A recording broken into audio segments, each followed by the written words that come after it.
Tantor Audio, a division of Recorded Books, presents For Luca by Soraya Naomi. Narrated by Elizabeth Russell and Tor Tom. Prologue. It's pitch black. This isn't happening. Hunched like a ball with my knees pulled up, I'm stuck in this scant place, crammed in here with the lid pressed against my back. Sweat seeps along the contours of my face as I try to turn my head. I dig my teeth into my knees to keep from making a sound, but my own heavy, trembling breaths are deafening, feeding my fear. Oh my God, no! Stop! The blaring pain in my back is surpassed by the anguish I experience from hearing the constant blows and an incensed male voice. I shut my eyes tightly, and tears mingle with cold sweat as panic gnaws at my insides. This isn't real. I hear Luca grunting in pain, and I can almost sense his suffering burning through my body while I have to listen to him being beaten over and over again. You have to get in there and stay, understand? Luca begs and takes my face in both hands. The tremor in his tone increases my own anxiety. No, what are you going to do? I cry and clutch his dress shirt in a death grip. Fallon, goddammit, I can't afford to worry about you two right now. I have to know that you're safe. You have to promise me you won't come out. You have got to fucking listen to me. Through the darkness, I can barely see his eyes, so I inch even closer, our noses almost touching. As much as he's tried to give me hope, I can hear in his despondent tone that there isn't a way out for both of us. I nod my head up and down in disbelief of our current situation. We hug each other tightly, and Luca presses his lips to my forehead harshly. Then he pulls back, cradling my face again and wiping away my tears with his thumbs. Get in. Someone's yelling, and I want to help Luca, but I'm afraid to leave this space, so I honor the last promise I made to the man I love while the life is being beaten out of him. After what feels like hours, but is probably mere minutes, of shouting and fighting, the sudden stillness thunders my fear to unmeasurable heights. Chapter 1. Luca. Did you talk to her? Adriano asks, as we descend the stairs to the front door of the Syndicate's headquarters. Not since Thursday. I'm tired as hell, and want to go home without any business interrupting my quiet time. I haven't spoken to or seen Fallon in 2 days. 2 days that have crawled by agonizingly slowly. Following our former hacker Danny Mancuso's ex-girlfriend, Fallon Michaels, 7 months ago led me to falling in love with her. We seemed to have it all for a few blissful months. Except in those months, I never disclosed that I was the underboss of the Chicago Syndicate, which rules the drug traffic in Chicago's underworld, with James as my capo crimine, the boss, who's the only one ranked above me, and Adriano as my head capo, a captain who's ranked immediately below me and works as my backup, making Adriano officially more important and valuable than the other capi of the Chicago Syndicate. At that critical moment, when I thought I had to reveal everything to her because she caught me in my lies and became increasingly suspicious, she was kidnapped by one of my soldiers and taken to the house, our headquarters, that Adriano and I are now exiting. For 6 distressing days, I watched and lived out the destruction of our relationship while I worked to help her, and she fought me every step of the way. However, she lied as well. Her boss, Alex, blackmailed her into obtaining incriminating information on me, yet she never told me. I discovered that she knew for 2 weeks that I was part of the Syndicate, another thing she hid from me, and she never confided in me that she was in trouble. Fortunately, she didn't help Alex because she never got the chance. Alex conveniently died of a heroin overdose, because no one interferes with my life. Ultimately, one fateful night wrecked our already splintered love, and now the pieces of two broken people remain. Well, I am broken. I can only guess how she's doing, because she's been ignoring me since I took her home last Thursday. Adriano and I went to the garage this afternoon to make sure Damien's and my car were fixed properly. No trace of the damage Camilla and Fallon caused when they tried to escape the house last Wednesday. And then we drove my car and Damien's convertible back to our headquarters. After Damien picked up his car, I retrieved a few items from my private room. "What are you doing tonight?" Adriano probes when I open the front door and greet the guard with a discreet chin lift before walking back to my black Italian car in the driveway. "I'm going home, and I was hoping you could cover for me if any urgent business comes up. I'm forwarding my calls to you." "Fine. Get some rest." A loud blast from behind jolts us forward. Heat spreads across my back, and I'm propelled through the air and land harshly as my shoulders connect with the gravel driveway, and the back of my head bangs against the ground. For a moment, everything shuts down. My vision goes black and it's silent, until I feel masses of debris dropping on top of me, prompting me to quickly roll over and cover my head with my arms. "Adriano!" I shout, while smoke surrounds me, making me cough, and a few more pieces of wreckage fall on my legs. He doesn't answer, and I don't see him as the smoke begins to fade. That worries me, since he was right behind me when something inside that house detonated. As I sit up, my eyes widen when I see that the right side of the house has been blown up, and the living room is missing an entire outer wall. I look toward the perimeter for any unusual movement, and as I turn my head, I spot Adriano lying face down in the gravel near my car. Fuck. He was thrown much farther than I was.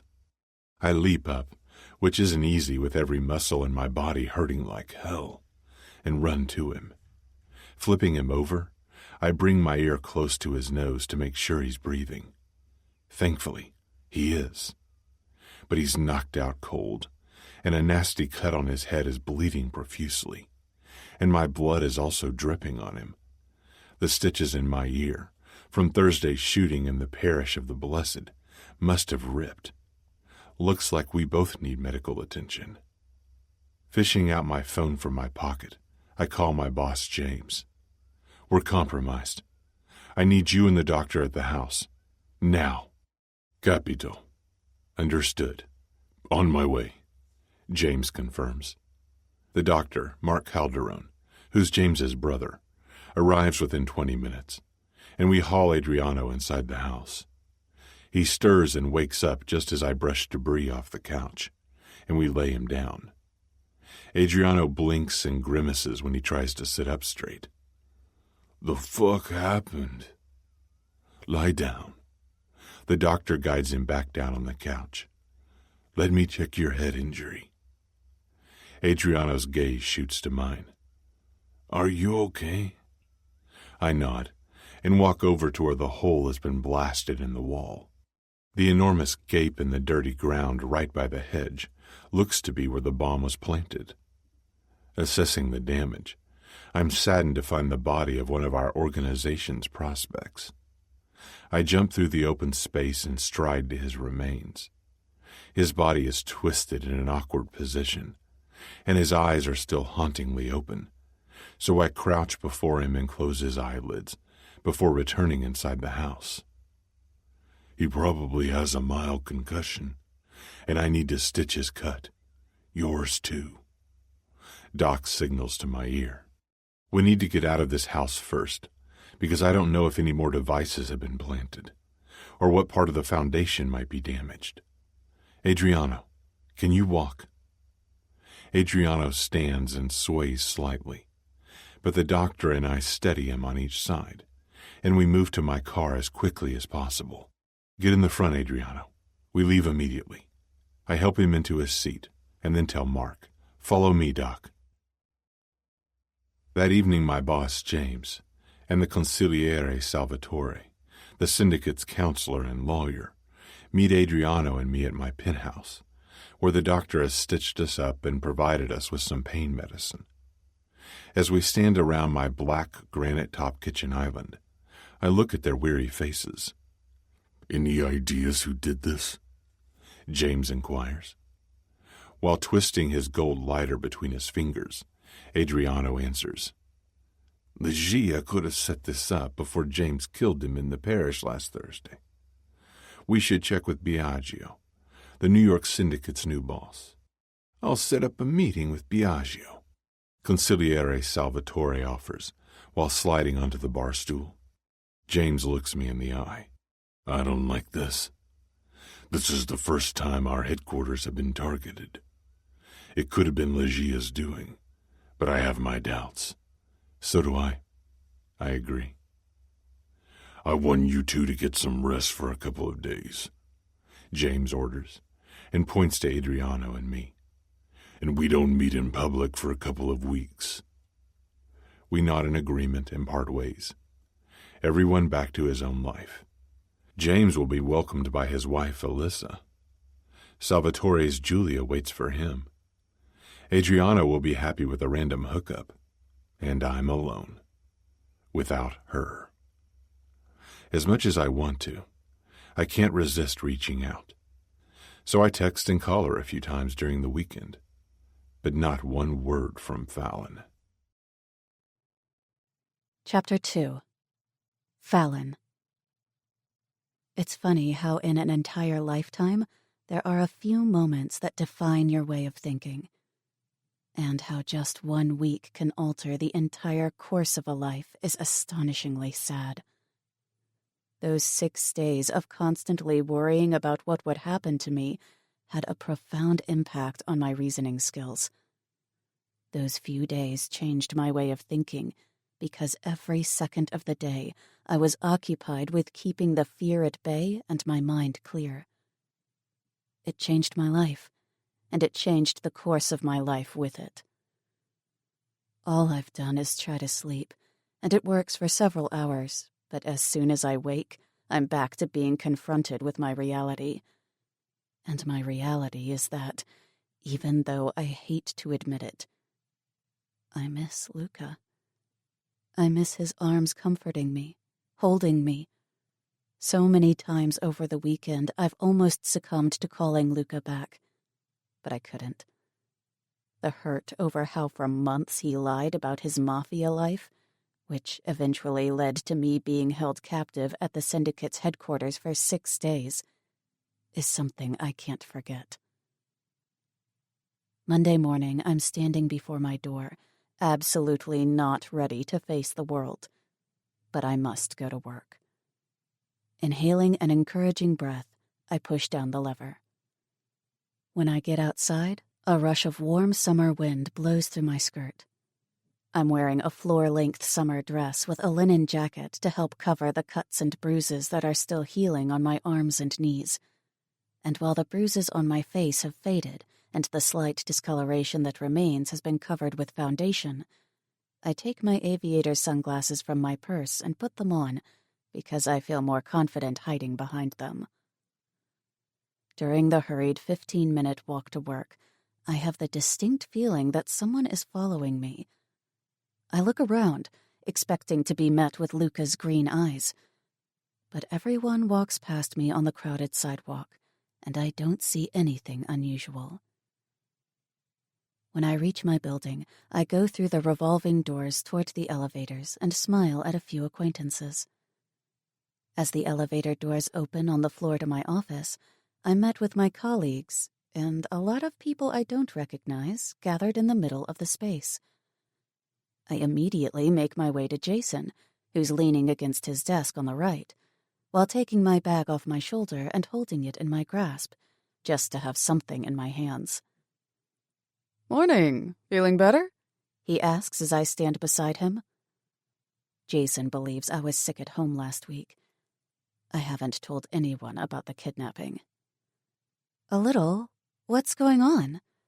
I motion to the crowd in the middle of the room just as a man in a tailored charcoal suit steps in front of us. "I think they're going to explain what will happen now after Alex's death," he whispers, right before we move our attention to the man who's about to speak. "Good morning, everyone. I'm Alex's stepbrother, Ashton Banks.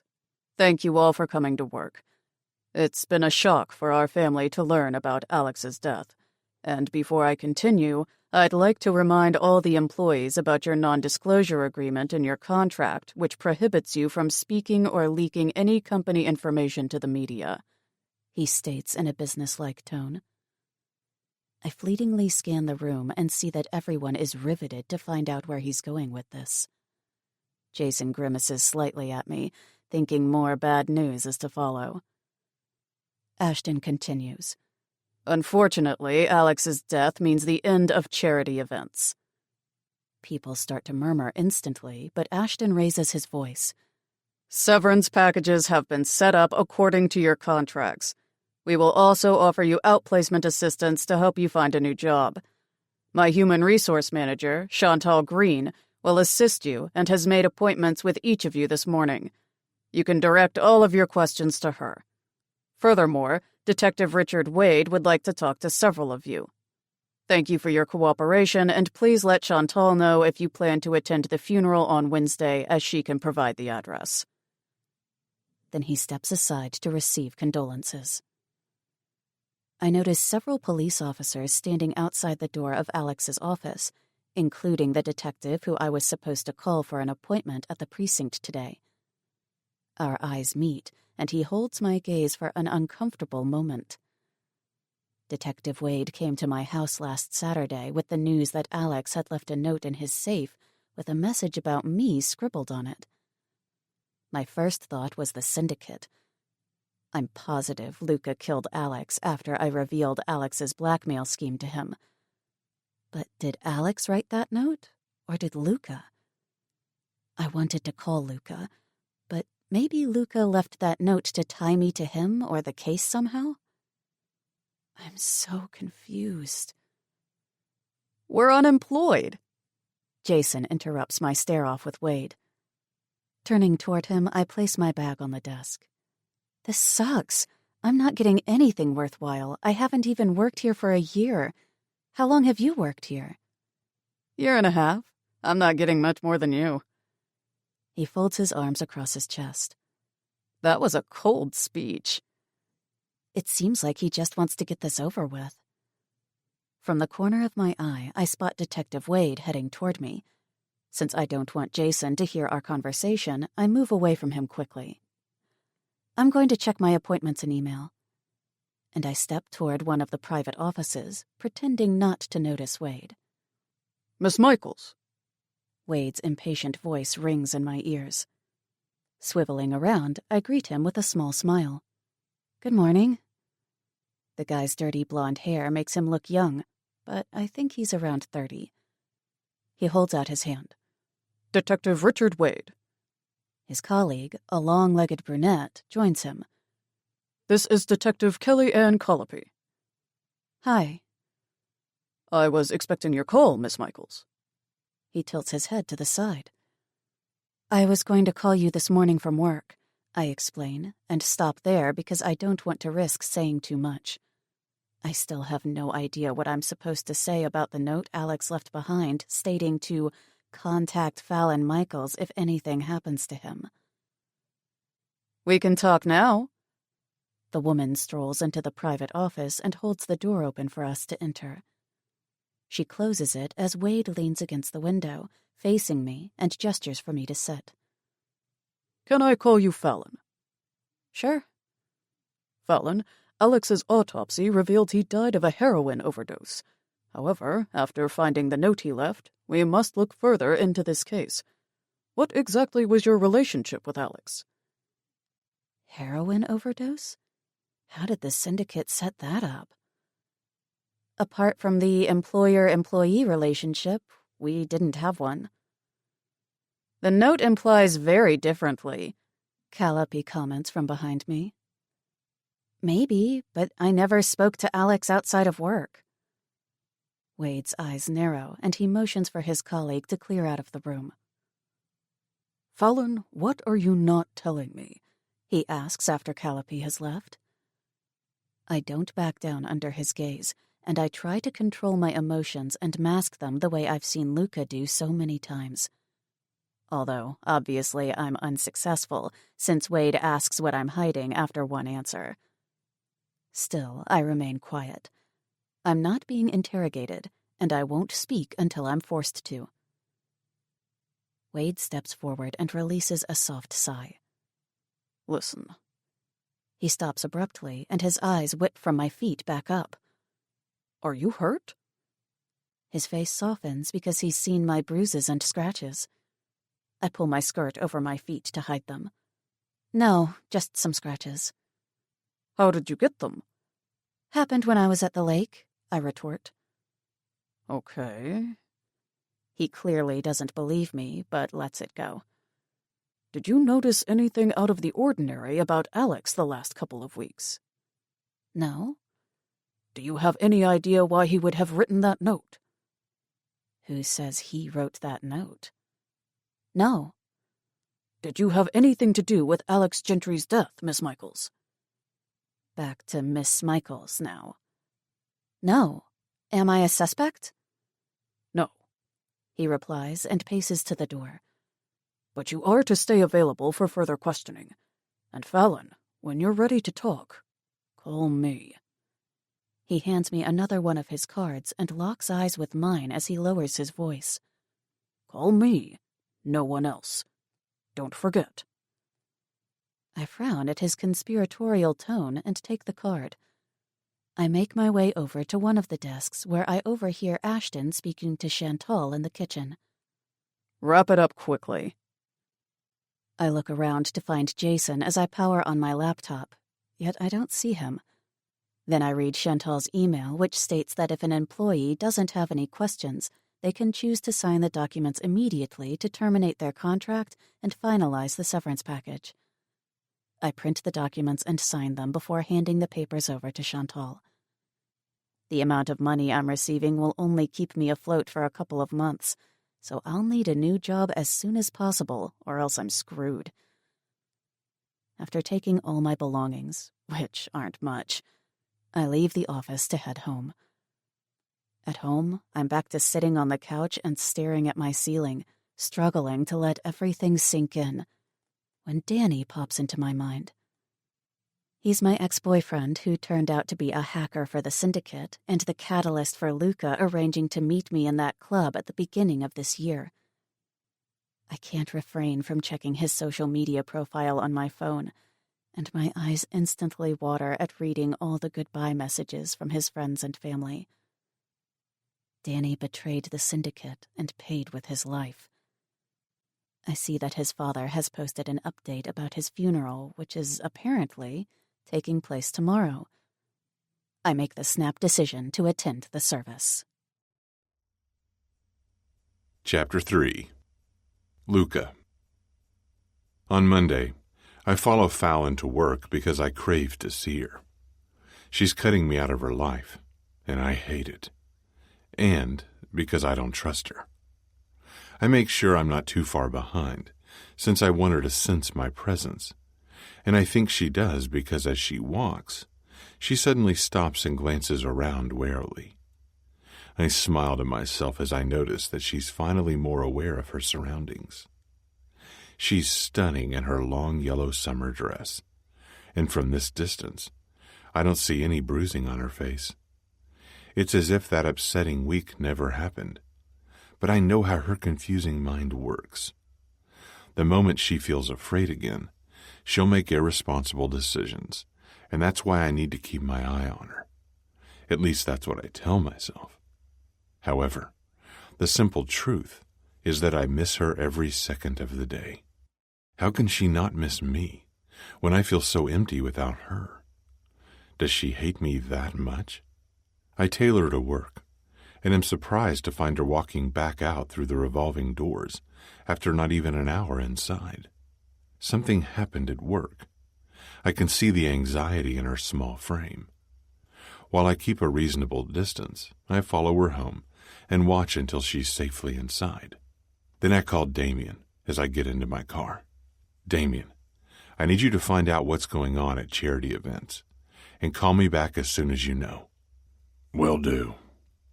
He confirms and hangs up as I insert the key into the ignition. When I arrive home, I strip my clothes and pour myself a glass of whiskey to take into the bathroom. Tossing the drink back, I look at the tub I was going to fill, but it's less appealing now, as the memories of Fallon and me in that tub flow through my thoughts. Returning to my bedroom, I sit on the bed, knowing it's not smart for me to start drinking at 10 a.m. Fuck this.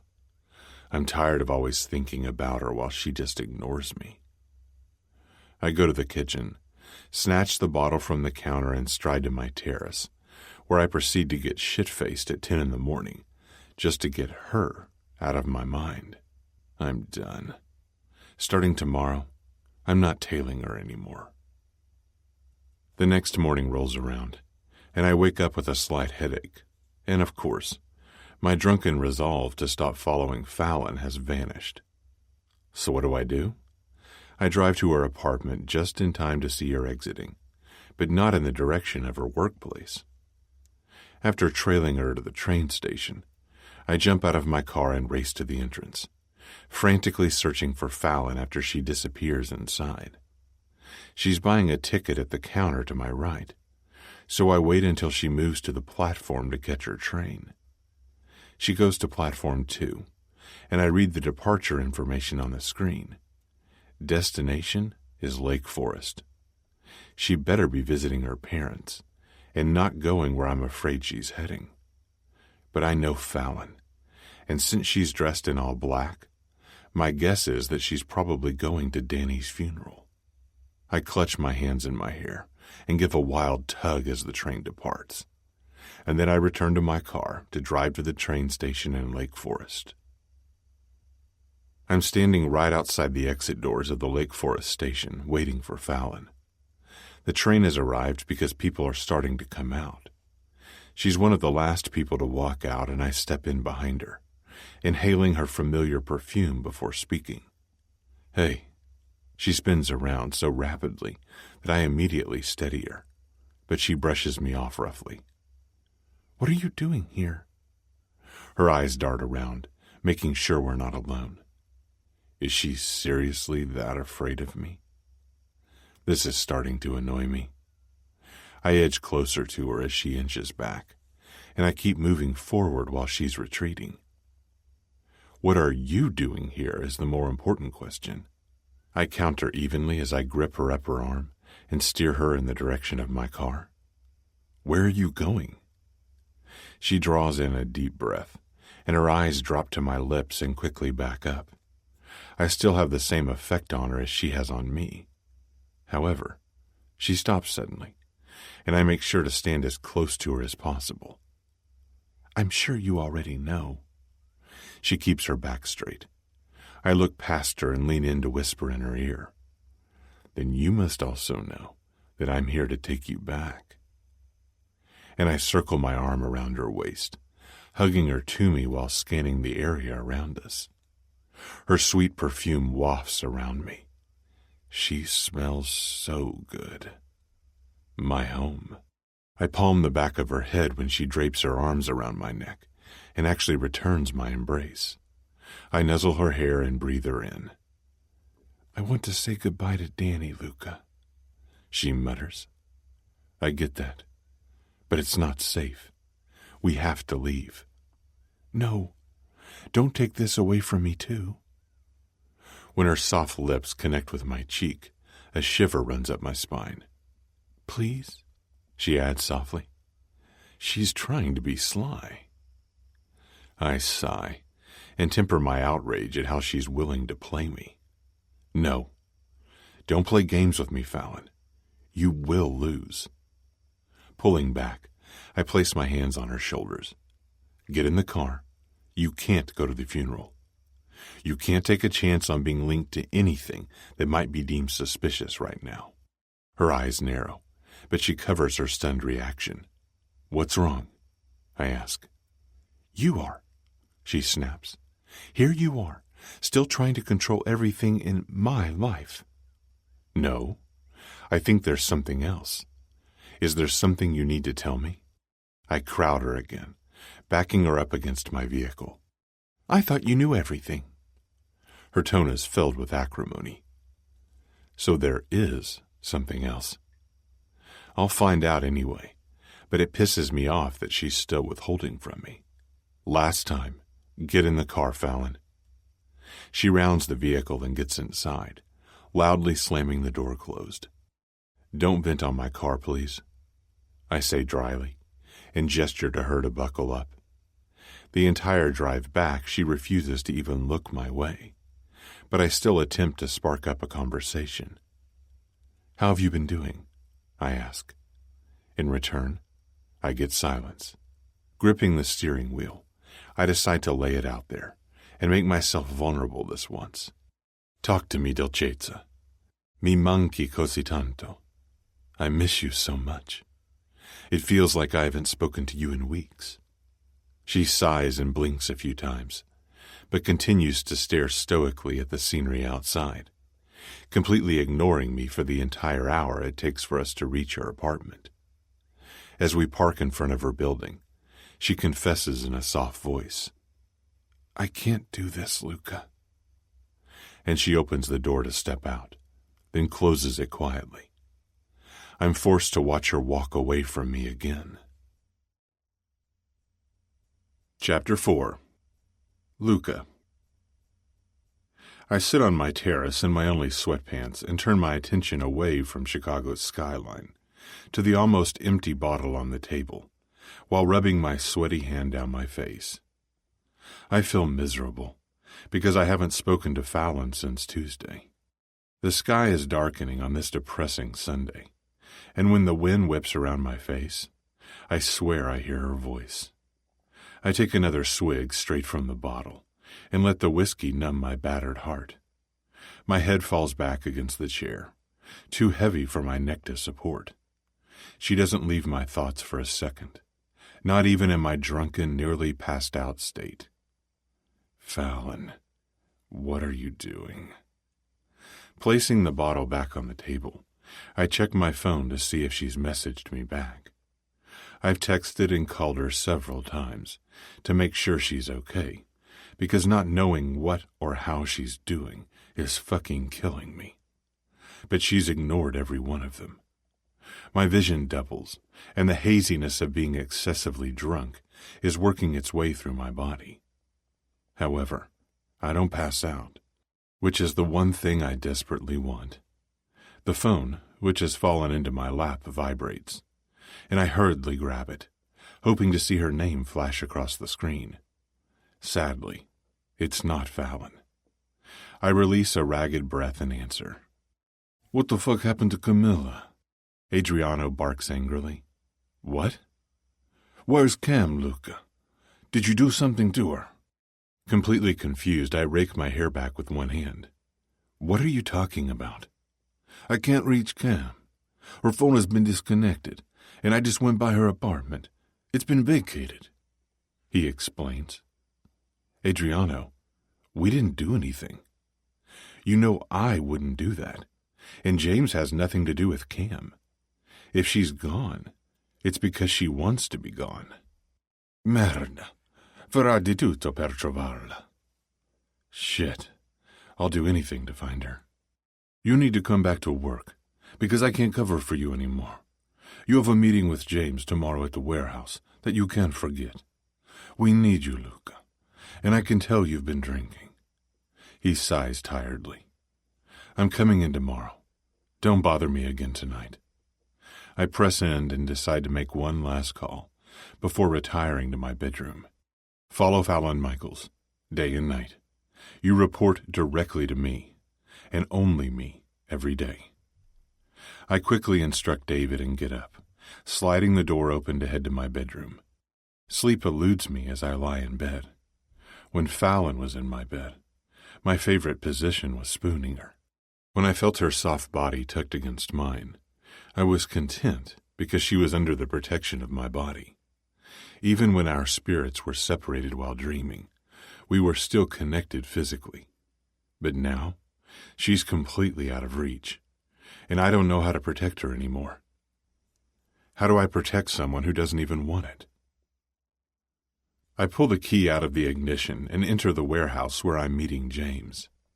I've sobered up this morning, ensuring that my mind is clear and focused. Pushing through the door, I'm greeted by James and Salvatore, who are standing in the middle of the otherwise empty space. "Luca." They both welcome as the door bangs shut, and I close the distance. Why is Salvatore here?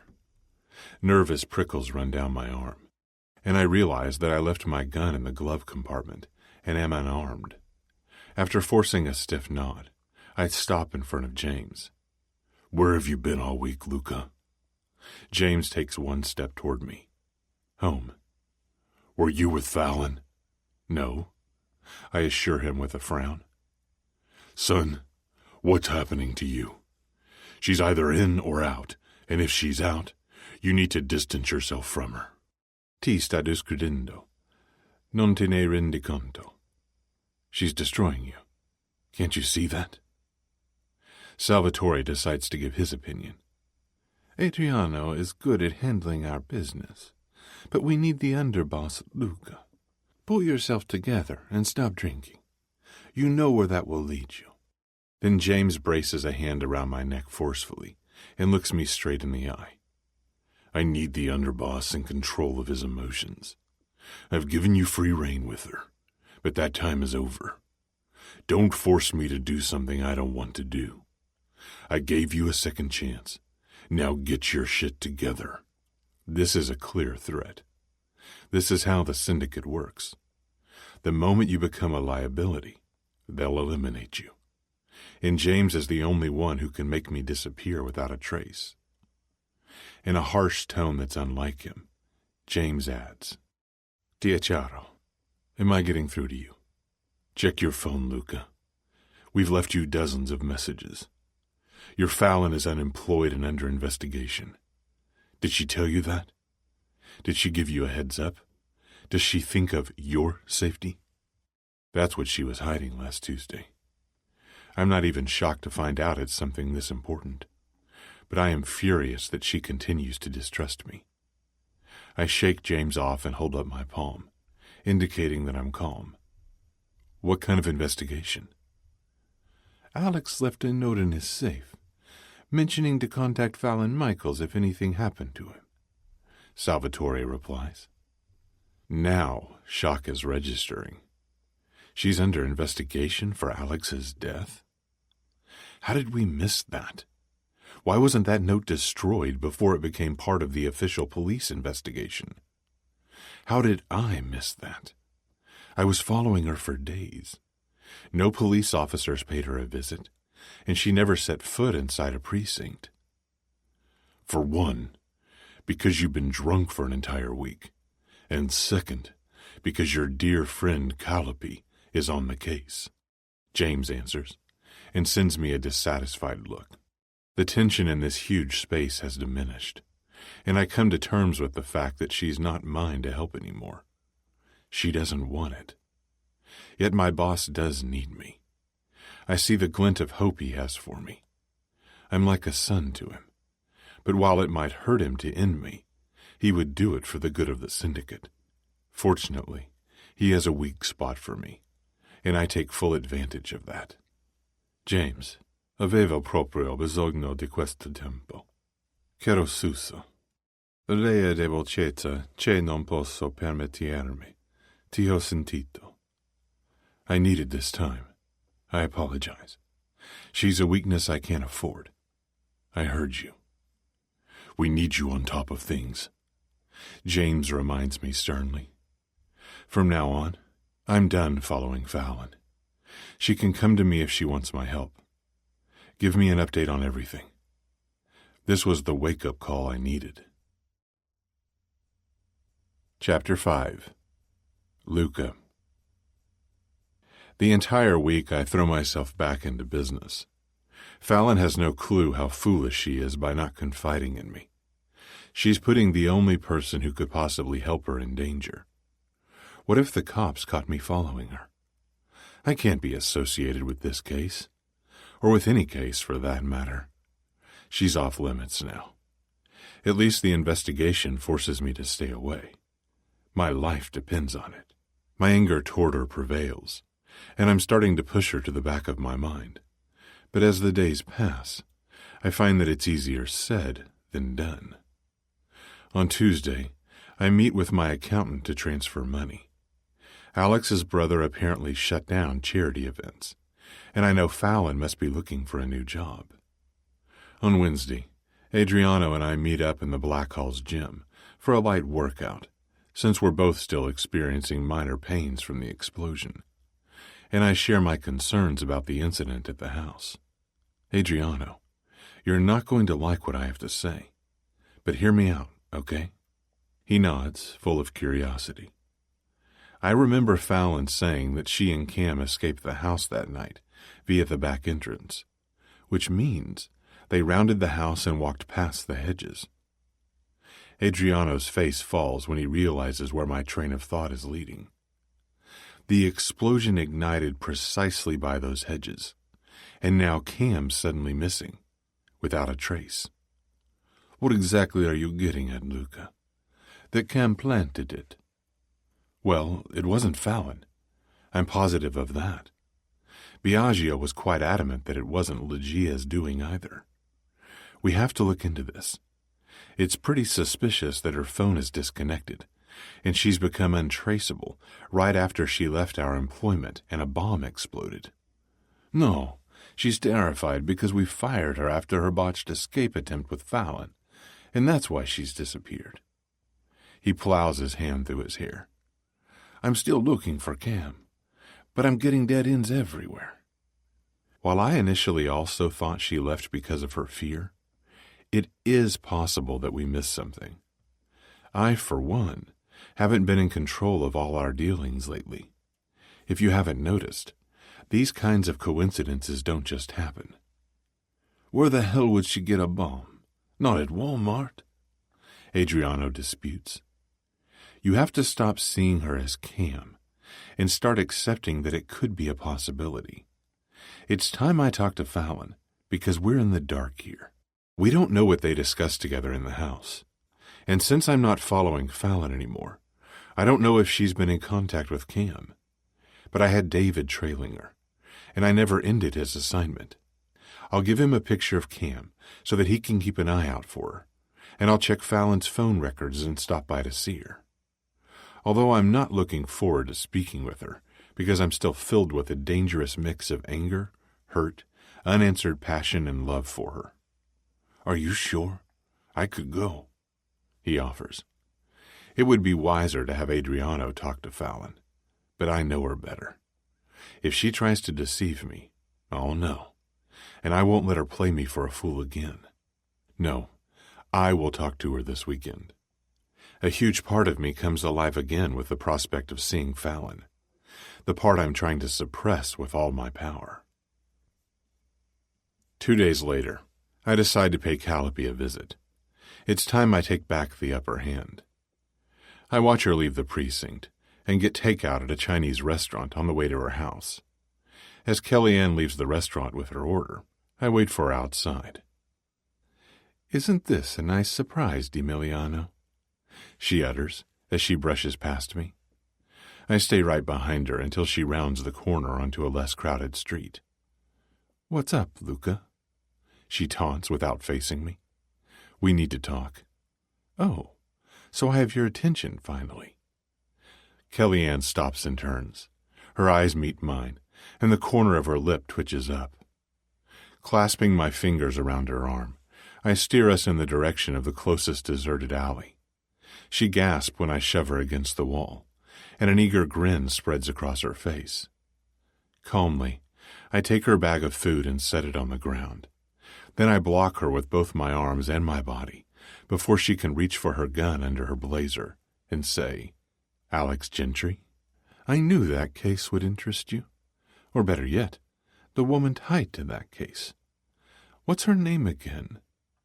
She rubs herself against me, forcing me to step back quickly, but I keep my palms planted against the wall beside her ears. "Why isn't that case closed, Kellyanne?" I demand in a low voice. She straightens and moves in close to whisper in my ear. "Because you leave me no choice, Luca." What the fuck does that mean? And she tries to kiss me, but I stop her by her shoulders. "What do you want?" "You. I can make the... Did you write that note about her and plant it in Alex's safe?" "Her?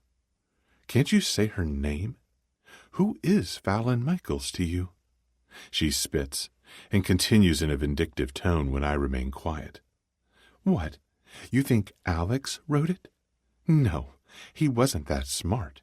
You need me to help you now. Usually it's the other way around. I kind of dig it. I've been very lenient toward Miss Michaels, but I can make her an official suspect, DiMiliano." I've had enough of this woman.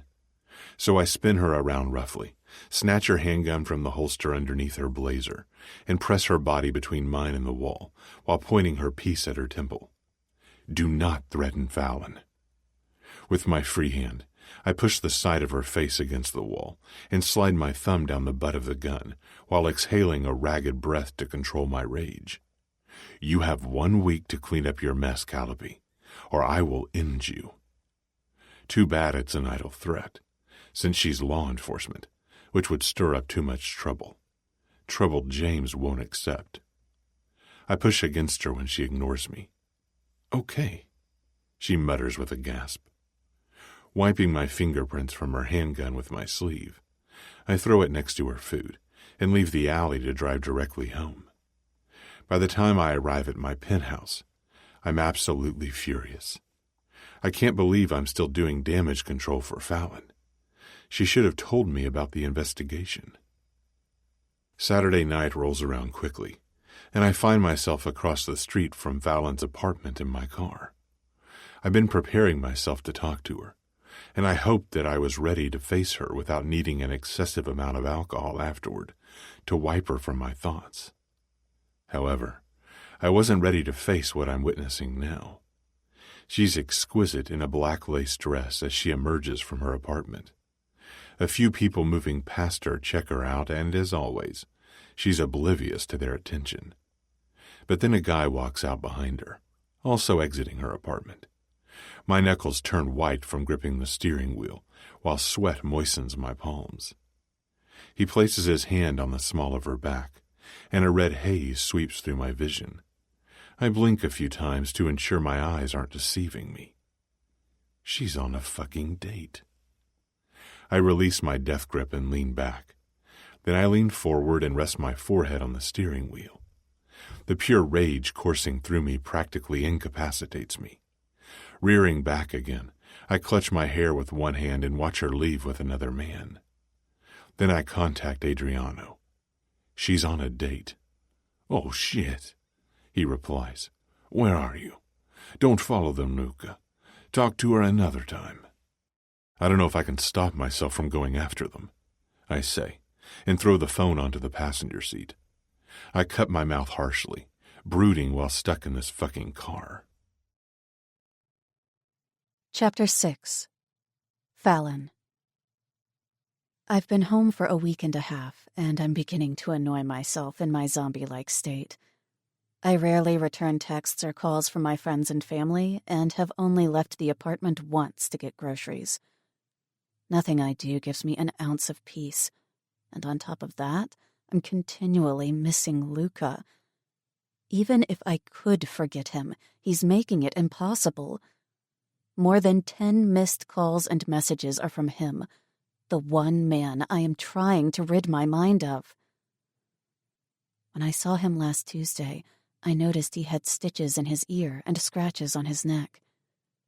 Being close to him, feeling his warmth seep into mine when he embraced me, was the only moment of peace I've experienced in weeks. It frightens me how quickly my intentions dissolve when I get too close to him. The best way to move on is to forget, and if I contact Luca, he's just going to suck me back in. I'm simply not strong enough to resist him. Detective Wade hasn't contacted me, but that in no way lessens my worries about what they're investigating. I contemplate whether or not to tell Luca every day. Maybe I should? Secretly, I'm hoping things will just die down. I'm not even under investigation. Maybe Alex actually wrote the note, and the Syndicate didn't have anything to do with it. I'm inclined to believe that Luca has done nothing but help me. However, his helping me means that he's eliminating all the threats, and that's what scares me. Monday, almost a week after seeing Luca last Tuesday, is the first day I don't receive a message from him. And even though I never returned any of his messages, I'm still disappointed when he doesn't try to contact me.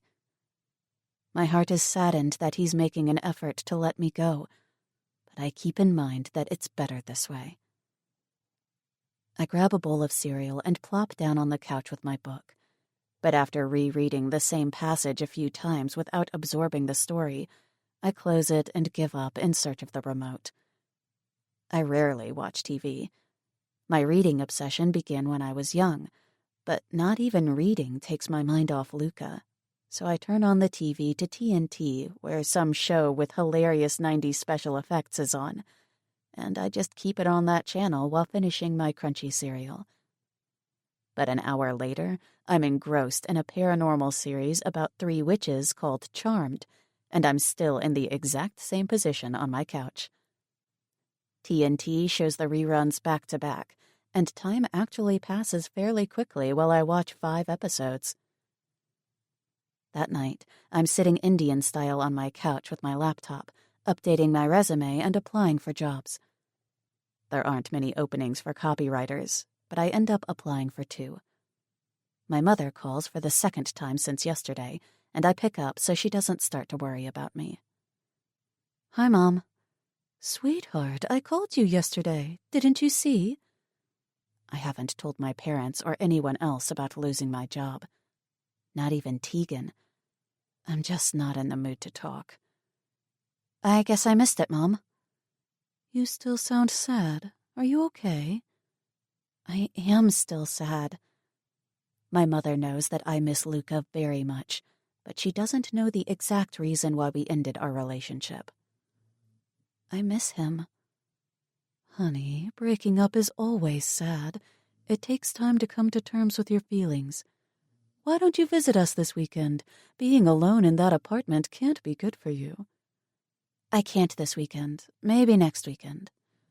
"Oh, do you already have plans this weekend, then?" she asks, clearly disappointed. "No, but I want to stay home." "Good, because I have a favor to ask you, and since you're available this weekend, you can't deny me. I know how you are, and you shouldn't be stuck with your head in your books." I can hear she's smiling, even though she's lecturing me. I groan at how conniving my mother is because I honestly want to be alone. She used to do this all the time when I still lived at home and she needed a favor. "I haven't read a book in almost 2 weeks, I defend. It's the first time in years that I haven't picked up a book and read at least a few pages daily.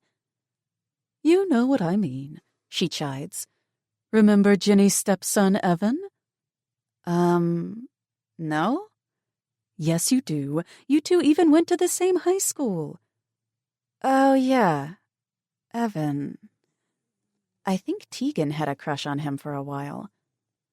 "Well, Evan moved to the Loop a week ago, and I thought it would be nice if you could show him around, or maybe have lunch or dinner with him." "Mom, I'm really not in the mood to entertain people." "Sweetie, it would be good for you to go out," she attempts to persuade me. "And he doesn't know anyone there except for his new colleagues." I tuck a loose strand of hair behind my ear and place my laptop on the coffee table. Fine. But I don't feel comfortable giving him my phone number. "Tell him to email me." "I'll give him your contact info." "My email address, Mom. Only my email." Yes, only your email address, she placates. And keep me posted. Okay. On Saturday night, I'm ready for Evan to pick me up. He emailed me Thursday, and I suggested that we have lunch this afternoon. But he's been working overtime all week at his new job, and he even had to work today. He offered to take me to dinner, which I was reluctant to accept because dinner on Saturday night might be misconstrued as a date. However, he was so nice and respectful in our email exchange that I decided to accept. I actually look more like my old self again in my sleeveless black wraparound dress. I stroke my hand over the blemish-free skin on my legs in front of the full-length mirror in my bedroom. My bruises and scratches have faded, becoming a distant, unreal memory. I have 2 new scars on my knees that will always remind me of the night I was kidnapped, the night that killed my relationship with Luca. Luckily, the doorbell interrupts my thoughts before they can wander to him. I push the button to verify it's Evan. "It's Evan," he announces. "Come on up." After grabbing my phone from the bedroom, I reach the door just in time for Evan's knock. "Hi, Evan. Let me get my purse and then we can go." I try my best to look welcoming to this man who appears tired but is still handsome in his casual business attire. Evan is half Indonesian, which gives him a gorgeous skin tone. "Hey, Fallon, I remember you." And he hands me a box of chocolates. "For you. Thanks for meeting up with me." Dark chocolates are my favorite. Taking the box, I switch it for my purse on the table. "I remember you too." I lock my front door and make sure the apartment entrance door falls closed when we step out. "Are you hungry? Where do you want to eat?" I increase my pace to avoid his touch when he places his hand on my back. "I'm starving. Italian?" he suggests. "My favorite cuisine." Of course, Italian. "Yeah, it's my favorite too," I murmur. Dinner is surprisingly pleasant, and conversation flows freely. We reminisce about high school. He remembers Tegan, but doesn't reveal anything further. And I have to admit, my mother was right. A night out has been much nicer than sulking around my house. But after dessert, I'm ready to call it a night. Being cooped up at home has made me lazy. I need to start running again. To my annoyance, Evan walks me to my front door when I actually wanted to say goodbye outside. He leans in closer to press his lips to mine, and for a moment our lips touch. But I place my hand on his chest to put some distance between us. All I can think about is a certain Italian man kissing me. "Just friends," I offer, smiling. Evan's very easygoing and shrugs. "Okay." He throws me a wink and turns to exit the building. After entering my apartment, I take off my heels and drop down onto the couch, but a knock startles me. Please let him have a question he forgot to ask. I swing the door open and am greeted by a pair of unrecognizably hard green eyes, so I slam it shut instantly, but Luca's hand shoots out and blocks the doorway without difficulty. "Did you have fun on your date?" His jaw clenches in unrestrained anger. "Luca, go!" I push against his arm, but he doesn't budge. "No." He takes a step into the doorway and his face lowers to mine. "Did he kiss you?" It takes all my strength to meet his glare and stay silent as his heavy breathing is hot on my cheek. His cologne ignites my memories, and even though dark circles of exhaustion surround his eyes, he still exudes power. Also, I can tell that he's battling for control. Control that I'm aching to succumb to as his closeness pushes back my determination. He hasn't shaved, and I yearn to caress my fingers over his jaw and press my lips to his to taste them again. Luca edges me back inside the apartment, kicks the door shut with his foot, and advances toward me until my behind reaches the couch, and his stare drifts to my mouth. My heartbeat thunders in my chest, and my breathing becomes shallow as his glower leaves my lips and clashes with mine, refusing to release me from its hold. Chapter 7. Luca. I stalk toward Fallon, letting every part of my body touch hers while she's trying to evade me, until she hits the sofa. Did he kiss you? It sickens me to think about it, and before I know it, my hand moves to her lips, grazing her soft-bottom lip with the pad of my thumb, to wipe him off because he did kiss her. Her reaction is my confirmation. Her voice drops to a whisper as she returns my angry stare. Yes. Did you like it? If she says yes, I might kill someone tonight. Her eyes glaze over, and her breath quickens as I start breaking down her walls by sifting my fingers through her hair and cupping her head. No. Distance is what she wants, so that she can forget me. I'll fucking remind her that I can play much dirtier than she could ever imagine. When she blows out a sigh, her warm breath calms me for only a brief moment. She let another man kiss her. Palming her ass, I pull her into me. Odio il pensiero che un altro uomo ti abbia toccato. I hate that another man touched you. Then I crash my lips down onto hers. My tongue darts into her mouth, eagerly tasting home. I groan as her back bows into our kiss, and her body yields to my touch while she momentarily forgets the circumstances. Picking Fallon up by her hips, I seat her on the arm of the couch and wedge myself between her legs. Her warm hands on my neck give me a sense of familiarity that's been lost for weeks. It's what I've been craving. I leave wet kisses on her mouth, jaw, down her throat, and then I take a hardened nipple in my mouth, biting the soft skin on the curve of her breast, over the thin fabric of her dress. She tugs hard at my hair, making me growl in appreciation. Fallon's flustered and out of breath as I grind my pelvis against her, and she marks a trail up my back with her nails. I weave my fingers through her hair while hooking her right leg around my hip and tip her head back roughly to plunge my tongue inside her mouth again. All I want is you. I grind the straining erection in my dress slacks against her. Fallon stiffens suddenly, and then her entire body sags against me. Stop. I can't do this. Stop. She attempts to push me away with her hands flat against my chest. Releasing a deep sigh, I pull back slightly and catch her lust-filled eyes.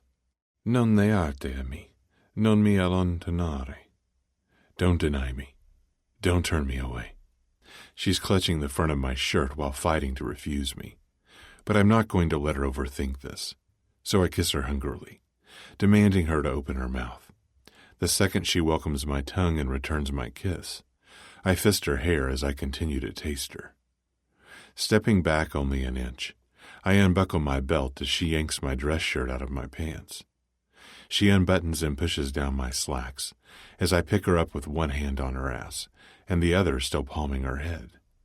I smile against her mouth because it feels good to have her under my spell, to know that she wants me as much as I want her. This woman makes me whole, and she needs a reminder that she still belongs to me. I practically shove us onto the floor right beside the couch and hike up her dress quickly as she moans and tugs at my hair. Hooking my thumb in her lace panties, I rip them off in one swift move and press my raging heart-on against her and circle a few times, causing her hips to jerk up and invite me in. I drive into her roughly, while looping my arm under her knee and holding her head so she's forced to kiss me. Fuck, I missed you, I whisper, groaning as I thrust in and out a few times, reveling in the feel of her tightening core. She's so wet for me.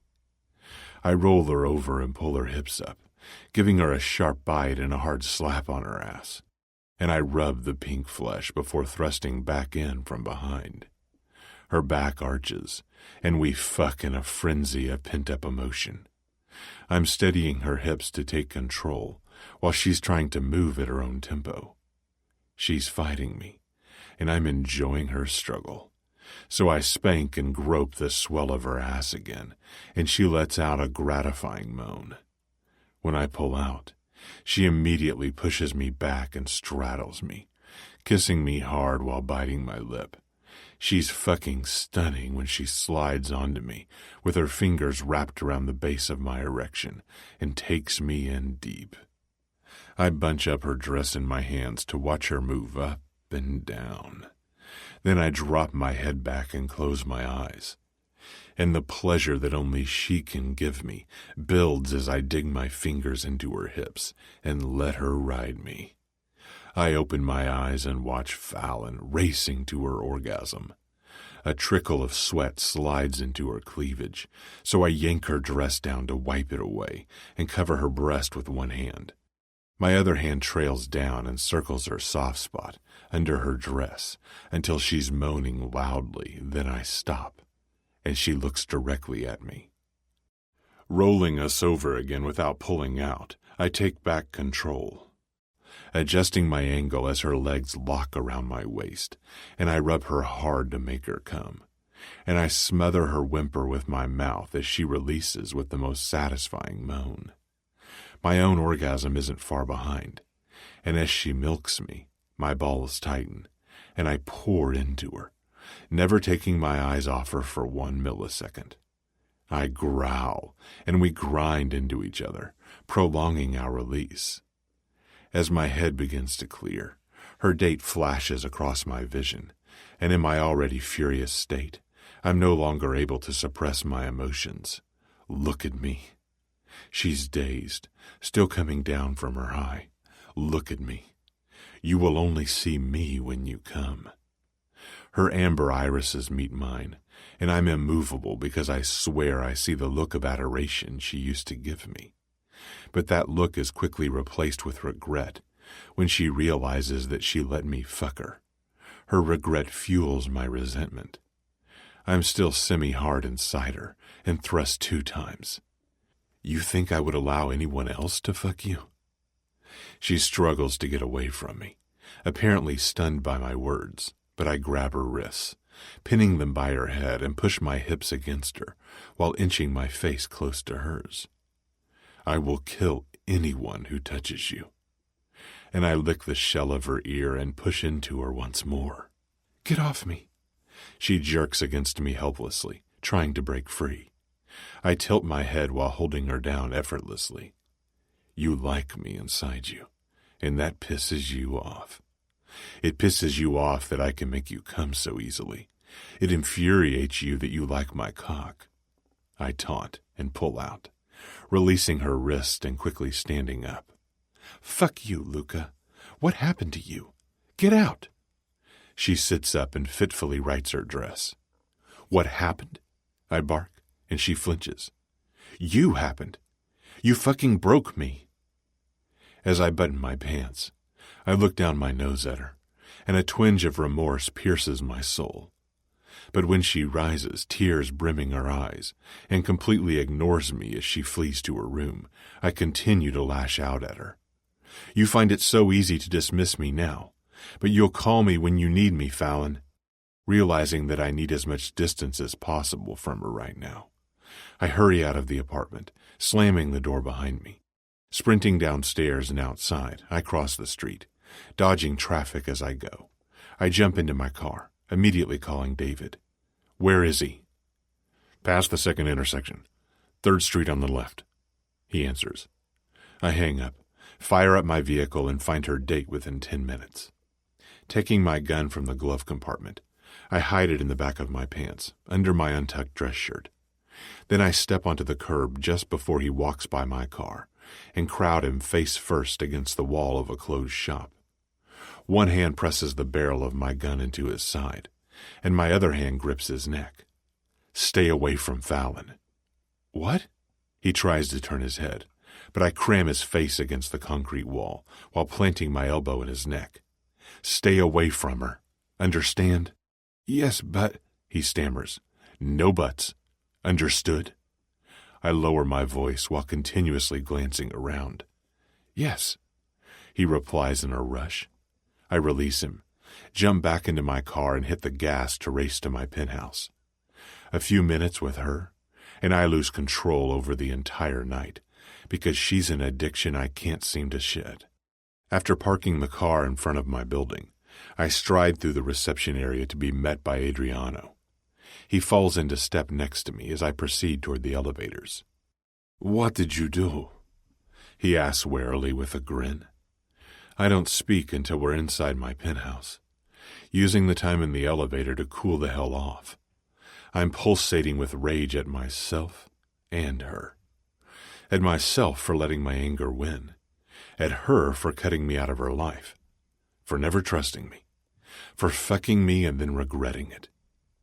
With both palms resting on my kitchen island, I let my head drop between my shoulders. I didn't follow them, but I did wait around until they returned to her apartment, and then I lost it when I found out he kissed her. What happened? I look up at Adriano and swipe my hand over my face. I fucked her on the floor, and then lashed out at her. Adriano's expression radiates disappointment. But that's not all. I even tracked down her date and threatened him in public. Luca! There were no witnesses, but it wasn't my best move to act so carelessly. And I didn't get any information from Fallon. I've only made the bitterness worse between us. I told you I should have gone, he mutters. You just left after sex? Yes, I left her crying. Adriano gives me a disapproving shake of his head. Do you want me to talk to her? Still aggravated by the regret I witnessed in Fallon's eyes, and how she cut me out of her life, I answer resolutely, no. I'm curious to find out how long it takes before she comes to me for help. Calliope is going to be a problem too.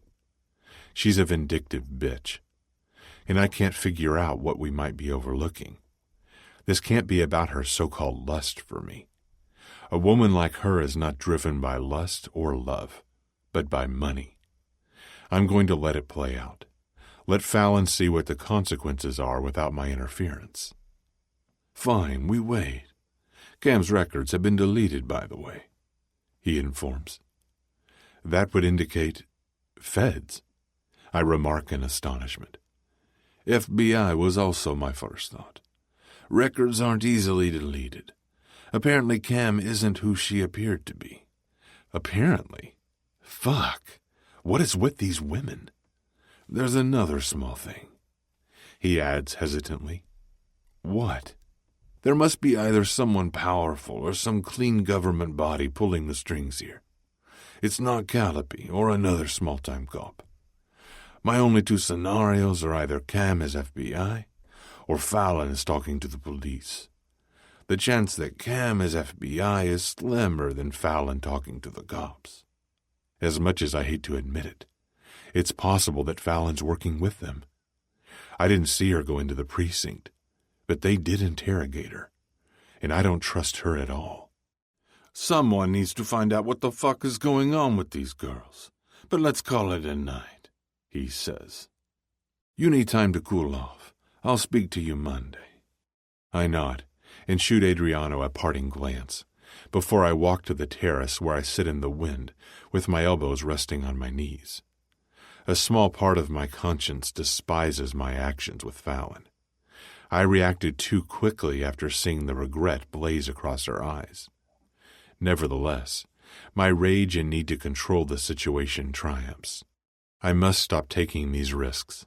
I have to keep my distance from her. Chapter 8. Fallon. You find it so easy to dismiss me now, but you'll call me when you need me, Fallon. The door slams shut, vibrating with Luca's fury. I shiver at the way he says my name right before he leaves. There's a fucked-up connection between our love and hate. It's unforgettable and undeniable lust. Only our lust is a lethal combination that sparks both emotions equally. He's been in my life for almost 8 months, but it feels as if we've had a lifetime of hurt and sorrow together. Despite our past, it barely took him 2 sentences to seduce me. Don't deny me. Don't turn me away. I didn't deny him, and I stopped fighting him. But instead of making love, we fucked like animals on the floor. And instead of pacifying his need, which it did for me, it angered him more. I didn't feel a trace of the Luca I once knew. But I didn't give him any comfort either. It was a duel for dominance and release, and he proved that he could easily control me. And that was the exact reason why I was avoiding him. I broke him, and his words broke me. I didn't shower because I want to smell him around me, on me, because oddly it still appeases me. I loathed his words, but my body is still throbbing from his bites and spanks. And once again, I have bruises from kneeling on the floor while he pounded into me. I desire to be held by him and wish he would have stayed and kept his mouth shut. Our encounter showed me how much I still love him, and that terrifies me beyond anything else. I'm starting to believe that, until now, he was holding a huge part of himself back, and his frustration over my kiss and his disappointment at something he obviously saw in my eyes has unleashed the beast in him. I wrap the duvet around my body to find comfort in sleep, where he's the lead in my unsettling dreams. I make myself call Tegan back after the third missed call. "Finally, you call me back," she scolds. "Hi to you, too," I reply sarcastically while lying on my bed. "You're MIA. What have you been up to?" Not much. My restless night and my need to open up to someone lead me to have my first real conversation with Tegan since I was kidnapped. I miss Luca, and I didn't tell you that I lost my job. "Fallon, you can always talk to me. You've been very distant the last couple of weeks, and I'm starting to worry about you. They fired you?" No, charity events got shut down.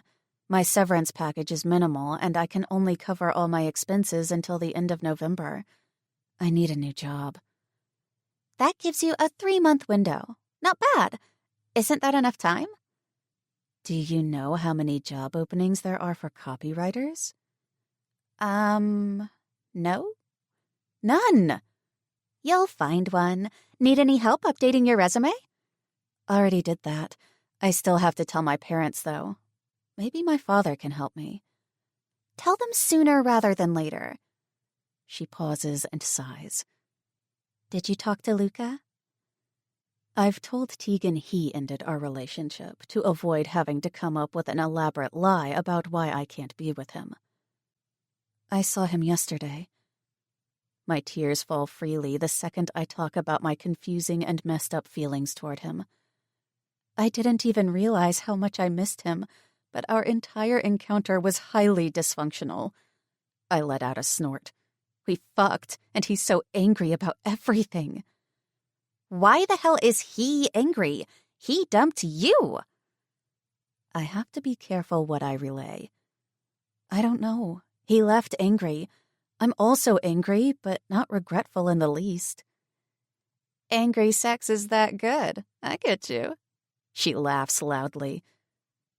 I experience my first genuine smile in days, and I'm saddened that I didn't confide in my friend sooner. Guess who I had dinner with yesterday? Out with it. Evan. Evan? She asks. Let it dawn on you. Oh, Evan! Hottie Evan from high school? Yes, he moved to the Loop last week. Wait, where does Luca come in? You also saw him yesterday? Did something happen between Evan and you? I had dinner with Evan. No, you wait. What happened between you and Evan? We had sex once, she answers. I knew it. Well, nothing happened between us, but he did try to kiss me at the end of the night. Luca saw and came to the apartment. Luca was jealous? Ridiculously jealous, I reply. What does he want? For me to accept him? I don't know. What do you want? To be with him the way it was before I found out that he was the underboss of the Chicago Syndicate? Don't know that either. You should find out what you want, or else he'll drag you into an endless cycle, babe. I know. I shift my gaze to the window. What I want doesn't matter because that's impossible. He's enraged and hostile.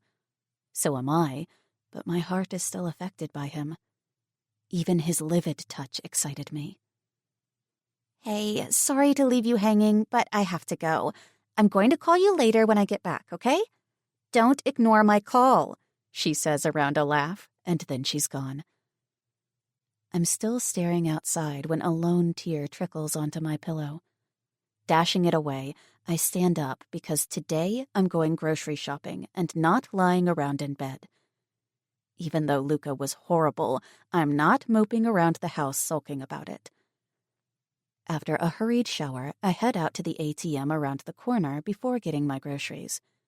As I'm rubbing my upper arms, I realize I should have worn pants or at least a jacket instead of my long-sleeve red cotton dress. I'm standing in line behind an extremely slow old woman, and the thunder above my head announces a storm is coming, drowning out the street noise for a few seconds. The uncontrolled wind is rustling energetically through the streets and high-rises. Fall, usually the calm season, is starting with an unexpected storm. I inch forward and return the old lady's sincere smile as I take my wallet out of my purse. A few droplets of water are already falling from the sky while I enter my code and check the amount of money I have in my account. I arch a brow at the numbers on the display that can't possibly be correct. That's way too much to be from my severance package. First, it wouldn't be deposited this quickly, and second, it wasn't $50,000.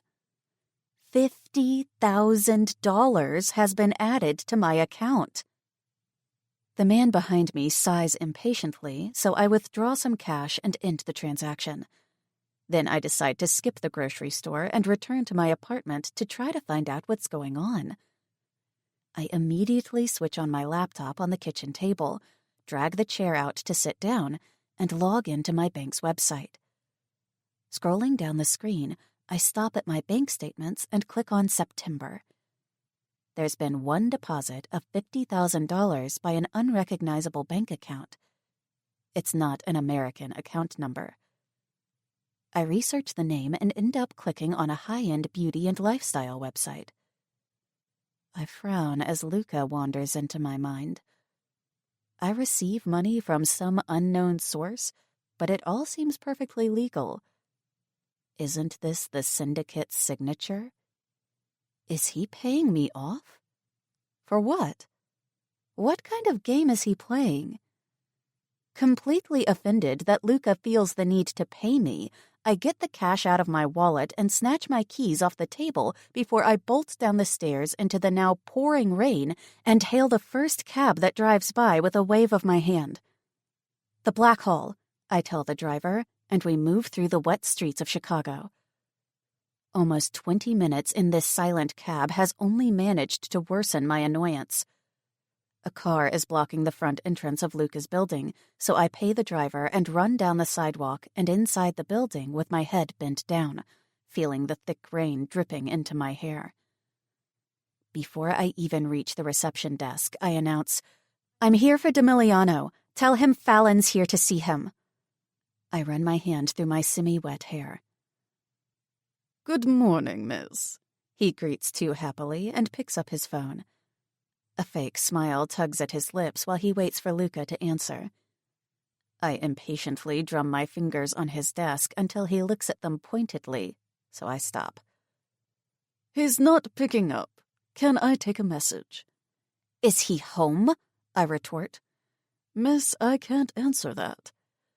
I want to punch that fake smile off his face. "Can you try again, please?" I'm not leaving until I talk to him today. He picks up the phone with obvious displeasure, and we wait again.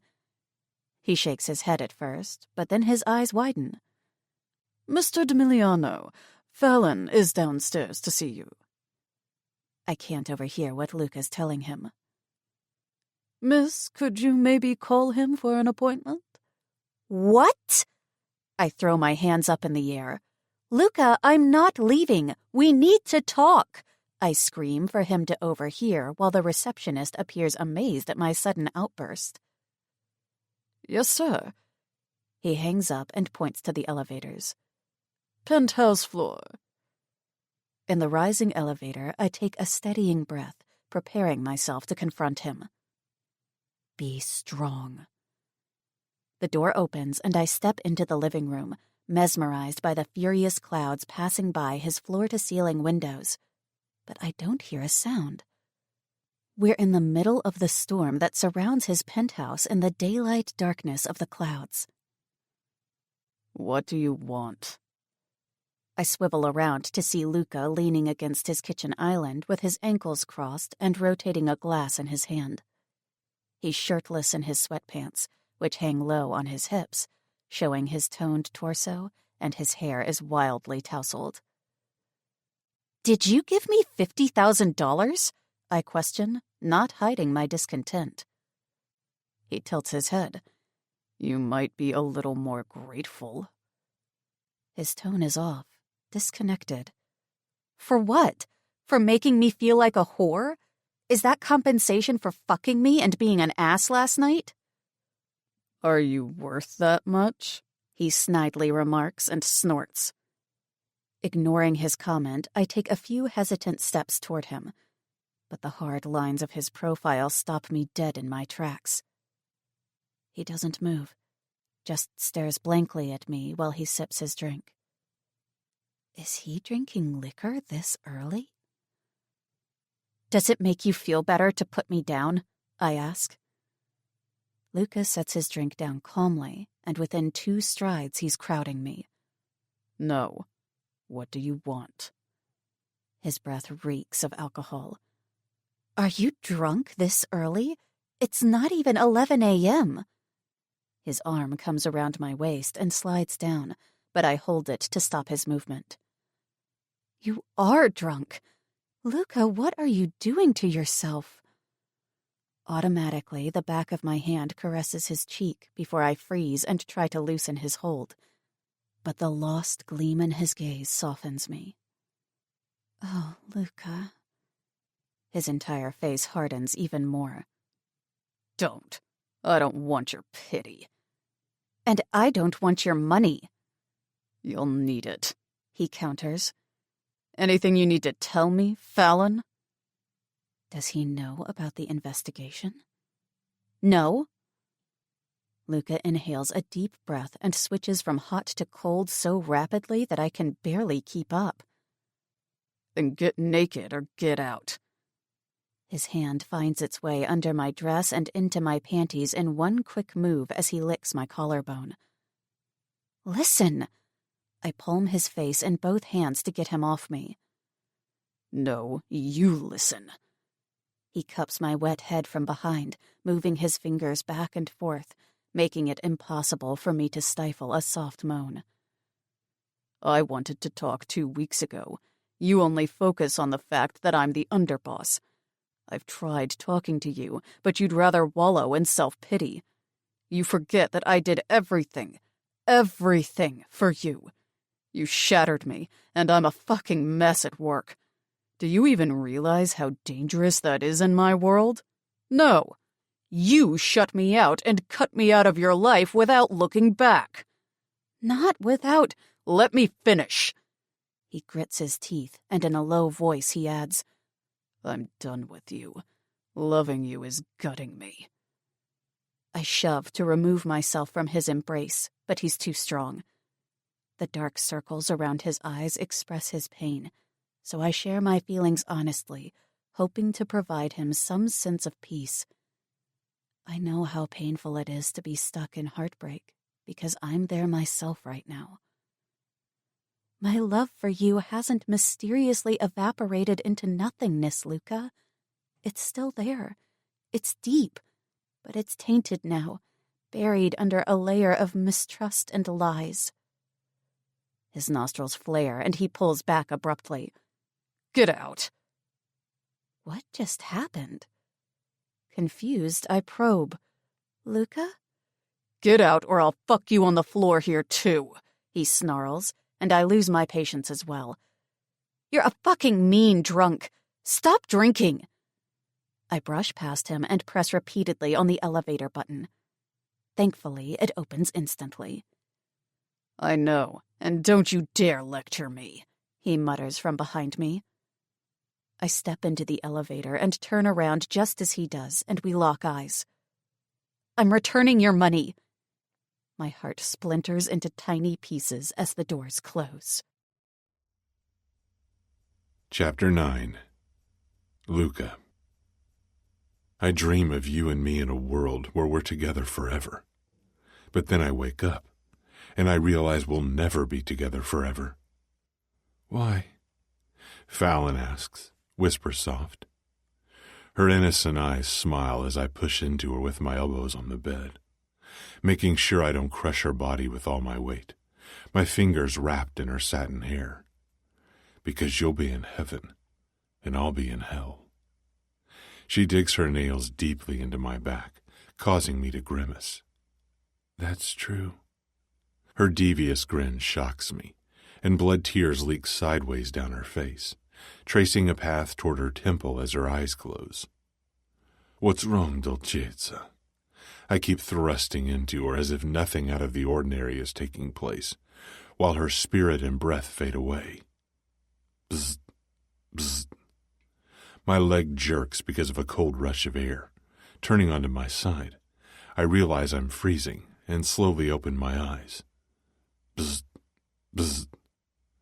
I throw my arm over my face when the sunlight blinds me, and every muscle screams in pain. The patio lounger I fell asleep on creaks beneath my shifting weight. The phone is vibrating on the edge of the table beside the lounger, next to my new best friend, Whiskey. I seize it from the table before it falls off the edge and hold it to my ear. What? Good morning, sunshine. I wince as Adriano's loud voice echoes through my eardrums. Wake up. Busy day ahead. I'm picking you up in an hour.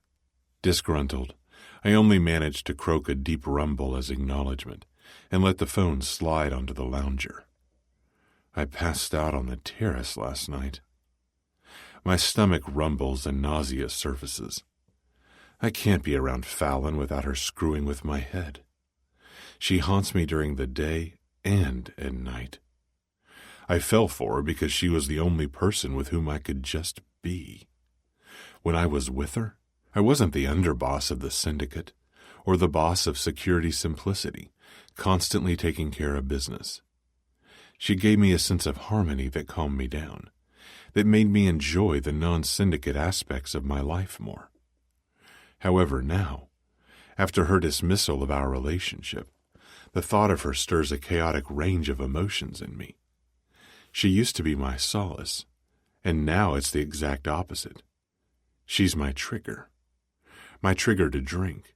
My only reprieve is found in alcohol, but even that only numbs me for a while, and then everything comes back full force, intensifying the pain with this horrible headache and queasiness. She has the audacity to keep throwing lies and betrayal in my face, without once giving me the chance to explain or have a serious heart-to-heart. Supposedly, women always want to communicate and define relationships, but I found the one woman who's a closed book, and I can't seem to get through to her. Granted, I also didn't handle things well the last couple of days. Rubbing my middle fingers in the corner of my eyes, I unsteadily go to my bathroom to rinse off the weekend. Rinse her from my mind, yet again. Adriano, always just as punctual as I am, texts me that he just pulled up as I sip an espresso in the kitchen. Opening the drawer of my island, I search for my headache remedy and grab a bottle of water from the fridge before I make my way down to meet him. I slide into his silver metallic convertible, which is parked right in front of the building, and turn down the volume of the radio before I screw the top off the bottle. You look like shit, he remarks as he shifts the car into drive.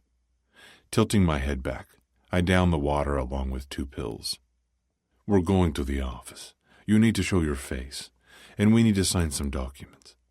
Maybe we should attend a few events, too, because it's been a long time since we've participated in our security business. I slowly nod. He glances at me intently. Luca, you have to stop this self-distraction. No woman is worth losing your life over. You promised James. Now follow through. We gave you a week, and you deteriorate the moment you lay eyes on her. Yeah, the weekend sucked. Adriano sighs resolutely. We went into this together. You owe it to me to stop playing with your own life. James has been patient, but he's not anymore. This is our life, and Fallon doesn't want to accept it. You have to move on, and I get that it's difficult when we still need to keep an eye on her. My gaze shifts to Adriano, and I realize that I do owe it to my best friend, because without me as his underboss, he would live an entirely different life. Without him, I would have a completely different, less trustworthy capo. Give me some time. Cover for me occasionally, but I promise I will be myself again soon. Okay, but you have to start answering your calls and act like the underboss again. Don't let James or anyone else see your weakness. You told me that. My head falls back against the seat while the medicine is kicking in. She came by yesterday. His eyes cut to mine. She received the money and was not happy. She'll need it. I hope she's smart enough to keep it. Adriano brakes at the intersection and waits for the light to flick to green. That's what I told her. The fact that she's not telling me about the investigation concerns me. Why is she determined to keep it from me and not ask for help? Unless she is working with the police. Calliope's weak to make the note disappear as past, but I bet she hasn't kept her word. Calliope is MIA, Adriano mentions and hits the gas. Since when? 3 days ago, I think. Check your messages. I've been working a lot the last few days, picking up your slack without any of the other members noticing. Thanks, man. You better give me a fucking stunning stripper for my birthday to make it up to me. Grinning, I offer. One with huge tits? No. He complains dramatically, and his mouth twitches in amusement. Huge ass. You know I'm an ass man. Depends on the woman with you. You're not always an ass man. I gulp the entire bottle of water down to quell my thirst. Adriano turns the wheel to the right, rounds the skyscraper and heads towards the garage. Well, some women have such gorgeous tits, I don't see anything else. See, then you're not an ass man. You're undecided, I tease, and he parks the vehicle in the vacant spot with his nameplate on the wall. A perky blonde receptionist, who I don't recognize, welcomes us as soon as we walk in. Good morning, Luca, Adriano. Adriano winks at her, and she giggles in an irritatingly high tone, while crowds of people pass her desk. After we rush inside the first elevator that opens, Adriano presses the button to the 30th floor. The entire floor belongs to our company, Security Simplicity, but we rent out half of the office space. I haven't stepped foot in the office for over 3 weeks, which isn't uncommon. But with Alex's investigation and the explosion at our headquarters, I need to be more consistent about maintaining the facade. If any clean detective digs just a little deeper into Fallon Michaels' past, it will lead him to me. Adriano and I share an office next to the management team, our 3 directors who manage daily operations.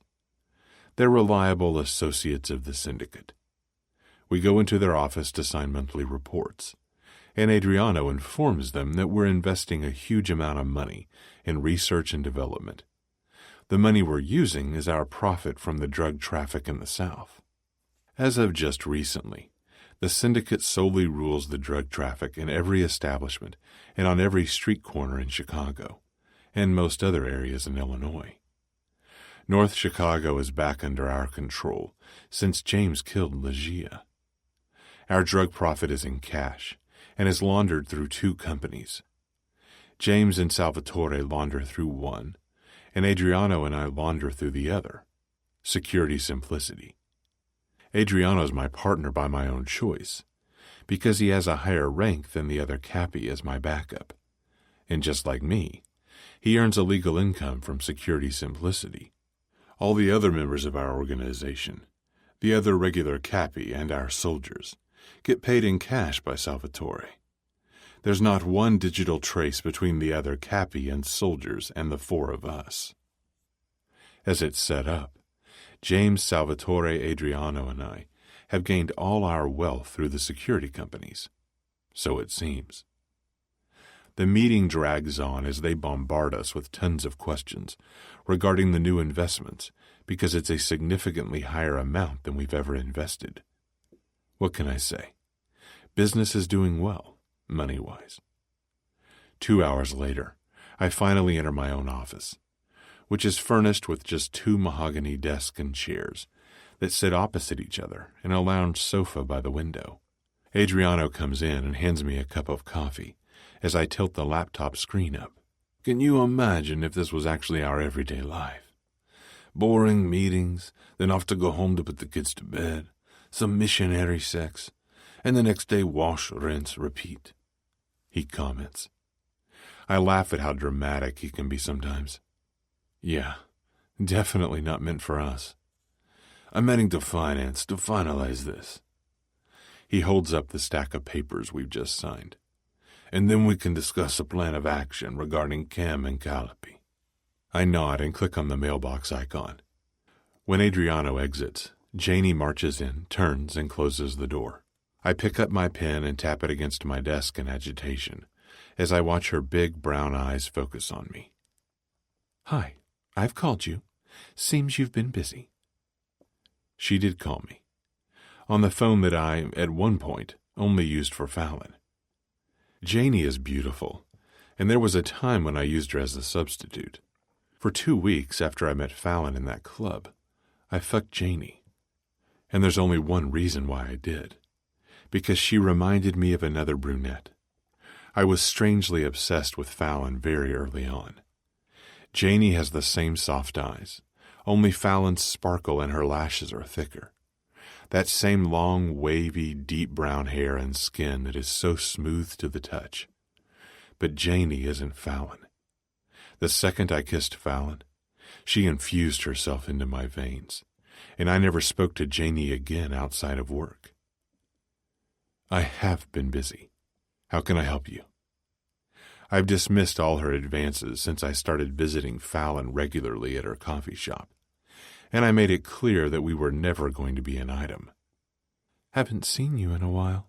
She rests her ass on my desk, right next to me. I stand without touching her, and move away to open the door. I'm fine, and actually busy right now. I'm not in the mood for this shit. But this is the office, so I stay polite and professional. Oh, okay. She gets the hint. Maybe we can have lunch. Clearly she didn't get my hint. Maybe. Probably not. After she leaves, I return to my desk and start digging through Camilla Guillermo's files that we had pulled by our new hacker, Henry. He's a genius kid who works for the government, but also works for the Syndicate on the side. Most of Cam's information is either deleted or classified now, which is odd because before she disappeared, we had another classified file on her. Even confidential information is usually accessible by our hacker, but not the new classified documents. I searched for the original documents in my file labeled resumes. Her original file is clean, which is why she was accepted by the Syndicate so easily. Adriano returns after I worked for half an hour dissecting every page. Without looking up, I state, her original file is from another Camilla Guillermo. How? Adriano plops into the chair. She was meticulous because everything matches up. Except when you click duplicates in City Hall's system, which I'm logged into now, Cam's profile comes up as deleted. Looks like she stole another person's social security number for a couple of years. Adriano eases forward, entwining his fingers on the desk. She isn't Camilla? I mean, she took another identity? I look up into his widened eyes. Well, not really. I think her name was issued to another SSN. I lost you. What? I cross-checked everything. Someone is going to great lengths here, I clarify. Is this FBI? This doesn't seem like feds. I take a drink of the coffee, wincing when I taste the cold brew. Did she ever confide in you? Tell you anything about her past? Adriano shakes his head. I don't know. I'm wrecking my brain right now. He gazes outside, lost in thought. Did you ever notice anything unusual in her behavior when you would mention something? Anything out of the ordinary can help, I encourage. His lips tilt down. No. I check my phone when the screen lights up, flashing Henry, and I press answer with my thumb. I've got something, he says immediately. I have a Camilla Guillermo with one L, mentioned once in the classified files I accessed. I hear him clicking his mouse lightning fast. Yeah, she's so untraceable until over a year and a half ago. Used to work at Club 7. She was one of Fat Sal's girls. Oh, fuck.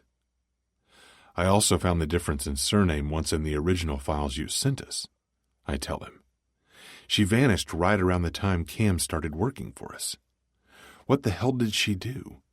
Is she or someone else changing all her records?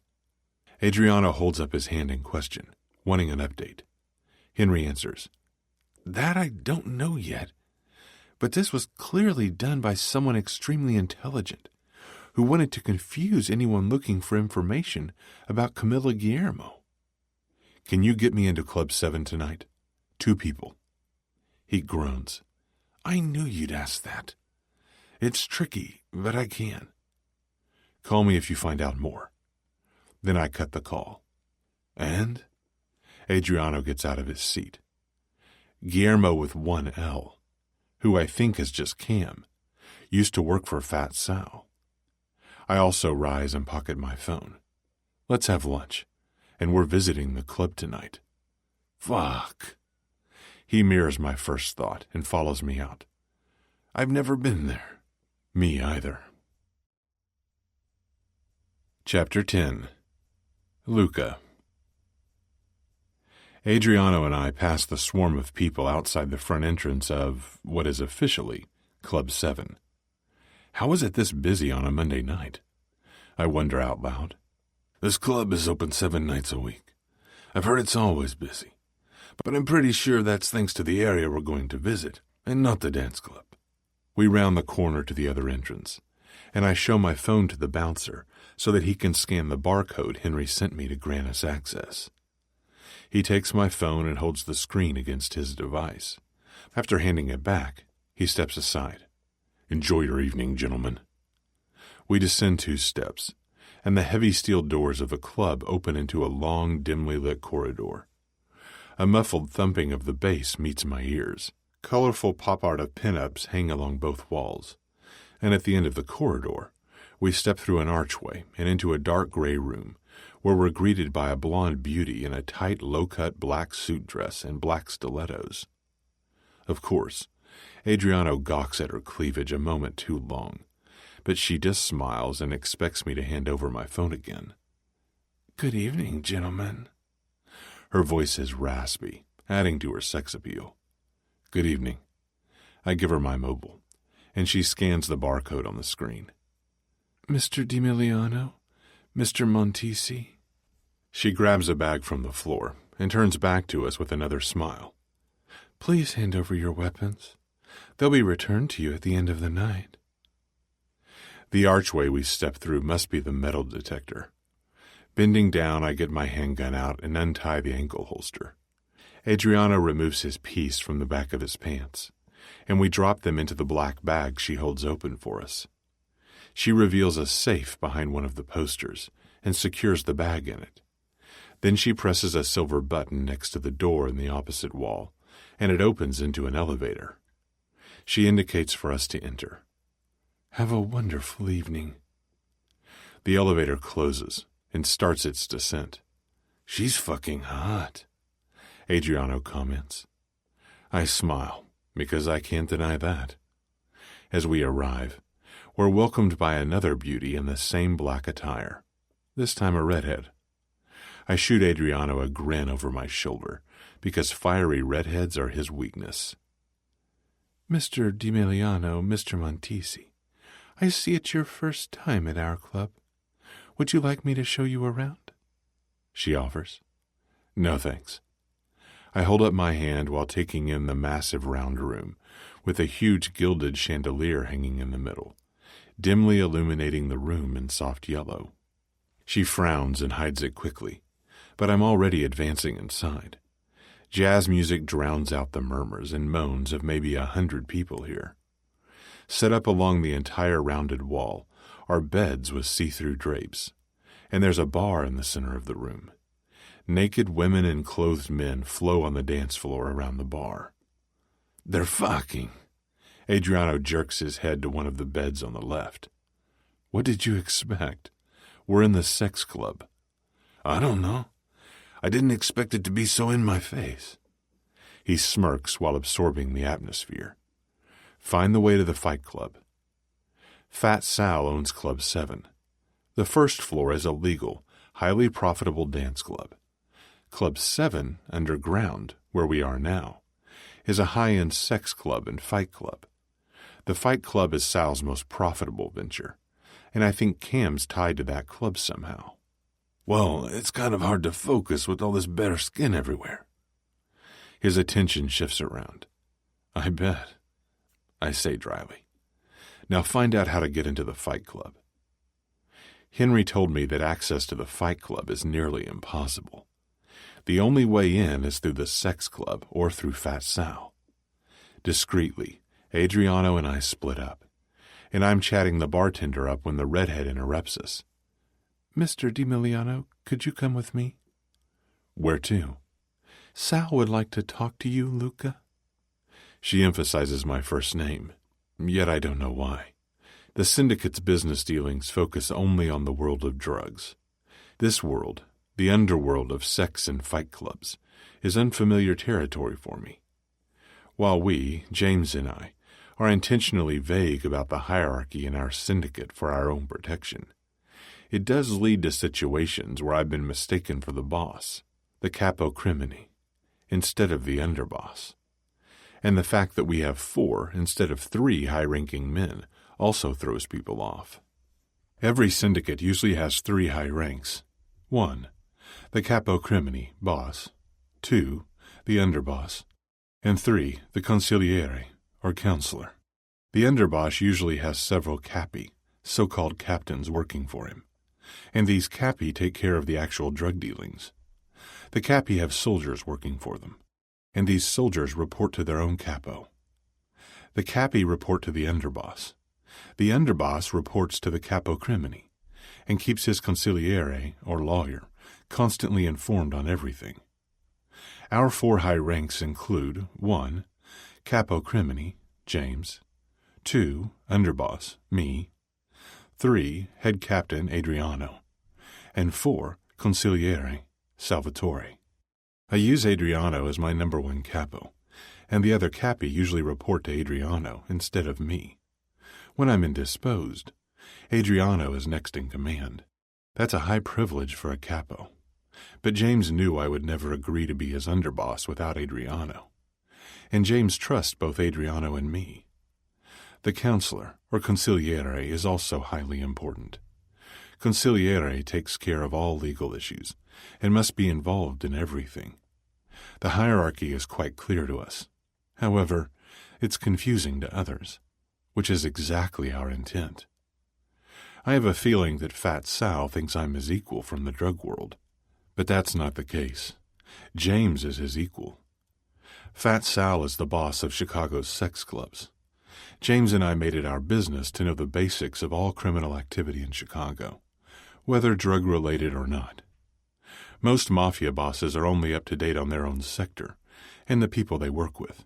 Fat Sal buys batches of drugs for his sex club from Alessandro, one of my other capi. Fine, Mr. Montesi is coming too.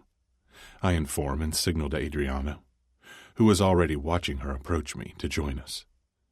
Adriano falls into step next to me, as we follow her back out and turn into another long hallway. This place is a maze. Adriano whispers, "What's wrong?" Sal wants to talk. We're shown into the office belonging to Sal, who swings around in his black leather desk chair when we enter. Fat Sal does his name justice. He's fat, with a huge round stomach, and is dressed in a crisp, too-tight dress shirt, but he's clean-shaven, extremely tanned, and flashes us his white teeth. Emiliano, to what do I owe the honor of Chicago Syndicate royalty visiting my humble establishment? His guard closes the door behind us. Sal, this is Adriano. I don't elaborate on his rank or mine, because I still believe Sal presumes that I'm the boss. Sal has a reputation of ruling his sex-in fight club with an iron fist. He's ruthless, but we've never had any altercations with him. Also, he seems mellow and at ease since we're in his territory, so I pry for information. I'm actually looking for someone, hoping you could help me. He signals to the chairs in front of his desk. Sid. No thanks. I can keep it short. I'm looking for Camilla Guillermo. Why? She used to work for me and disappeared suddenly after we had some issues at my house. I reveal the truth, partly. Fat Sal trades glances with his bodyguard. That name does sound familiar. He's fishing to find out how much I'm willing to pay for the information. Her classified records led me here. By the way, I can have every trace to your club removed by my hacker. He's the best. Deal. Come, we go to the fight club. That was unexpectedly easy. Adriano and I glance at each other briefly, before we trail Sal out and into the elevator to head one level lower.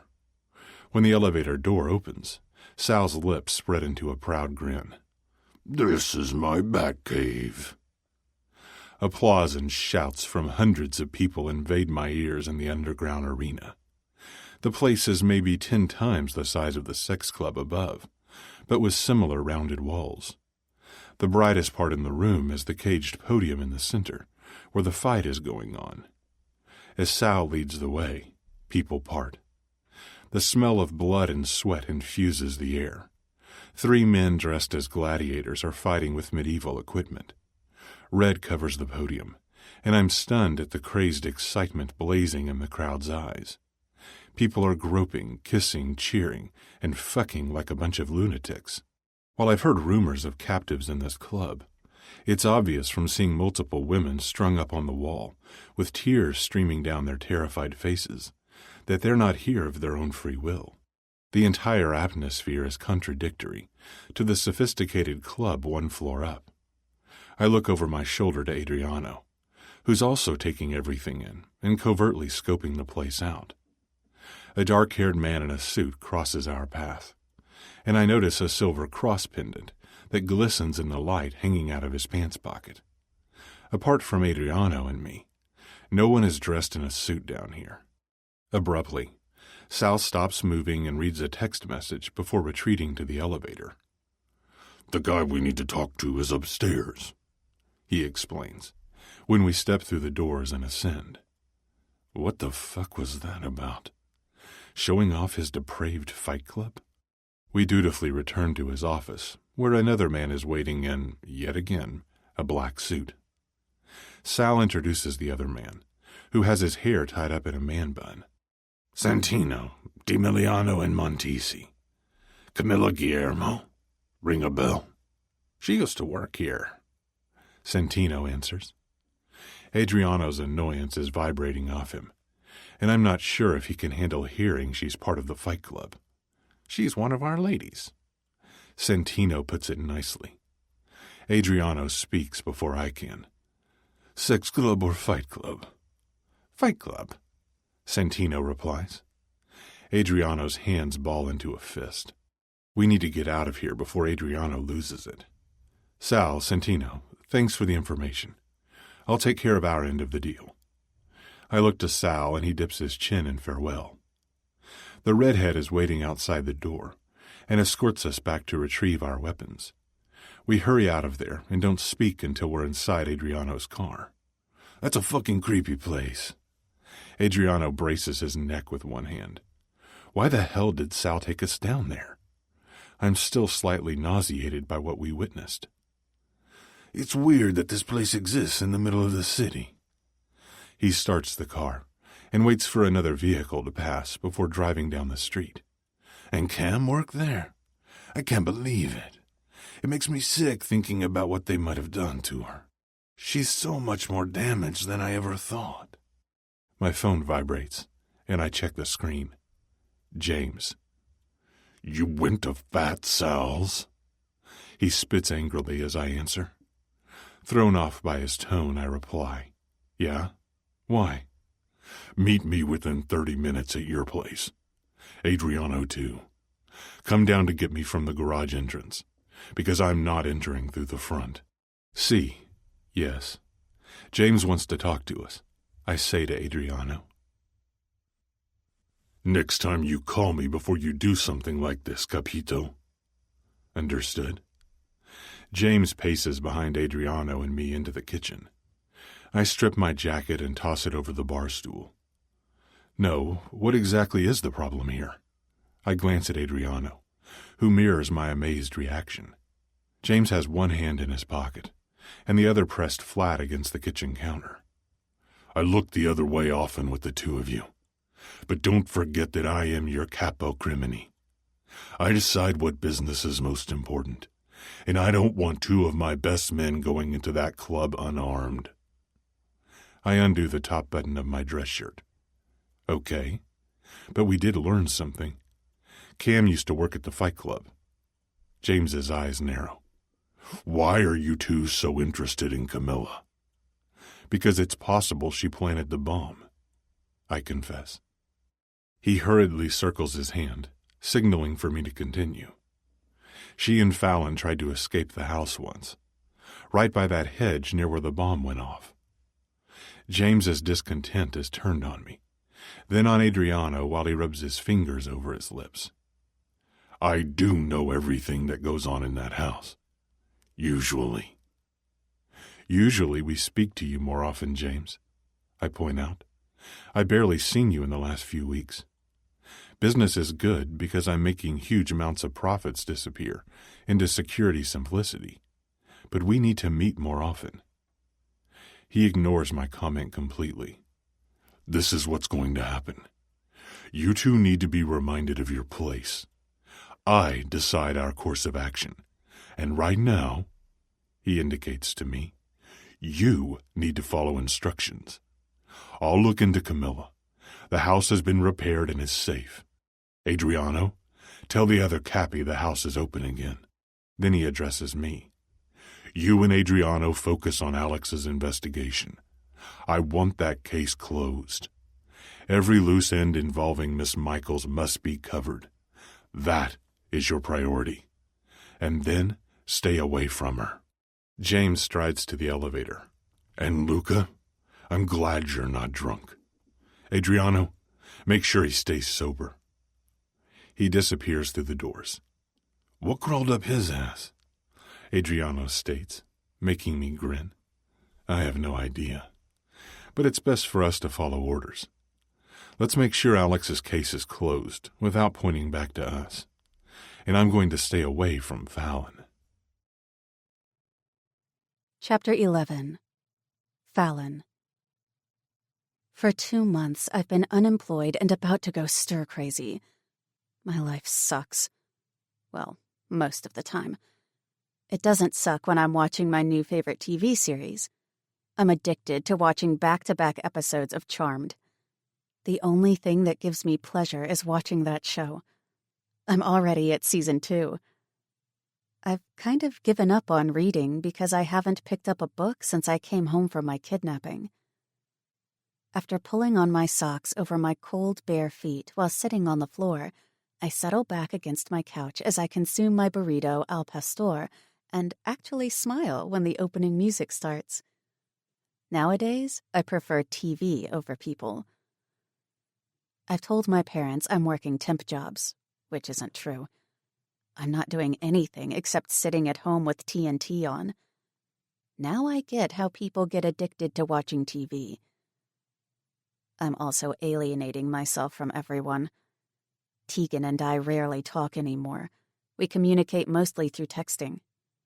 Jason's called, but I always hold him off. Why? I don't even know.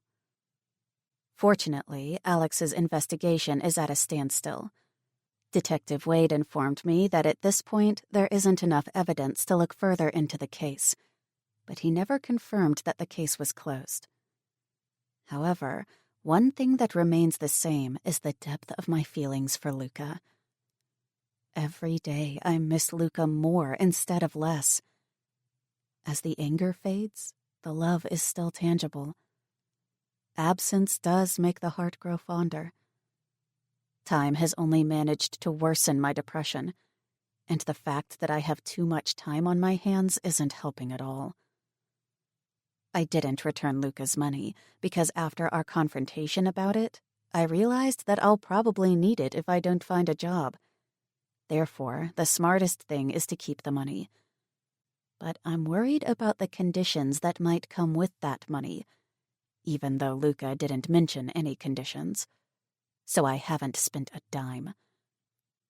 Nonetheless, my nights are restless and filled with an unnerving recurring dream. I wake up drenched in sweat and remember my dream vividly. I'm stuck somewhere, surrounded by blackness, and I'm crying. There's a need building in me to get out, but something hinders me from standing up. I used to have this dream where I'm partly awake and I want to wake up fully, but I can't open my eyes because they feel too heavy. In that weird dream state, I'd fight to open my eyes, but it was impossible.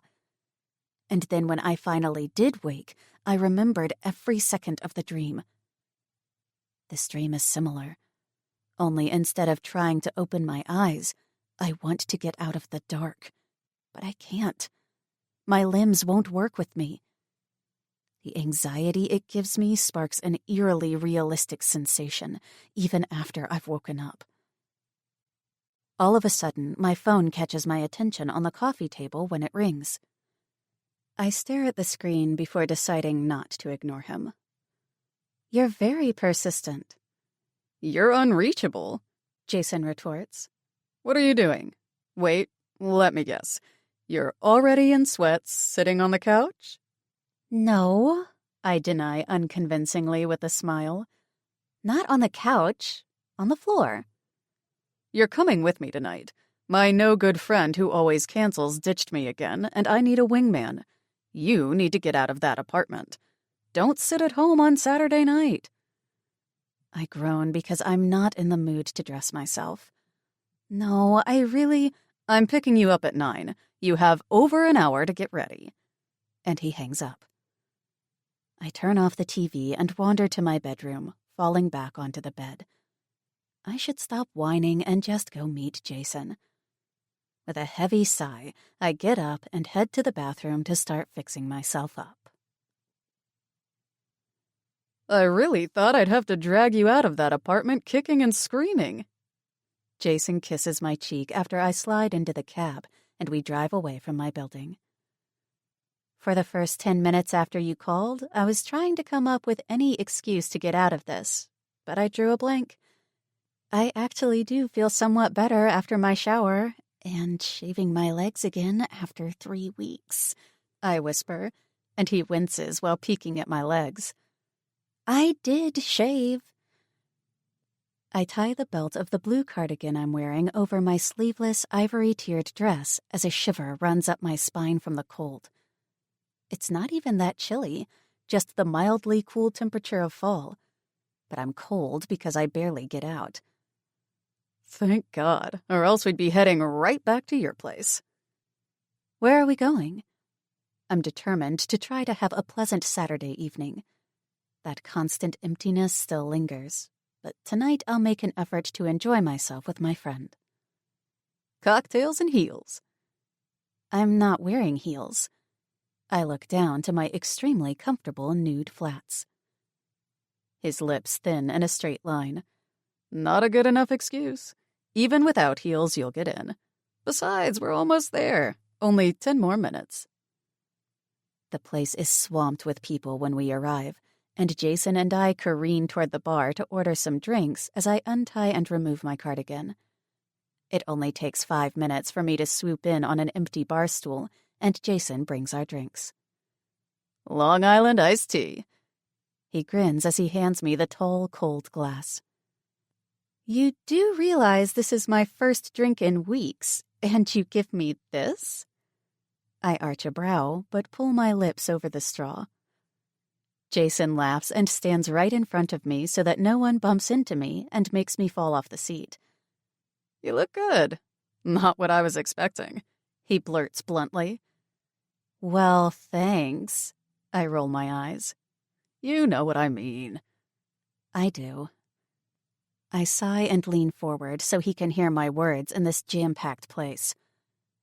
I'm having a difficult time getting over him, but I really want to. It's confusing and draining. He caresses my hair affectionately. Give it a little more time. That's all I can do. I need a job to establish a routine again because now I have too much time on my hands. How's your job? I change the topic to a more fun subject and take another sip of my drink as I notice Jason's gaze straying to the blonde on the stool next to me.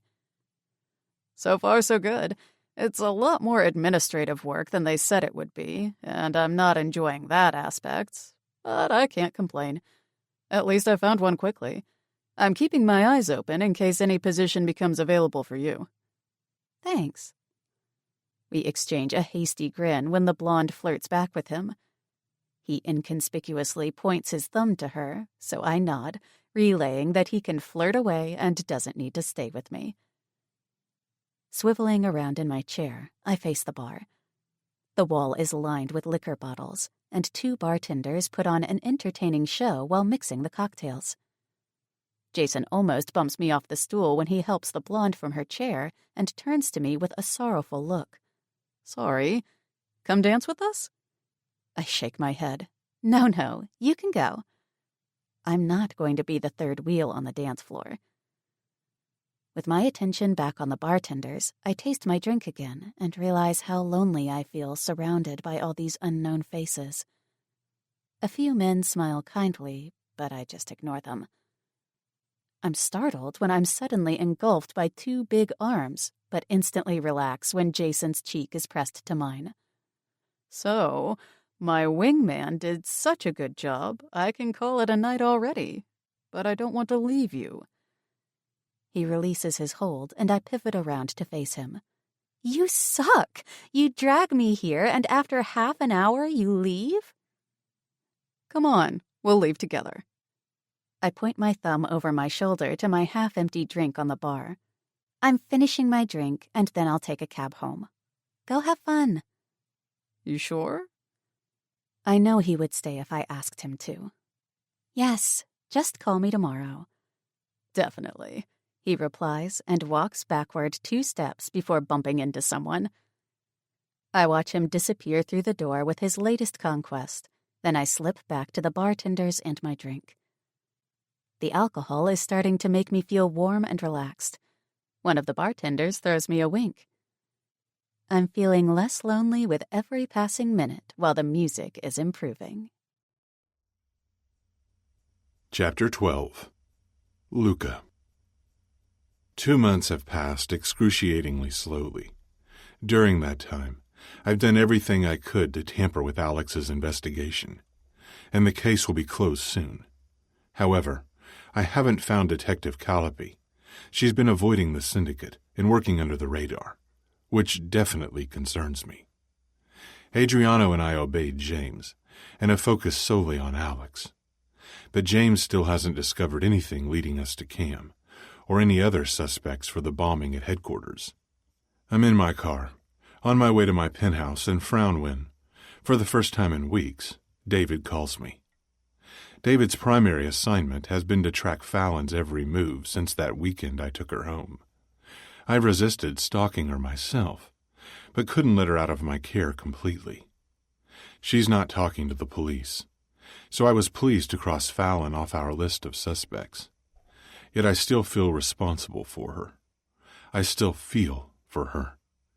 And my need to protect her will always be there, even when I'm enraged at her dishonesty and not confiding in me about Alex's note. I hurriedly answer, "Yes." Someone other than me just followed Fallon and companion to West Madison Street. She went into a bar named Cocktails and Heels. A door is being slammed on his end. I'm walking in too. Unease instantly pours in. Don't reveal yourself unless absolutely necessary. Protect Fallon without scaring her. I yank on my steering wheel and hit the gas to go to West Madison Street. I'm coming now. Don't let her out of your sight. I end the conversation to instantly touch base with Adriano. Ciao. Hello. Where are you? Loop, he replies. Are you close to West Madison? I ask. I think so. Let me check. Hurry. I ignore a red light and speed through the streets. Someone followed Fallon into Cocktails and Heels. David just went in, and I'm almost there too. But I have no idea what I'm walking into. I'm there within 10 minutes. I'll find you inside, Adriano says. Flinging the phone on the passenger seat, I race to the club. While driving, I realize I'm finally going to see Fallon after 2 long months. My palms are perspiring from both apprehension and the anticipation of being close to her again. I park the car and charge into the bar. Music is blaring from the speakers, and the place is packed, so I check my phone screen. A message from David informs me that she's sitting at the bar to my left. My head whips to the illuminated area, and at the end of the bar stands David, watching Fallon and everyone around her like a vigilante. I head over to him first as I recognize her posture right away. She's in a white dress with her back to me, but people keep disrupting my line of vision. She's gaping at the bartender's antics as he shows off while mixing his drinks. Who is it? I ask David when I join him, without taking my eyes off her. Fuck, I lost him, but no one approached her. Disgruntled, I instruct as I unbutton my suit jacket. Find him. I'll take care of Fallon tonight. A throbbing below ensues when I cross the distance between us and stand right behind her. Her long hair flows down to her lower back, and her smooth legs are crossed. Stepping forward, I place both my hands on the bar, caging her in from behind, and lean down to the shell of her ear, without pressing my front to her back. She turns her head, and I'm completely thrown off guard when a wide, genuine smile sweeps across her face. Fallon's eyes sparkle, but her expression is somewhat bemused. Her bangs are gone, and I'm struggling not to trace the contours of her beautiful face. This is clearly not the distant welcome I was expecting. What are you doing here, Fallon? I intentionally graze my teeth over her earlobe, and she eases back against me, so I instantly circle her waist and bury my nose in her hair. I close my eyes at the comforting sense of familiarity we're both currently enjoying. Luca? She arches into my touch and traces my unshaven jaw with trembling fingers. I missed you. Her breath smells like rum. I grab the seat to spin her around and hook my hand behind her head. Our gazes lock, but mine drops to her full lips that have parted slightly from my touch. Are you drunk? I smile, and my stare wanders down to her cleavage. I'm unable to resist her pull, so my palm slides up her bare thigh while her perfume wafts around us. Yes? She throws her arms around my neck, dragging us face to face. I miss you so much, Luca. I still want you. Those words give me more pleasure than I could ever imagine. Wondering whether the one you love misses you as much as you do her is a feeling that breaks a person down. Time apart hasn't damaged our connection, and I don't remember why I even came in here when all I'm focused on is tasting her. Especially when she scrapes her nails up my neck, into my hair, and I shift closer between her spread thighs, wanting her to feel my growing excitement. How much have you missed me? Oblivious to everyone around us, I kiss the side of her throat and nuzzle the sweet-smelling mass of her hair, feeling her familiar warmth. Her back bows to meet my pelvis, and I get a raging hard-on. So much that I want you right now, she whispers. Finally, our lips meet, and I crush her into me with my hands covering her ass. Tongues search in a frantic attempt to taste a love that was destroyed in those 6 days 2 months ago. Regrettably, a tap on my shoulder interrupts us. Luca. Without releasing Fallon, I look over my shoulder at Adriano's huge smirk. I see there's serious trouble, he comments sarcastically, and cocks his head as Fallon rests hers against my thumping chest. Bathroom. I jerk my head to the end of the bar. Well, I'm not one to cock-block. Adriano parts the way, and I lift Fallon off the stool, grabbing her sweater while she clings to me. I clasp her to me tightly, and then take her hand in mine. She laughs and presses herself against me. I want her now. Adriano takes care of the waiting line in front of the ladies' room. Ladies, toilet is clogged. You can use the men's. He extends an arm to the men's room and dazzles them with a lopsided grin. They happily oblige him. When I open the door, it's yanked back, and 2 women step out, leaving the space empty. After pushing Fallon inside, I shove her sweater, jacket, whatever it is into Adriano's hands and close the door behind me. To my surprise, she's leaning casually against the marble sink and observing the bulge in my dress slacks. In a low voice, I command, "Spread your legs." Eager to comply, she lifts her sweet ass onto the sink and spreads her legs wide, making her dress right up to her hips.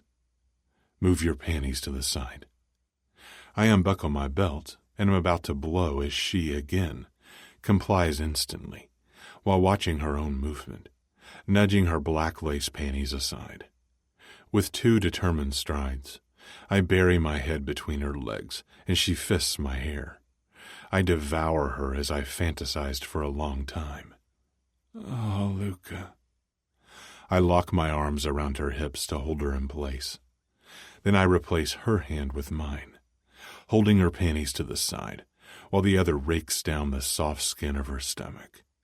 I'm spurred on by her unyielding grasp in my hair as she grinds against my mouth, and I suck and lick relentlessly. I touch as much bare skin as possible under her dress and pinch her nipple to elicit her distinctive, enticing moan. God, I missed you. Fuck, you're so sweet.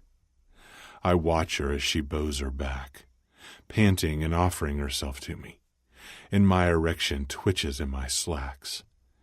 Yes, Dolcezza, come for me. I was foolish to think that she was ever under my spell, when I'm utterly dominated by hers. She's so loud and close to exploding. I fucking love it, and continue to circle my tongue as I look up at her tightly shut eyes. It's so sexy when her back arches, while her hand flies to the mirror behind her as she rides out her climax, smothering me entirely. But I take the pleasure from her body without mercy, until she's satiated. Then I rise and unbutton my pants as I cup her head and pull her forward to press our lips together. Kneel, I order, as unadulterated lust pumps through my veins. With my hand tangled in her hair, she lowers, tugging down my boxer briefs and instantly taking me into her mouth. Oh, fuck. I press my palm against the sink to keep from falling forward as her warm mouth sucks me off, and her hair tickles my thighs. Faster, I urge, and drive into her mouth while I cradle the back of her head. She wraps her fingers around me and sucks while peeking up at me through her eyelashes, with those light brown eyes that have beguiled me since that night we met so many months ago. Without warning, my balls tighten and I coat her throat. Fuck, I growl and slow my thrusting while she keeps sucking, and I'm tempted to stay in her mouth. My chest is heaving as I stare down at her. She swallows, and our heavy breathing is suddenly all I hear. Shit. She's drunk, and I fucked her mouth. Fallon struggles up, almost slipping, so I curl a hand around her arm and help her. She kisses me hard on the lips before she starts adjusting her clothes. After tucking my dress shirt back in, I speak to her quietly, because I don't want to set her off. Adriano's taking you home. No, she whines. This is exactly what I'm not in the mood for. She's drunk and wants to dance and flirt, but no one is going to dance or flirt with her, and she needs to go home in order for us to figure out who was stalking her. Yes. I pull Fallon's body flush against mine, and her playful side is still calling the shots, because her swollen lips curve up. He'll take you home when you're done. He's right outside with your sweater. Are your keys in there? I trace my thumb over her bottom lip. Pocket. She turns around to face the mirror, untangling her hair and letting the strands flow through her fingers while scrutinizing her hand.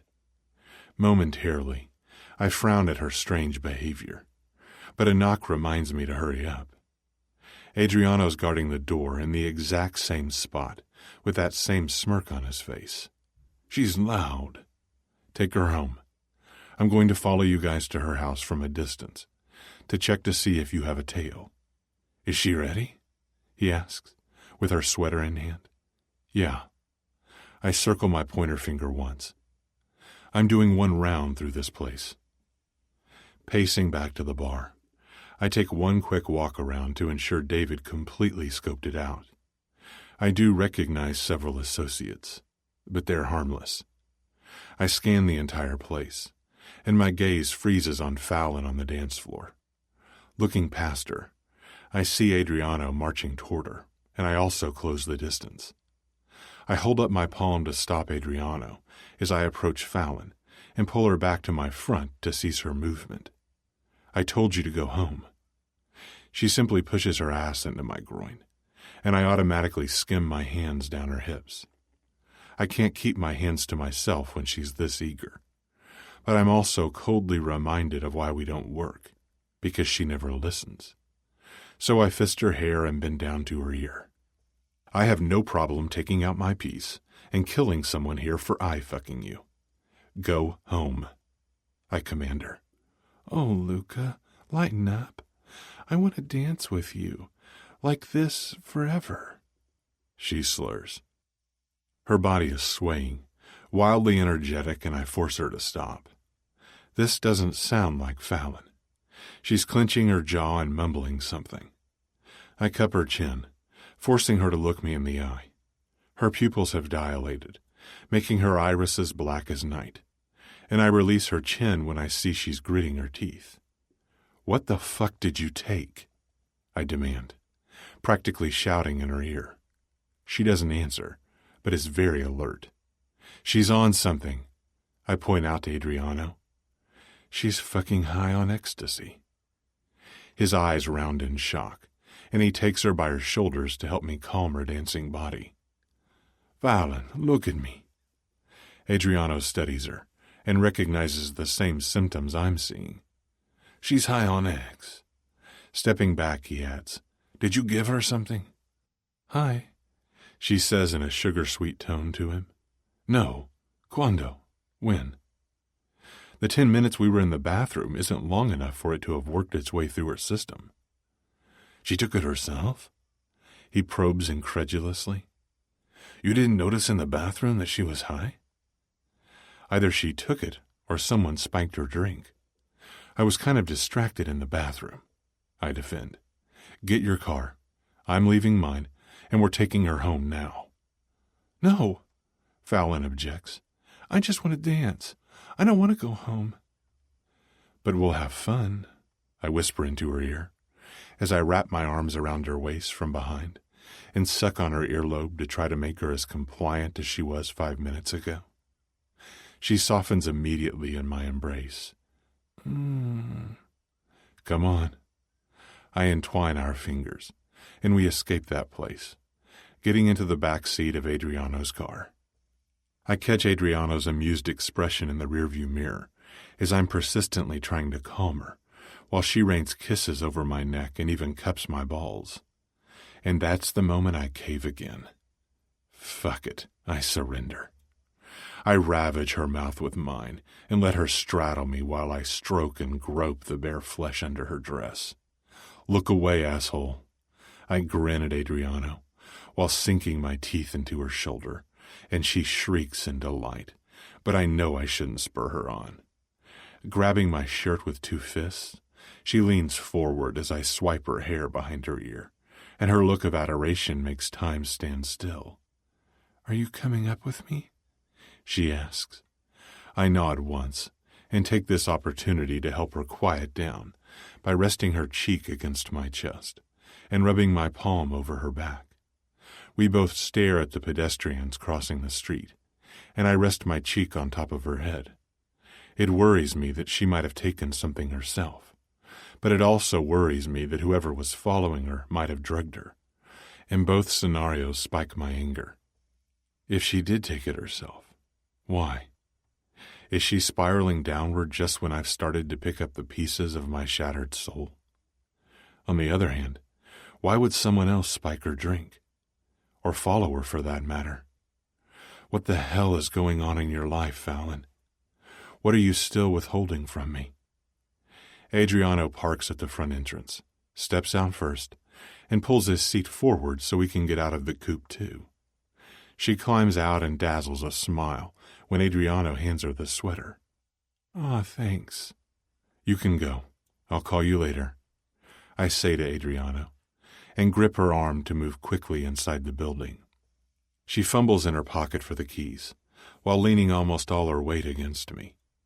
I snatch the keys out myself and walk us forward, inside and up. She flings both arms around my middle. "I miss you." Throwing my arm around her shoulder, I sigh deeply. "You've said that already." That's how I enter her apartment after such a long time apart, hugging Fallon firmly. Together, we tread to the bedroom and sit on the edge of the bed, and I place my hands on each side of her head so that her gaze is focused on me. "How do you feel?" I lock eyes with her. She tries to close the distance between us, but I hold her strongly. "Good," she replies softly. "Is your vision blurred?" A crease forms between her brows. "No." "Are you cold? Thirsty? Have any cramps?" No." Then she adds loudly, "Wait, I'm thirsty." "Stay here while I get you some water." I run to the kitchen for a glass of water, and she downs it in one gulp. While stripping my clothes until I'm in just my boxer briefs, I can't help but return the suggestive grin she shows me. Damn, I miss her and her playful side. In turn, Fallon pulls her dress over her head, kicks off her flats, and slides back on the bed as I inch toward her. I adjust my growing hard-on, while trying, unsuccessfully, not to gawk at her breasts, since she's in only her panties now. "Spiacente, dolcezza. Solo una bella dormita per te stanotte." "Sorry, sweetheart. Only a good night's sleep for you tonight." Lying down next to Fallon, I pull her into my side with her head on my chest and entangle our legs. "Sleep, Fallon." "No." "Don't fight it. Just sleep." I trace my fingers down her back and hip until her breathing evens out. Rolling her onto her other side, I press my body against hers from behind, nuzzling her hair, and I fall into a deep sleep. The first deep sleep I've had in months. I open my eyes only to immediately squeeze them shut again as I rub my face into the pillow and groan. I'm pressed tightly against Fallon's body, and my hand cups the swell of her breast. She stirs as her toes explore the surface of my leg, and I'm amazed by how this simple touch can fulfill me. However, as she cranes her neck, I almost laugh when I'm confronted with her cranky face. Why am I only in my panties? It was all you had on under that dress. I keep my hold on her.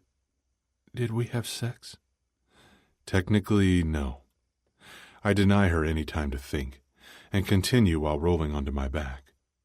Do you remember last night? She turns to her other side, facing me.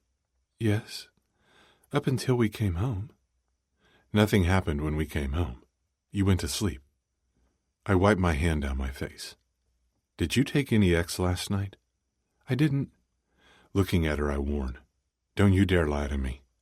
I know how your mind works, but you have to be honest now. I swear, Luca, I didn't take anything. Again, I interrupt, because I want to ask all my questions rapidly. Who was with you? You didn't go in alone, but I found you by yourself.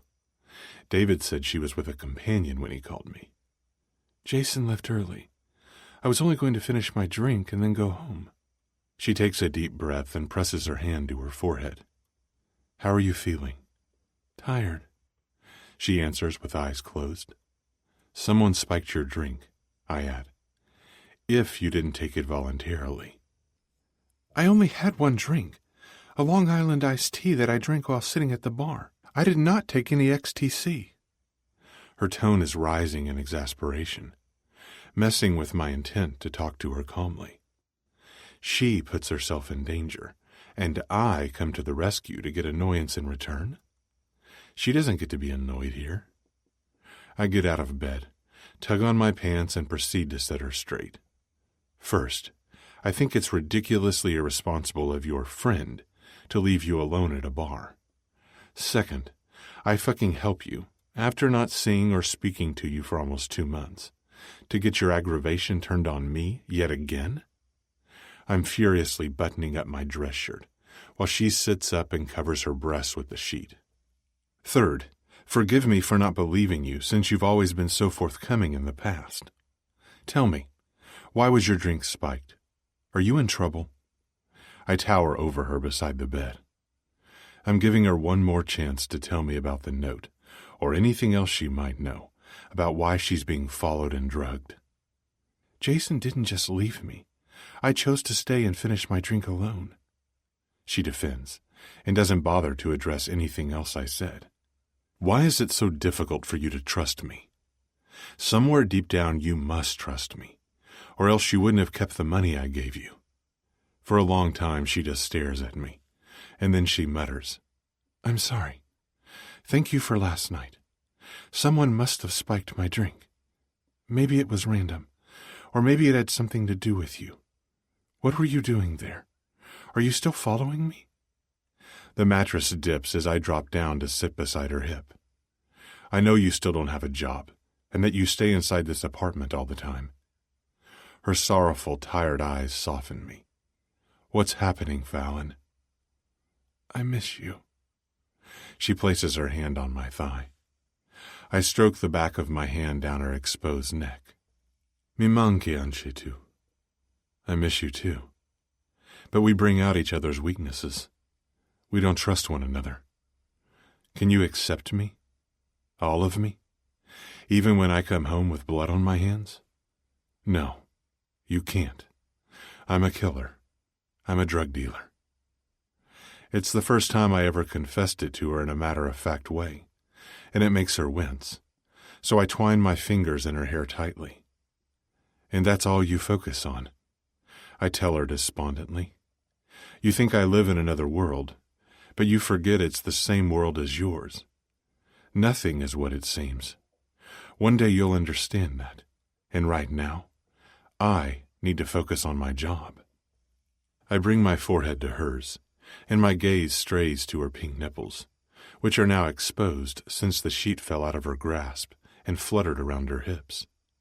I need to leave, so I release her hurriedly and rise. You need to take care of yourself, and be careful. Seeing the moisture pool in her eyes compels me to flee toward the door. Otherwise, I'll stay. And I don't need her to reel me in just when I've finally moved on without her. Besides, I have the Syndicate to focus on. When I'm in the doorway, she comments sadly, "I guess I'm still a little lost." "Try harder to find your way back," I reply without facing her, and then I leave. When I'm in front of her building, I hail a cab that takes me to my car, which is still parked at the bar. Once I'm in my car and headed home, I contact David, and he informs me that he couldn't find the guy. Most likely scenario is that the man who followed her into the bar drugged her drink. But why use ecstasy? Why not use a date rape drug? What was his intention? When I arrive home, I fish out my phone. "Adriano, David lost the guy who followed Fallon into the bar, and I guess that guy must have added the X to her drink. Who the fuck would be after her?" "Well, it must be connected to you," he answers. That doesn't really narrow down our choices. I rack my brain on our latest kills. Jack, Alex, and Danny. What do we know about who Alex and Danny left behind? "I already looked into Alex's family. All clean. His brother dissolved the company, and they all moved on fairly quickly. I don't think Alex was well loved in his own family. Danny's family is a bit more obscure, so I'll dig a bit deeper there tomorrow." Keep me posted. After ending my call with him, I go to my bedroom nightstand and retrieve what I've been planning to send Fallon for weeks. Something I took from my private room at headquarters right before the living room exploded. I take it to the reception area downstairs and leave them instructions to have it delivered to her the next day. Once I'm back in my apartment, I go to the kitchen where I pull on the steel handle of the cabinet beneath the island and retrieve the whiskey in a shot glass, which I place next to the sink. I roll my neck and gaze at the label on the bottle. Rubbing my hand over my stubble-covered chin, I consider whether or not to pour a drink. I still take the bottle in hand and tilt it into the shot glass. Then I stop, realizing one drink will lead to more, and I need to keep a clear mind, especially now, since James has been on my case. With a sigh, I set the bottle back on the counter, because I refuse to let her get to me. The moment will come when she reveals everything, when she figures out that she does need me and discloses everything I'm missing now.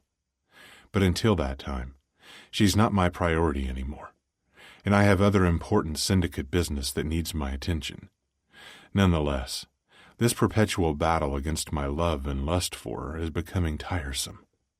Swiping my arm over the counter, I slide the bottle and drink into the sink, and the shot glass splinters into tiny pieces. One night with her and I feel like I've taken 3 steps back. So I start the process of coping with the burden of missing Fallon all over again. Chapter 13. Fallon. Luca doesn't say goodbye, which strikes me as odd, though it is a goodbye, and that's left me more disheartened and hollow than ever before. The front door closes softly while I'm reliving last night's passionate encounter. I scoot back down on my bed and remember everything vividly. How I was able to quiet that voice in the back of my mind, that voice of reason I've grown accustomed to in my upbringing. That voice that convinces me it's wrong to love a killer, a dealer. In those moments, I truly enjoyed myself. It was liberating just to feel happy again.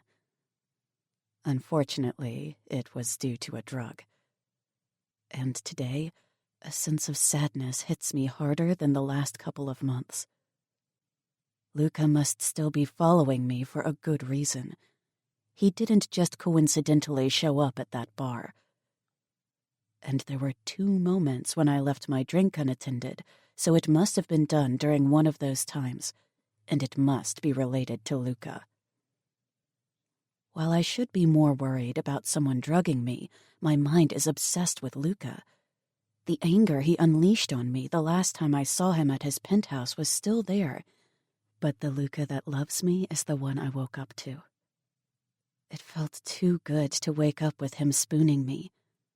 The entire night he was pressed against my back, and I was wonderfully aware of it and so caught up in preserving my sense of bliss that I contentedly fell asleep. I'm sure Luca knows about the note Alex left. So why does it anger him that I haven't told him about it myself? Am I still in the dark about what's going on? Alex's investigation will be closing soon, and I assumed that would be the end of my connection to Luca and his syndicate. Which is a bittersweet thought, because I want to be safe, but I also wish I could be with him. There isn't a day that goes by that I don't consider reaching out, and being with him again brought every emotion back to the surface. I ache for him in a way I've never ached before. But he's right. I pushed him away, and I'm clearly not a good influence on him anymore. When he's with me, he can lose his temper within a split second. As I'm mulling all these thoughts over in my brain, the fatigue wins, and I drift back into a restless sleep. The days after the ecstasy incident, I'm feeling progressively more depressed and even more anxious. I check the front door lock throughout the day, and I don't leave the apartment. When the buzzer rings on Monday to notify me of a delivery, I journey down to retrieve my package instead of letting strangers into the building. While climbing back up to my apartment, I squeeze the package and frown. It feels like a book, but I haven't ordered any paperbacks in months. When I'm back inside, I lock the door and rip open the package. Tears instantly pool in my eyes, blurring my view, while I gaze at the paperback copy of my favorite historical romance novel, the copy Luca gave me when I was held at the Syndicate's headquarters. I never finished reading this story. As I clutch the book to my chest, I trudge to the couch and drop down. No matter how much I try to stay positive, I fall asleep while crying, wanting to be held by Luca. He looked good, much better than the last time I saw him, which both comforts and saddens me. I can't live like this anymore. I'm the only one holding myself back. Luca has moved on, or at least he's making a decent effort. By midweek, I crawl out of bed with a newfound determination and write a to-do list on my laptop. First, apply to at least 3 job openings daily. Second, go running every day, but be careful when outside. Watch my surroundings. No one will get a chance to spy on me or spike my drink again. Luca would be proud. I'm finally listening to his advice. I smile sadly and rub my fist over my heart to dull the pain from missing him. Third, call Detective Wade and inquire about Alex's investigation. If that case is officially closed, it'll give me some peace. If not, then maybe I should talk to Luca. I'm beginning to understand the extent of his power. Fourth, call my friends more often. Fifth, visit my parents within the next month. I need to stop closing myself off from the world and can't let others frighten me into being a recluse. And sixth, ditch the no-carbs-on-weekdays diet and enjoy food whenever I want. Then I adamantly decide it's time to get out of this apartment. I get dressed, grab my laptop, and visit the coffee shop around the corner to treat myself to a muffin and tea while I search for job openings. Seated at the window and facing the passing pedestrians, I eat the buttery muffin in a few huge bites. The couple at the table next to me are murmuring endearments to each other and exchanging pecks on the mouth, which reminds me of the void inside of me. That emptiness of missing Luca makes me feel unfulfilled constantly. It's the emotional ache heartbreak causes. Stop it! Blinking away the gathering tears, I snap my attention back to my laptop, but instead of applying for jobs, I search for Luca D'Emiliano. I researched him when we first met, but couldn't find a lot of information. Mostly links to Security Simplicity, and I didn't look further into it. The first results page shows me the company website, links to some kind of software, and affiliated companies. I click Images, and am surprised to find photos of him at parties and other events. Mostly posed pictures of him with a date, always with an attractive model on his arm. I push the screen down and order a huge slice of red velvet cake filled with white buttercream and an Earl Grey tea, and then I actually do send some employers my resume. After hitting send on my third email, I contact Detective Wade. I bring my phone to my ear, hoping he'll pick up. Wade, he answers. Hi, Detective Wade. It's Fallon Michaels. I'm calling in regards to Alex Gentry's investigation. He sighs deeply. Still the same status, but I can't close it because I have another case that could be tied to it. He pauses, and I can hear the rustling of papers in the background. Fallon, are you okay? Startled, I retort, Yes? Because I have to tell you, your sudden interest in this case is peculiar. I've spoken to you twice in 2 weeks. Well, I just want it to be closed so I won't have to worry about it. Shit, that came out wrong, so I hurriedly add, It's weird to have this hanging over my head. That sounds ominous.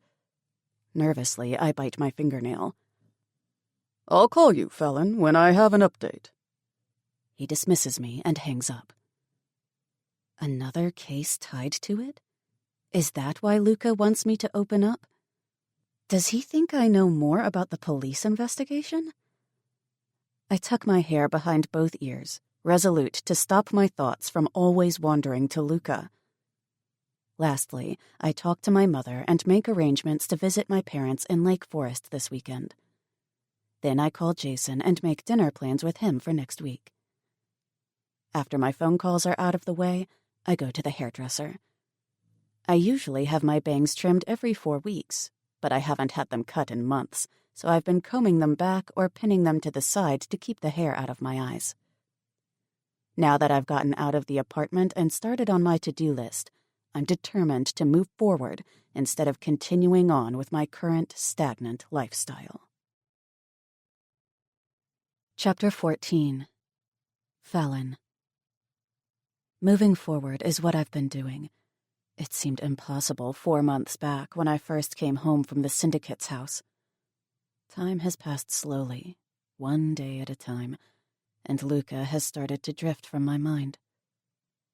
And although day by day the pain and emptiness of missing half of your heart does lessen, the love never disappears. Occasionally, on random mornings, I wake up and the ache is just as bad as when he took me home during the summer. Yet sometimes I succeed in not thinking about him at all.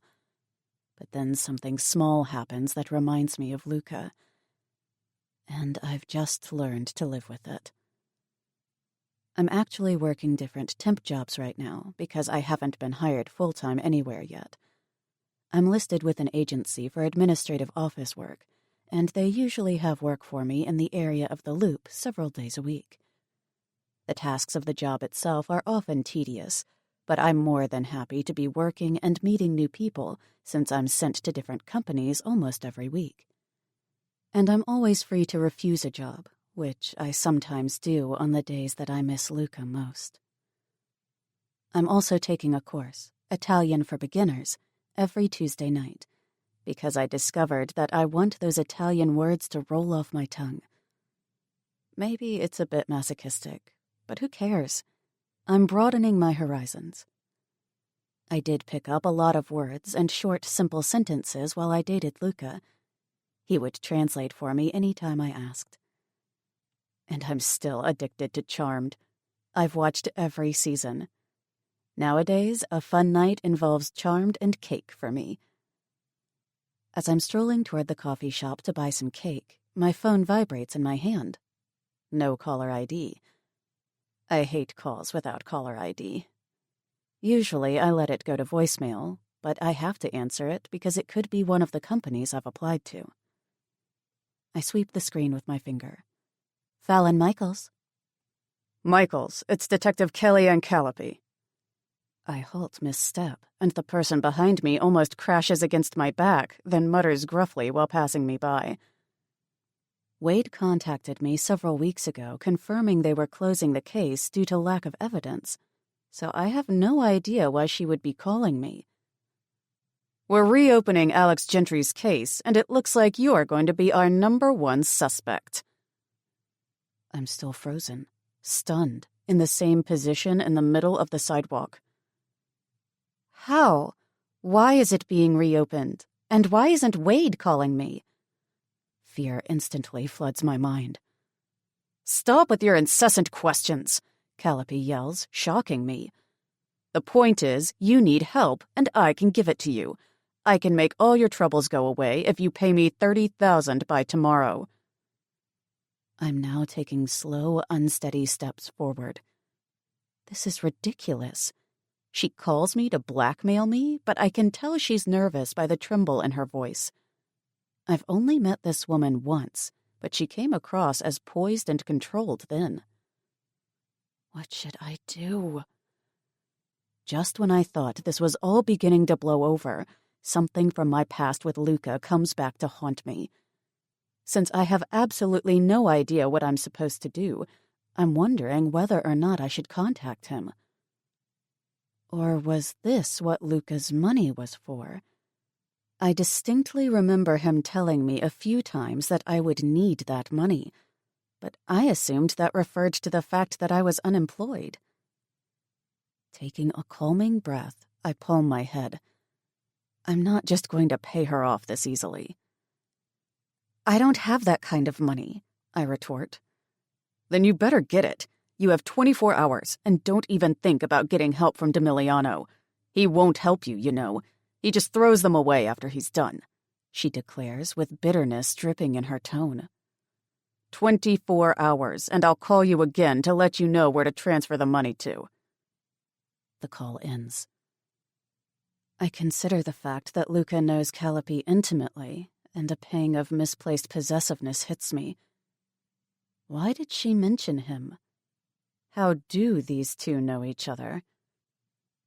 I keep moving forward, staring at the sidewalk, with my phone pressed against my ear. But when I'm standing in front of the coffee shop window, the initial shock from Callipy's call is immediately overruled. Inside, sitting at our table, right by the window with an espresso, is Luca. He glances sideways, and when he looks directly at me, the entire world around me fades away. Why is he in our coffee shop? Has he been here often since we broke up? Our eyes lock, and I notice the small differences in his appearance. He's stopped shaving because the sexiest beard covers his jaw. I've forgotten how Luca can pull off the rugged yet debonair look perfectly. He's not wearing a tie with his crisp navy suit and white dress shirt. His dark blue suit was my favorite, and I preferred him sans tie with the top buttons undone, just like he is right now. While I've been lost in his striking features, I've forgotten about the call. Again, I wonder what Luca's doing here. There's one way to find out, so I step through the door and start toward his table. Only he's visibly not excited to see me. A frown is embedded between his brows, but I march on and pass the other tables to stop in front of him. Luca. I smile uncertainly because his hard gaze isn't exactly inviting, but I sit down across from him anyway. It's comforting to see him, especially after my disturbing conversation with Callipy, and I'm surprised at how badly I want to touch him, to feel him, even after so much time apart. I breathe in his cologne and release a soft sigh when the distinguishable fragrance awakens memories that I thought were long forgotten. Luca continues to frown as he evaluates me, and I can't detect any emotions, except maybe slight annoyance coupled with surprise. Fallon? Desperate to end this awkwardness between us, I repeat the sentence I spoke at the beginning of the year when we met here. Isn't this a nice coincidence? I wonder how he's been doing and what he's been up to. A smirk crosses his face. This time it is actually coincidental. Really? He hasn't offered me a drink, and I'm sitting with my coat on and my purse still hanging over my shoulder. Yes. Luca sighs and glimpses toward the back of the shop, then back to me. Sometimes I come here for an espresso. He holds up his drink. Obviously, he's lying because he avoids my eyes, and I secretly hope that he comes here to somehow be closer to me. That's the main reason why I still come here and always sit at this table. Suddenly, he motions to my forehead. You went to the hairdresser. I swipe my bangs to the side and smile, loving that he notices it because the last time I saw him, the morning after the ecstasy incident, which was 2 months ago, I did have a different hairstyle. My hair was combed back because my bangs were too long. I pull a deep breath into my lungs to steady my voice and prepare to tell him about Calliope's phone call. Whether coincidental or not, the fact that we've run into each other now, right after the blackmail call, is a sign to me that I need to tell him about it. She's police. What else can I do? I need your help, Luca. I utter the words that he told me I would months ago. His lips thin in a straight line. Are you in trouble? Wringing my hands together in my lap, I nod my head and decide to be completely forthcoming because I have nothing to lose anymore. I'm not sure you're aware that there's an investigation about Alex that involves me. A certain note was found in his safe. Yes, I'm aware. Continue. He orders in a formal tone and seems to be in a hurry, frequently stealing glances around the coffee shop. A detective just called to inform me they're reopening the case, which seems strange because the detective on the case told me a few weeks back it was closed. Her name is Calliope. His eyes widen, then darken with rage. When? Just now, right before I walked in here. She contacted me out of nowhere and attempted to blackmail me. I lean forward against the table and lower my voice. The investigation was closed by the detective on the case, Wade. Calliope was working with him. Out of nowhere, Calliope calls me, threatening me with new evidence that she's found that will make me suspect number 1. But she didn't elaborate. She demanded $30,000 within 24 hours. She sounded very agitated and nervous, and I don't know what to do. When I hung up, I saw you sitting here. The silence stretches between us, and the discussions of other patrons invade our conversation. Luca then also leans forward, trapping my legs between his and dropping his voice. You know what pisses me the fuck off? How you ask for my help as a last resort, while I have been the one protecting you every step of the way from day 1. Stunned by the venom in his tone, I remain quiet because I do need his help. Angering him won't benefit me, and I want to know what the hell's going on. I'm the one who's still in the dark here. While leaning back, he demands, What else did she say? She's going to call back tomorrow. I can't avert my gaze from his intense expression. This is the last time I'm going to ask you this, and I expect honesty now, Fallon, or else I can't help you. Do you get that? Yes, I hastily answer. What did she say to you verbatim? She wants $30,000. She'll contact me within 24 hours with instructions about where to transfer the money to.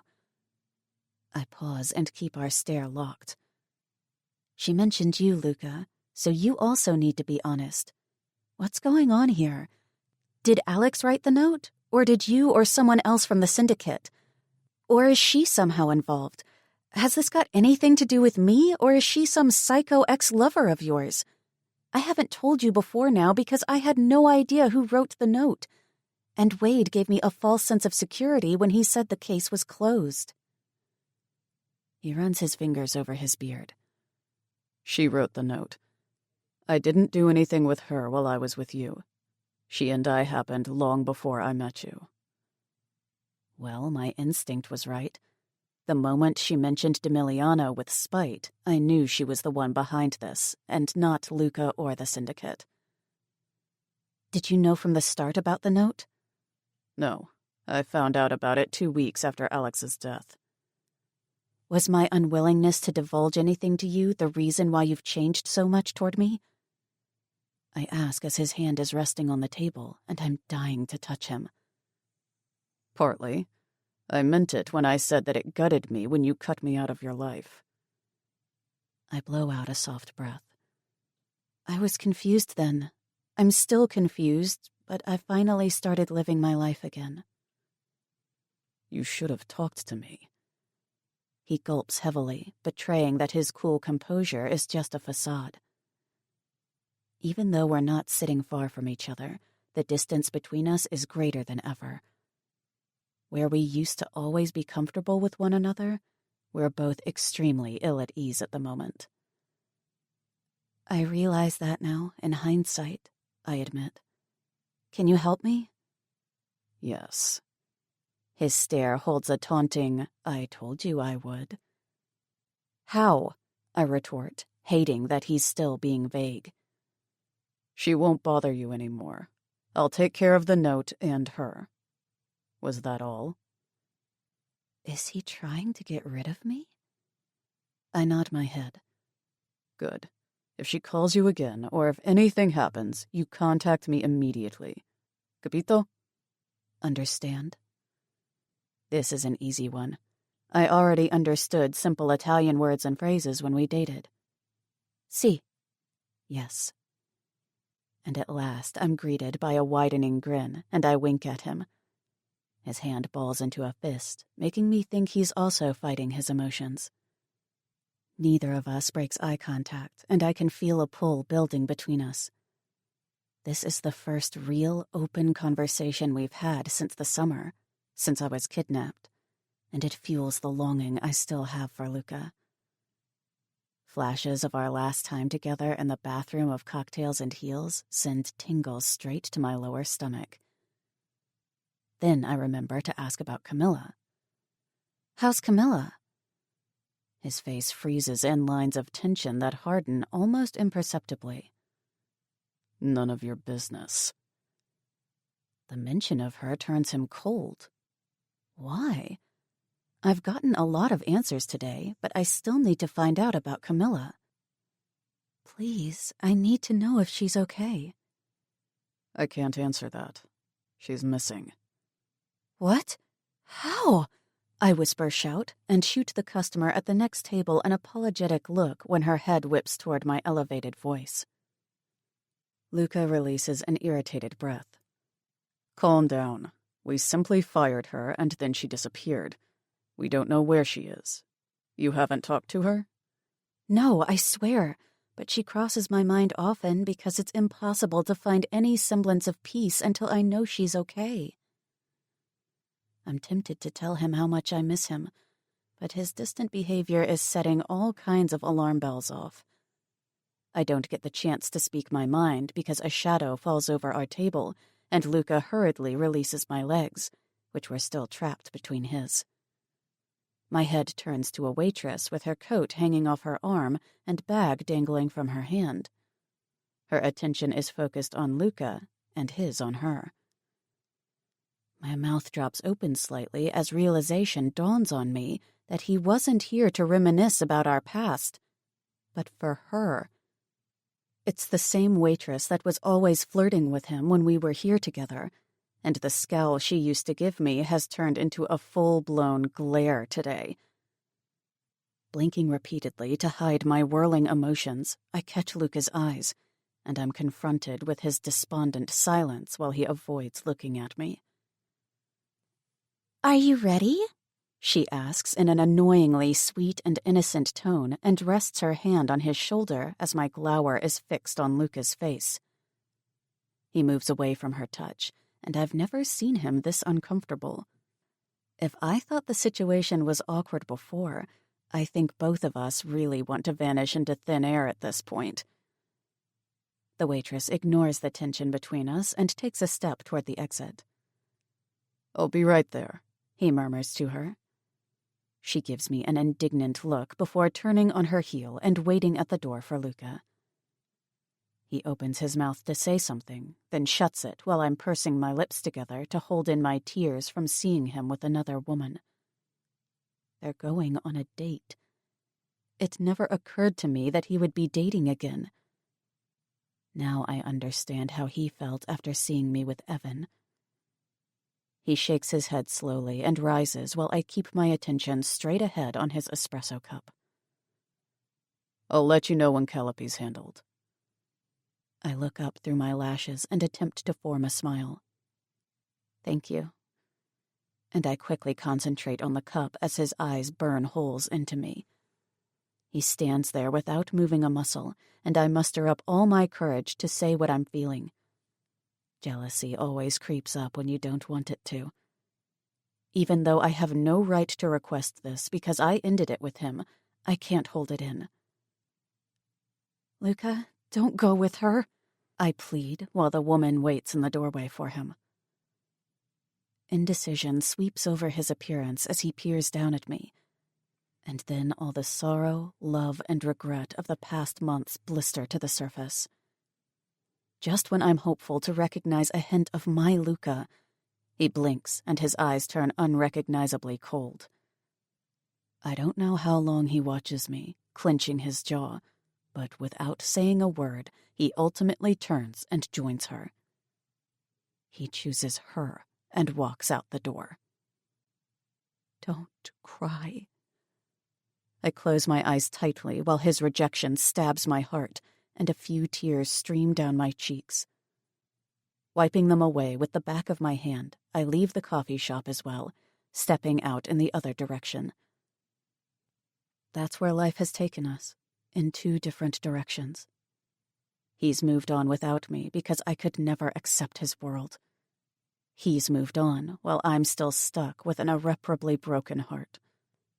Sometimes I wish I'd never ignored his messages because that's what caused the distance. Time has weakened any anger I had toward Luca for lying, and all that's left now is the love still thrumming passionately in every cell in my body. With hurried paces, I end up at my front door. Seeing Luca clouded my judgment because I didn't even bother to ask how he was going to take care of Calliope. Maybe somewhere deep down, I don't want to know.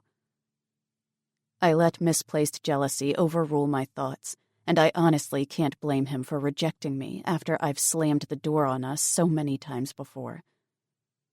But it still hurts and magnifies the emptiness he's left behind. Opening the door, I take 2 steps into my apartment and am completely blindsided when my forehead collides with the wall. I cry in pain as my keys and purse drop from my hand. The door is kicked shut as a body presses against my back and a fist knots roughly in my hair. "You fucking bitch! I knew you would run to him!" A woman snaps in my ear as my head is yanked back and then smashed against the wall again.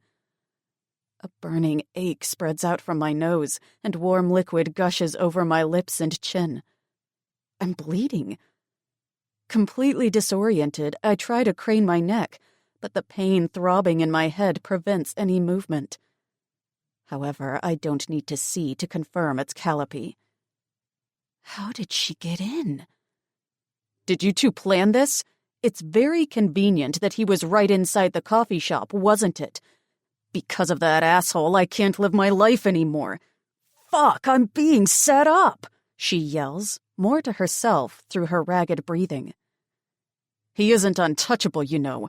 He thinks he's God and can do whatever he wants without any consequences.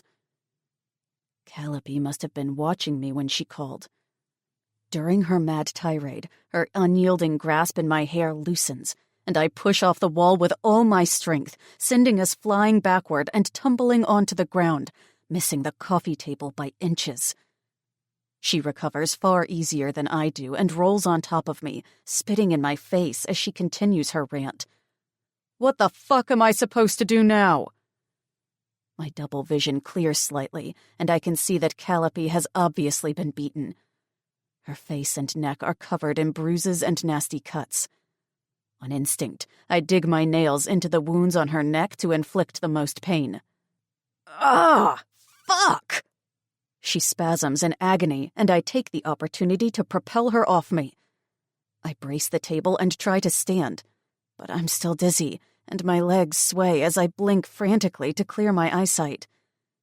Unexpectedly, I fly forward when she kicks me hard in my lower back, and my temple hits the sharp edge of the coffee table. Then everything goes black. Chapter 15. Luca. Fallon seems so small and fragile, peering up at me. Luca, don't go with her. The tremble in her voice almost obliterates my resolution to keep a certain distance for my own protection.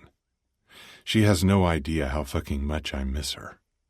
Every single day. I've forgotten about the other woman waiting for me at the door, while I'm lost in her amber eyes.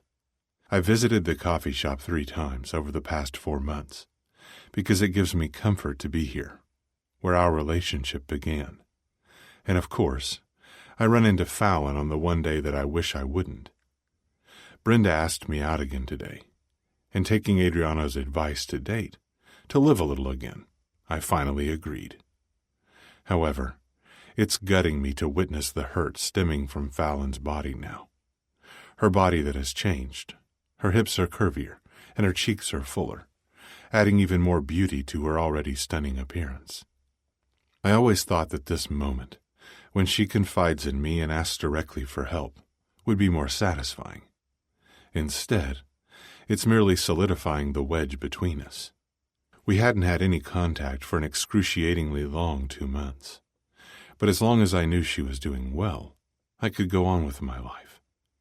We never found out who was behind drugging her drink in that bar, which to this day still displeases me. And David always came back with positive updates about her daily life. No more weird incidents. She was fine. And James ordered me to let it go, because I was using too many Syndicate resources to find out who spiked her drink. I decided that I had to take control over my obsession to protect her, so I let her go, but she's still never far from my mind. God, I want to stay and blow Brenda off, but I'm not starting this again with her. I won't survive losing her again when she finds out something about my Syndicate life that she can't understand. If I stay, I'll regress, and I need to keep moving on with my life. I've tortured men for hours without an ounce of remorse, but walking away from Fallon when she confesses in her own way that she misses me is the hardest thing I've ever had to do. In my fantasy, I ravage and reclaim her, bruising her luscious lips with mine, though in reality, I turn my back to Fallon without acknowledging her words, and it cripples me that she has to witness me leaving with Brenda, so I practically shove Brenda out the door. "Where shall we go?" Brenda asks. Shut up. I'm devastated by my dismissal of Fallon. As I pass the window, Fallon's staring at the table, and my heart explodes with guilt when she tightens her lips together to hold back the impending tears. And just as I see a few tears spill, she's out of sight. Seeing Fallon like that makes me realize that I can't do this, so I ditch Brenda. "Brenda, something's come up. I have to go." And I cross the busy street before she can reply. She yells something at me, but I simply ignore her because I have more important things to take care of. I'm surprised that Calliope is back in the loop and contacted Fallon. I've blocked all of Calliope's accounts and have been searching for her for a long time. Adriano found out she was living in a homeless shelter outside the loop a few weeks back, and she got into a fight there, but after that, she was untraceable again. Now she's blackmailing Fallon, either to retaliate or because she desperately needs money to, most likely, leave the country in order to stay out of my clutches. After rounding the corner to step into the dimly lit garage where my car is parked, I fish out my phone to update Adriano. But when I hear footsteps approaching behind me, I let the phone slide back into my pocket and spin around just as someone covers my head with a bag, and I'm unable to grab my gun in time. What the fuck? Another person pulls my arm back while I struggle, but I manage to headbutt the person in front of me, which is answered with what feels like his fist hitting the side of my head. The other man strengthens his hold, ties my hands, and then takes my gun from the back of my pants. A gun. Interesting. A low male voice says, Move. I'm shunted forward, and I hear a door being opened. Then I'm pushed inside to lie on my front, while a foot is planted harshly into my back. Now we're moving. I'm in the back of a vehicle. My guess is a van. I start counting and listening intently to determine if I can distinguish any outside noises. But I'm distracted when the bag is pulled up slightly, and something soft is pressed roughly against my mouth and nose. I lose consciousness. I'm shackled by my arms and feet, immobilized on a board that's inclined 20 degrees so that my feet are above my head. When I wake in a concrete room with one yellow light bulb hanging from the ceiling, my throat is dry, and I have no idea how long I've been unconscious. 2 men in black clothing enter, wearing black gloves and masks so that I can only see their eyes. One of them holds a watering can in his hand. I struggle, uselessly in the restraints, and realize my phone is still in my pocket. Cazzo. Fuck. They're going to waterboard me. They're going to shock my system without having me lose consciousness, to keep me on the agonizing border between life and death.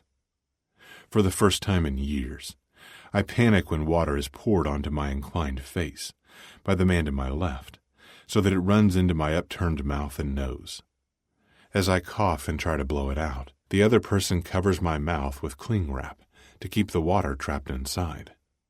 Water flows into my throat, nose, and sinuses.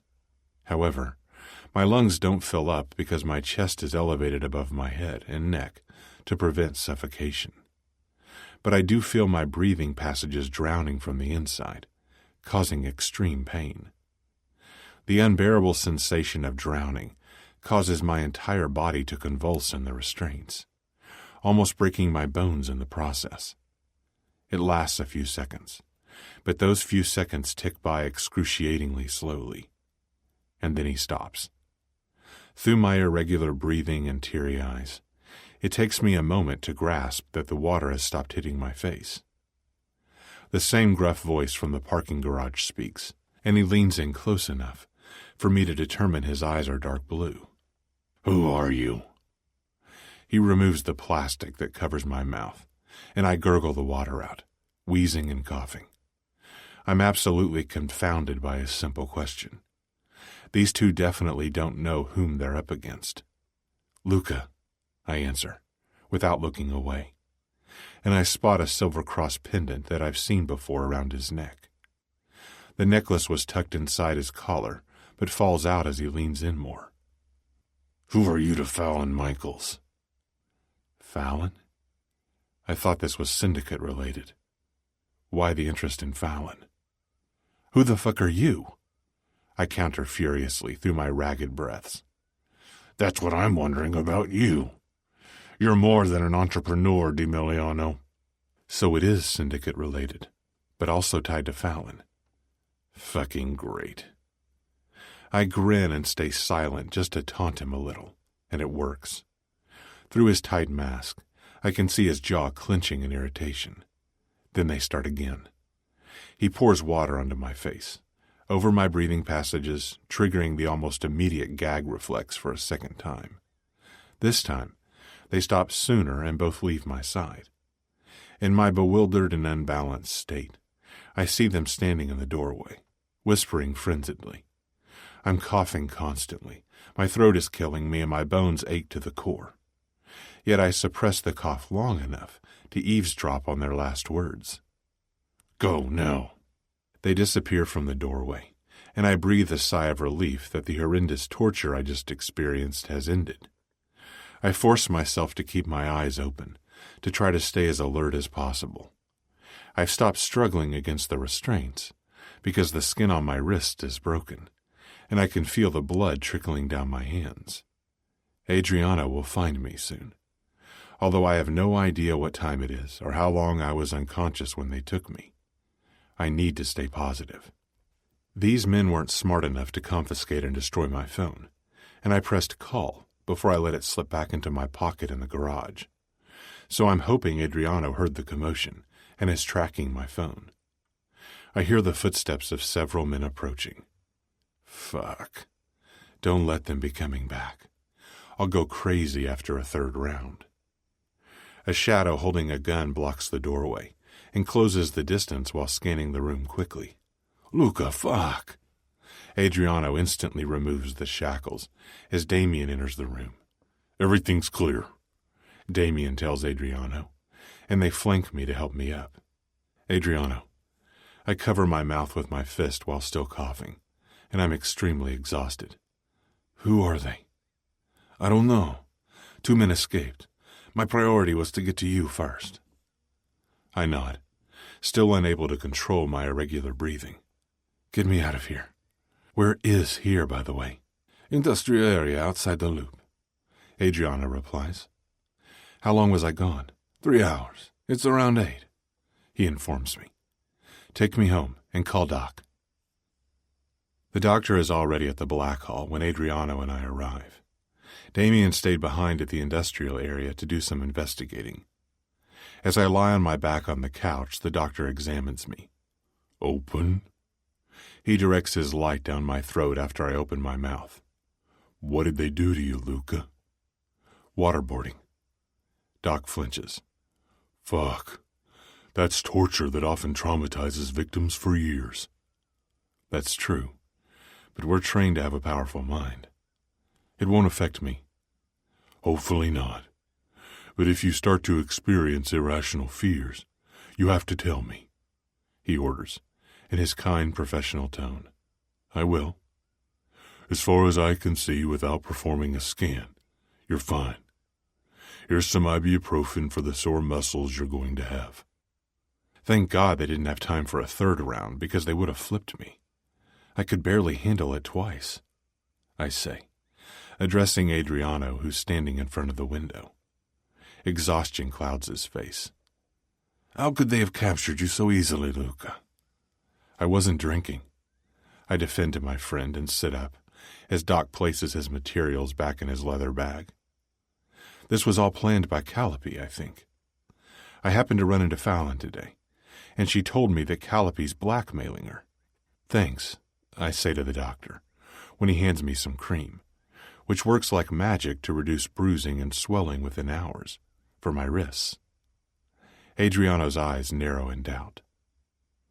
I was taking your advice, I comment dryly. I ran into her when Brenda and I were about to leave. Fuck. I need to check my phone. I suddenly remember that I was expecting a call from James. So I pull my phone out of my pocket and listen to a voicemail from David. Michaels has been attacked, and is in the hospital. I followed her from work to that coffee shop where she met you. Then she went home. I saw the woman you're looking for, Calliope, who was obviously in pain, leave the apartment building 5 minutes later, and then I went in. Fallon's door was open. She was unconscious, and I think she has a broken nose. I said I was the neighbor when I called the ambulance. Where are you? I don't have another number to contact in case of this kind of emergency. I leap up from the couch.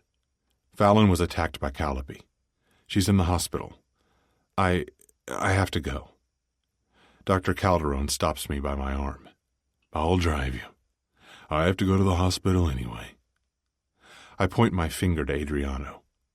Find Kellyanne Calliope. My shoes click on the gray floor as I approach Fallon. She looks so vulnerable lying in a hospital bed and hooked to an IV. Tio Deluso, I failed you. If I hadn't been so busy fighting my emotions toward her, she would have been with me tonight. I swallow back the brick stuck in my throat as I focus on her bruised face. Her nose is swollen, and the skin is discolored. A smudge of dried blood is on her nose, So I wet a cloth under the faucet of the sink in the corner of the room and gently wipe it away. Then I sit next to Fallon, staring at her tainted bruises and suppress a desperate need to punch the wall repeatedly, wishing it was Kellyanne's fucking face.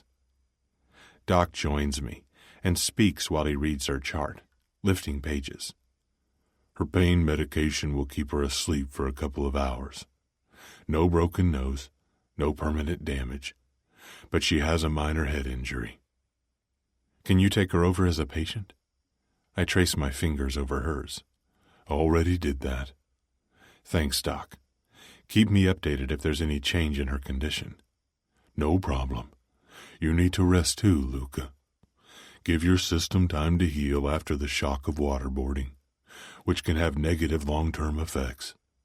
And Fallon's parents have been called. They should arrive soon. The thought of someone hurting her has always made me want to go on a rampage. And now that she's been hurt by a cop, I'm ready to declare an all-out war against the police department. I stroke her hair and press my lips softly to her forehead. I'm going home just for tonight. Adriano's going to send a soldier to keep guard. Chapter 16. Fallon. I'm stuck, surrounded by blackness, and a deplorable sense of foreboding has me crying. There's a need building in me to get out, but something hinders me from standing up. Someone's sniffing quietly. Noah, I'm worried about her. I told you something was going on. She's been too distant the last few months. Even with Tegan, she barely speaks to Fallon. When she wakes up, you can ask her everything. But Elise, don't pound her with questions. I open my eyes to a bright white and blue room and my parents sitting beside the bed. My mother leans toward me and covers my hand with hers. Sweetie. Mom, I croak out through my throat. What happened? I feel as if I'm in a fog and can't quite discern whether I'm in pain or not. Last thing I recall is fighting with Calliope in my apartment. My dad caresses my forehead. Your neighbor found you passed out in the living room, Fallon. Your door was open. You were attacked. Do you remember? I nod, but stop the movement when a sharp pain cuts through my head and I shut my eyes. Sweetie? Fallon? My mother's panicked voice sounds far away. Feet are shuffling. Yet all I want is Luca. Miss Michaels, please open your eyes. An unfamiliar voice coaxes me gently, and I obey. Welcome back. A tall doctor in his white coat and with extremely gray hair greets me as he opens my chart. How are we feeling this morning? My face and head hurt. I bring my hand to my nose and wince from the throbbing soreness. What day is it? How long have I been out? Just one night. He reads the chart.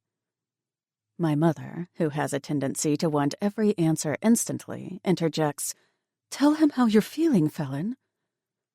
My head, throat, and face hurt, especially my nose. I try to sit up, and my father comes to my aid, propping another pillow behind my back.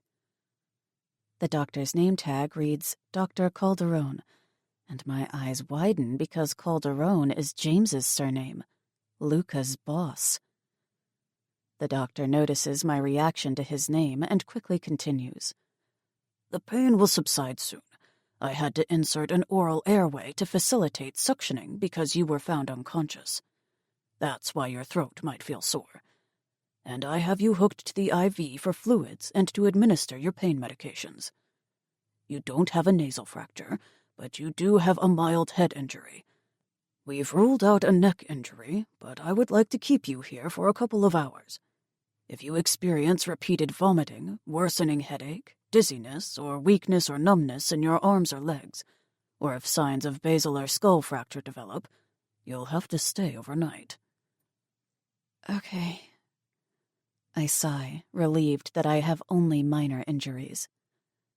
The doctor then addresses my parents. Could I examine her alone for a moment? My mother nods while my father has been disturbingly silent so far. We'll be right outside, he says to me after placing a soft kiss on my forehead, and they clear out. As soon as the door closes, Calderon informs me, Fallon, I'm a friend of Luca's. I'm his doctor. You do know what I mean, right? Yes.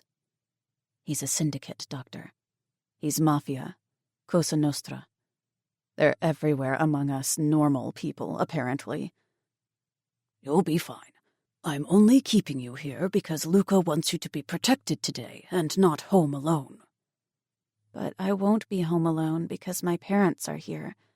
I really don't want to stay if I'm physically fine and can recuperate at home. He repeats, You need to stay here and get rid of your parents. Why? I only receive orders, Fallon. I can't answer all of your questions. Can I call Luca? By all means. He hands me his phone. Of course, I still know Luca's number by heart, and he answers immediately. Yes? Luca, it's me. He lets out a deep sigh. I'm glad you called. I suppose you talked to the doctor? I did. He's right here. Who is he? I have to be certain that I can trust this doctor before continuing the call. He's part of the Syndicate, only as our doctor, and is not technically a member. He's James's brother, and only treats the highest-ranking men of the Chicago Syndicate. James, Salvatore, Adriano, and me. I trust him wholeheartedly. He's a good guy. We can't go to the hospital when we have bullet wounds or anything else, because hospitals are obligated to report it. And that's why we have our personal doctor handling all our injuries. He's legal and works for the hospital full-time. Now tell me how you feel. Like shit. I sniff loudly in an unladylike manner. Shh, everything's going to be fine.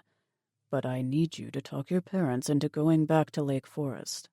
I have an entire team searching for Calliope, Fallon. I know she attacked you. And trust me, she'll pay. That makes me feel even worse. Or maybe not. And that unsettles me even further. What am I supposed to do? Who found me? What if she finds me before you find her? I wipe my eyes with the white cotton sheet, avoiding the area around my nose. You're scared and confused. Calmate. Calm down. Listen carefully to me. A soldier is guarding you at the hospital. Your parents won't know because he's discreet. But, and I don't know how yet, Detective Wade knows you were attacked. He'll visit you, and you must say in your statement that you didn't see the person that attacked you, and that he, yes, you will imply it was a man, only asked for money. Wade will come to the conclusion that it was just a random break-in for money. But I know it's a lie, but it's the easiest way right now, and Wade can't do anything if that's your official statement. My man that was watching you saw Calliope leave your apartment, and then he found you and called the ambulance. He also made it look like a robbery. I want you to stay in the hospital until I come pick you up, but that might take a while. I can probably be there by the end of the day. I'm not looking forward to staying here the entire day, but the smartest and safest choice for me right now is to obey Luca's orders, which he can so beautifully disguise as requests. I'll wait for you, but what do I tell my parents? I actually do want them to leave because I don't want them involved in any of this, Luca. My father's lawyer instinct is already on high alert. What did your father say? Not much, but I saw the suspicion in his eyes. He knows I'm in trouble somehow. You're not in trouble. Call Jason and have him come to you. I'll have Dr. Calderon mention that you need rest, which you do need. Then you tell your parents they can go home and that Jason will stay with you. I'm not sure that'll work. Try it. Do you have your own phone? I look up at the doctor. Do I have my phone here? He points to my bag on a chair by the window. Your mother brought your belongings. I answer Luca. Yeah, I have my phone. Keep it with you because I'm going to call you. It feels so nice to have him take care of this mess. Thank you. You're welcome. I can't refrain from asking about his date. I may have been beaten, but the jealousy I feel pains me more. Is she your girlfriend, Luca? His exhale sounds loud in the receiver. No, she's nothing to me. We're silent for a long time and just listen to each other's breathing before he ends the call, and I hand the phone back to Dr. Calderon. Can you get my bag? I request. Sure.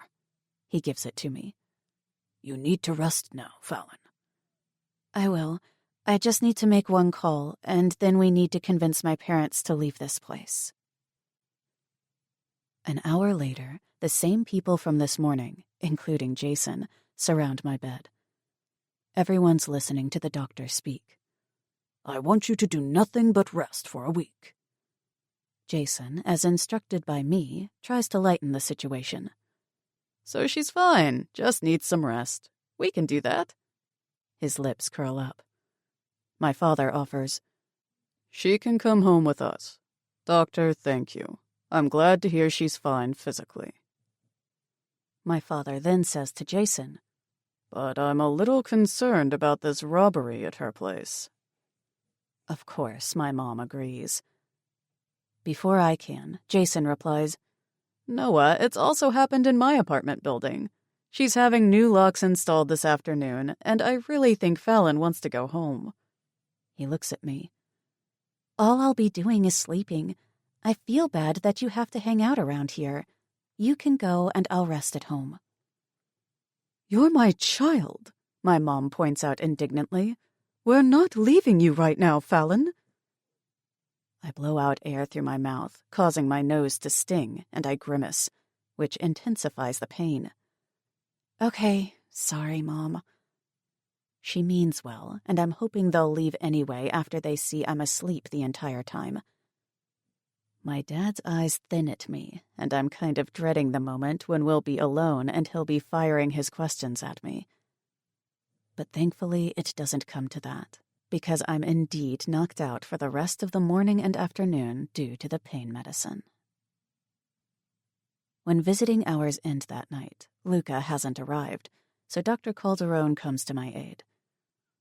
Mr. Michaels, because of her repeated vomiting, I want to keep her overnight. Visiting hours are, unfortunately, almost over. You can go, Noah, Elise. I'll come pick her up tomorrow and drive her home, Jason suggests. My mom and dad catch each other's eyes, then look over to me as I send them a sweet smile in spite of my freaking nose, which is still throbbing. Fine. My dad caves and strokes my hair lovingly. Call me first thing in the morning, okay? I will. I feel guilty for lying to my parents, but I want them far away from here until Luca has dealt with Calliope. They exit with the doctor and Jason. Dr. Calderon comes back 10 minutes later and removes my IV. I'm not sure what time Luca's coming, so I've already finalized your release papers. When he gets here, you can just leave. I've made sure you can stay in this room until he arrives, even though you're already officially released from the hospital. Thanks, Doctor. I scoot back down the bed to wait for Luca, but it's not he who enters my room next. It's Detective Wade with a repentant flicker in his eyes. Detective? He shakes his head. Don't say anything. You've been released from the hospital. I'm here to take you into custody. I sit up instantly. Why? Kellyanne Calliope was found dead last night. He studies my reaction. You were the last person she called, and you were attacked yesterday. This is pretty odd, Fallon. Shit, if only the doctor hadn't released me yet. She was killed last night? By whom? Oh my God, please don't let me have trusted the wrong person again, since I really have a talent for that. Luca wouldn't lie. He already made the threat that she would pay, so he wouldn't lie to me if he'd already killed her. Would he? No, and Luca is too smart to kill her and let it lead to me. Wade holds out a pair of handcuffs. Come on. Is that necessary? I'm afraid so. Climbing out of bed, my sore body protests as I turn my back to him. At least I was already dressed in my gray sweatpants and long-sleeve cotton shirt. My arms are pulled back, and the cold metal is locked around my wrists. You have the right to remain silent. Anything you say or do can and will be used against you in a court of law. You have the right to an attorney. If you cannot afford an attorney, one will be appointed to you. Do you understand these rights as they have been read to you? Yes. My trembling lips relay my anxiety. Wade's fingers curl around my arm, and he picks up my bag to head out. I'm searching desperately for Dr. Calderon while we step through the quiet hallway of the hospital, but I don't spot him. I'm an official suspect in a murder case. In the interrogation room, which is dark except for a single bright white light that's pointed directly at me, Wade sits across from me after handing me a cup of black tea. I'm thankful that he took off the cuffs as soon as we entered this depressing small room. My head is pounding in nervousness, my nose is aching, and I'm completely wound up because I don't know what to reveal. Wade points to the mirror over my shoulder. There's no one behind that. We're alone. He brings his ugly purple mug to his lips. Look, I know more is going on here than what we all seem to be thinking. I know Kelly was a crooked cop, and I think you knew it too. I don't believe you had anything to do with her death, just as I don't believe you had anything to do with Alex's death. But she was a cop nonetheless, and therefore this case has been given high priority. There was an anonymous caller that gave us your name, and a tiny fragment of your DNA was found under Calliope's fingernail. This all gives you motive, Felon. Your name keeps popping up, so I've been digging a little deeper into your recent past. I stay quiet because I'm in way over my head, and I blink back the gathering moisture. I'm clueless as to what's going on in my own life, and the tears gush out as my walls instantly break down. Wade's eyes round, and he stands to hand me some tissues. Talk to me, Fallon. I'm in your corner. I'm one of the few good ones in this entire precinct, and I know how many are paid off by the Chicago Syndicate. I'm just lacking any tangible evidence. And I also know you're somehow connected to the Syndicate. I press my hand to my forehead as if I can hold the pieces of my shattered mind together. Where the hell is Luca? Chapter 17. Luca. I slide into Adriano's car to visit Security Simplicity. Since it's Saturday, the place will be deserted, so we can work quietly from the office. Doc took Fallon as a patient last night, and I talked to her right before I left the house. She's cooperating because she doesn't have a clue what to do herself. I pause before I disclose. I won't be able to keep my distance anymore. She actually listened to my orders on the phone. The corner of Adriano's lip lifts slightly. You're just getting a hard dick because she's obeying you. I grin at him. I'm glad she's finally opened up to me. She tends to anchor onto her initial impression of a situation, and has such a hard time forming a new one. But I have faith that we're at a turning point. A turning point I didn't think would come, but that's why I left with Brenda. But after speaking with Fallon this morning, I was pleasantly surprised at how cooperative she was, and how much trust she was putting in me.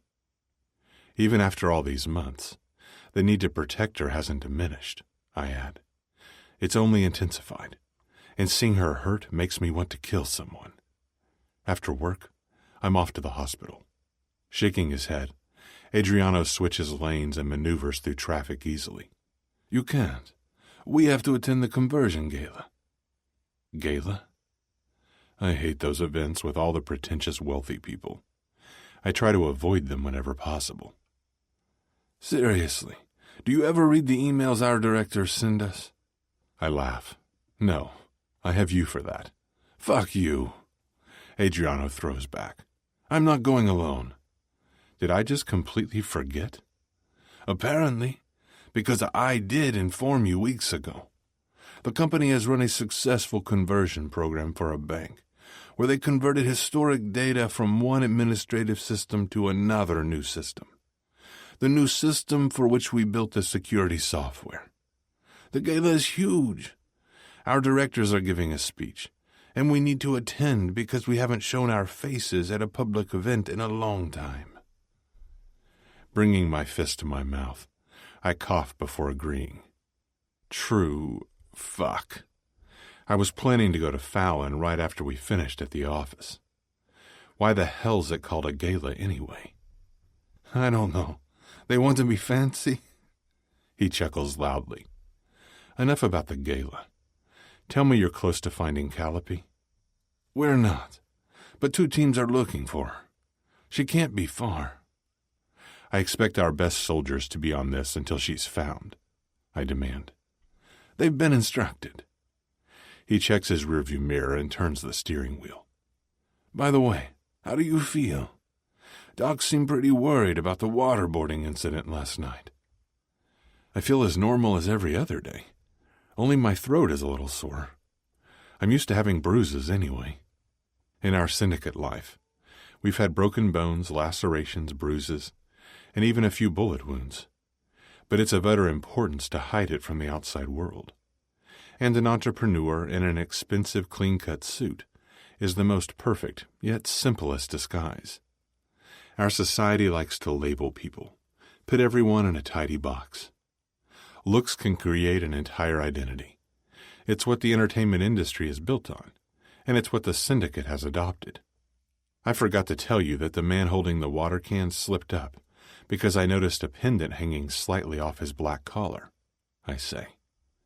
The pendant was a silver cross with a red stone in the middle that I also saw at Club 7 when we were in the Fight Club. Unfortunately, I didn't see the man's face. I just distinctly remember seeing the pendant hanging out of his pocket in the club. And the pendants are pretty common. I researched it. Adriano shudders dramatically. That place gives me the fucking creeps. But we need to go back to that club. Adriano groans, not hiding his discontent in the least. My capture and Fallon's attack are too coincidental. And the pendant could be a dead lead. But we need to exclude it first. It fucking irks me that when it comes to her, I'm always chasing after the facts. And now she's the victim. First, I want Calliope found. And second, I want to know who captured me. You and I will focus on finding the men who took me, while the soldiers hunt for Calliope. Abandoning the file I've been studying on Calliope, I lean my face into my hands and decide to call Fallon. But I'm informed by the doctor that she's asleep. I glance over my screen at Adriano, who's typing away hurriedly behind his laptop, and ask, Do you know Detective Richard Wade? Wade's one of the few cops not on our payroll. He's clean, but he's shown too much interest in Fallon, and that worries me immensely. Doesn't ring a bell, he replies, without looking up. I cock my head sideways. What are you doing? His gaze snaps to mine and back down. Are you still searching for Cam? I ask. He ceases typing and raises one brow. I knew it. It's understandable that you'd want to find her. Did you? Bracing his neck with 2 hands, he answers. She's disappeared. Not a trace of her anywhere. I wonder whether Adriano has genuine, deep feelings for Cam. Did you ever bind Cam into silence? Usually, only Syndicate members are bound into silence by committing murder. Therefore, they can never break the code of silence and secrecy without facing murder charges. We were supposed to bind Fallon and Cam into silence in a more lenient way. So I told Fallon she was connected to the crimes we committed in the parish. But at that moment, she was too shocked to even comprehend what I was implying. Did you bind Fallon into silence? He retorts. No, I didn't see the point. She thinks I did, though, and that she can somehow get into trouble over the shooting at the Parish of the Blessed. Before I could figure out a way to do it, Cam was already missing. He clarifies. Don't let James or anyone else know that you're still looking for her. I warn. I won't, he responds, and changes the topic hurriedly. So the building you were held at yesterday is owned by... He moves closer to his screen. An unpronounceable Russian name. Getting up, I stand beside his chair. Let me see. The name is unfamiliar. Let Henry cross-reference the name through his system. Did he already check the camera feed of the parking garage and the industrial area to see if the license number of the van might be on it? I do believe there's a connection between Club 7, Calliope, and my capture last night. The men who captured me probably had the cameras from the parking garage disabled, but I want Henry to check it nonetheless. He's on it as we speak, Adriano confirms, and pulls his phone out of his pocket to answer a call. Henry, he greets, and looks at me. Returning behind my desk, I contemplate how to get out of the gala function, but come up blank because it's imperative to show our faces at these public events once in a while. Adriano puts his phone on speaker so that Henry can update me. Luca, I don't think this was premeditated, because the cameras weren't disabled in the parking lot, or they're really stupid to have forgotten. They're stupid, Adriano remarks, before Henry continues. It was a black van you were taken in. License is registered to a Justin Belfort. Criminal record consists of misdemeanors and DUIs. And he's a registered offender. Anything else? I ask. No, he's a small-timer. I tracked him down in no time. Text me where we can find him, Henry. Thanks. Will do. Later. Adriano eases back in his chair as my phone alerts me of Henry's incoming message. This guy is fast. I'm quite pleased with him. Get Justin Belfort to the warehouse today, I instruct. We're going to have a chat with him. I'll have 2 soldiers bring him in. Adriano answers with a playful salute. Around dinner time, I receive confirmation that my soldier has captured Justin Belfort, and Adriano and I drive up north to the warehouse where Damien meets us. Entering the enormous brown brick space of the warehouse, we turn right toward the private rooms just as Damien is exiting the 3rd room. Any trouble? I ask.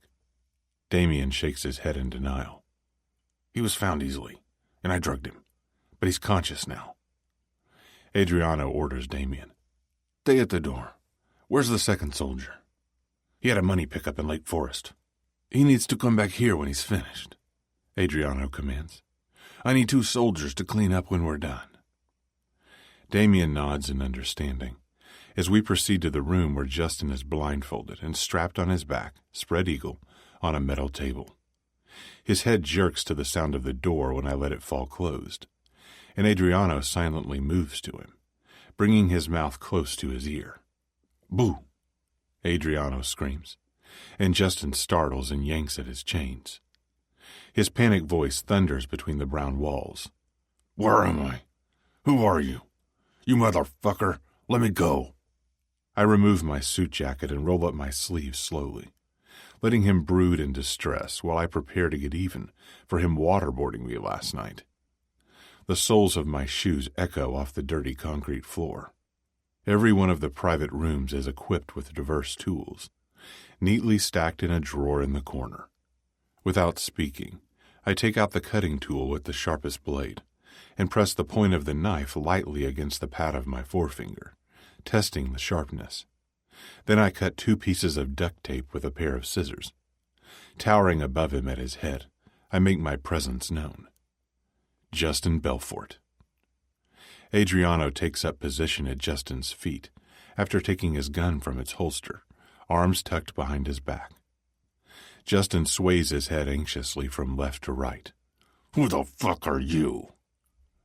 I slide the blindfold onto his forehead, and in a quick move, tape his eyelashes against his brows so his eyelids can't close.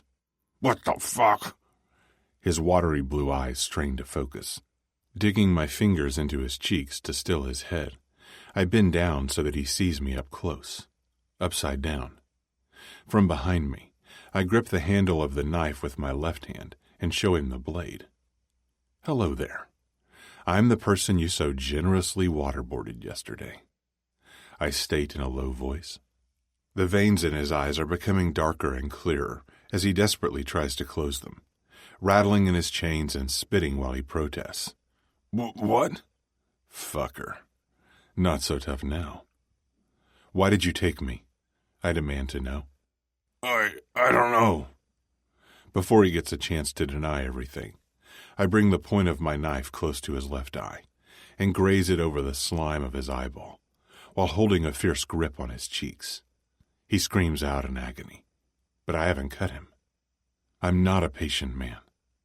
One question, one answer. For every denial, I'm going to press deeper, I warn, while starting to sweat from steadying the knife in my hand so close to his eyeball. My patience is already wearing thin, because Fallon's hurt, and I don't know why. I can smell his fear, which spurs me on. Why me? I inch the knife away slightly. Justin blows out an unsteady breath of relief. Because he wanted to know what your connection to Michaels is. I continue hurriedly. Who is he? Ashton. Ashton who? Ashton Banks, he reveals. My eyes burn. Arrgh! Covering my hand over his mouth, I look up to Adriano, who clearly does recognize the name, but I have no clue who Ashton is. Banks? Adriano answers. Alex. I frown and focus back on Justin, pressing the flat side of the blade right under the skin of his left eye and slicing it open. Blood trickles down the side of his face. Fucking shit, he yells, tugging and pulling the chains incessantly. His screams resound loudly through the bleak room. What does he want with her? Speak quickly, I order in a louder tone. He wants her to pay for Alex's death. Why does he think she's responsible? Alex left him a note before he died, he replies through uncontrolled breaths. Calliope's note is stirring up all kinds of shit. Why take me last night? We wanted to know if you might be the person pulling the strings in the investigation, he answers, and he inhales without elaborating. So I press the blade harder against the edge of his eye, cutting deeper into his skin, almost wounding his eyeball. More red lines dribble from his eyes.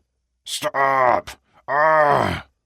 He doesn't understand how she's getting away with it. Her police file keeps changing. That is my doing. I didn't make the note disappear in the beginning because of my resentment toward Fallon. So I told Adriano to do nothing until she came to me for help. However, I did tamper with the investigation, just to throw the detective off. Did you follow Fallon for Ashton? Yes, but sometimes he stalked her himself. Did you spike her drink at Cocktails and Heels? Yes, he confirms. And you two were following her last night to the coffee shop, and then followed me after she and I parted? Yes. Where's Ashton now? I don't know. Don't you dare deny. I told him I would fucking cut his eye out if he starts with denials. I swear I don't. After last night, I was told to stay away from him. Who the hell are you to him? Adriano asks. No one. He doesn't tell me what's going on. He gives me a job, and I do it. Standing back, I release my grip on Justin as Adriano points his weapon at his chest and pulls the trigger. 3 bullets to end Justin's life. I gesture to Adriano to move out, because we have the damn gala before I can see Fallon. It was staring us right in the face. I grind out. So much could have been prevented. Fuck. I thought you looked into Alex's family. Who the fuck is Ashton Banks? He's quick to defend himself as we stride toward the exit of the warehouse. His stepbrother, the guy who dissolved charity events. I did look into him, and we both agreed that I didn't find anything of significance warranting us to dig deeper. How could we have missed this? You were all so busy drinking the first week after she ended the relationship, he counters heatedly. Don't start blaming me. I agree that I fucked up, but so did you. We haven't exactly been on top of our game lately. I sigh in frustration as we cross the threshold because he makes a good point. Damien, you can clean, I command as we pass him. Maybe Ashton Banks is the guy I saw at Club 7 with that silver cross pendant. Could be. Adrian fishes out his pack of smokes, and with his teeth he pulls one cigarette out to light it. If he's a member of that depraved fight club, then I'm very worried about how far he'd go to get his revenge. I muse aloud. Every soldier must focus on finding Ashton, except the 2 teams looking for Calliope. Any update on her? Blowing the smoke out of his nose, he shakes his head and clicks on his key to unlock the doors of his convertible. After we settle into the car, I start making calls to track down Ashton. Then I send a picture of Ashton to the doctor so that he can keep an eye out for him at the hospital as Adriano hits the gas to rush us back to the Loop because we have to attend the gala before I can visit Fallon. I loosen the tie of my tux while making my way to my bedroom so I can change and finally head over to the hospital when one of my disposable phones on the nightstand rings. In the rush to get to the gala, I forget both disposable phones. I usually have at least one with me. Yes, I answer. Fallon is in police custody, Doc informs me. Dread immediately fills my entire body. Since when? I grab the other phone, and I see 20 missed calls and many messages, one of them notifying me that Calliope is dead, and Fallon has been arrested. I'm not sure. Maybe an hour ago. I had already released her so you could take her without having to wait for the paperwork. But apparently, a detective has arrested her. Your soldier has been trying to contact you. Yeah, I saw. I'll call you later. I hang up to contact Salvatore, while images of Fallon alone in a cold cell feed my fury. Fallon Michaels has been arrested for the murder of Kellyanne Calliope. How quickly can you get her out? Salvatore is disturbingly silent before he replies. I'm not sure I can now. I'll have to look into it. Any means necessary, because I swear to God, Salvatore, I'll go crazy if she has to spend a night in jail. I'm unable to control the tremble of my hands. We've discovered it's been Ashton Banks trying to avenge his brother's death by fucking with Fallon's life. A door shuts on his end. I'm getting in the car now, and I have a feeling you won't be able to stay away, but it's better you're not seen with her at the police station. There's no fucking way I'm not coming too. You get her out of there, or I'll break her out myself. I bellow, absolutely furious that I wasn't informed sooner, even though it was my fault that I left the phone at home. They should have contacted me on my smartphone. I run to the elevator without bothering to change. Chapter 18. Fallon. Where the hell is Luca? Dabbing my face with the tissue, I listen to Wade trying to break me down even more while we're inside the interrogation room. The rush of anxiety shoves my physical pain away for a moment. Who attacked you? He returns to his seat opposite me and peruses me with perceptive eyes. Do you even know what's going on? To avoid his stare, I keep swiping my cheeks but don't speak. Should I stick to Luca's story about some random attacker at my house? Or should I confess it was Calliope? Have you heard of the Chicago Syndicate? It's the Chicago and Cosa Nostra. Wade twists his mug on the table and leans back. Are you part of the Syndicate? I don't know what you're talking about. I clear my throat. Disappointment is aimed my way. Kelly was killed last night, and you end up in the hospital with obvious fight wounds. Did you have a fight with Kelly and kill her? No, I was found unconscious in my apartment and then woke up in the hospital. When would I have killed her? He opens a yellow file. Her time of death is difficult to precisely determine because of the state of her body, but the time frame from the pathologist does make it possible for her to have been killed before you were taken to the hospital. How's that possible? She must have been killed immediately after leaving my apartment, then. When did she leave my apartment? Right after I hit the table? What do you mean, the state of her body? She was pulled from the river, but the pathologist did find a small fragment of your DNA under her nails. You don't have an alibi during the time frame of her death.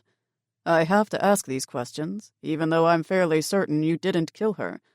But her closest colleagues will be on top of this case.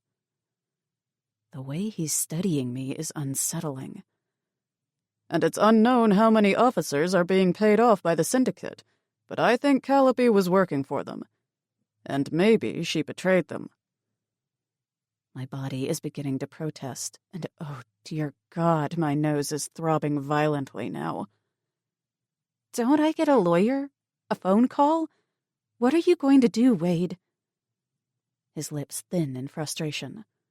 Yes, in a minute. I need a chance to talk to you alone first, before someone less trustworthy from the department can question you. What am I missing here, Fallon? You have no prior criminal record, but suddenly your name pops up everywhere in murder cases. I've asked you before if you're part of the Syndicate, but that also doesn't make sense.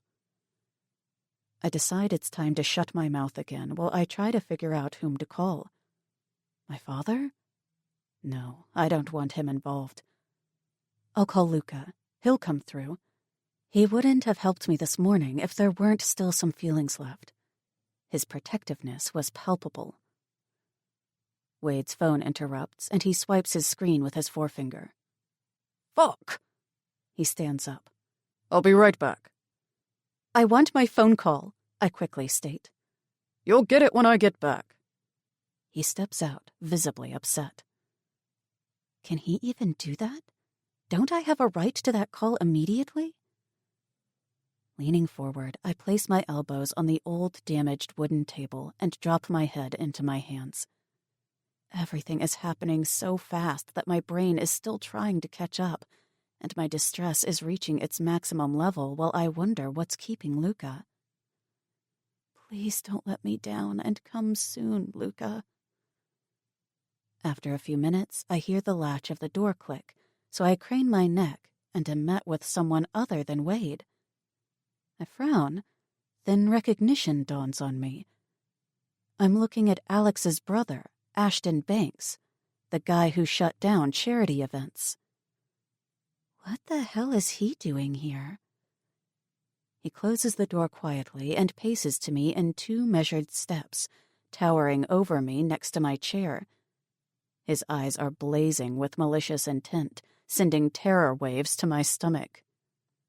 Wade! I try to scream, but Ashton's fingers tangle in my hair, tugging my head back as I gasp in pain, and he covers my mouth with one hand. You're a cop killer, or so they think, he whispers casually in my ear. They were more than happy to grant me 5 minutes alone to rough you up so they don't have to get their hands dirty. He jerks me up, pulls my arms back, and locks my wrists with metal cuffs. What do you want? I breathe through my pain while struggling in his hold as he harshly bends me face down over the table with his hand on my neck. I have no idea why he's doing this to me. Because I'll be damned if you get away with killing my brother. You're a fucking nobody, he whisper shouts and covers my body with his from behind. The weight of him against my back has me immobilized as his breathing becomes louder. Cupping my neck, he pulls back slightly and fumbles with his dress slacks. I didn't! My cheek is pressed against the cold surface. No! Shut the fuck up! He puts extra pressure on my neck, causing the side of my nose to connect with the table, which sends shooting pains through me that blacken my eyesight. I want to give you something to remember while you're rotting away in prison, bitch. And I happen to have a weak spot for struggling females, so please keep fighting. You've already got me rock hard. His fingers dig into my ass cheeks, and he slithers my sweatpants down, taking my panties with them. I struggle uselessly to get free, but with my hands cuffed and my already injured body, he overpowers me easily. "No! Stop!" I scream, and he shoves a white cloth into my mouth, which I try to spit out with my tongue. A gush of uncontrollable tears leaves my eyes while his ragged, foul-smelling coffee breath is hot on my neck, and he kicks my feet apart, nudging my entrance to violate me. I let go of the last ember of hope as this vile man pushes himself into me, tearing me in half when my body rejects his invasion, and I drop my eyelids from the horror. The sensation alone is horrendously agonizing enough, and I don't want to see any of him while he abuses me. If you fight it, it will only hurt more. And I hear him spitting, then wetness covers my core as he pulls back slightly and forces himself in more. I hear a sick smile through his grunting. Nice and tight, just a tad too dry. The table rattles and my shirt hikes up as my body is pushed up and down. My teeth dig into the cloth as I desperately try to escape in my mind. But the misery is too much. The revulsion of what he's doing to me sends cramps and sickness to my stomach. I heave, but thankfully nothing comes out, or else I'd be forced to swallow my own vomit with the fabric crammed in my dry mouth. A cold rush of air hits my exposed, burning bottom, and my arms fall beside my limp body when he releases the cuffs after he's finished. Seconds, minutes, hours. Nothing has meaning in this moment when all I want to do is escape. Is this my life? Then I'd rather die. Time is blurred, but eventually the door creaks open, and I'm still in the same half-naked position because it's too painful to move. Oh my God! Wade pulls up my pants, careful not to touch my skin. I didn't even notice Ashton leaving. Wade helps me up slowly and removes the cloth from my mouth. What happened? Who did this? Concern laces his tone as he gives me a once-over and holds me up by my arms as my legs sway. He adjusts my shirt, giving me back some of my stripped dignity. "Help me. Get me out of here," I plead in a small voice. We lock eyes. Mine are teeming in tears, and his are filled with compassion and bewilderment. "Who did it?" he insists, harsher now. "Alex's brother." His brows furrow in shock. "Not one of the police officers?" I shake my head in denial. "Fuck this shit. The message I got was a decoy. Someone, probably one of the cops, must have arranged to get him alone with you. Nobody can be trusted in this fucked-up precinct." He pauses to rub his neck and stares at me before adding, "I'm giving you an alibi and getting you out of here. We're going to the hospital. Wait here. I'll be back in a minute." Extreme panic torments my state of mind. "No, no, don't leave me." I clutch the front of his shirt because I can't risk being alone here again. "Okay, we leave through the back. Can you walk?" I nod, and he allows me to lean against him as we step out through the back exit of the dark precinct without running into anyone.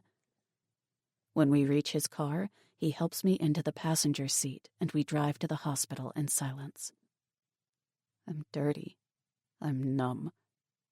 Even my tears have stopped flowing. Chapter 19. Luca.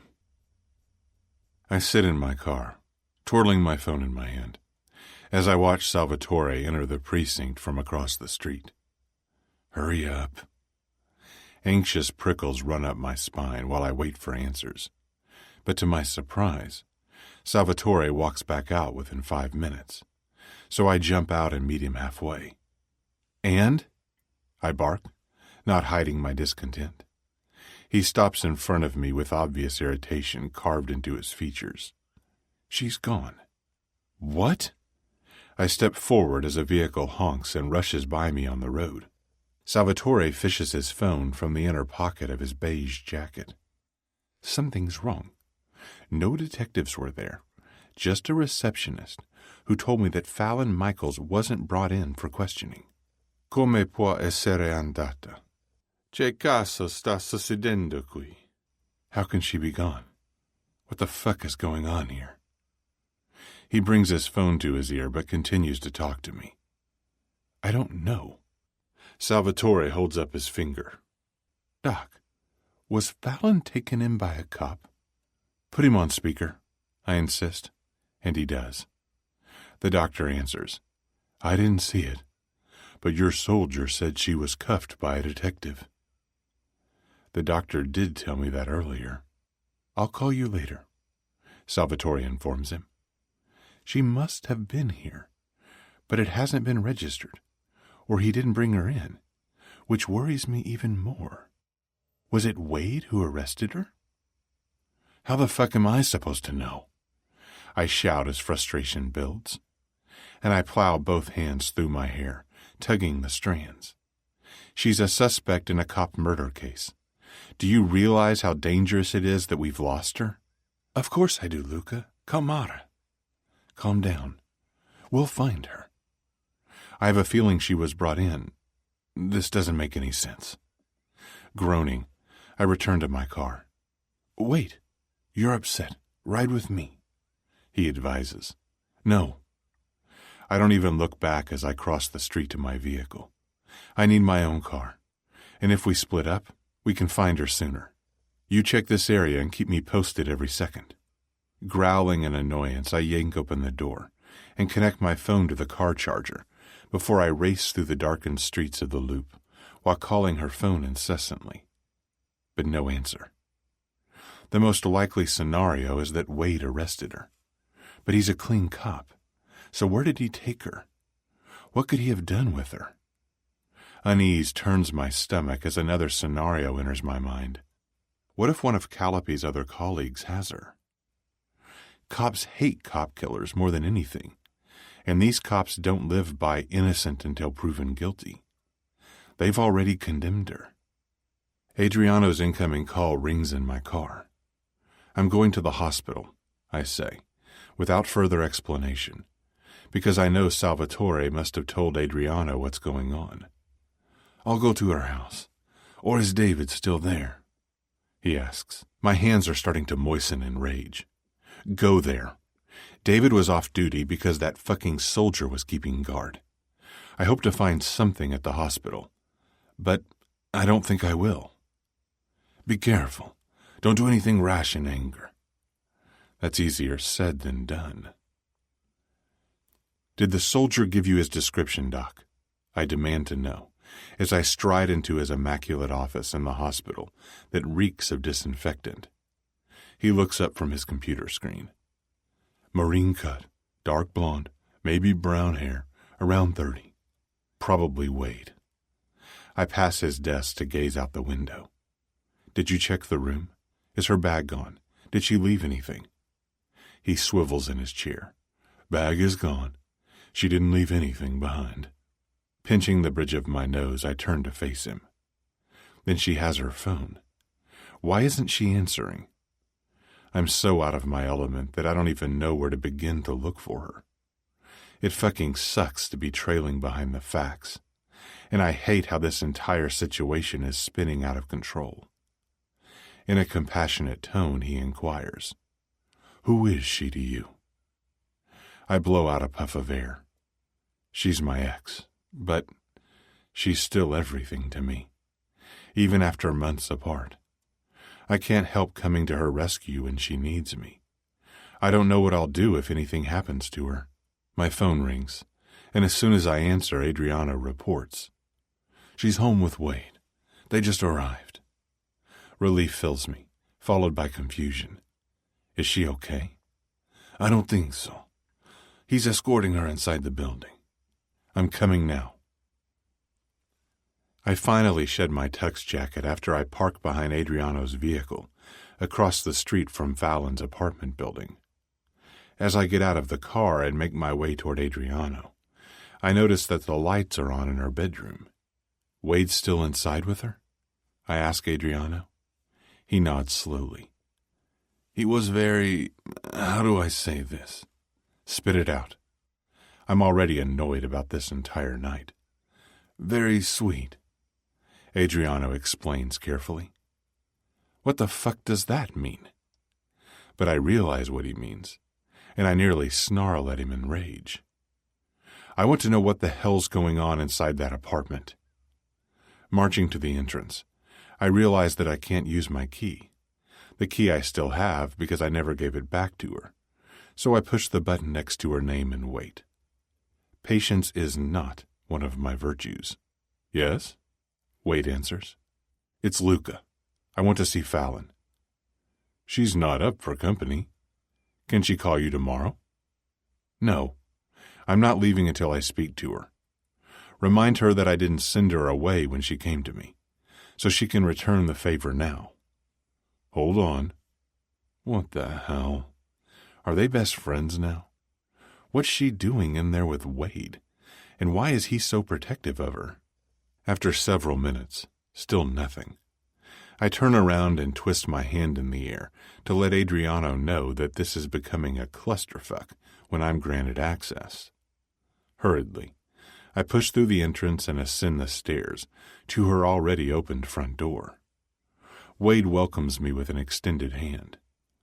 Richard Wade, a friend of Fallon's? Luca.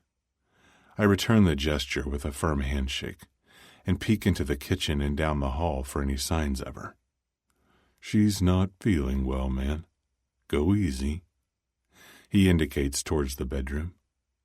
I'm tempted to say fuck off, but hold it in and cross the distance between Fallon and me.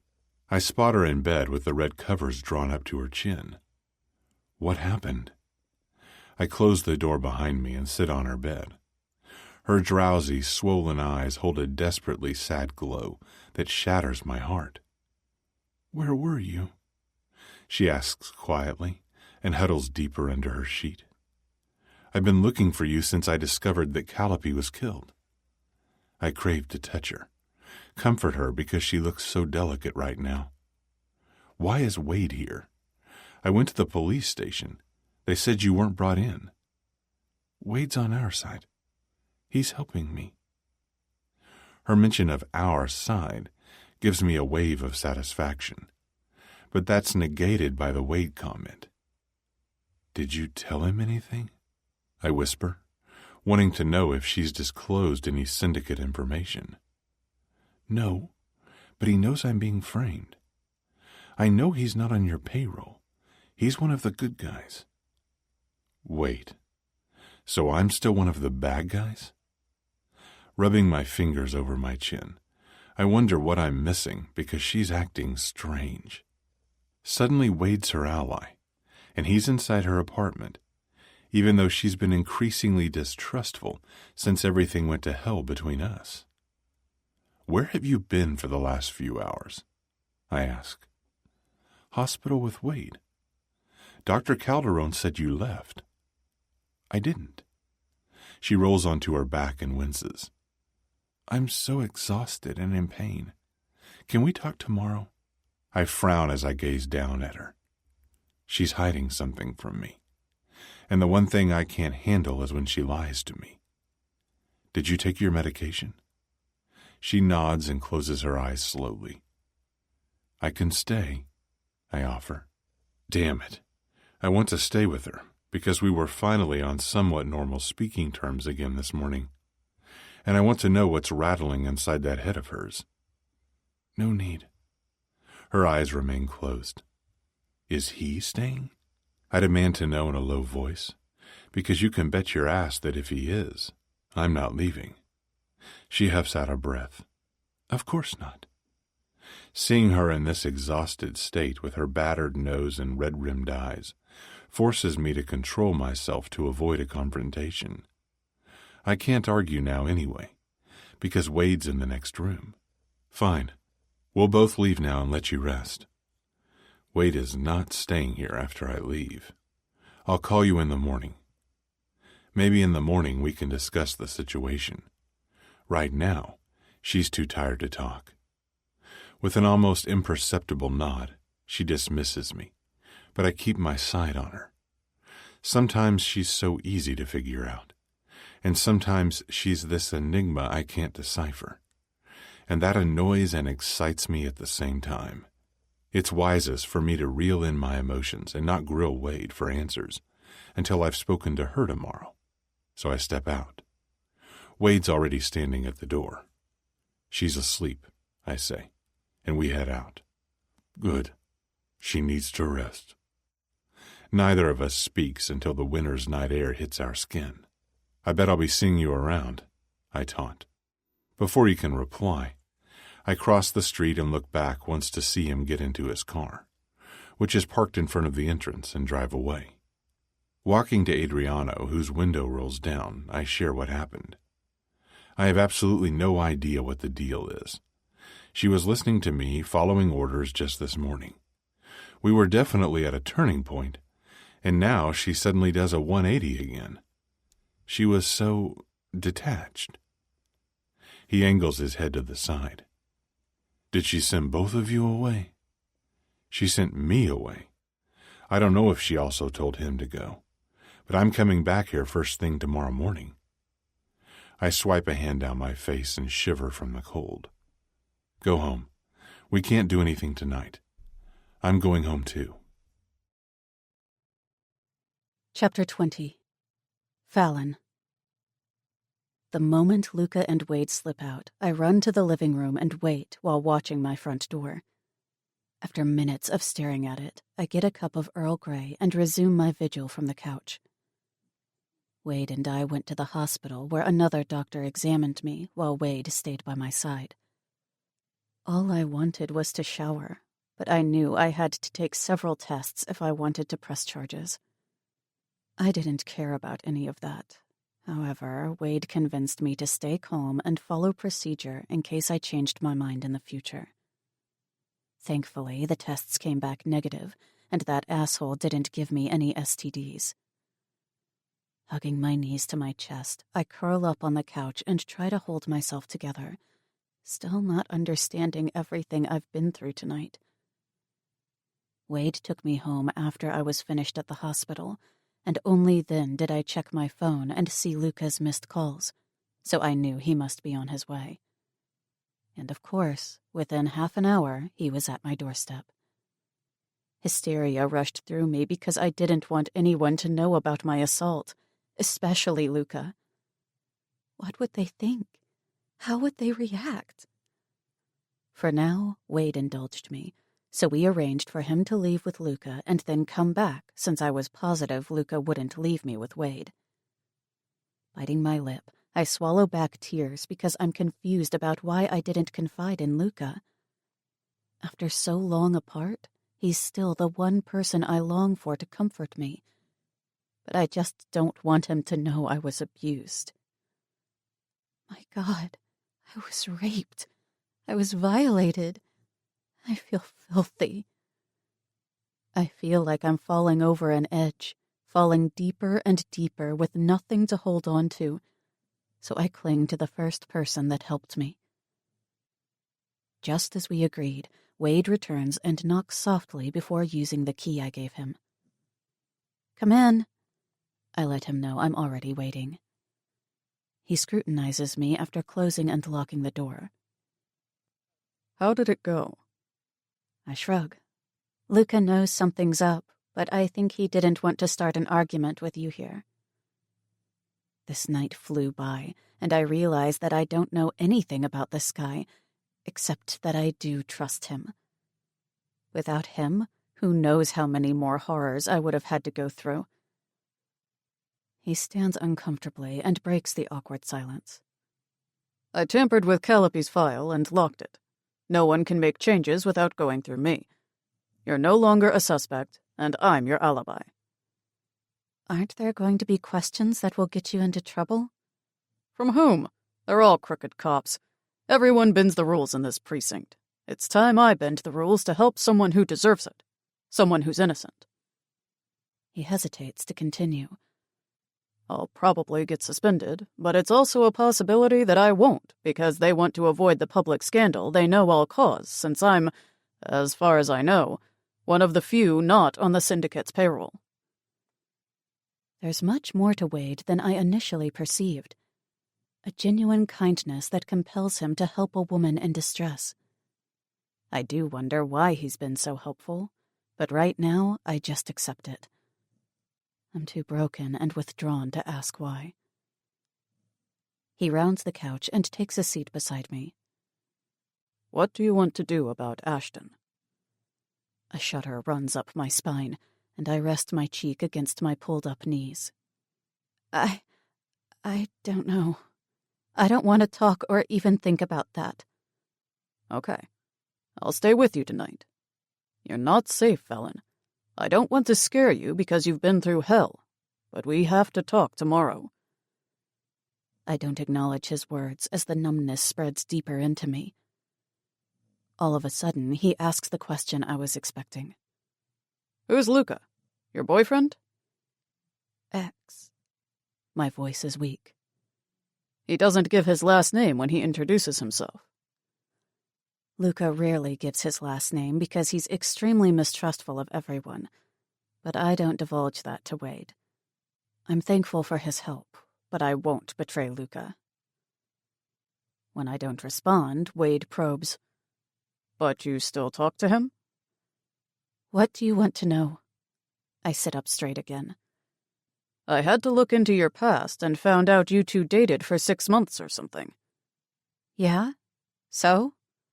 Well, nothing. I don't want to make you more upset, but it seems like you're still in love with him, and he arranged some things in the hospital for you. He's very protective of you. Was he supposed to help you tonight? Why? I repeat, and disregard his question. While you were being arrested, he was at a gala event. With a woman.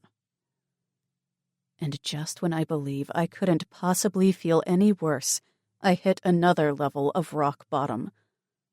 Luca told me he had business to take care of, but he was at an event with a date? How do you know? I ask. Pulling his phone from his pocket, he shows me a picture from the internet. It's Luca in a black tux with a Latina beauty on his arm, and Adriano's also in the picture with another woman. At this point, I'm just numb, and all that comes out is a soft sigh. Is he part of the Syndicate?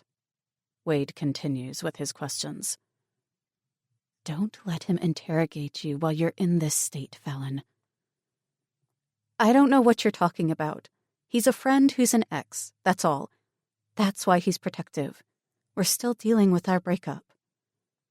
I'm done with this, so I rise to grab some blankets and a pillow for Wade. Fallon. He tries to apologize when I return with the bedding. Please, no more talk. Thank you for staying. And for everything. The tears I've been keeping at bay build again. Not a problem. Wake me if you need anything. He takes the blanket from my hands and I return to my bedroom.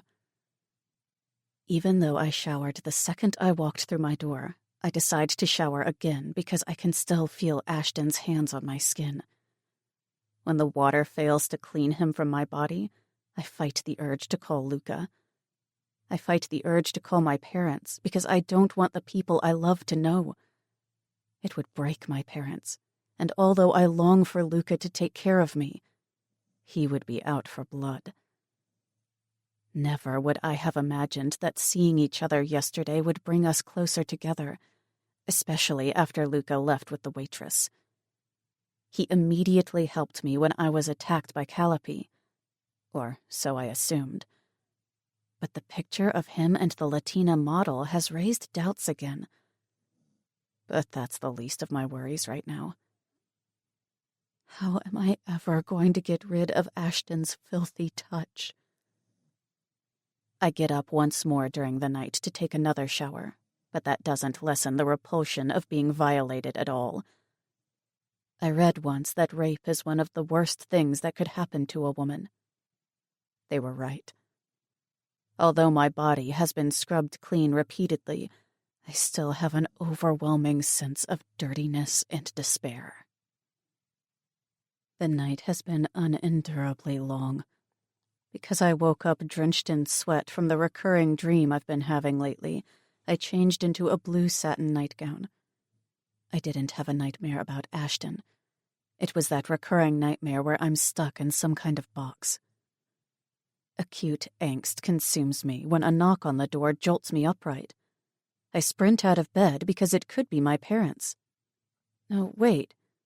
What time is it? I check the clock on my phone. It's only 8 a.m. They would never be able to get here by this time unless they left the house ridiculously early. Grating my teeth, I look down at all the bruises on my body as I tiptoe down the hall. I've avoided the mirrors in my bedroom and bathroom because it sickens me to see the proof of abuse from Calliope and Ashton. Wade stirs awake and grunts as a second knock follows. Fallon? Luca's voice comes through the door. Shit! Why is he here? He won't be happy to see Wade. I peer over at Wade, who's barely covered in his black boxers, and he smirks, so I lift my pointer finger to my lips. He has no idea what Luca is capable of, and he thinks this is funny? What? He rubs a hand over his head. I throw out my arm, motioning in the direction of the street, and whisper, "He needs to leave." He points at himself. Want me to scare him away? That actually gets a small smile from me. Seriously? He thinks he can scare Luca away?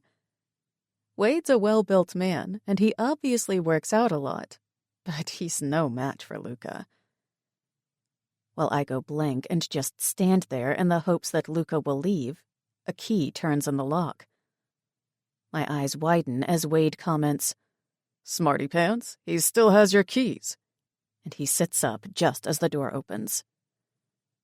I'm standing next to the couch in my thin nightgown with my nipples peeking through. Wade is in his boxers sitting on my couch, and Luca enters with a look that could incinerate both of us. None of us speak as Wade and Luca glare at each other. Then Luca kicks the door shut and lets the key dangle from his finger. "I still have a key." His scowl is focused on Wade, but he speaks to me, and then he pockets it casually. "Well, well, well. I wasn't invited to this party." His piercing stare switches to me while he clenches his jaw. Arrows of pure jealousy fly from his eyes. I hug my arms around my chest. "Why are you here this early?" He leans back against the door and calmly answers, "To talk to you. To help you." "I needed the help yesterday when you were on a date." Straight away, I berate myself for throwing that in his face. The lines of his profile harden instantly. He jerks his head to the bedroom and, without saying a word, expects me to follow him. "Tell him," Wade urges softly before I go after Luca. Luca holds my bedroom door open and closes it after I cross the threshold. "Please tell me there's nothing going on between the two of you." I shake my head while perched on my bed. "Apparently you're all clear, and Wade," he gestures to the next room, "is your alibi. Are you fucking him?" I lift a hand to my brow and push against it while expelling a pained breath. "No! Why are you here?" Luca inches toward me. "What happened last night?" "You already know." "I don't." He undoes the button of his maroon suit jacket and sinks down on his haunches in front of me. We lock eyes, and so many memories rush to the surface. "Why didn't you come for me last night?" I ask, despondent. Luca places his hands beside my hips on the bed. "I did come for you. I told you that." A rock lodges in my throat, and I swallow back my anguish. You were out at an event. He breaks eye contact to stare outside before answering in a tormented tone. Is this about the woman? Yes, I was out, but it was business, and as soon as I could, I left. We hadn't spoken in months before I saw you Friday, Fallon. You can't act like I was cheating. He's completely clueless, and I can't blame him. But I can't get myself to say it, so I do what's easiest for me now. I push him away. You can't act like I am cheating here either. Why did Wade come back? Why is he sleeping on your couch? You wanted protection, apparently. From whom? Maybe from you, I snap, fed up with answering questions. His mocking laugh stuns me. Are you really going to do this? Again? He whisper-shouts and rises quickly. His eyes flash a warning, but I ignore it. Just leave. Luca twists his mouth to one side and shoves his hands in his pockets while his penetrating glare is on me. I can't believe I let you back in. For 2 days I allow you back into my life, and you already fuck with my head, and now you have the nerve to shut me out again because I wasn't at the hospital on time? He pauses as his chest heaves in growing annoyance. What the fuck is between you and Wade? The searing torment I'm in keeps me from ending both our misery. Nothing. I don't want to punish Luca. I just desperately need to cope with the events of last night alone. The corded muscles in his neck betray his menacing mood, and his severe stance intimidates me. But I'm not strong enough at this moment to confide in him. Organizing my jumbled thoughts is impossible, and I can't muster the courage to speak the truth out loud and accept the fact that I was violated. If I walk out that door, I'm not coming back. This is your last chance to talk, Luca warns, while my heart is screaming to disclose the horrific truth. Nevertheless, my stare remains fixed on the wooden floor, and tears drip on my thighs while Luca waits for an answer he will never get. Turning, he opens the door, and without looking back, he snarls, "Don't ever ask for my help again," and he slams the door shut. Scooting back on my bed, I curl into myself when Wade comes in and covers me with the blanket. Try to sleep. I'll be here, he comforts me. Rolling onto my back, I face him as my tears fall uncontrollably. Why are you so nice and helpful to me, Wade? He's kind of the big brother I've always wished for, but we really barely even know each other. His fingers trace the wrinkles of the sheet. You remind me of my little sister. She was a timid girl with a wild side. And there's also a physical resemblance. I grimace at his comparison because I don't think I'm very wild. Just plain boring lately. She got caught up with the wrong people, which ultimately got her killed before she turned 17, Wade explains. I cover his hand with mine in a show of compassion. All I can give him is empathy for his loss by sharing his grief silently, just as he shares my grief from last night. Abruptly, a thought arises. Don't you have to go home? No. No girlfriend? Wife? I don't know anything about you, I say, more to myself than to him. No significant other. Don't worry about my life. I want to help you because you desperately need it. Sleep a little. You're exhausted. Then we have to talk. Maybe my parents will call, or they'll want to come over. I tuck my bangs behind my ear. I'll take care of it when they call. Sleep, he insists and exits my room. I close my eyes, but I can't find the safe haven of sleep.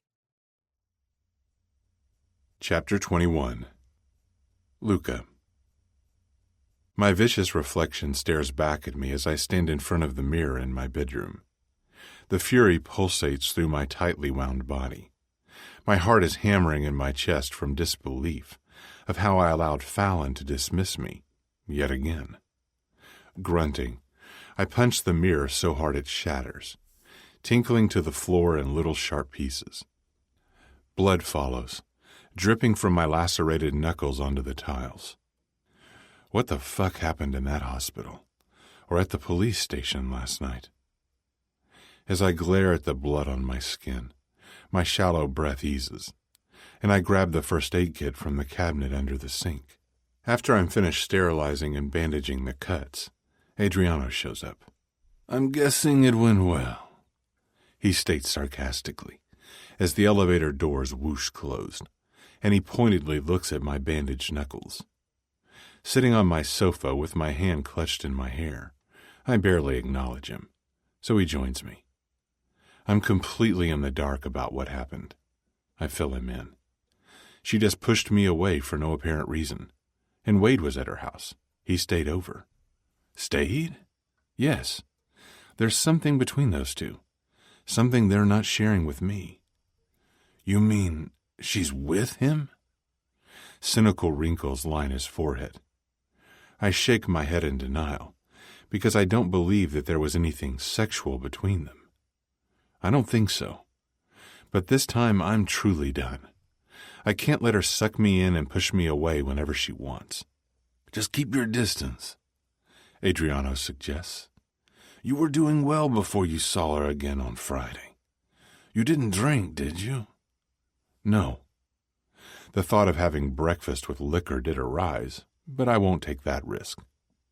If I start drinking, I won't be able to stop because she's right at the front of my mind. And I won't put myself or the Syndicate at risk. Drinking clouds my judgment, makes me not care about controlling a situation, and I need to hold on to the control. The underboss has to always be in control. Most importantly, we need to find Ashton and end this. Then I'll never have to see her again.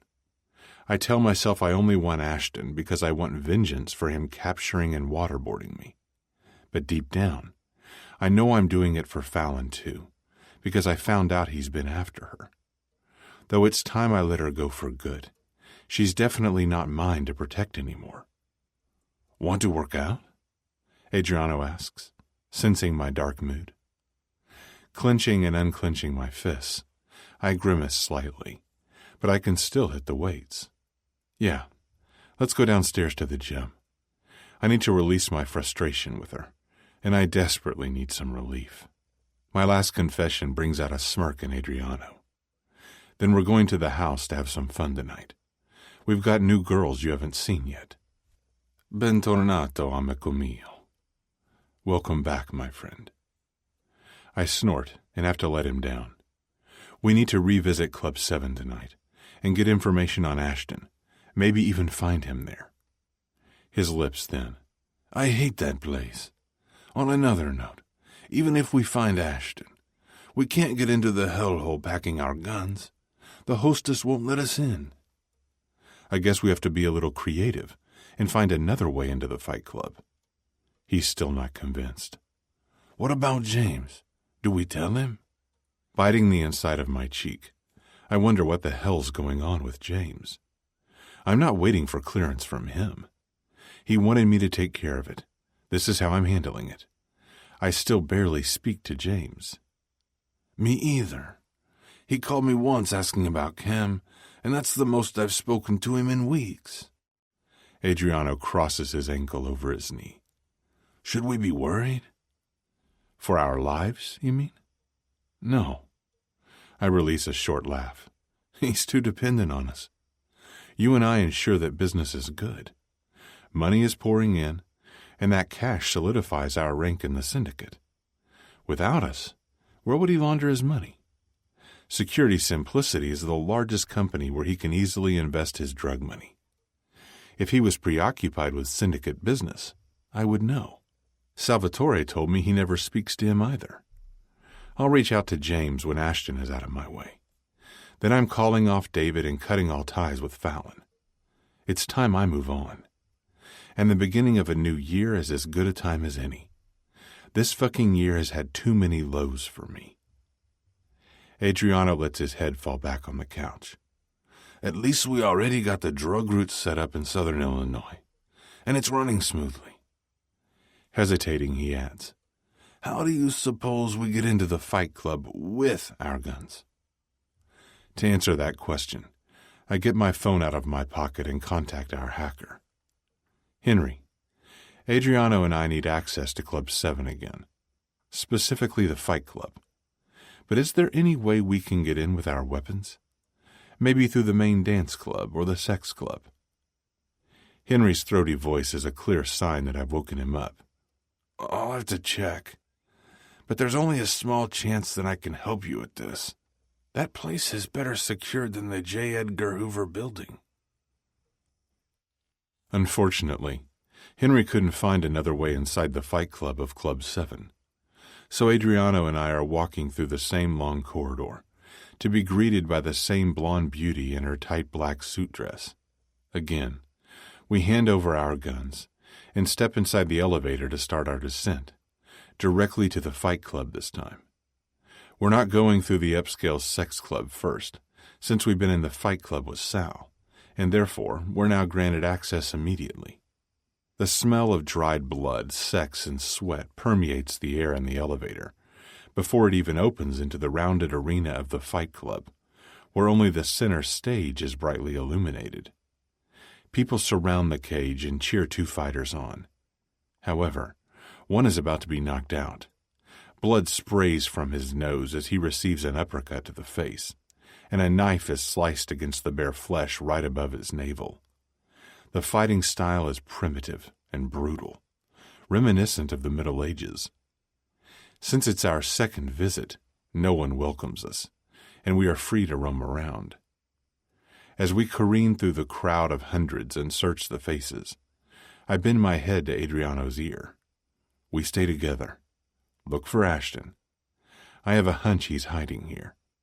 A man as careless as he is, who captured me without planning things through, can't disappear this easily unless he has connections. And our only lead is that silver cross pendant. Let's do one round quickly and get out. If we run into trouble, you stick to what we discussed. We start our route alongside the outer wall, but the walls are disturbingly decorated with women. Adriano grimaces as we pass a woman, who's strung up on a cross and being flogged by a leather-masked, muscled man. This shit is so weird and random, he comments with wide eyes. I know. I wonder if Sal couldn't make a choice among a fight club, a BDSM club, and an upscale sex club. So he just opened them all and decided it might be a good idea to combine the BDSM and fight club. What do they even do here? They fight and fuck, then fight and fuck some more? I'm not judging, to each his own, but this place is something else. I have no idea, but seeing how busy it is here, he must make a ton of money. There's your pendant. Adriano suddenly jerks his head to the neckline of a petite, naked Asian lady, next to the woman being flogged, sitting on the lap of a man and blocking him from our view. As she's facing us, the man's hand snakes around her middle, between her thighs, and he slips 2 fingers inside. She's beautiful. Adriano gawks at her breasts. I laugh, because I don't even think he's seen her face yet. Raking my hair back with one hand, I scan the area. But there's considerable ground to cover since this place is enormous. Fuck. The pendant is too common. Maybe we're just wasting time. I halt immediately as the Asian woman leans back, revealing the man who's pleasuring her, and I grab Adriano's arm. Turn now. We both turn and I lead us into the crowd. It's Ashton with the Asian woman. So it was him last time, he says. It seems so. But it was highly coincidental that I spotted that pendant here the first time with Sal. Maybe Sal knows something more? Yeah, I have a feeling it could have been planned too. He looks around warily. What do you want to do? We have to procure a weapon. We haven't had much success lately finding the people we need. We lost Danny and Calliope, which turned into a mess. Although it's a risk to steal a weapon in here, I don't want to take the risk of letting him run free tonight. If he disappears, I'm afraid we won't track him down again this easily. Okay, Adriano comments. I'll keep an eye on him. Get me a weapon, too. I nod and make a beeline for the fighter just stepping out of the arena, who pocketed a small knife. Hey man, great fight. I greet him quickly before others start talking to him. The guy's out of breath and wipes blood and sweat off his hands and face with a towel. It was a long one. He shows me his teeth, and I smile back, pretending to be one of his fans, most of whom are gathering behind him, so he turns to receive more compliments. I brush past him discreetly and steal the knife from his pocket, slipping it into the sleeve of my suit jacket, and striding back to Adriano, who's still watching our target. The girl rises and holds her hand out to Ashton. Today, he's dressed casually in jeans and a black t-shirt, and he's looking around distrustfully, but the woman is also distracting him. Checking Ashton's physique, I notice that he's pretty muscular and wonder whether he's a fighter here. Adriano holds out his palm, silently demanding his weapon as others continually brush past us. I only got one knife. Disappointed, he raises both eyebrows, but I purposefully move my attention to Ashton, who's guiding his female companion toward the other side of the arena. We split up, I order, and beat a path through the masses of people to ensure I don't lose them. Suddenly, Ashton halts in his tracks, and his head whips around. I duck, but he clearly sees me and picks up his pace. Adriano's already lost in the crowd, so I can't signal to him. Then Ashton leaps to the edge of the rounded wall, with the woman's hand still clasped in his, and opens a door. Fuck.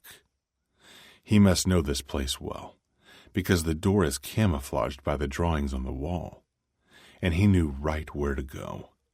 I wouldn't have spotted an exit there. Pushing people out of the way, I quickly put my foot in the door before it closes, and inspect the area around me. But everyone's too mesmerized by the fight, and there are no women strung on the wall in this part of the arena to draw attention. Slipping the knife into my hand, I enter a corridor illuminated with red lights. Ashton dives around the corner at the end of the hallway as the door falls closed, and my shoes click off the concrete when I run after him. As I round the corner, I collide full-on with the Asian woman and steady her with my free hand just as Ashton's fist comes toward me over her shoulder and connects with my eye. Blurred lines block my eyesight as I stumble backward, and the woman is thrown on me, causing me to lose my grip on the knife. The blade clanks on the floor behind me, so I push her to the side but take another hit to my temple. "Motherfucker!" I shout, while I'm still seeing stars from his blows. Groaning, I drive my fist into Ashton's stomach, injuring my already bruised knuckles. The impact makes him bend forward, so that I'm able to pull up my knee into his nose. Giving me no time to recuperate, he headbutts me and slams my back against the wall with his arms pressed against my throat. I gasp for air as sweat trickles down my hairline. This guy's most definitely a fighter here, because he's exceptionally strong. "How the fuck did you get in here? How did you find me?" He's out of breath, with a crazed but frightful expression. Sharp pains flash through me, but I manage to grin, which he answers by swinging his fist into my left side. The blow reverberates through my entire torso, yet anxiety only sets in when his eyes shift to the knife on the floor. He lunges for it, and snaps back up so fast that I don't even have time to kick him. He swivels around and slices the knife against my upper arm. Even though I leap away, he still reaches me, cutting my sleeve and skin. Then he edges towards me with the knife in hand, and I step back, anticipating his next move. "Who the fuck are you?" Ashton spits. "Are we still on that?" I insult, as we round each other. I'm buying time, hoping that Adriano spotted us disappearing into this hallway. Unexpectedly, Ashton swings at me, and I move away too slowly, so he slams me onto the ground, knocking the breath out of me. But I grab his wrist to keep from slicing the knife into the artery in my neck, as he uses his overpowering strength to press the tip into my skin. "Luca!" Adriano's voice rings through the corridor as his steps become louder. Ashton jumps up and flees into the opposite direction. Craning my neck, I see him turn the corner, and I lunge up just as Adriano finds me. "Where did he go?" Adriano asks. I point behind me, and he's about to chase after him when another voice surprises us. And Santino rounds the corner and steps in front of us with an impassive look on his face. "Fat Sal would like to talk to you two." Irritated, Santino glances at the Asian woman huddled in the corner and gestures for us to follow. We go back to where we came from and are escorted to Sal's office 1 floor up. I grimace as I check the cut on my upper left arm. Thankfully, it's not deep, and it's not bleeding too badly. I tear off the torn bandage from my knuckles, and that's not really bleeding either. I hurriedly instruct Adriano before we enter Sal's office. FYI, Ashton's a fighter here. You talk. This will throw Fat Sal off even more as to what our rank is in the Syndicate. Last time I did all the talking. In the Syndicate, the highest-ranking member usually takes the lead in every conversation. It's a clear sign of power and hierarchy.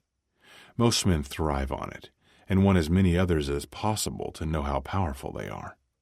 We, the Chicago Syndicate, don't give a shit about any of that.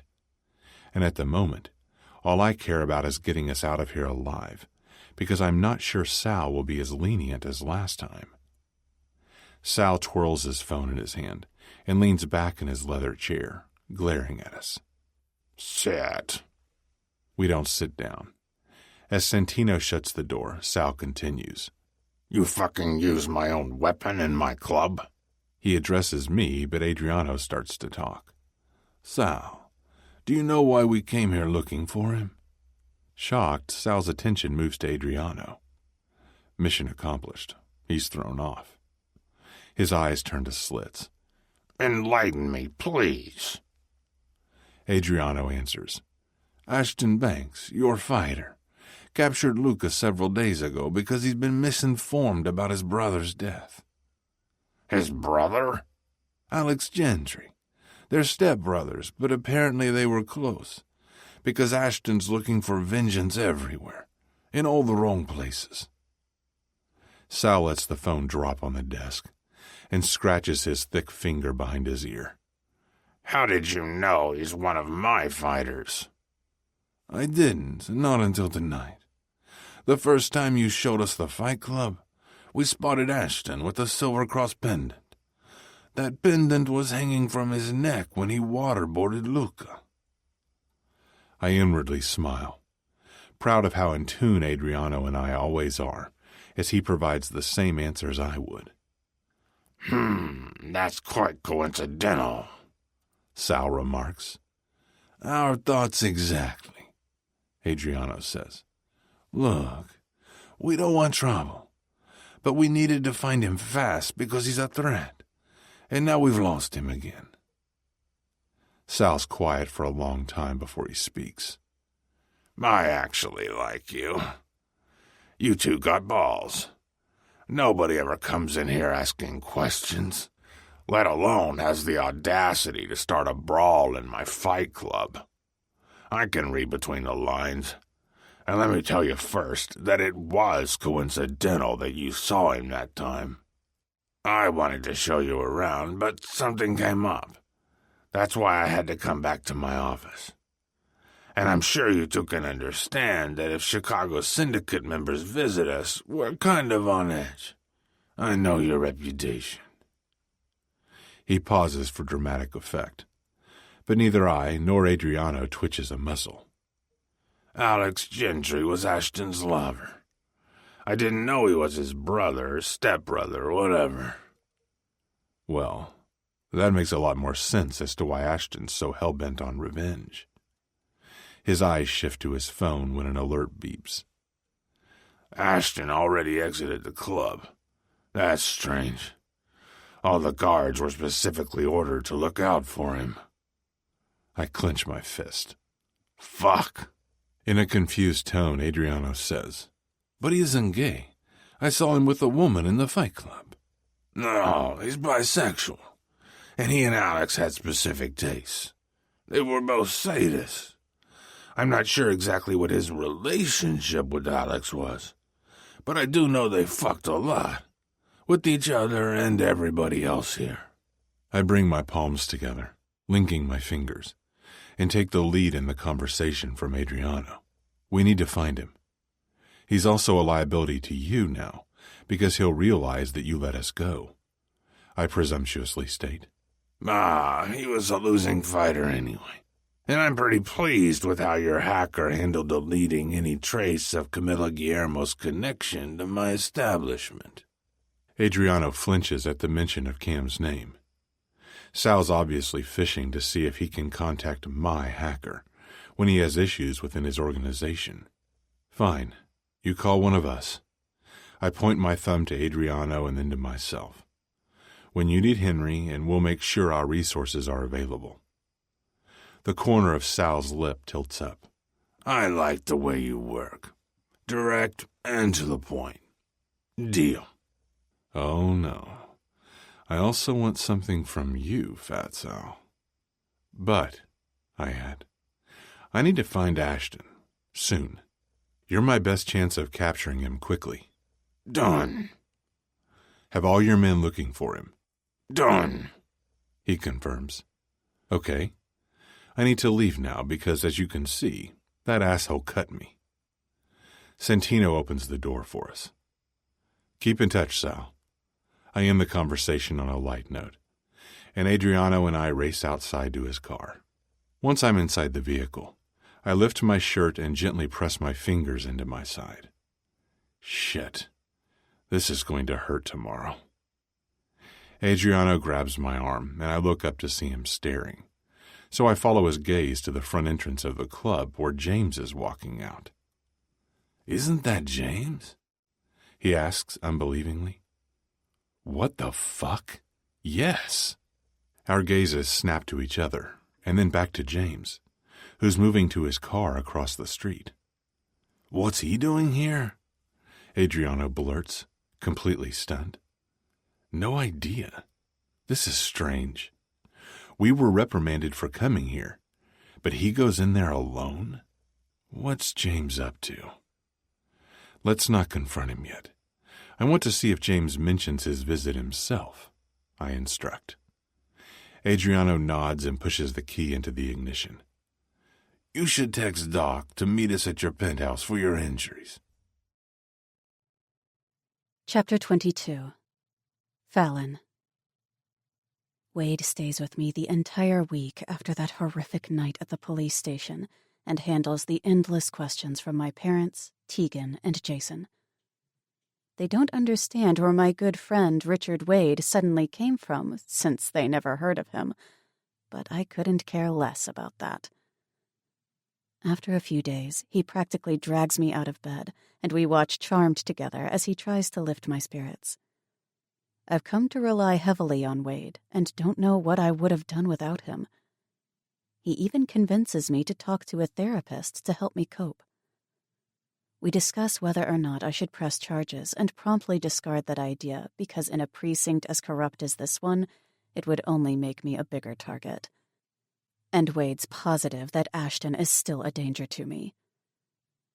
During this time, I go through a myriad of emotions. Fear makes me change my locks. For a while, there's self-blame when I go over that night in my head repeatedly and wonder how I could have prevented it. Then more isolation and anger follow. Anger at everyone. The perpetrator, law enforcement, society. And through all of that, I still miss Luca every day. Nothing weakens my love for him. I long to be held by the man I fell in love with at the beginning of this year, and I call him so many times to apologize, but chicken out every single time and press end before it connects. By Friday, a week after my attack, I'm home alone because Wade has a life too. And although he doesn't mention it to me, I'm sure he has issues at work. I'm crying while watching a tear-jerking Charmed episode when the loud ring of the buzzer jars me off the couch. Wade isn't supposed to stop by until tonight, and we agreed that in order to reduce my nervousness, he would always call me before showing up. Staring at the buzzer, I shiver when it rings again and cautiously push the button, but don't speak. "Fallon?" a female voice asks. "Fallon, it's Cam. I mean, Camilla. Open up, please." Unlocking my door, I rush downstairs to make sure that she's alone, and we both smile sadly when we spot one another. It's been almost 5 months since we met, and the last time we saw each other was that night we tried to escape the Syndicate's headquarters. Her auburn bob has grown out a bit, and she looks tired, but still beautiful. As soon as I open the front entrance, she jumps into my arms. "How are you?" "How did you find me?" I return her genuine embrace, and we break to give each other a once-over. She frowns at my disheveled state. My eyes are red and swollen from crying, not only from the show I was watching, but from random times throughout the day when memories plague me. "It wasn't easy," she replies as we head up to my apartment. "Sit." I motion to the sofa and slide onto the coffee table opposite her. "I've thought about you often, and I didn't have a clue how I could find you." Cam twists her hands together in unease. "They're looking for me." "Syndicate?" I question with a gasp. "Yes, and I don't know why." "What happened with Adriano after you two left Luca's room that night we tried to escape?" Luca never divulged anything about Cam. "It's surreal to have you here in my apartment." I feel connected to this woman because she's the only person who knows what I went through in that house, except for Luca. "Are you still with Luca?" she asks. I shake my head and stand up to get some tea. "No. You want some tea?" "Yes, please." She relays her story while I switch on the electric kettle and grab mugs and Earl Grey tea. "Adriano was furious that night, and I don't think he really knew what to do because he was pacing and ranting, but he did stay with me. The next day, he dropped me off at my house and told me to disappear. I didn't know if it was a threat or a warning, so I did as he advised and got the hell out of Chicago. My neighbor, who's my friend, contacted me a week later and told me that an Italian man, Adriano, came looking for me, and he was fuming that no one could give him information. I disconnected my phone, and I have some contacts in Chicago who are helping me stay under the radar." "Where did you stay?" "Iowa." "How did you end up there?" Taking the steaming mugs, I lead us back to the couch and sit down Indian style. Cam takes the drink and warms her hands. "A friend of mine has a secluded place there, and she said I could use it." "Why did you come back to the Loop?" "Because about 3 months ago I discovered that James Calderone has been searching for me." "Oh, crap," is all I say. "Yes, the Capo Crimine, also known as the Godfather, is looking for me. I'm scared shitless, and I don't know what he wants from me. I'm sick of hiding, so my friend found you for me. I was wondering if you also disappeared, and then I was told you're continuing on with your life as always. I thought they were looking for me because of what we did at the house." I snort, knowing that my life has changed just as much as hers has. I'm not continuing on with my life as before. You have no idea what happened." "So tell me," she urges in a soft voice. I bite my lip and release a deep breath. "Where do I start? Luca brought me home a day after we tried to escape, and I ended it with him because I was so confused and angry and scared also. Then my boss died, and I was framed for his death. I still can't believe what's happened to my life. Well, not exactly framed, but I was linked to the case." She's about to take a sip of her tea, but places the mug on the table and stares at me in amazement. "Yeah, my life has changed completely too, Cam. Our affiliation with these guys is dangerous, yet we're still drawn to them. The detective on my boss's case has been helping me, and Luca also helped me when I was attacked by a cop who wanted to frame me last week. It's all Syndicate related. Long story short, I did see Luca a couple of times, but our encounters never ended well. There's too much animosity between us. Before last week, I hadn't talked to him for almost 2 months. I was even arrested last week, but almost the entire precinct is corrupt, and thankfully the one good cop has come to my aid. I can't talk about the rape to her yet. Those wounds are still too fresh. Jesus Christ! Abruptly, an unsettling thought crosses my mind. Shit, Cam, Luca has been having me tailed for a long time. I don't know if I'm still being watched. If I am, they'll know you're back in the loop. Fuck! She jumps up. I need to leave then. How do we contact each other? I still want to finish our talk, I say. She gives me her phone from her purse. Put your number in. I'll call you. While entering my contact information, I state, maybe Wade, he's my cop friend, can help you? Call me the first chance you get. No, wait. Don't call me because I'm sure my phone records are being checked too. The Syndicate is everywhere and extremely powerful. I realize that now. I clutch her phone while wondering how we can contact one another. Okay, meet me in Lake Forest next week at my parents' house. I type in my parents' address. What day can you be there? Tuesday, she retorts with fearful eyes, and we wrap our arms around each other tightly. Okay, Tuesday at noon, I confirm before she runs out. I can't believe how both our lives have been turned upside down. On Monday, Wade drops me off at the office of a therapist that's situated in an upscale old brownstone building on the east end of town. I climb the stairs to the second floor, and she welcomes me as I push open the glass doors to enter the deserted waiting room.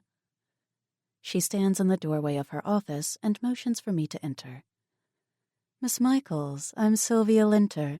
You're right on time, she greets with a strong handshake and a friendly smile. The first thing I notice is how her hairstyle is the same perfect pixie cut as my mother's. Her office is impressive, with high ceilings and a huge window overlooking the busy street, and it's decorated in aged wood with a soft beige seating area set up as a living room. Please sit. She gestures to the sofa and the recliner, giving me a choice. Anything to drink, Miss Michaels? Yes, a tea. I choose the beige recliner because the upholstery looks much softer. And please, call me Fallon. Her lips curl up as she pours hot water into an elegantly tiny teacup and slides onto her chair opposite me with her notepad and pen in hand. Let's get to know each other. After relaying my life story in 10 minutes, she picks up the hint that I want to talk about the abuse when I reach that point quickly. I avoid mentioning the Syndicate and leave out those 6 days I was held at their headquarters. Let's discuss why you're here. I want to feel normal again. In what way do you feel abnormal? I'm afraid and on edge all the time. I tend to be a loner. Without my friends pushing me to stop closing myself off, I would sit at home alone all day long. Those are all normal human reactions, Fallon. There's nothing not normal about any of the things you just mentioned. Have you told your family and friends what you've been through? No, only one friend knows. She scribbles something down. Why? I'm afraid of their reaction. Stop worrying about what others will think, about what your family will think. Don't concern yourself with their thoughts and reactions, but with your own healing process. That's what we're going to focus on in these sessions. I want you to know that you're not to blame at all. Do you understand that? I nod slowly. I do, but how I could have prevented it does cross my mind. Again, a normal reaction that will fade with time. Are you apprehensive to have sex? I shrug while gazing at a children's boutique across the street. I don't think so. but I haven't been in a situation where I've had the opportunity to have sex after it. I do have this need to feel that I'm still desirable. That's not uncommon. It affects everyone in a different way. There's no right or wrong here. Remember that. What bothers me most is that sense of dirtiness, of filthiness that I can't shed. Her tender eyes hold mine sympathetically. You're not dirty, and deep down you realize that. The tears that have been pooling flow over, and she hands me the softest tissues that smell like flowers, allowing me time to let it out. Sniffing and wiping my nose, I look at her to convey that I'm ready to continue.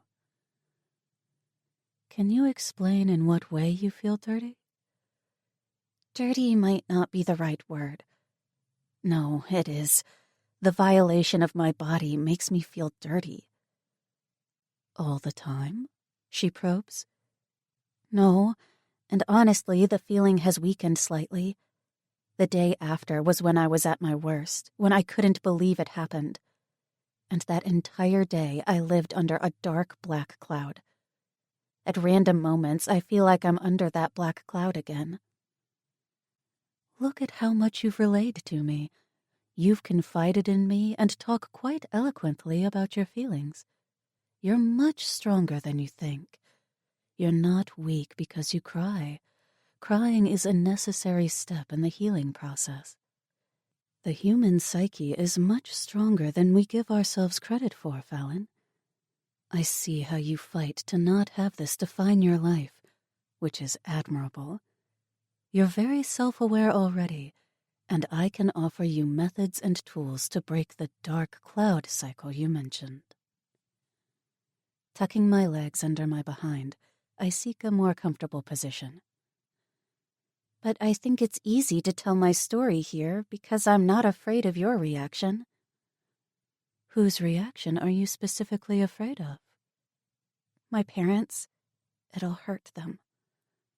It might hurt them more if you keep it from them. Parents always want to nurture their children, no matter what age. Give them a chance to help you. Silence stretches around us. And who else is? She questions. Lucas? Tell me about Luca. She turns back one page of her notebook. You've mentioned him several times. I twist my teacup and expel a loaded breath. What do you want to know? Who is he? Sucking in my lower lip, I wonder how to answer that. It's complicated, but he's my ex-boyfriend. He's the love of my life. The one that got away. I fought my feelings and pushed so hard that I allowed him to get away. In reality, I still don't know if I could ever accept his line of work. But I've definitely entered gray territory, and I'm beginning to understand that he's certainly not the bad guy in all of this. Law enforcement has let me down, and I let Luca down, and now he's shut the door on us for good. But you still talk to him? No, not really. I pushed him away after the rape. This is the first time I actually mention the word rape. Why are you surprised? What? I ask with a frown. You had a surprised look after you said that you pushed him away. Oh, I was shocked that I said the word rape. That's the first time I've stated the word out loud. How do you feel now that you've said it? The same. I don't feel any different. Exactly. The word itself won't hurt you. Neither will confiding in people. I know. Do you feel anxious lately? Definitely, I reply. Okay, I want you to start writing down your feelings daily. We don't have to discuss everything you write down if you don't want to, but it could help you to organize your thoughts. Do you exercise? I run, that's it. Ever thought about attending yoga classes?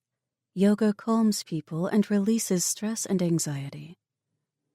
I have, actually, and I will. There are classes at the gym near my apartment. She closes her notebook and places it gently on the table next to her chair. Great. I would like to see you once a week, unless you want to increase the frequency? No, once a week is fine. She hands me her business card. If you ever feel like you need to talk to me and can't wait until our session, I want you to call me. Do you have any other questions? That's nice. I would have thought she wouldn't want to be bothered outside of office hours. Thank you. No questions at the moment. Same time next week then, Fallon? Sure. Getting my coat from the couch, I head toward the door and we part. To be honest, Wade was right. I do feel slightly better after confiding in her. I can't hide from my demons. I need to deal with them, or else they'll become a shadow I can never outrun. Although a yoga class is a great idea, it won't reduce my anxiety as long as Ashton is still a free man. And that's why I'm leaving the loop. Wade's waiting for me after my session, ready to drive me to Lake Forest. Wade drops me off in the driveway of my parents' quaint, white, 2-story house, and I smile as I pass the well-trimmed hedges along the porch. My mother blocks the doorway. Her entire face lights up when she sees me, and she opens her arms. Hi, Mom. Sweetheart, I'm so happy you came. She holds me by the shoulder and tenderly cups my cheek. You look good. No bruising or swelling anymore around your nose. The physical scars of Calliope's attack might be gone, but my invisible, raw, emotional scars caused by Ashton run deep.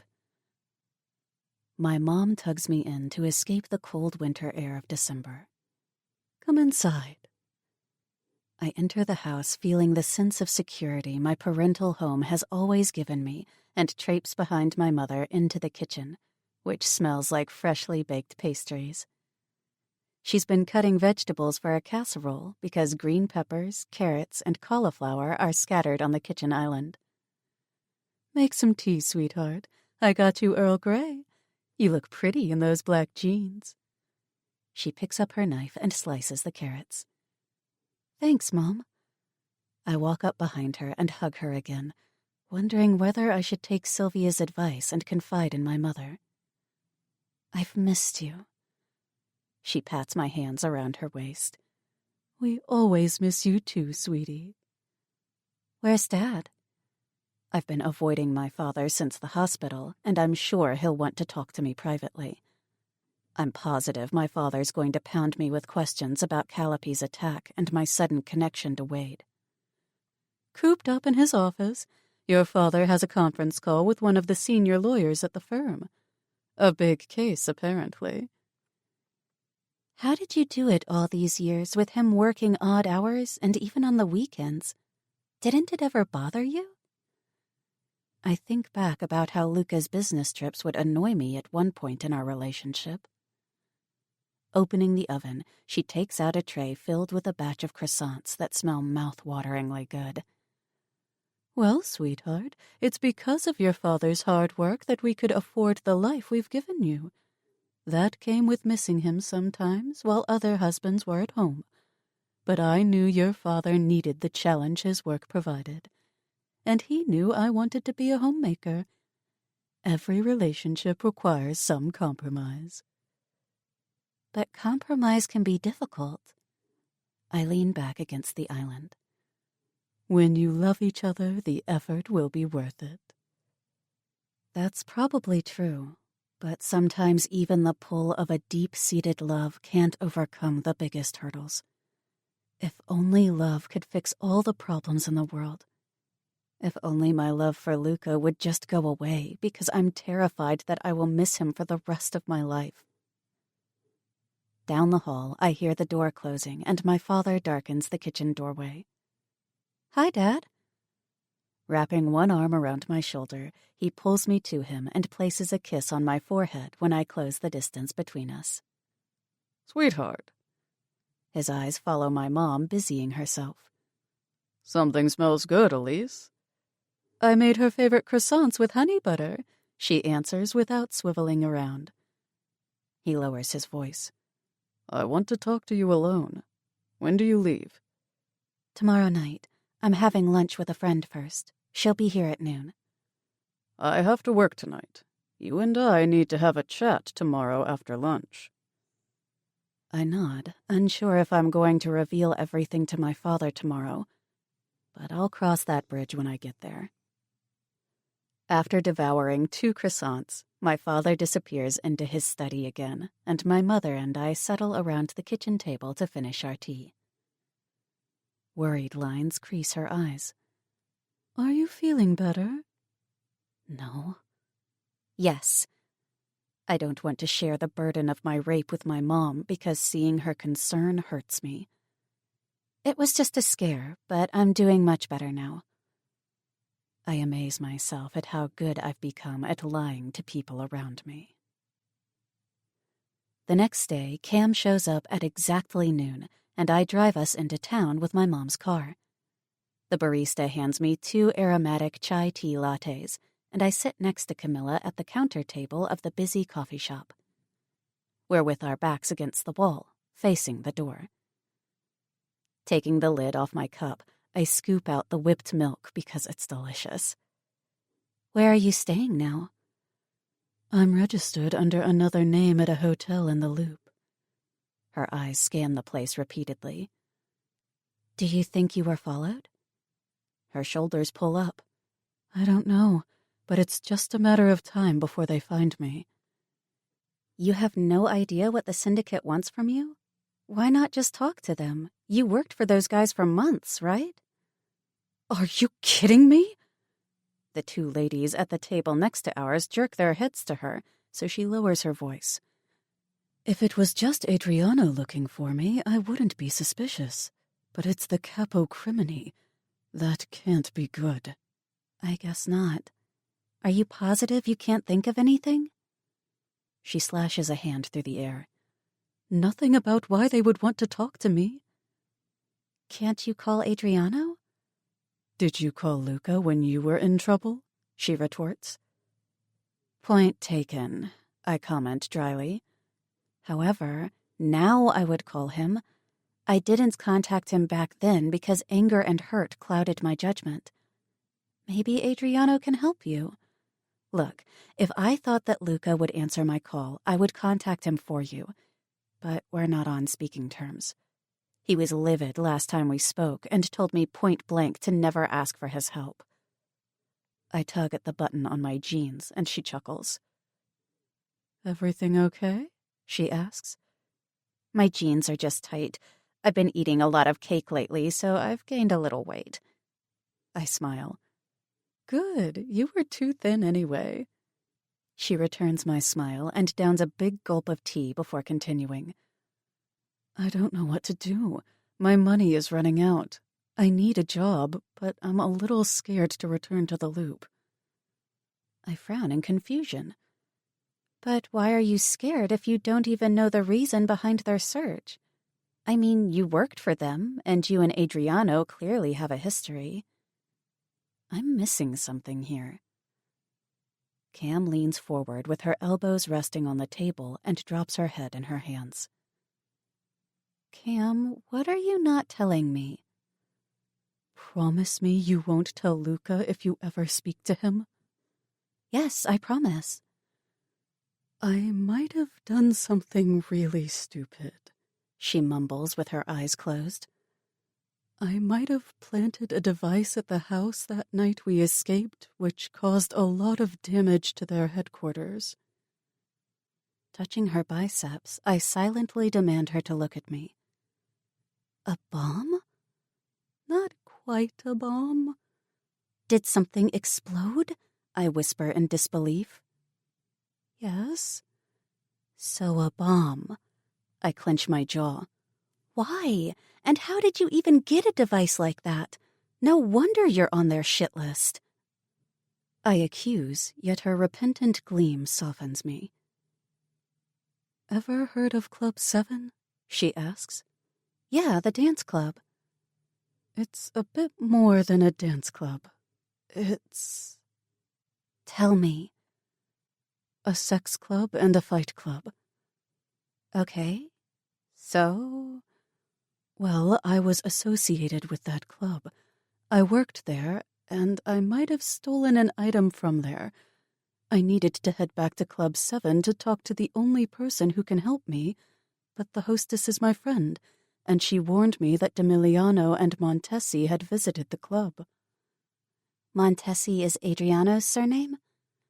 I feel a pinch in the back of my throat because Luca's visiting a sex club. Yes.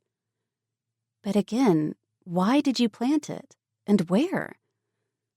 By the hedges on the side of the house. I can't tell you everything right now. Stop. If you can't tell me, then I can't help you at all, I state.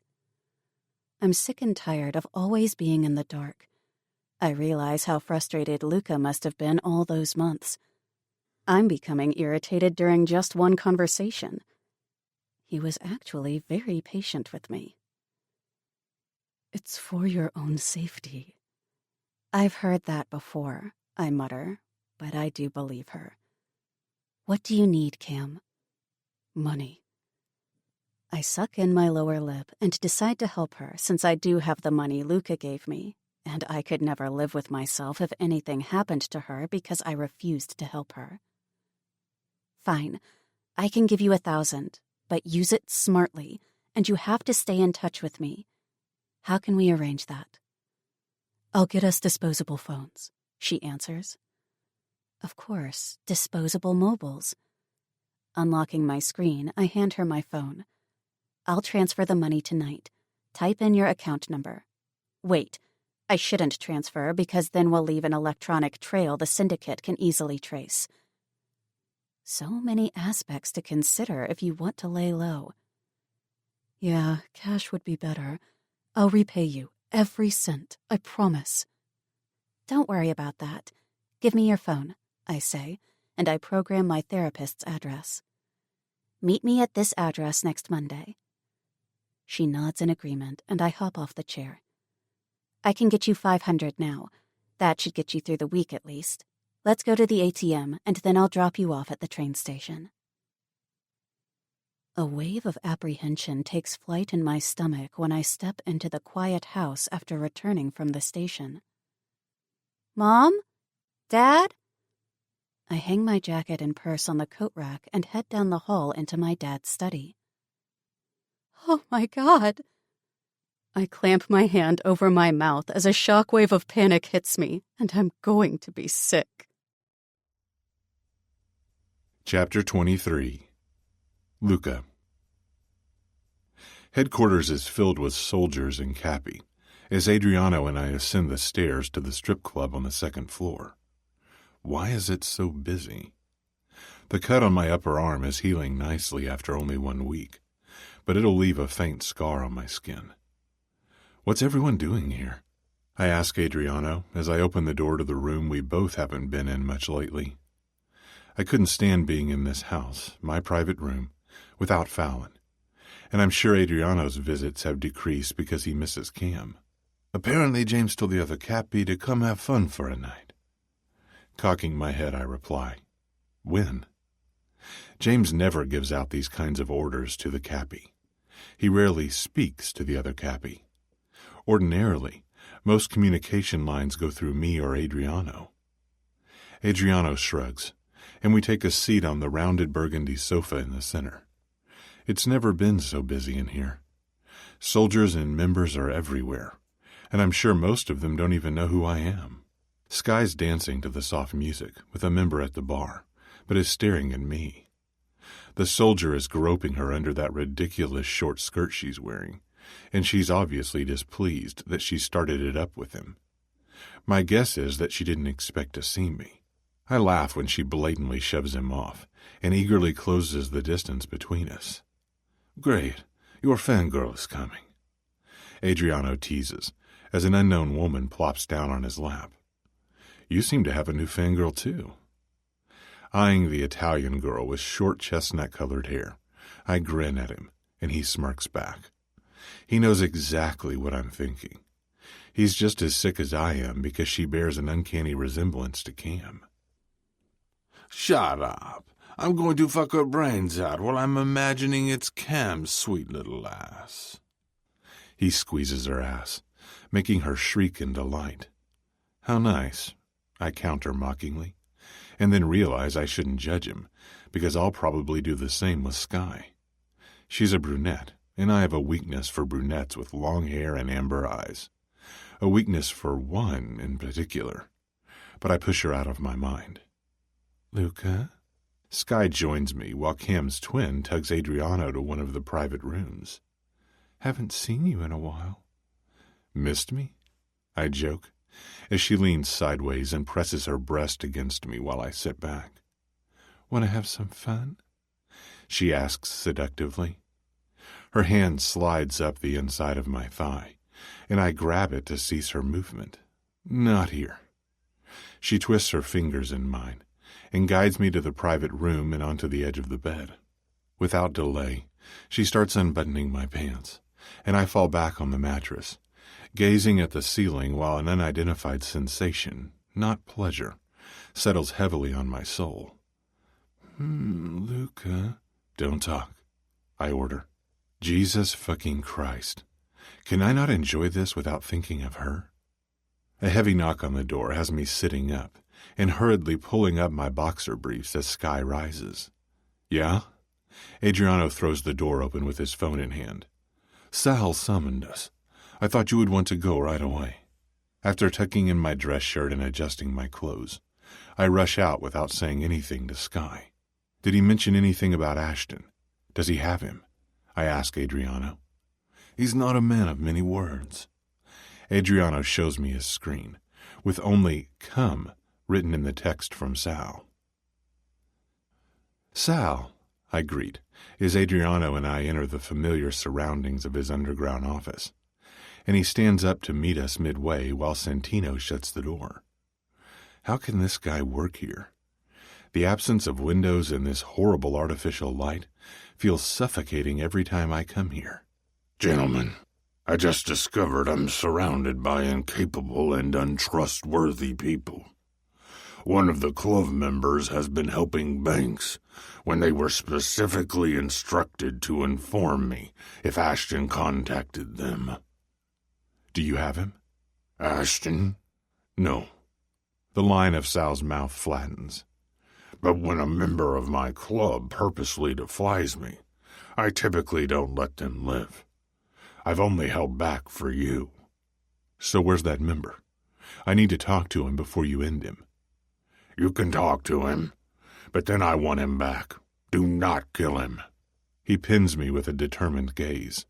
My soldier can take him to our warehouse. Then after I've had a chat with him, you may do what you want with him there, and we will dispose of the body. If I help Sal to this extent, he'll be in my corner forever. This might be the start of a fruitful venture. He perks a brow and the corner of his mouth pulls up. I knew I liked you for a good reason. We shake hands on our morbid agreement.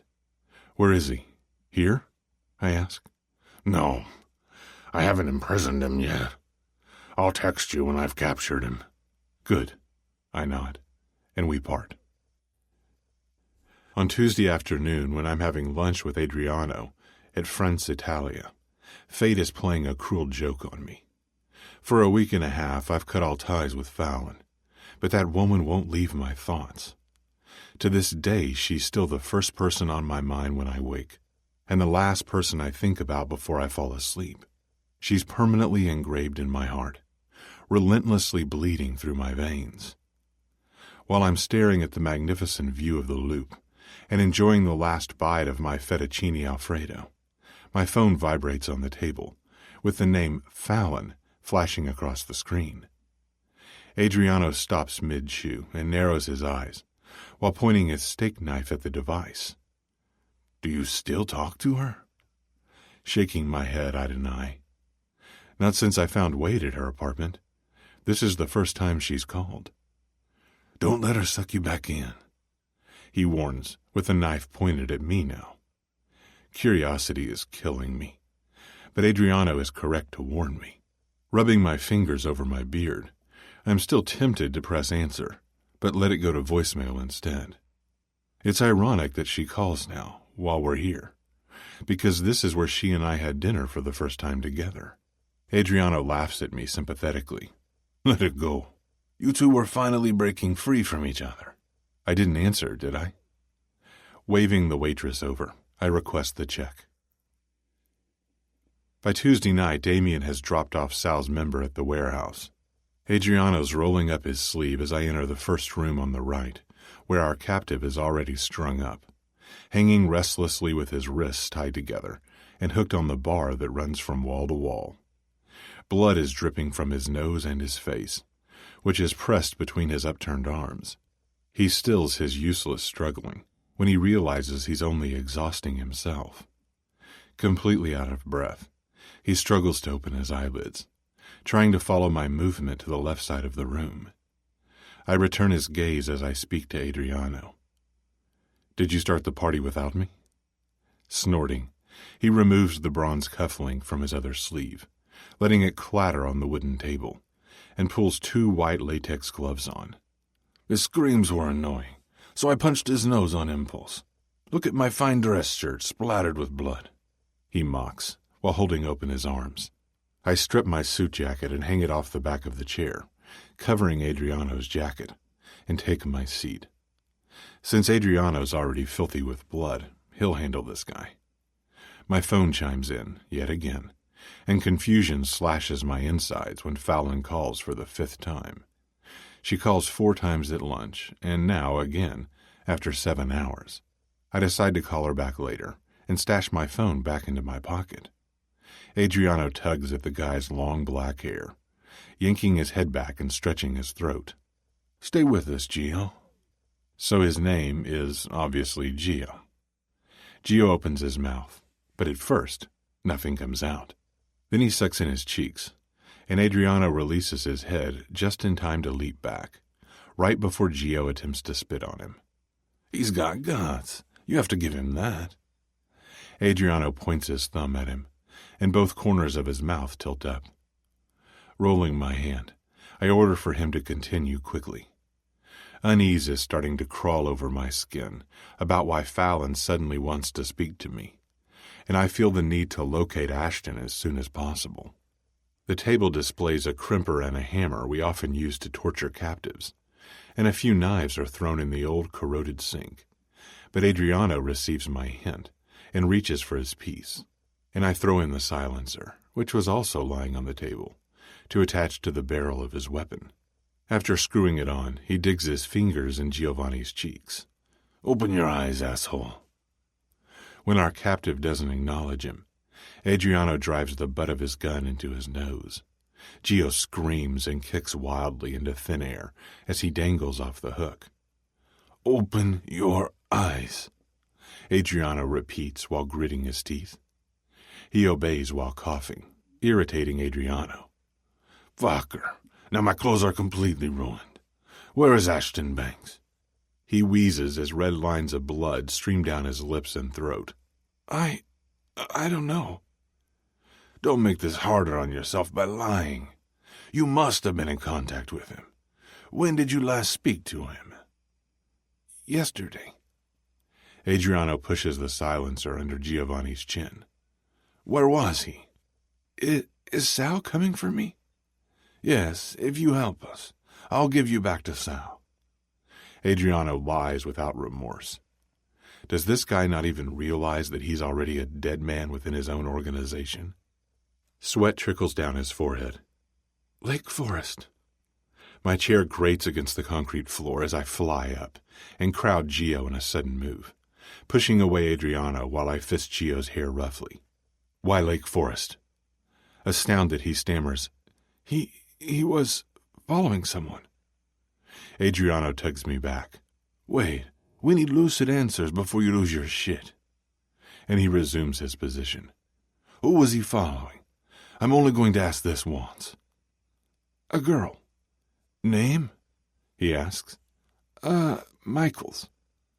I break out in a cold sweat and bolt out of the room to my car while fishing out my phone. Luca! Adriano's on my tail, so I click the button that rolls down my window as I push the key into the ignition, missing twice. Follow me. This takes precedence. You hear me? I step on the gas, screeching the tires on a hard turn, and leave a cloud of dust in my trail. Connecting the phone to my car charger, I skate red lights and swerve around the cars that don't get out of my way fast enough toward Lake Forest, which isn't far from here. Fallon's probably visiting her parents, and I'm desperately trying to remember her father's name because I don't know her parents' address. During our 6-month relationship, I never once met them. So I contact my hacker. Henry, I need the address of Fallon Michael's parents. I think her father's name is Noah. Yes, Noah Michaels. Get me the address, immediatamente. Immediately. I'm on it. I finally return Fallon's call, and she picks up instantly. She lets out a strangled sound, and I can't discern whether she's crying or gagging. Fallon, where are you? She's sniffing, and incoherent words are coming out of her mouth. Mom called you often. Are you at your parents' house? Hitting the gas harder, I speed up as sheer panic fills my veins. Fallon, you have to tell me if you're at your mom's. I'm already on my way. Uh-huh. She hiccups. Not knowing what I'll step into, I need more answers from her. Is your mom hurt? Where's your father? She's disconcertingly quiet while Henry texts me the address, which I enter into the GPS. A loud honk shocks me, and I yank at my steering wheel when I look up from the GPS. My vehicle is veering into the other lane, almost hitting an approaching car, whose bright lights blind me for a second, but I'm able to swerve back into the correct lane. Fallon, I shout, where are your parents? Are you alone in the house? They're here with me. They're dead. She suddenly mentions indifferently. Fallon? Fallon! She doesn't answer, so I scream her name repeatedly, but I can't even hear her breathing into the receiver. She must have dropped the phone because it didn't disconnect. I'll be there within 15 minutes, I yell, hoping she'll hear me. Clutching one hand in my disheveled hair, I have a sick feeling in my stomach. The phone alerts me of Adriano's incoming call. Where are you going? She's at her parents'. It's not good. They're dead. Fuck! Is she all right? I have no idea. Are you behind me? I ask, while passing another idiot who's driving too slowly. Yes, a few cars behind. I'm going inside the house when I get there.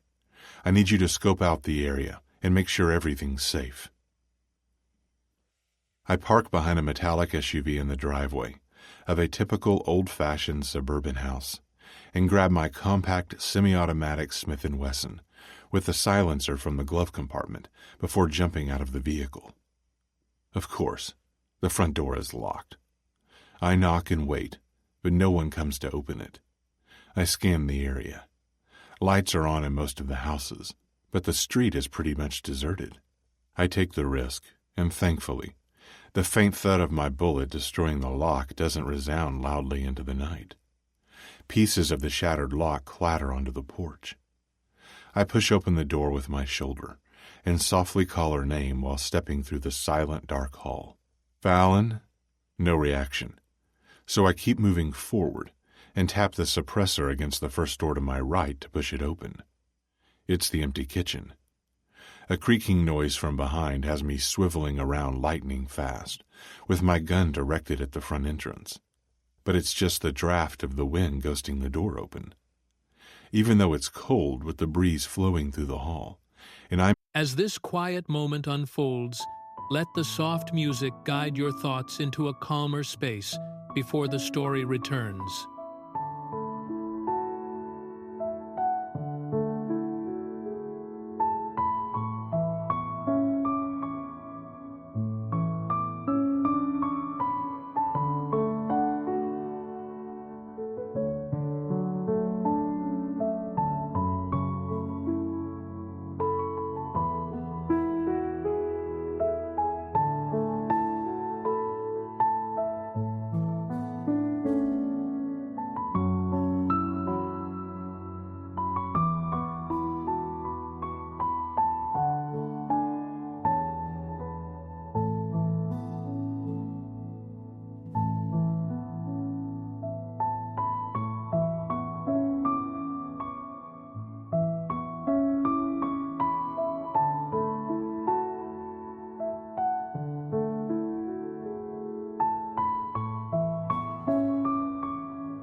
in just my dress shirt.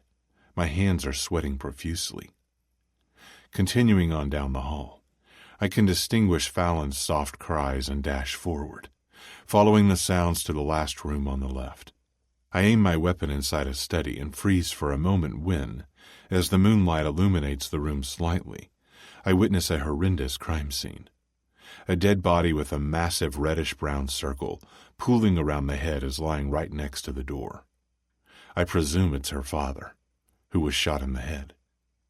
Sitting on the floor in front of the desk and clutching her mother's corpse in her lap is Fallon. She strokes her mother's hair while she makes almost imperceptible noises. Her mom's blood is painted on Fallon's clothes and hands and streaked across her face, leaving dark stains where it's dried up, stains that will become new scars. More emotional scars for Fallon. Clearly in a state of complete shock, she looks up with impenetrable eyes and shrieks when she spots me, covering her face with her arms. Snapping out of my own astonishment, I stash my gun in the back of my pants and close the distance between us. It's only me. I tug on her arms, but she fights me. "Fallon, it's Luca. We have to get out of here. Come, sweetheart," I coax while swallowing back the brick in my throat. Slowly, she lets her guard down, but her hand moves immediately to her mother's head in her lap. Her mom has been shot in the chest and has already turned white and purple. "Mom, wake up," she whispers as tears pour down her blood-streaked face. Dragging my hands through my tousled hair, I wonder how long she's been sitting here with the bodies. Since she called me at lunch? Where are the police? Didn't she contact them? Or her new friend Wade? "Luca!" Adriano yells from the entrance. "Last room on the left," I answer, and palm her face with one hand. "We have to go." I try to tug her up, but she swats my hand away. "No, I can't leave them. Look what they did." She screams and cries so loudly that I'm completely thrown off about what to do. Who are they? I'm positive Ashton killed them, but did she witness the kill? Was there someone else with him? "Are you hurt?" I'm unsure whether all the blood on Fallon is her mother's. Her entire body trembles as she gently rests her mom's head back on the floor and crawls to her father, sweeping more blood over the floor, just as Adriano enters with wide eyes.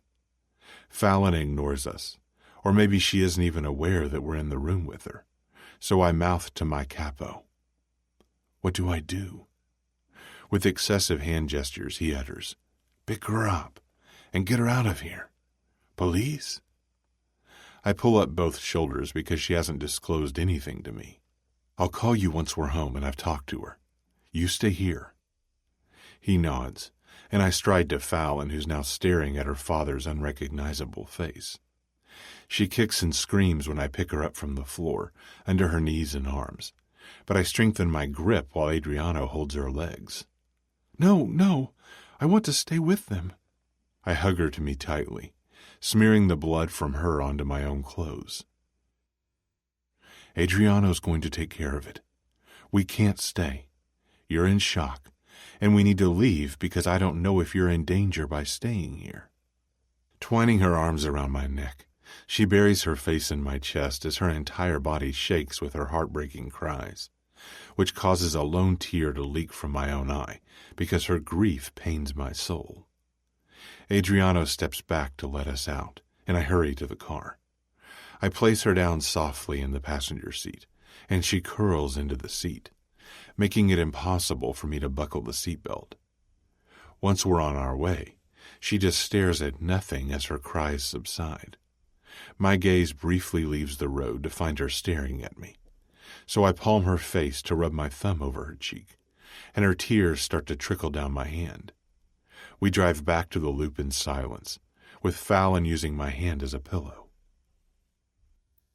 As soon as the elevator doors of my penthouse close, I sweep Fallon up into my arms and carry her to my bathroom to get her out of these clothes. It's upsetting her to see herself covered in her parents' blood.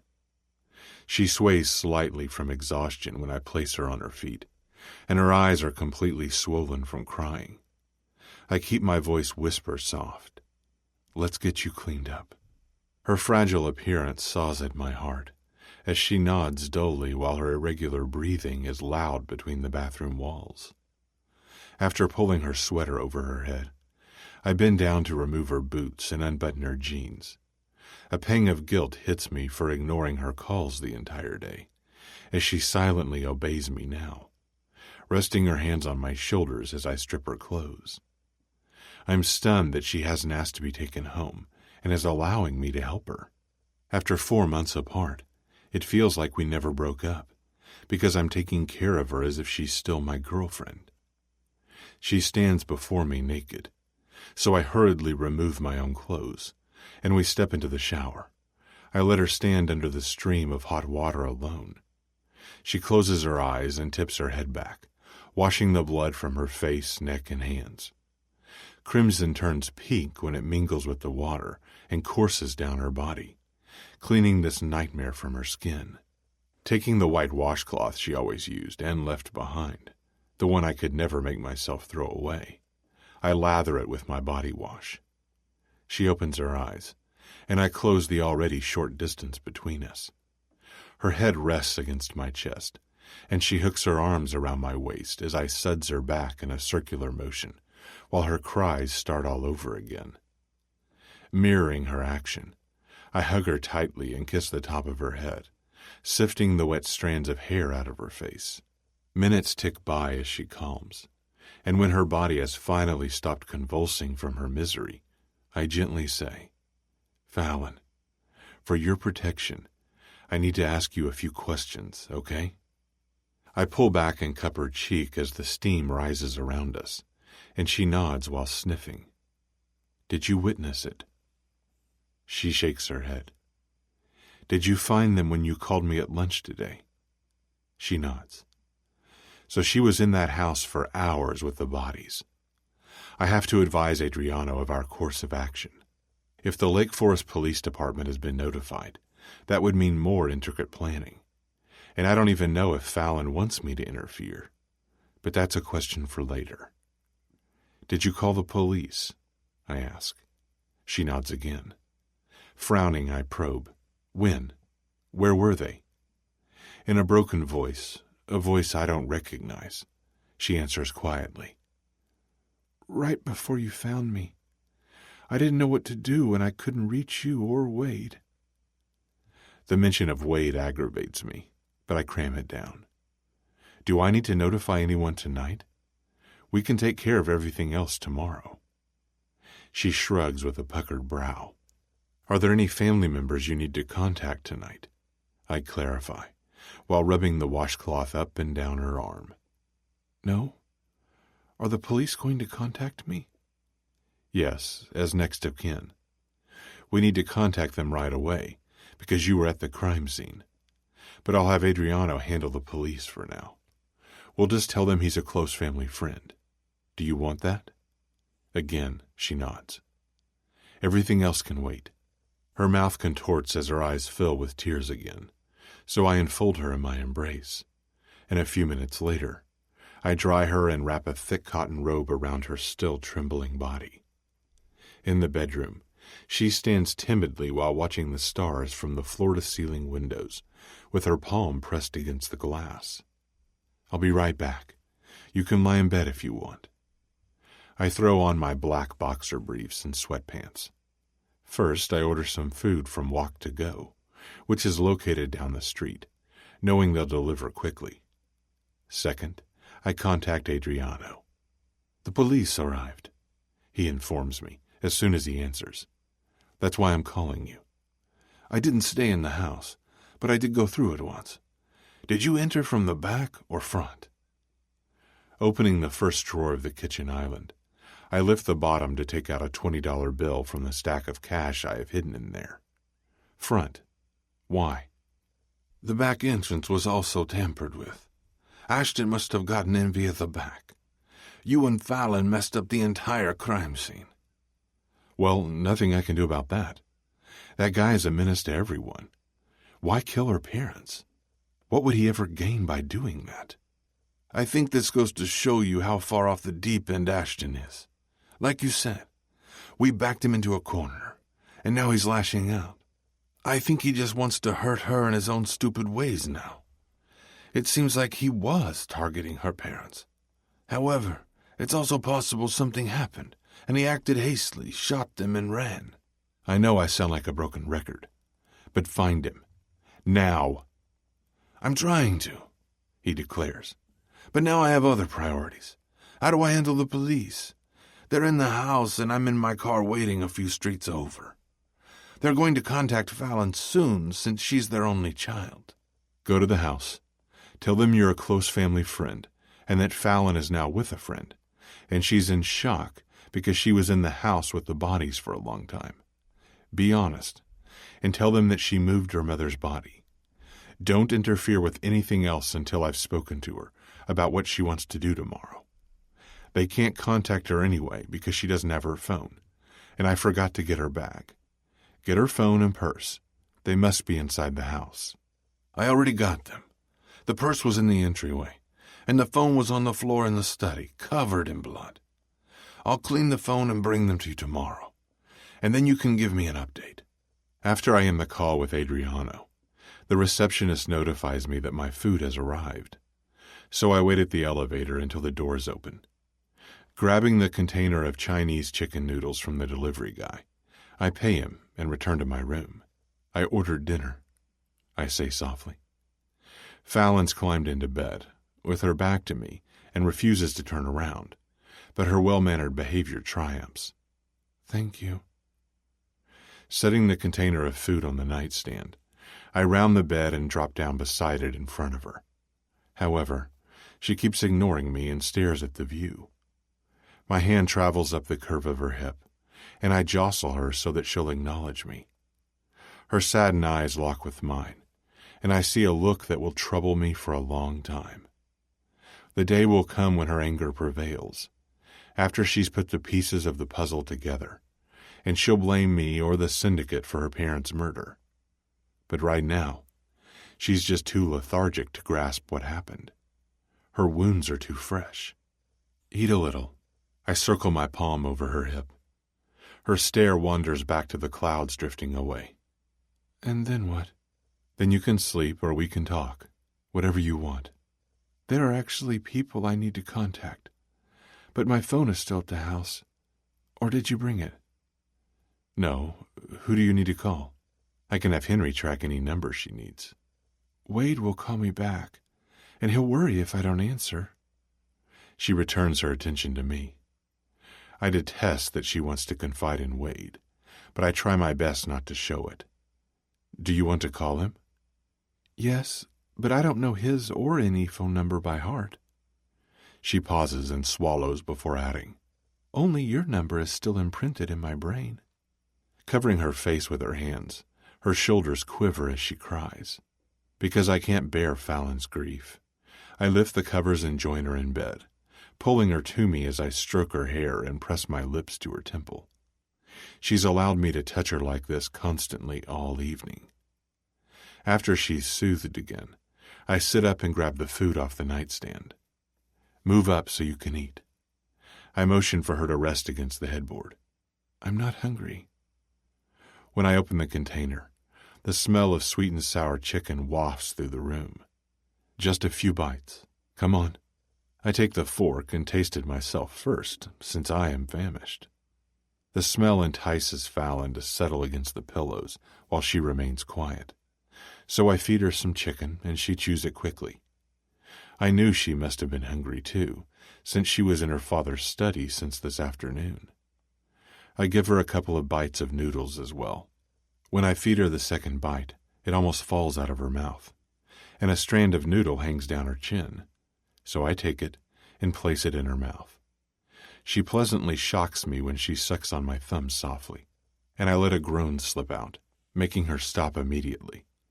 Then we finish the entire container in silence, and to my surprise, she falls asleep with her head on my shoulder before I can contact Henry to find Wade's phone number. Slipping back down under the covers gently to avoid disturbing her sleep, I rest Fallon's head on my chest and hold her close to me. Ashton will be even more difficult to locate now. That worries me. He could have killed her tonight, a thought that causes my chest to tighten. Even though I hate the circumstances, I'm pleased that she's clinging to me and not some other man because she's still mine. Seeing how her pain affects my emotions is a sign that we're still inexplicably tied together. I remember telling Fallon when she was at our headquarters that our love would go on, whether she is with me or not. How true those words have turned out to be. Chapter 24. Fallon. I'm a shell of the person I used to be. There's nothing left in me but emptiness. No, it's emptiness and pain, continually fighting for attention as I lie awake at 7 a.m. in Luca's comforting arms. He was the first person I called when I found my parents dead in the study. The one constant in my life has been taken away. Everything else seems insignificant when confronted with this kind of grief, this kind of all-consuming grief. I thought losing the love of my life and the assault hurt, but nothing compares to the sorrow of losing your parents. I lie here in denial, reliving yesterday repeatedly because I don't understand any of it. And then Ashton pops into my head. Was it Ashton? It must have been. He's after me, and what he did at the police station must not have been enough revenge. It's too coincidental that my parents were murdered while I was visiting them. Did he want to kill me? Or did he plan to kill my parents because he believes that will make me suffer more? Luca stirs and wakes up. In a sleepy voice, he says, "You should have woken me up." It's okay. My eyes feel heavy from crying and lack of sleep. Although I desperately wanted to fall back into a deep sleep, I didn't. So I've been awake for hours. I shed his robe during the night because it was too hot, and now I'm painfully aware that our legs are entangled, my knee almost touching his morning hard-on. He's in his sweatpants, and I'm completely naked, half of my body draped over him. But I can't be bothered about that one bit. As his fingers draw circles on my lower back, he asks hesitantly, "How did you sleep?" "Good, for a couple of hours." Automatically, my toes trace down his leg. "I was surprised that you called me yesterday. I'm sorry I didn't return your calls sooner." "You couldn't have known how desperate I was for you. Luca, I can't believe it happened." Palming my forehead, I try to roll back, but his strong hold doesn't budge. "Let's shower, then we can talk and discuss what you want to do." Nodding, I get out of bed, but when I reach the doorway, I crane my neck because he's not following me. His eyes move up my naked body and settle on mine. "Aren't you coming?" I thought he meant shower together, and I want that. I want to be comforted constantly, taken care of, and I don't care about anything else at the moment. Getting out of bed, he steps inside the bathroom and adjusts the hot water for us. His shower is enormous, with 2 shower heads, but we huddle together under one, my back to his front, without any awkwardness between us. And I now notice things I didn't see last night. My peach-scented shampoo and cotton washcloth are still on the chrome shampoo holder. Tilting my head, I raise my eyebrows at him, and he pecks a quick kiss on my nose. My thoughts keep wandering back to yesterday, and I want to stop it. Without thinking, I rub my ass against his groin, and that's all it takes. Luca pins me flush against the shower wall, my palms and breasts pressed against the cold tiles, and his entire body covers mine while he peppers my neck with kisses. Then he bites the soft spot where my neck meets my shoulder as he grips and massages the curve of my hips and ass, sliding to my stomach and down to cup me between my legs. I arch into him, and he groans against my skin as I tilt my head to give him better access and throw my arm back to grip the hair at his nape. His growing arousal thrusts between my ass cheeks, flesh on flesh, teasing me like only he can, pleasing me like only he knows how. But when I close my eyes, Ashton and my mother and father flash across my mind, obliterating the moment. Pushing Luca off, I turn around and slump against the tiles. We stare at one another through the falling water with lust-filled yet apologetic eyes as both our chests rise and fall rapidly. And without speaking, we each finish our own morning routine. Luca places a toothbrush, black sweatpants, and one of his t-shirts on the counter as I'm drying off, and then he disappears. I'm swimming in his pants, but they're comfortably warm. After I get dressed, I find him in the kitchen, which smells like fresh pastries, causing a lump to build in my throat when it reminds me of the croissants Mom always makes. Made. Because she isn't here anymore. And with that thought, I break down.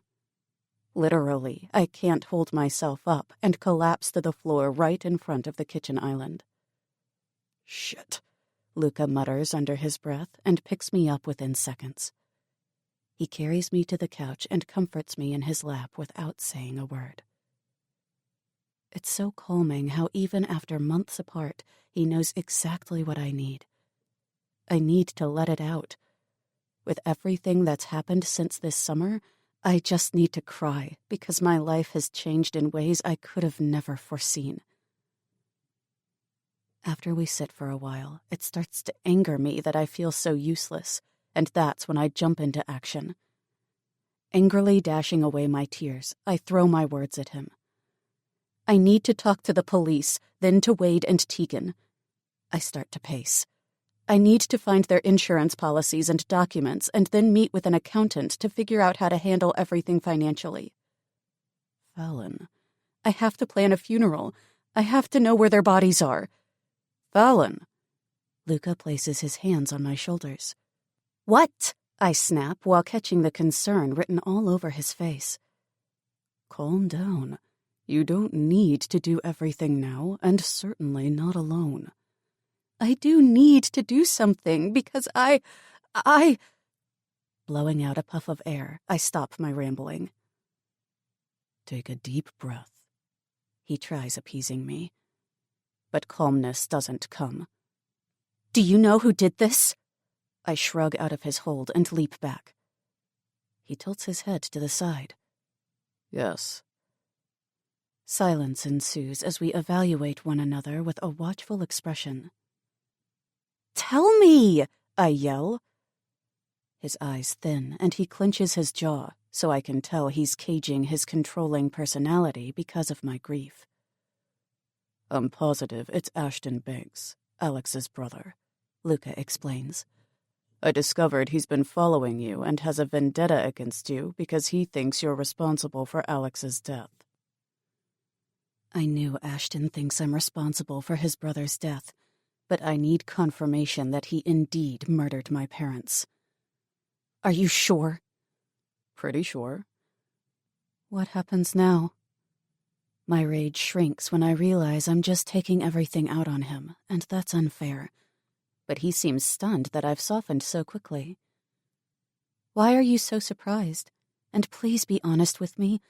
I can't handle any more lies or deceit or not knowing for my own damn protection. Please be honest. At least give me that. I cry while fisting my hair with both hands. He stays calm during my entire rant. Anger always follows despair. It's part of your grieving process.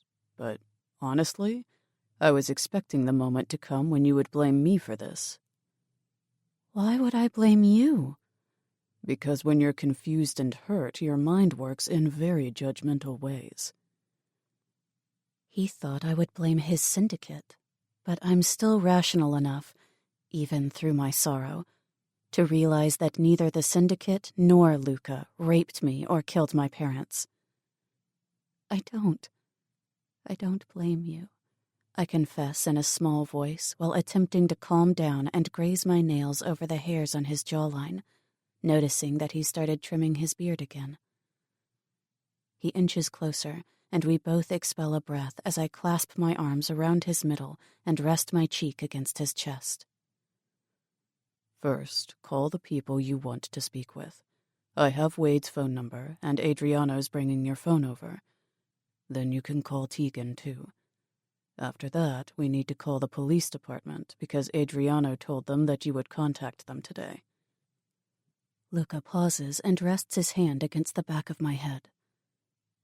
Your parents' bodies... I stiffen in his hold, but his palm starts to caress my head. Are now part of the investigation. After the police are finished, they'll be released. He pulls back and looks me in the eye. I haven't done anything, but I need you to know that if you want my help, I can make things happen faster. If that's what you want. I'm not really sure what he's proposing, but I just want Ashton captured. Let the police handle it. Can I call Wade from your phone? Luca hands me the phone after entering Wade's number while I've slipped onto the couch, and he leaves the room to grant me privacy. Yes? Wade answers brusquely. Wade, it's me. Where are you? You call me 3 times in a row, then I can't reach you for an entire night. I pull up my knees. My parents are dead. He's quiet at first, and then he asks, How? I'd just found them when I called you yesterday. They were shot. Killed.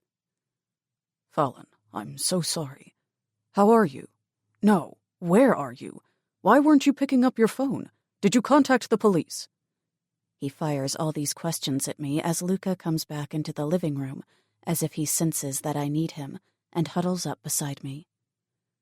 Tucking me against his side, he whispers, Do I need to talk to him? I shake my head and update Wade. I called Luca, too. I'm with him. I did contact the police yesterday and have to talk to them later. Are you okay? Wade asks. No, but I have to go now. I rest my head on Luca's shoulder. Call me later, he orders, and Luca's body tenses slightly, betraying his displeasure at how Wade and I interact. Yet he doesn't voice it and simply holds me. A few minutes later, Adriano steps out of the elevator and hands me my purse and phone. I took these with me last night. Thought you might need them. His sympathetic smile is so genuine. How are you feeling? I make a quick mental note about Cam, who I'm meeting Monday at the therapist's office. For her safety, I need to make sure Luca doesn't come with me. Thank you. I take my belongings as Luca hugs me tighter to him. It all feels surreal. I don't think everything's sunk in yet. Adriano squeezes my shoulder gently. I'm thankful that these two don't give me empty statements like, I'm sorry for your loss. Instead, they're just quiet and sense what I need.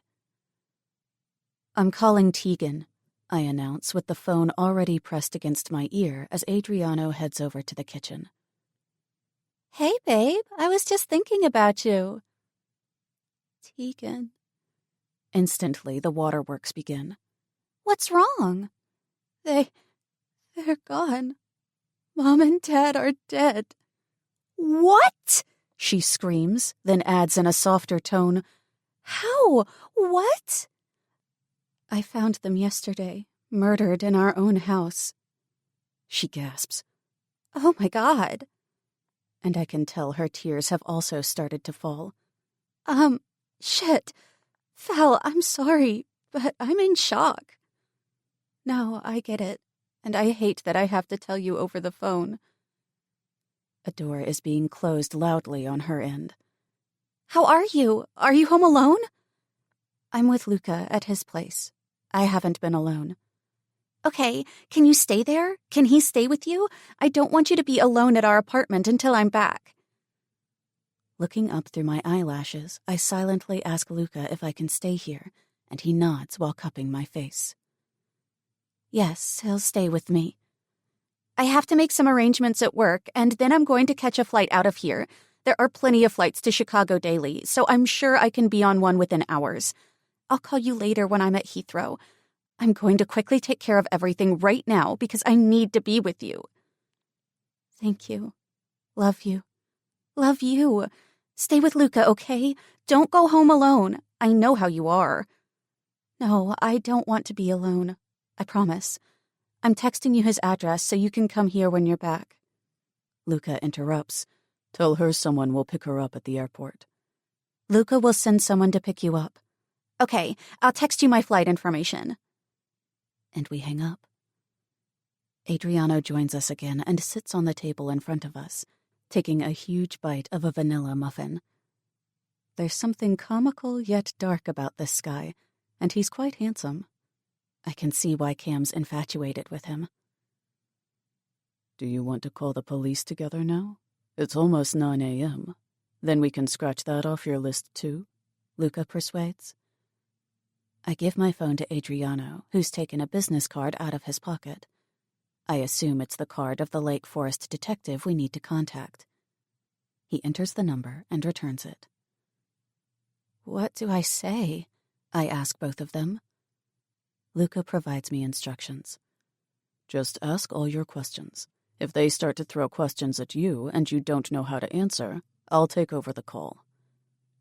Nodding, I put the phone on speaker so they can easily listen with me. Lake Forest Police Department, Detective Johnson speaking. Hi, this is Fallon Michaels. I was supposed to contact you? Ah, yes, Miss Michaels. I'm very sorry for your loss, he states coldly.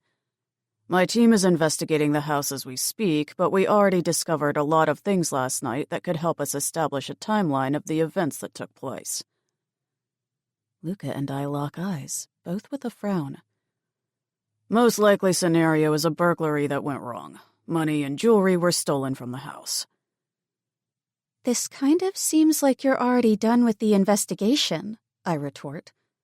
When is the autopsy? He sighs. Autopsy hasn't been scheduled yet. Adriano waves his finger to me and whispers, Autopsy is mandatory in all suspicious deaths or homicides. Why not? I ask Johnson. Autopsy is mandatory in all suspicious deaths or homicides. It'll be scheduled. His dismissal is angering me. When? I want specific answers. When is the autopsy, and when can I bury my parents? In turn, he speaks with a clear, accusatory tone. You also messed with the crime scene. Maybe you should come in. Luca takes over the conversation immediately as I feel his entire body stiffening. This is Luca D'Emiliano speaking on behalf of Miss Michaels. Her lawyer will visit you today. You and I both know it's not necessary for her to come in, so drop the attitude and do your job. A lawyer isn't... Luca ignores him and continues harshly. I expect to receive an update from her lawyer before the end of this workday with an autopsy date that will take place this week. The lawyer will be your new contact person. And with that, he hangs up. He was a condescending asshole last night, too, Adriano comments. What a fucker. Luca flings the phone on the coffee table. While I zone out and practically climb onto Luca's lap, hiding my face in his neck as his arms come around me in a tight embrace, he instructs Adriano, Have Salvatore visit the Lake Forest police. I don't want them bothering her. The rest of the week passes me by in a blur. There's so much to deal with, but everything is being handled by Luca and Tegan, who returned home the day after I called her. Tegan and Luca are too sweet to me and even manage to make me forget my anguish sometimes. But the sorrow and grief cripple me continuously, even through the few random moments they make me forget. Weird thing is that my parents' death has pushed away the hurt over my rape. That dirty feeling I had is gone, replaced by pure rage at Ashton. He abused me, and he killed my parents. Luca's lawyer, Salvatore, keeps me updated on the investigation, but the police persistently keep us at bay, and it seems as if they don't care a bit about this case. Tegan and I are back together in our apartment, but I miss Luca's touch comforting me. Today is the funeral. Their bodies were released yesterday, and Luca arranged the funeral within 1 day. I want my parents buried near me, so we found a burial plot that's walking distance from my apartment. It's a cold and dreary December Saturday as Luca, Tegan, and I head over to the Parish of the Blessed where the funeral will take place. I don't have a huge family and opted not to speak. The few people that do speak annoy me, pretending they knew my parents so well. But most are my dad's clients and family members we only saw on birthdays and Christmas. Luca, Tegan, Jason, Wade, and I are sitting in the front row as Father Eli speaks. I just gaze at the black organ pipes behind the sanctuary that are running up to the dome ceiling, which is beautifully painted with angels in dreamy colors. I'm not Catholic, but my father was. So here I am in the church where I caught Luca so many months ago, and where I witnessed a shooting the day Luca took me back home after being held at the Syndicate's headquarters. This is all so fucked up, but not much is registering at the moment. I sit here while Luca's fingers tighten around our clasped hands. Tears stream down my face, but I'm not gasping for air, nor is my body trembling. My tears are just silently flowing while I listen to the priest. After the burial, I have to stay strong while I receive condolences. Tegan and I receive them as I lean back against Luca, who's holding me up. Though at one point, I can't take it anymore, and there's still a line of people waiting, so I turn and press my nose in his chest. Luca's hands immediately cover my lower back and head. I want to leave. I can't do this anymore, I whisper and block the world out while Luca wraps me in the protection of his arms. I hear him addressing Tegan. Tegan, she wants to leave. I'm taking her home. She's had enough. I'll take care of everything here, she offers while her hand circles my back. Adriano can take you home, and he'll help you, Luca murmurs. Okay, thanks, Luca. Babe? I turn my head to Tegan. I'm just done with this now. I want to be home. She nods, and Luca and I escape the suffocating church. Realizing that I don't want to walk back, he hails a cab outside. At home, he tucks me under the covers. Fai un pisellino. Take a nap. Take. Lo farò. I will. I cut in before he translates. I've been taking Italian lessons, I admit with a sad smirk. Astonished, he looks down at me as he sits beside me on the mattress. For how long? A couple of weeks. I could already understand a lot of short sentences you said. I know. Just not when... I pause, hesitant to finish. Not when you said things in the heat of the moment. That went too quickly, and you forgot to translate then. He barks out a laugh, causing me to experience my first genuine smile and carefree moment in days. And I realize that I want him to stay. Can you stay? Checking his watch, he disappointedly answers, I have to leave because I've been neglecting work, but I can come back later. When he mentions his work, I'm suddenly weary and wondering what the hell we're doing. But I ignore it, because we can discuss it later. First, I need to cope with the abuse and losing my parents. I changed my locks, but I have a feeling you can find your way in. His lips curl up and he scratches his jaw. I'm a resourceful man. I'm starting to realize how resourceful you actually are. And we both grin. But now guilt follows and my smile wanes. Cosa c'è? What? How can I laugh today? I just buried my parents, I confess, appalled by my own behavior. Luca simply pulls the covers down slightly to trace his knuckles over my collarbone, causing a deep tingle in my lower stomach. That's not how this works. Of course you can laugh. Don't you think your parents would want you to move on? No parent wants their child to be overcome with grief. Don't feel guilty for laughing. Honor them with your smile, Dolcezza. His words spark a hope that one day my broken heart and soul will be mended.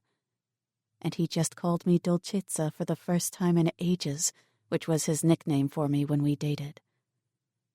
His knuckles stroke a path down to my neckline, moving over the swells of my breasts as my chest starts to rise and fall rapidly.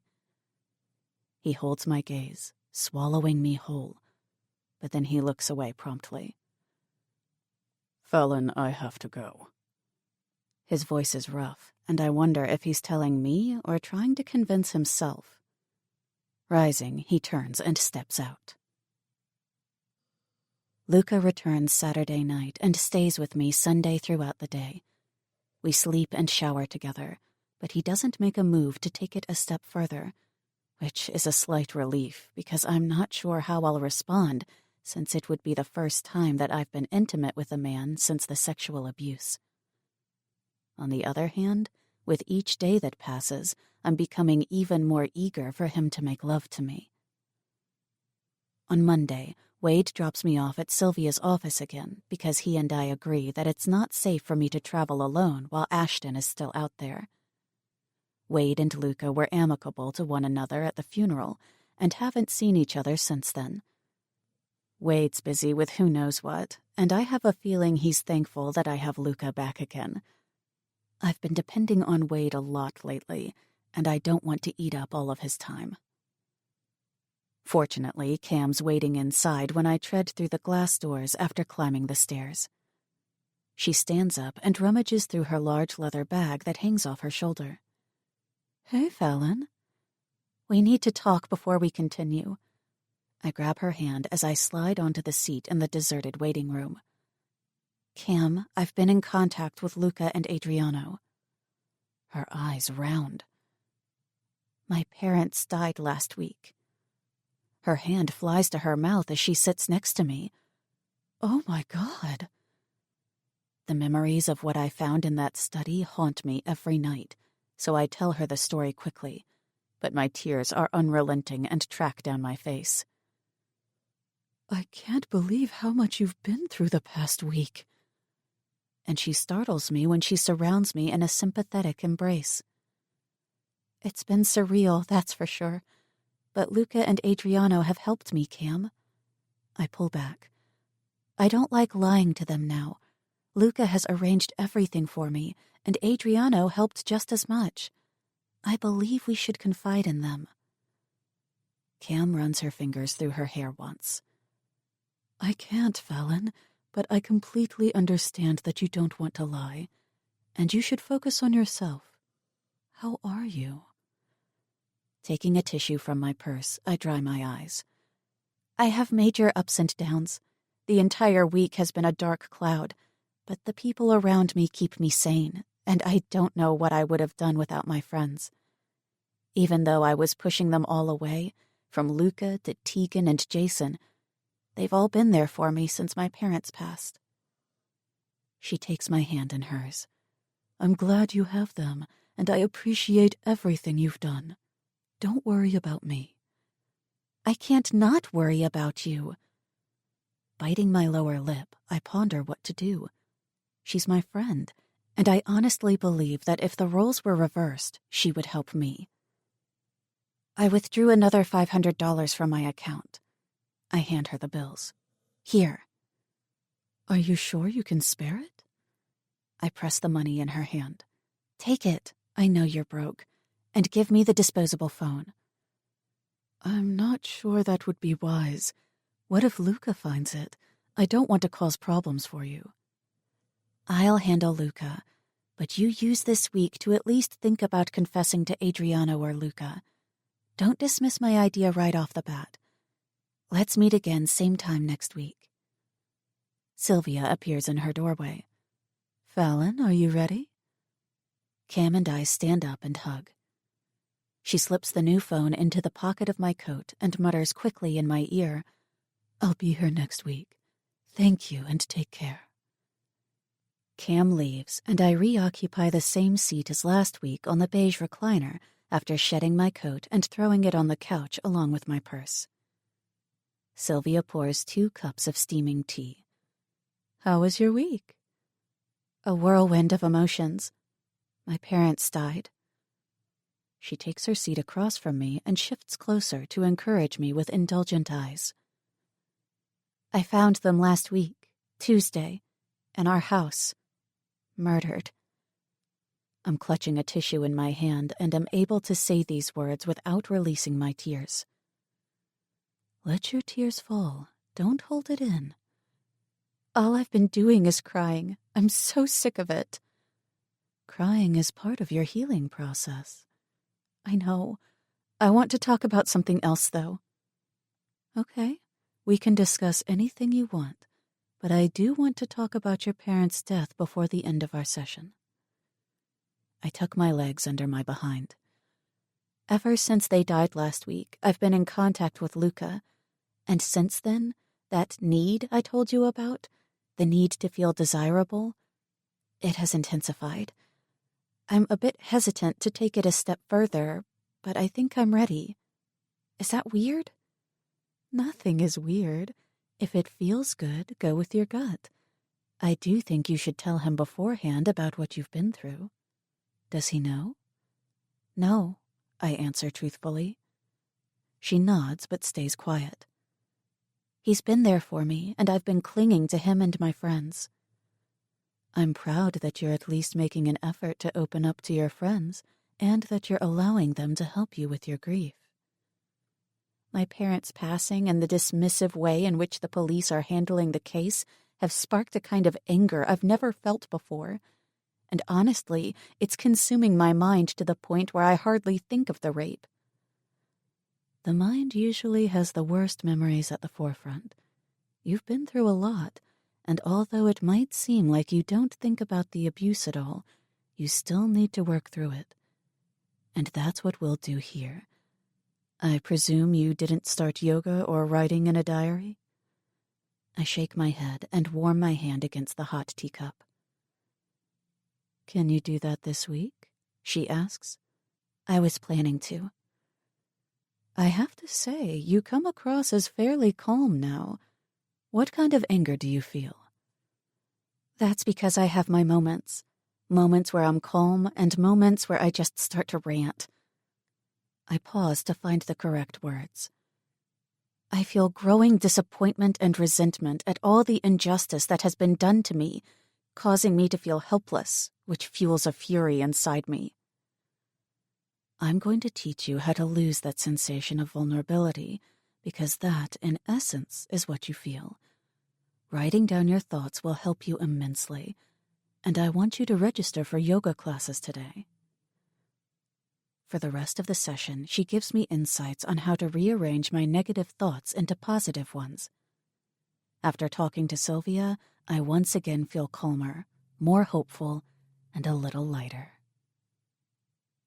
For the next 2 weeks, Sylvia and I meet twice a week on Monday and Thursday.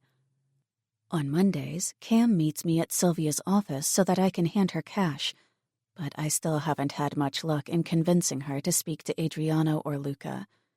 She's too apprehensive to give them even an ounce of trust. And I do understand her because I was in that same situation back in August.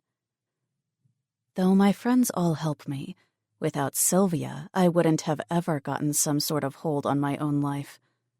She ensures I don't become this aggrieved person and helps me quell the bitterness boiling inside. However, this doesn't usually last for long. As the police continue to do nothing, the fury starts to resurface, and my way of thinking starts to change. How good and bad might not exist as I think. Cops are dismissing me and my parents' case, while a Mafia man has offered to help me. It infuriates me that when Calliope died, they had a suspect. A wrong suspect, me, within a day, and were on top of that case because she was one of them, even though she was a crooked cop. While the case regarding my parents, 2 innocent people who were murdered, is just thrown onto some pile. Apparently, unless you're a cop, you don't count. Salvatore still keeps me updated, but there's not much to keep me updated on because the police handle this case like it's not important, like they don't care. The evidence isn't conclusive enough to label it a burglary, but they haven't made any effort to solve the case or found any leads as to whom the murderer is, even though I'm sure the killer is Ashton. Not once has Ashton or any other possible suspect's name come up, and not once has Luca mentioned his offer to help me again. So far, he hasn't interfered with the investigation.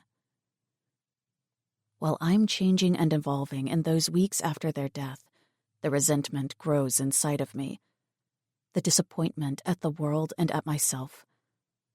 And then comes the slow acceptance of how I want justice for my parents, justice the regular system might not provide. I'm tired of always looking over my shoulder because Ashton, the man who raped me and killed my parents, is still out there. I'm jarred from my inner rant and tighten the belt on my red wool trench coat when the freezing wind blows through my legs as I stand before my parents' graves. It's January 1st of the new year, and the marble headstones are dusted with a light layer of snow. As I deal with my grief, a sensation resembling revulsion and malevolence builds up. It's a need for retaliation, for payback. Although I realize payback won't bring them back, I ache for retribution while the police continue to let me down. Chapter 25. Luca. I unlocked the door of Fallon's apartment with the key I had made right after she changed her locks weeks ago. I knew exactly when she had them changed, and one of my soldiers was ordered to get me a copy of the new key. She also knew I had a copy. That's why she made a remark about how resourceful I can be. And I've been using it ever since that night. She's never even questioned me about it. We spent Christmas and New Year's Eve quietly at her apartment. Tegan went back to London after Christmas, and Fallon really misses her. So I try to spend as much time with her as possible, even though I have no idea where we stand. It's becoming more difficult every day for me to hide how much I want her physically. Damn, I want her bad. We shower together when I spend the night with her, and I need to relieve myself after our shower every time. If this goes on much longer, I might pound her in her sleep. Nevertheless, I try to focus and put her well-being first by showing her that I'm much more than just the underboss of the Chicago Syndicate, and it's working. She's slowly letting me back in, but I'm still on guard with her, as she is with me. The betrayal and deceit we both placed on each other aren't easily forgotten. Almost a year has passed since she bumped into me that night in the club, and I'm pretty much in a similar place. James doesn't know that she's taking up most of my time because Adriano's working double shifts to make up for my lost hours.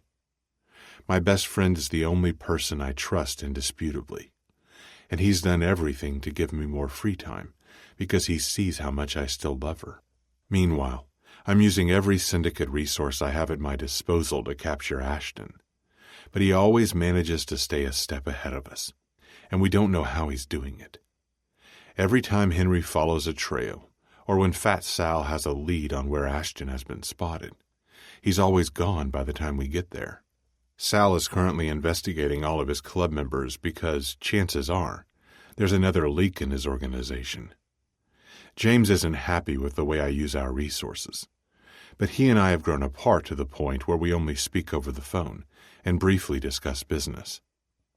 Adriano and I still don't know what James was doing at Club 7 when we caught him walking out of the front entrance, but we're keeping that information to ourselves a little longer. James is definitely up to something that he's keeping from his underboss, me, and Capo Adriano. As I close the front door behind me, I'm pleased that Fallon's sitting on the floor and watching her favorite series about witches. I see you're engrossed in your show, again, I tease. Her eyes stay trained on the screen. For your information, one of the characters reminds me of you, so you could be a little more grateful for this awesome show. She replies sarcastically while waving me off. I just laugh as I watch her. She wanted to visit her parents' grave alone this morning, on the first day of the new year, and I was afraid it would depress her to go alone. But she seems relaxed, settled back against the sofa, with a cup of tea in her hand. Her flawless face lights with a smile from ear to ear when she finally does look at me after the scene ends. You're back soon? Non riesco a stare lontano da te. I can't stay away from you.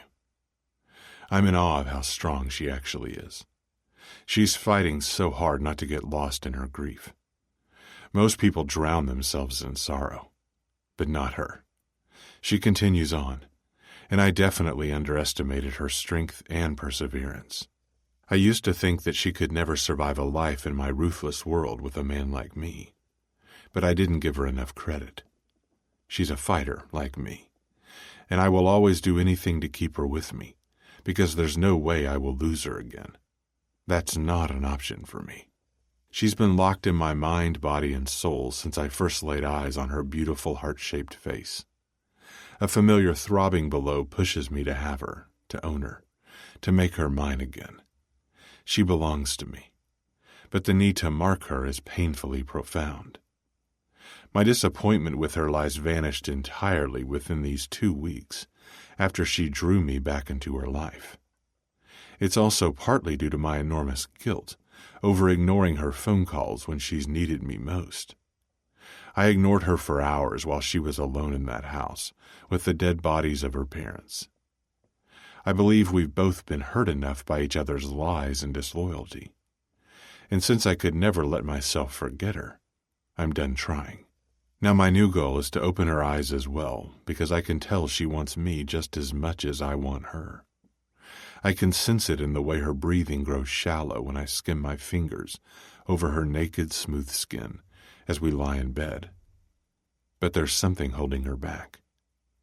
However, breaking down our barriers is not my only concern. After I've officially made her mine again, I still need to figure out how to keep her safe from the Syndicate. How to keep us safe from the Syndicate. Without James backing me, I'm not positive I can do so. Luca, she shouts while I'm lost in my thoughts. Where did you go? Nowhere. Come, let's go shower. I hold out my hand as the allure of her sparkling gaze holds me captive. Showering has become my new favorite pastime. Showering with Fallon, that is. I don't want to shower now. But she still places her small hand in mine. I tug her up and pull her flesh against me, burying my nose in her sweet-smelling hair. Then just keep me company in the bathroom. And I trace the tip of my nose up her throat, over her chin. I'm such a pussy when it comes to her, because I just want her close to me. All the fucking time. I'm an addict who's missed his fix for too long. She looks at me through her eyelashes and sighs as I brush our noses together ever so softly, making the hairs on my neck rise in anticipation. I graze my lips over hers while her arms hook around my waist, and I grin when she almost imperceptibly grinds against me. So I push my leg between hers and wind both hands in her hair, tilting her head back as her eyes fall shut. Don't close them, I order with a groan.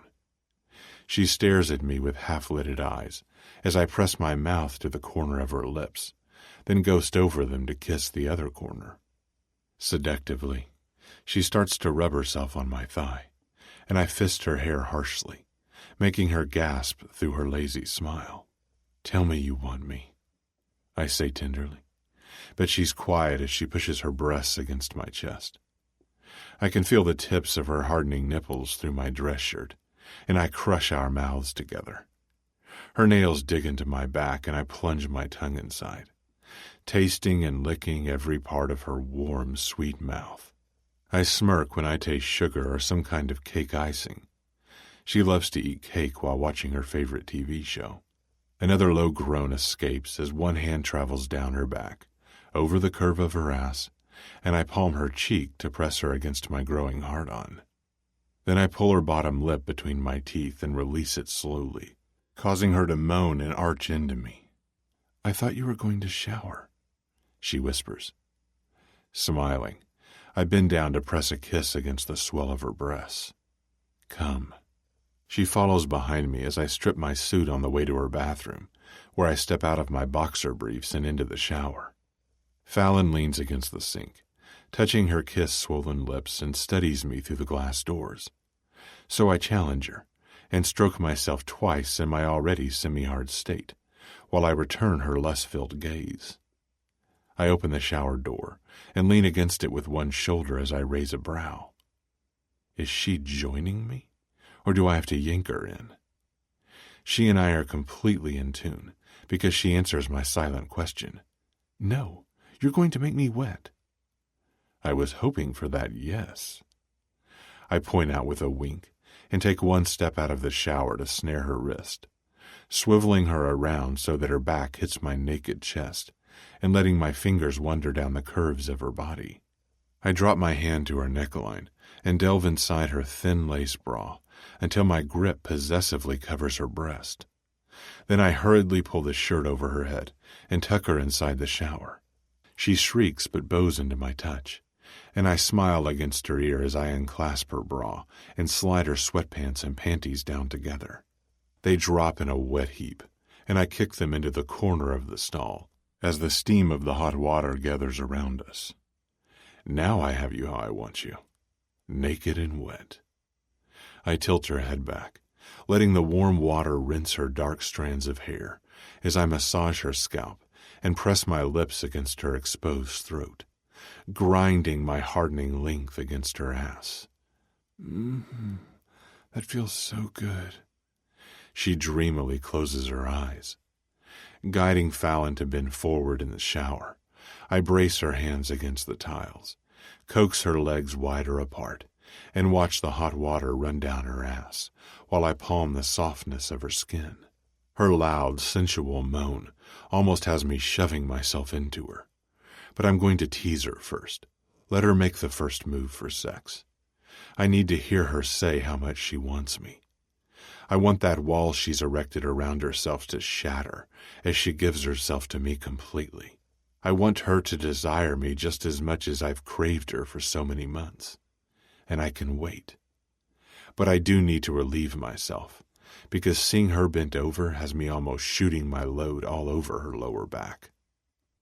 Spreading her cheeks open, I groan and rub my hard-on up and down, making her body arch exquisitely, but I don't drive into her. Instead, I run my hands down her smooth skin while we grind into each other, and she coos sweetly, spurring me on. She's a perfect little package I want to lick all over. Growling, I fist myself and press my cock against her core, stretching her a little without thrusting inside. Fallon looks back at me over her shoulders, and I pray that the day to reclaim her will come soon. I should get a fucking medal for holding myself back. "Touch yourself," I say in a rough tone as I entwine our fingers and rub her between her legs while pumping my erection against her behind. "Oh, Luca, harder," Fallon urges, bowing her back with both palms planted against the tiles. I peek when she whimpers alluringly and stroke myself against her ass, coming in a few violent spurts and making sure that she climbs to release as well. I circle my fingers over her center until she screams my name as she rides the tide of pleasure. Our heavy breathing cuts through the flow of water, and with my arm looped around her waist, I pull her back up to lean against the cold tiles, her hair plastered around her flushed face. We're both lost in our thoughts as the water cascades over our naked skin. "Update on Ashton?" I ask Adriano, while rummaging through the papers strewn on my desk at Security Simplicity. Adriano's mouth tilts down, and he shakes his head. I've got nothing, and I'm starting to believe someone's fucking with us. Fat Sal? I question. I'm not sure. What do you think? Not Sal. I think he's definitely in our corner.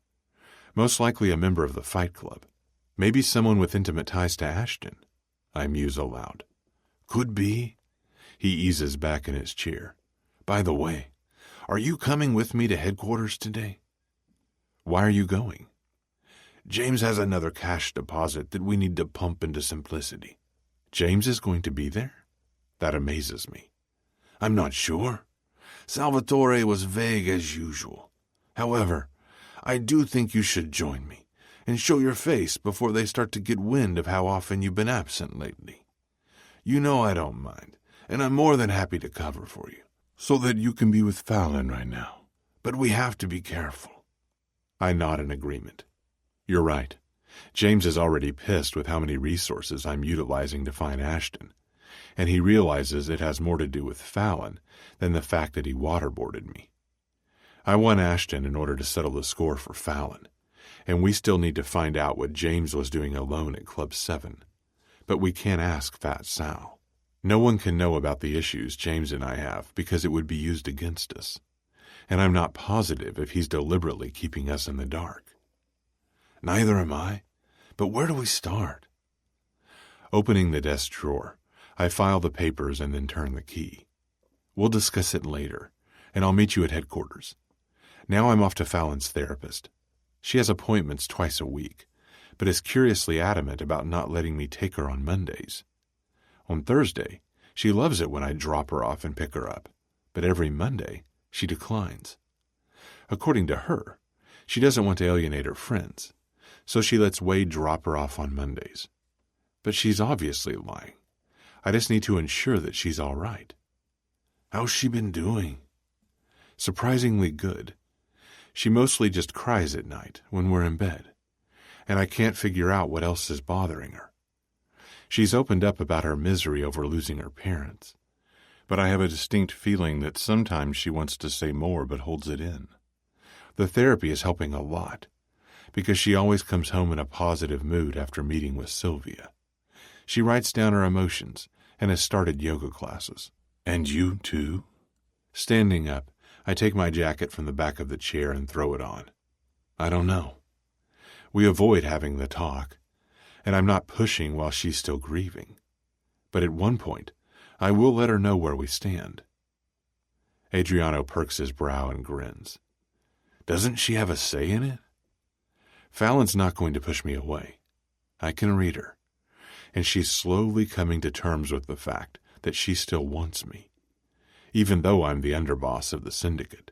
Why do you think I haven't allowed anyone to interfere with the investigation of her parents? Or why I haven't put any pressure on the Lake Forest Police Department? Because I don't want anything to obstruct or affect the trust we're rebuilding. When Adriano opens his mouth to interrupt, I hurriedly add, yes, I'm aware that following her to the therapist isn't helpful when trying to rebuild trust, but I can't change that part of myself. I'm only giving her enough space to come to the same conclusion that I have, that we can't be apart. There will come a time when she'll ask for my help. I can sense the aggravation in her about how the case is being handled. She's disappointed and mad, but just hasn't voiced it. I'd better hit the road if I want to arrive at Sylvia's before Fallon does. See you later. I park my car 2 blocks from Sylvia's and walk to her office 15 minutes before Fallon's appointment. As I pass a children's store, a familiar face hurries inside the building across the street. Ducking inside the store, I witness Fallon being dropped off by Wade 5 minutes later. Sir, can I help you? Turning around to a friendly old lady, I quickly answer, No, thank you. Just looking for a gift. Thankfully, she retreats, and I call Adriano. Guess who I just saw? Don't keep me in suspense, he retorts, with an obviously full mouth. He's always eating. A certain Italian beauty you have a weak spot for. His chewing stops immediately. Cam? He asks, as if he can't believe me. Unless there's another Italian you're crushing on. She's in the loop? Yes, and she's in contact with Fallon, I explain. You sound pretty calm, even though you just caught Fallon in a lie? I'm trying to think ahead. I'm going to confront her because I'm pretty curious what the deal is with Cam and what these two women are up to. Honestly, I don't believe Fallon is willingly lying to me. I could be wrong, but I don't reveal my doubts to him. I want to be there, he comments. I don't think that's wise. Listen, let's not do anything rash. We need something against James if it ever comes to that. And he wants Cam because of the bombing at the house. You don't know that was her. Fine, but we suspect her. Luca, don't hurt Cam, Adriano warns in his capo tone. I'm not going to do anything. I'm going to let Cam leave, and then I'll confront Fallon. After that, we'll discuss our plan of action. Call me after you've talked to Fallon. Ending the call, I look up and observe Cam exiting. Then I return to my car and park it in front of the building. Patiently, I wait for the end of Fallon's session in the waiting area on the second floor. When the door opens, I can tell from her slightly red eyes that it was a tough session. Instead of shock, she smiles when she spots me, so I hold open my arms while nodding to Sylvia, whom I've met several times when I picked Fallon up on Thursdays. This is a nice surprise. She mutters against my chest and pulls back. Couldn't Wade come? Shit. I didn't think of that. I don't know, but he's not here yet. Text him that he doesn't need to come. Let's get you home. I circle the thick white shawl around her neck twice. It's cold outside, and just started to snow again. I fling the keys on the kitchen table inside Fallon's apartment, while she makes herself a cup of tea. This woman can live off tea. The ride home was pleasantly silent, and I'm actually stunned that I'm not mad at all. Quite the contrary. I just want to hear her out first before jumping to any conclusions. Dolcezza, we need to talk. Uh-oh. She slams the cabinet shut. That's never good. But she joins me on the sofa, and the swelling around her eyes has me incapable of being angry with her. In the past, I've allowed our lies and deceit to break us up, but I'm not about to make that same mistake again, and decide to just throw it out there. I was at the therapist office before your session began. I start. Her eyes widen, and I can see the tears building immediately. This emotional reaction is what I anticipated, and calms me even more because I was right. She isn't lying to me willingly. I saw you with Cam, I add, yet her pale appearance softens me.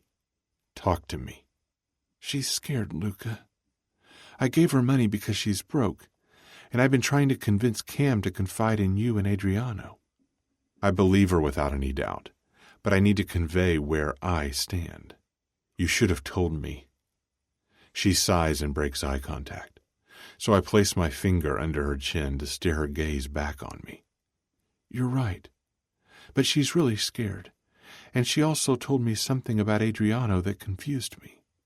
Now a hint of annoyance starts to rise, because there's only one person in this world I trust irrefutably, and that's my best friend. Don't. Stop right there. Don't you dare plant seeds of doubt in me about Adriano. He told Cam to disappear. Isn't that strange? He has feelings for her that go beyond friendship. He wanted to help her. There's more at stake here than we are both aware of. I'm positive of that. I defend my best friend in capo with conviction. But what if Adriano... Basta così. Enough. I told you once, don't go there. Last warning. Aggravated, I leaned forward with my elbows on my knees in order to get the control back over my emotions and avoid a fight. This relationship we don't dare to define is still too vulnerable. Cam planted a bomb at your headquarters, she suddenly blurts out. Craning my neck, I evenly demand, Did you have anything to do with that? No, she answers in a fragile voice, as the hurt over my question blisters to the surface. Do you believe me? And it's that hurt that moderates my temper instantly, because she's already been through enough with losing her parents. So I reel myself in and lean back against the sofa. "Do you believe that I had nothing to do with it?" she repeats, resting her hand on my thigh. I do. The breath eases out of her, and she straddles my lap. "I can't handle fighting right now. Don't be mad at me," she requests apologetically. Then she brings our foreheads together, and I rest my palms on her hips, stroking the curves, fingers splayed wide over the swell of her ass. I trace her nose with the tip of mine before our mouths meet. Only the lips caress it first, but when I open my mouth, she welcomes my tongue and bows into my touch as she rides on my hardening length, and I delve my tongue hungrily inside. Her fingers weave into my hair, making me groan against her mouth while mine dig into her ass. But I pull back because we need to finish our talk. We're quiet as our breathing slows, and we gaze at one another with the same look we used to share when we first met. The look of pure lust. Feeling remorseful over my outburst, I press my lips to hers one more time, gently, and adjust her position a little, because my heart-on is straining in my dress slacks. "I'm not mad, Dolcezza. Tell me everything." She fidgets with the top buttons of my blue dress shirt. "A couple of days before my parents died, Cam came to my house. She was petrified because she found out that the capo crimine is looking for her. Luca, even we realize it can't be a good sign when your boss, who must be a powerful man because you're a rank lower and you're already very influential, is trying to track down a person." I'm absolutely taken aback that she's talking so openly about the Syndicate, which is the one subject we've been avoiding for weeks. Not wanting to disrupt her willingness to talk, I stay quiet, but keep my hands on her to display that I'm not annoyed. I'm proud of her. "Cam looked so different, and I was—" Abruptly she stops, and startles herself because her eyes round. She's clearly holding something back, so I urge, "Keep going. I'm not angry. I know you've been through hell since your parents died." Opening and closing her mouth, she hesitates and takes a deep breath before continuing. "She didn't tell me about the bomb the day she came to my house. Cam's also afraid of you and Adriano. She's been hiding from the three of you, James, you, and Adriano. You and I weren't really in contact then, because it was after you were done with me. Since the day my parents died, I've helped Cam by giving her money. She's been visiting Sylvia's office on Mondays for me to give her cash, and every time I do my best to convince her to let us help her. I've told Cam how you and Adriano have been helping me."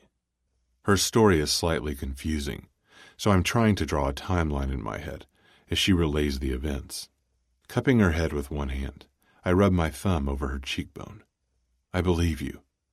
I'm disappointed you didn't tell me before, but I do understand. Don't worry about that, okay?" She has enough on her plate while coping with the grief, so I shouldn't judge her harshly. "What's Cam's plan, and where is she staying?" "In a hotel. She doesn't have a plan, and I can't keep giving her money, but I feel obligated to help her since she helped me at your headquarters." Before we continue, I need to know for sure whether Fallon's opinion about me has actually changed. "Do you trust me?" "Yes," she answers without hesitation and keeps looking straight at me. I let the back of my hand skim down her cheek. "Good, but I need verification. Why do you trust me now?" Fallon glances outside the window before explaining. "I think I always trusted you to have my best interest, but when everything came out, my fear forced me into a certain behavior. And I still can't grasp exactly what the Syndicate is, but I am starting to realize that not everything is what we make it out to be. I was also mad about the deceit, but mostly just confused. But through it all, I haven't stopped loving you. Even though we've been apart for 4 months, I've missed you every day." A few tears rush down her cheek, and I tenderly rub them away. "I was mostly afraid what it would say about me if I could love someone like you so deeply. However, since my parents died, I don't want to be alone.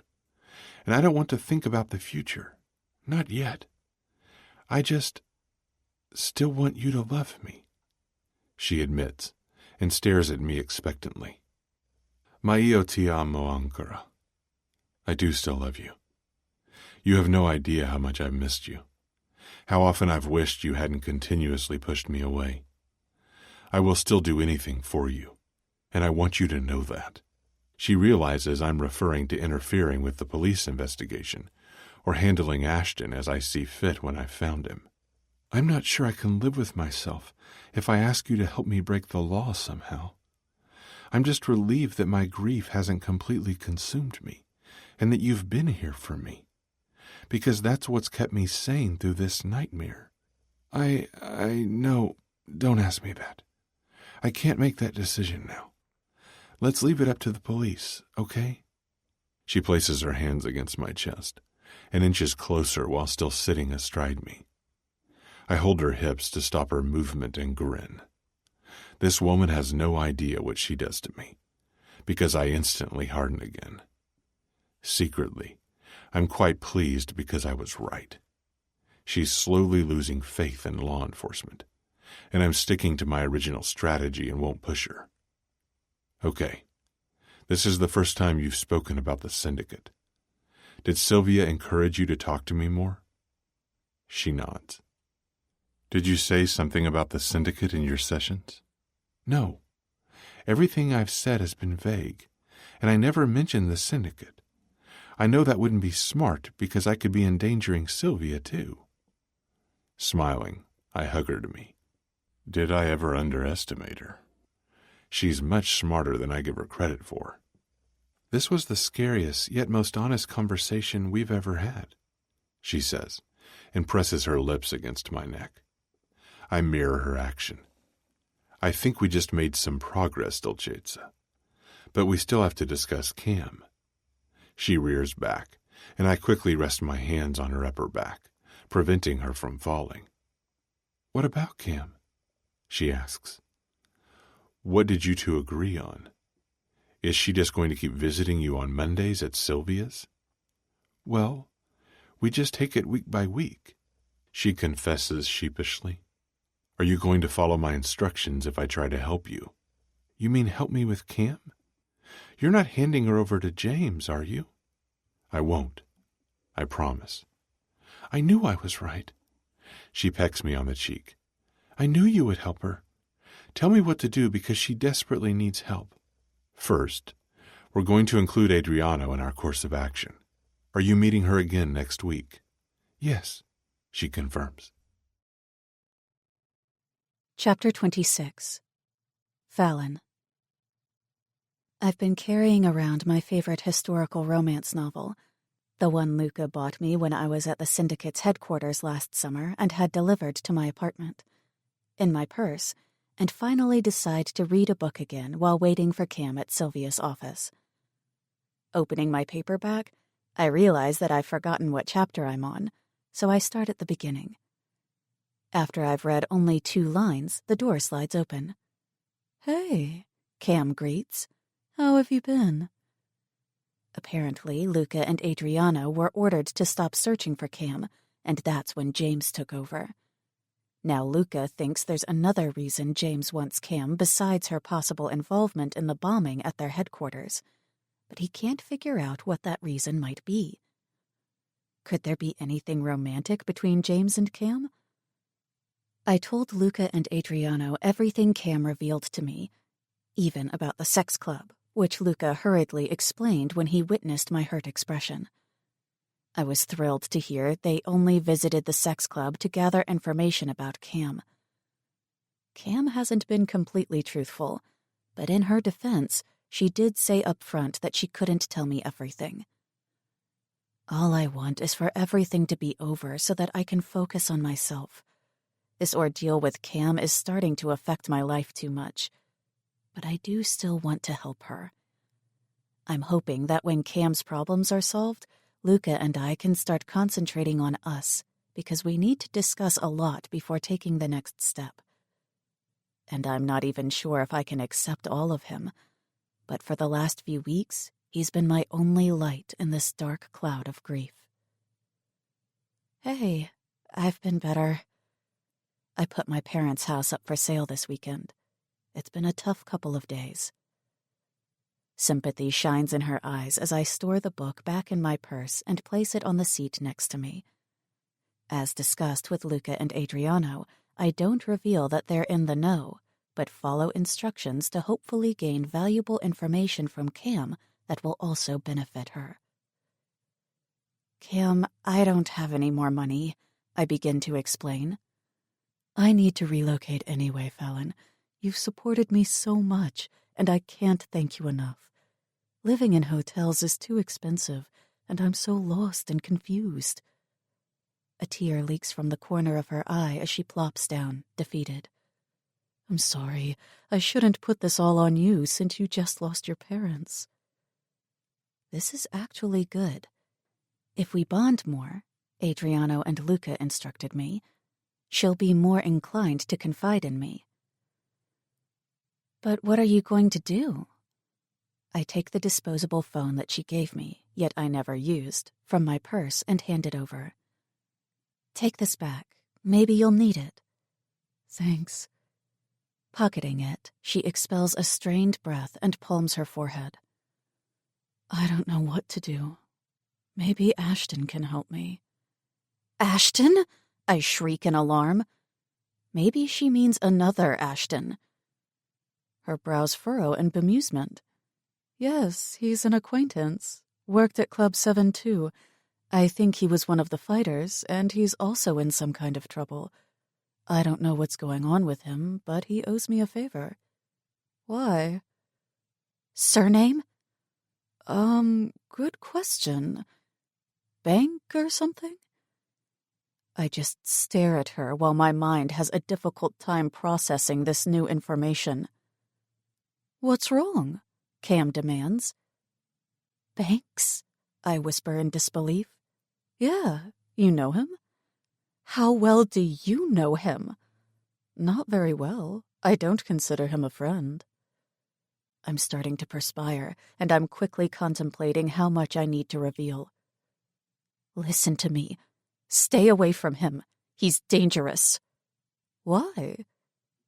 Did she also know Alex, then? Luca told me Alex was Ashton's lover, not only his stepbrother. Ashton is a psycho whose lover was killed, and he's under the impression it was all my doing. Did you know Alex Gentry? I ask. I think so. Isn't Alex Ashton's partner? Ashton was always at the fight club with another man. Was, I corrected her. Huh? Alex was his partner.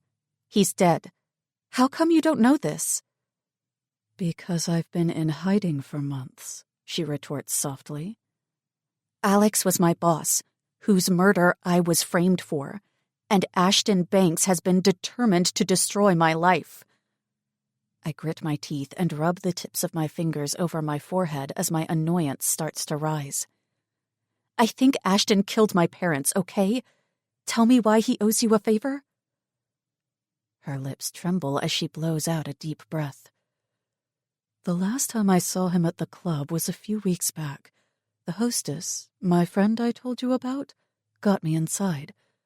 I needed to talk to an employee, but I ran into Ashton in one of the hallways.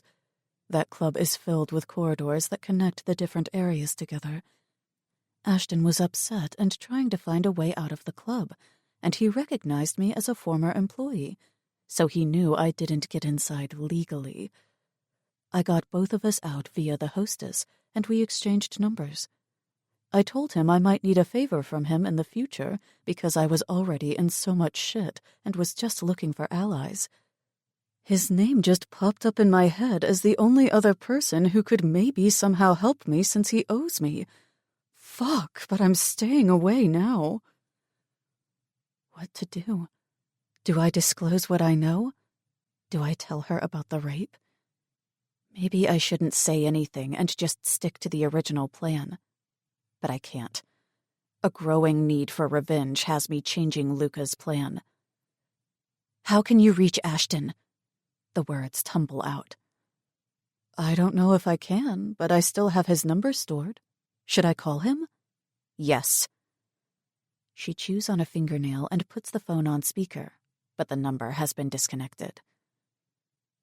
How do you know he killed your parents? She probes. It's the only possible scenario, and the cops aren't doing anything. They just want to close the case quickly because they say there are no leads. Cops are useless, I can tell you that. She covers my hand with hers. If only I had known, I would have tried to contact that asshole sooner. Her sincere statement makes me feel even worse because if only is a dangerous path and can consume an already grieving mind. I need to talk to Luca fast, but I must stay in contact with Cam now, too. What if somehow Ashton does contact her? The police aren't any closer to finding clues that will lead them to the murderer, and I'm positive it's Ashton. And Luca isn't looking for Ashton either because I haven't asked him for help yet. Give me the phone back and meet me again at the same time on Thursday. Heading inside Sylvia's office, I'm anxious for this session to end. Luca's sleek Italian car awaits me around the corner of the brownstone building when the session is over, and I jump into the back seat because Adriano is up front. I start speaking immediately as I slide to the middle of the seat. Cam knows Ashton, and she helped him escape Club 7 once. Luca and Adriano's heads turn as one, and they both say in unison, "What?" Leaning forward, I kiss Luca on the lips, and he cups my jaw. "You okay?" he asks. I shoot him a swift nod. I need to tell you guys what she told me before I forget. She referred to him as an acquaintance. Adriano stays turned toward me. I'm not surprised she knows him because they both worked in the fight club, but I am interested in how and why she helped him. Luca starts the engine to take us home as I relay, So a couple of weeks back, she didn't specify when, and I forgot to ask. She was in the club to talk to someone. The hostess of Club 7 is a close friend of Cam's, and she got her inside. In the halls, she ran into a distraught Ashton who was trying to find his way out of the club and knew she wasn't supposed to be in there, or something like that. So she got them both out via the hostess friend. Cam hasn't had any contact with him, but she mentioned his name because he owes her for that night. We called his number, but the phone was disconnected. She says she never spoke to him after that night at Club 7, and I believe her. Luca, who knows me too well, asks calmly, "What's changed in our plans?" I didn't know what to do, so I told her to meet me again Thursday. I wanted to discuss how to handle this with you first, and I still have the disposable phone. Our initial plan was for me to cut all ties with her, and a member of the Syndicate was to follow Cam to see what she was going to do. Is someone following her? A member was ordered to, but we just pulled up here, so Adriano still needs to verify. Luca replies, and then says to Adriano, "Cam was there when I fought with Ashton and was the one who got Ashton out. Remember Sal was wondering how he got out when all the guards were told to keep him inside? The hostess is the leak in Sal's organization. She's probably still helping Ashton and the reason he's always a step ahead. She must somehow be keeping up with Sal's activities and warning Ashton when she finds out that Sal's hot on his trail. That way, Ashton can continuously escape Sal's clutches." With a quaver of surprise, I ask, "You fought with Ashton?"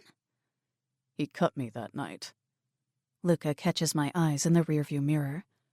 "What else did she say? Did you give her money?" I didn't give her any money, and she didn't say anything else.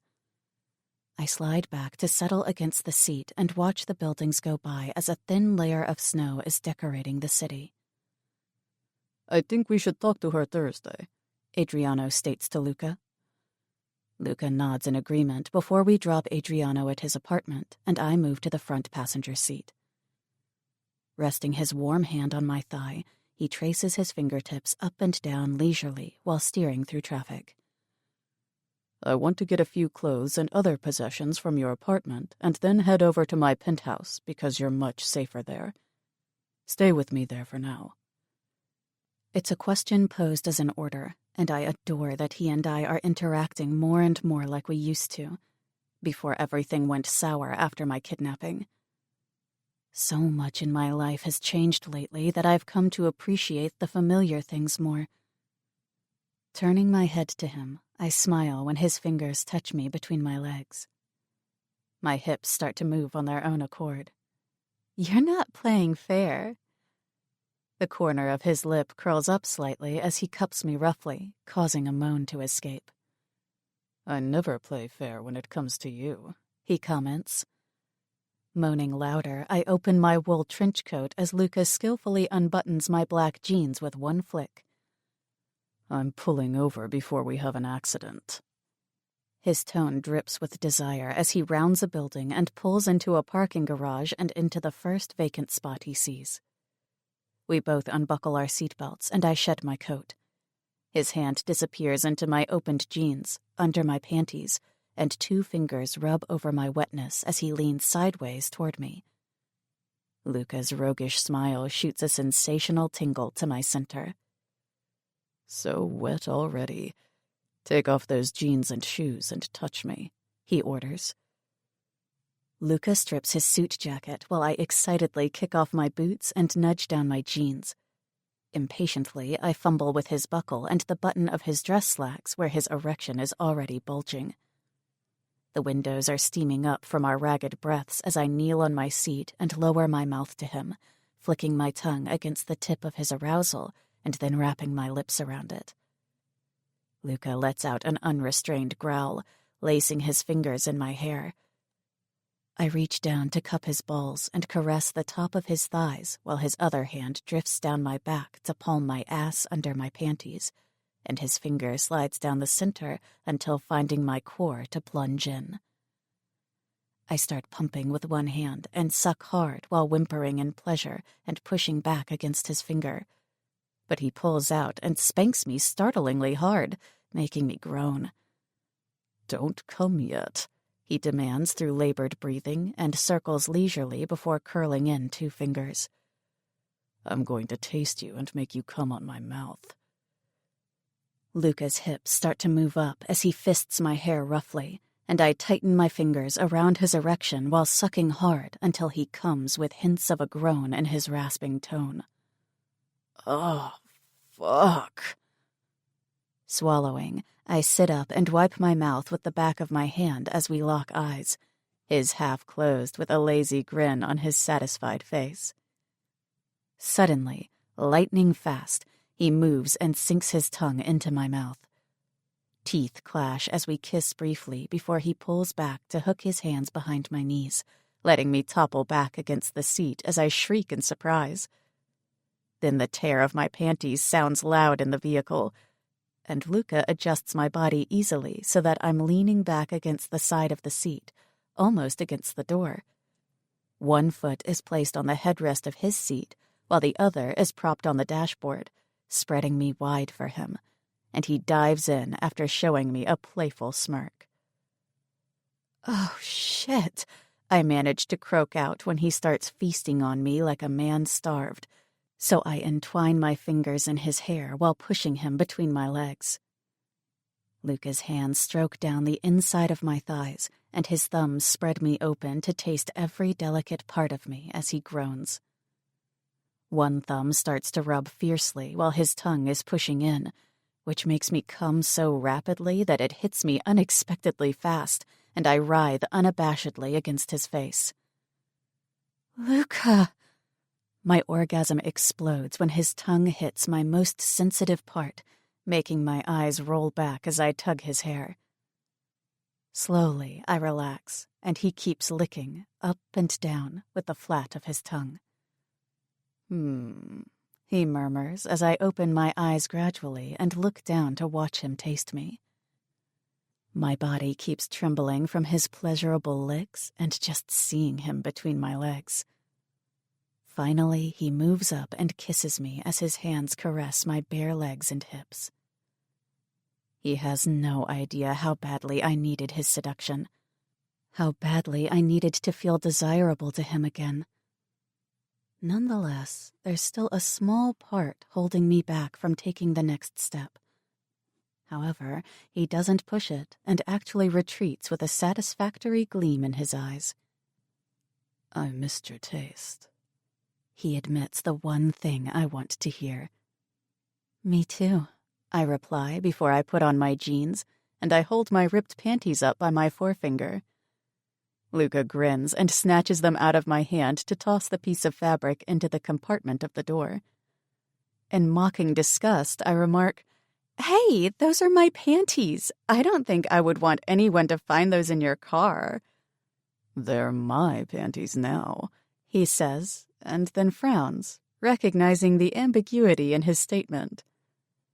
That sounds very weird, I tease. And we both break out in a laugh as we travel out of the garage. In comfortable silence, we head to my apartment to retrieve some of my belongings with our laced fingers in his lap. Chapter 27. Luca. On Thursday, all three of us wait for Cam at Sylvia's office. But we're almost certain she won't show, because our soldier screwed up and wasn't as smart as she was. Monday night, Adriano called me, enraged that the soldier lost Cam right after she left the therapist's office. I called Cam with Fallon's disposable phone that night, but it was already disconnected.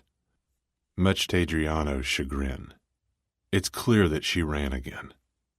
Sylvia's door opens, and Fallon has to start her session. "Can you pick me up later?" she asks in such a sweet tone. "Of course. I'll be waiting downstairs."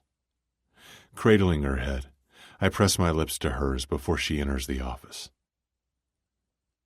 Later that day, Adriano's foul mood is vibrating off him as we drive through the snow-covered streets of the Loop, which is slightly amusing, because only about Cam would he get this worked up.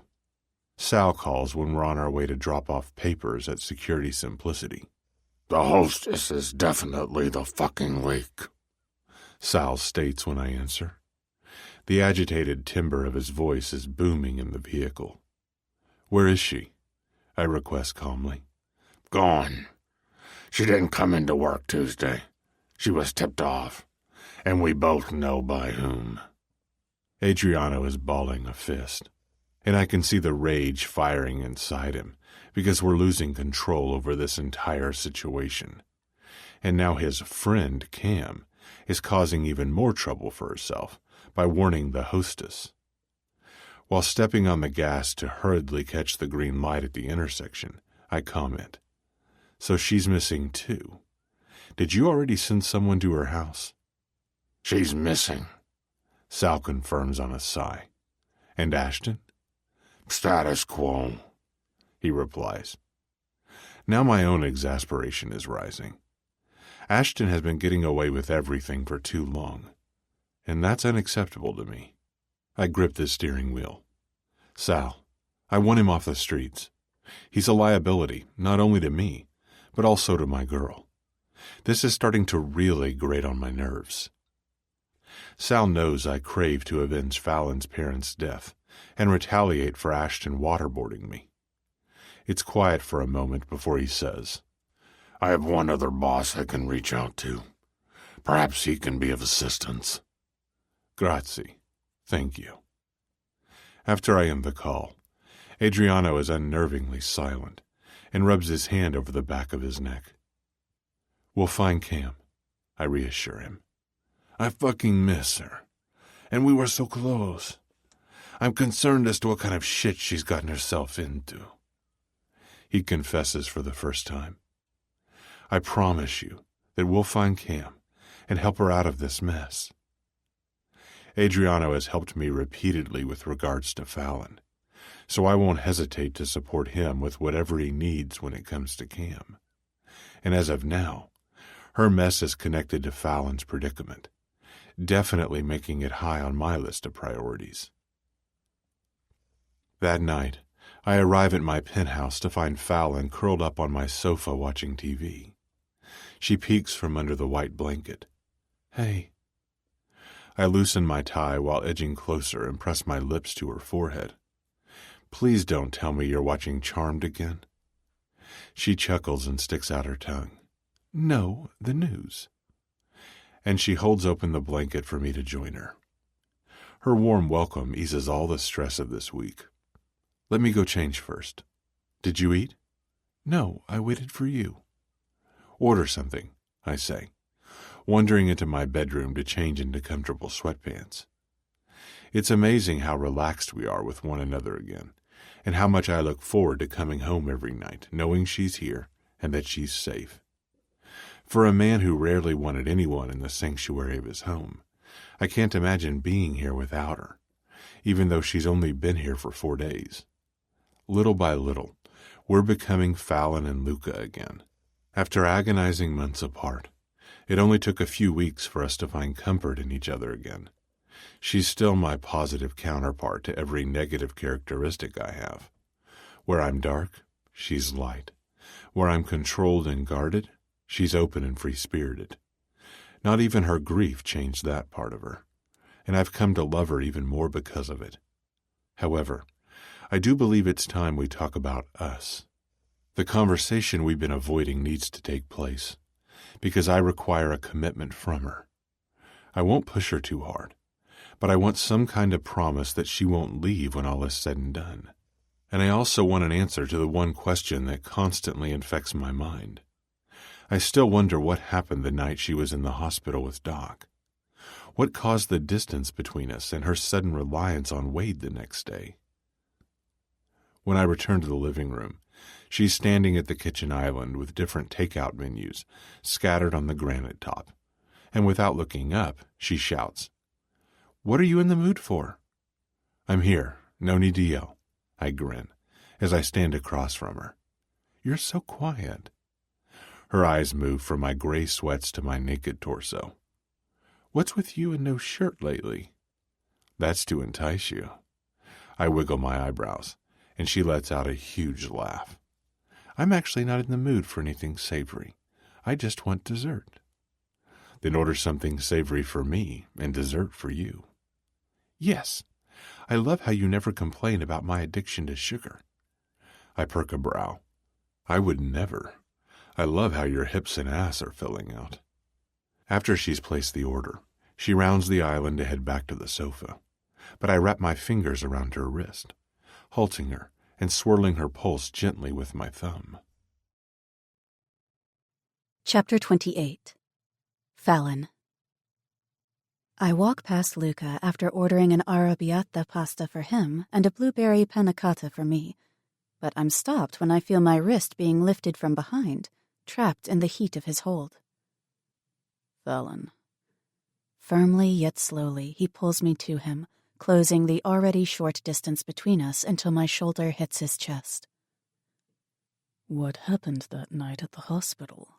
He asks as he sweeps his nose over mine, and I close my eyes. Luca's referring to the night of the abuse, and this is the moment when I decide to tell him everything because we've grown so close in such a short amount of time. No more lies, no more deceit, no more dancing around each other. Life can end in a split second, and I don't want to die with regrets. Only it's too difficult for me to speak the words, so I lead him to his bedroom.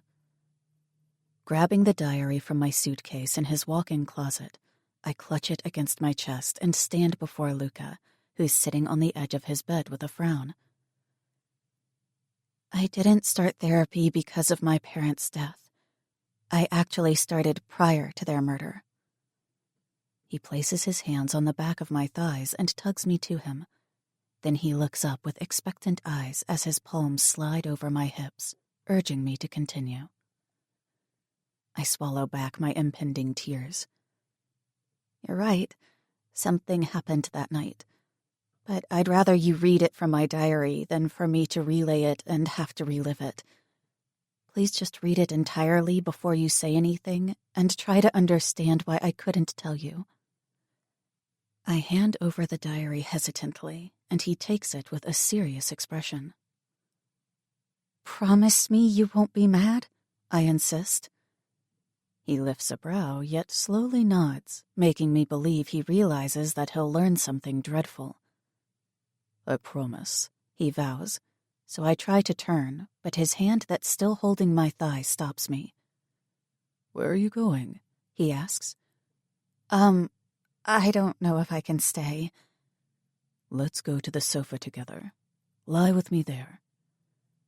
We snuggle together on the couch where Luca stretches his legs, feet resting on the table, so I can lie with my head in his lap as he strokes my hair while reading the diary. Chapter 29. Luca. From the moment Fallon hands me the diary with moisture pooling in her eyes, I sense that I'm going to read appalling words. So I want her near me. She rests her head in my lap, and I cover her with the white blanket as she watches TV. Opening the purple hardcover diary, I scan through several pages and notice that not much has been written yet. So I just start at page 1. By the third sentence, I'm already clenching my jaw while trying to hide my reaction from her by calmly winding my fingers through her hair. Nothing could have prepared me for the unadulterated rage storming through me as I read about how Ashton raped her at the police station. My hands are sweating, and I can feel her tensing up as my entire body becomes rigid. But I keep tangling my fingers through the strands of her hair in an effort to soothe her. My sweet Fallon. The woman I will grow old with has been through so much more than I could ever imagine. Sweat trickles down my neck and my fingers dig into the paper of the diary as I have to read how that fucker assaulted her in the worst way.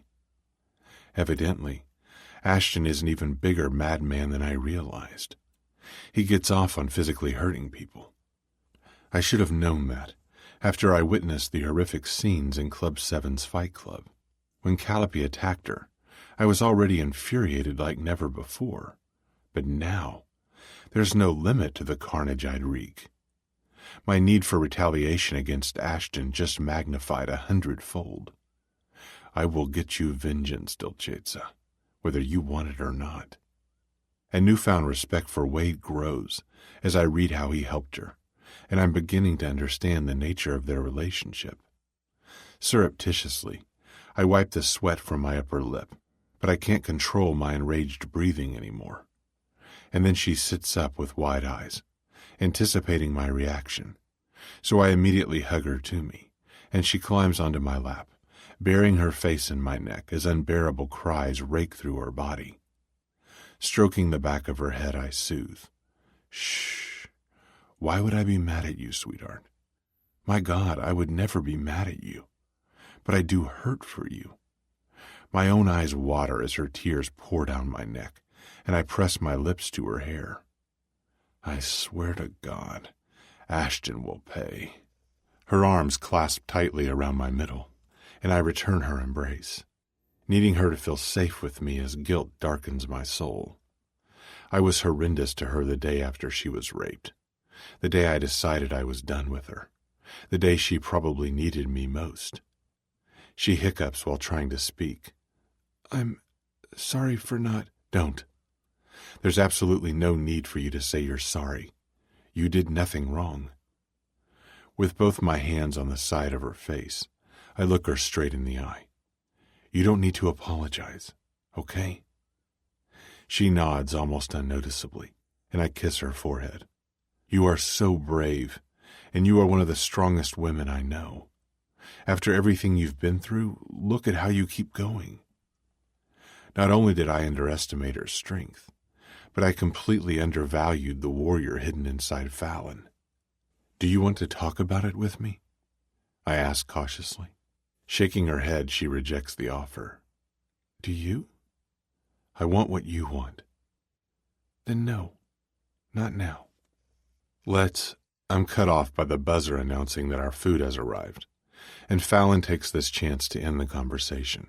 So we eat on the sofa in companionable stillness, sitting intimately close together, and I touch her continually to reassure her that I'm not angry in the least.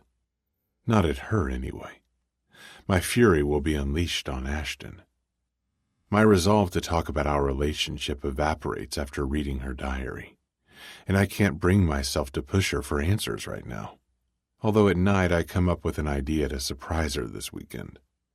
We fall asleep with our bodies entangled, arms and legs hooked together to find comfort in the warmth of each other.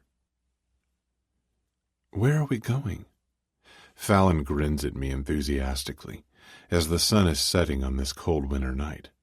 Stop fishing, Miss Impatient, and get in the car. After almost an hour of driving, we pass the sign she recognizes, and she beams at me. The cabin. I love that cottage. But wait, there's more, I say while parking my vehicle in front of the cottage, equally eager because I want to spoil her, take her mind off everything. Jumping out, I round the car to help her out and lead us to the door. After I unlock it, she steps inside, and her mouth drops open at the decor. Oh, Luca. Dozens of scented candles light the room, and the already fired-up hearth warms the cottage. The aged wooden table is filled with desserts, chocolate muffins, creme brulee, red velvet cake, and dark chocolate cake. Swiveling around, she jumps into my arms, twining her arms and legs around me.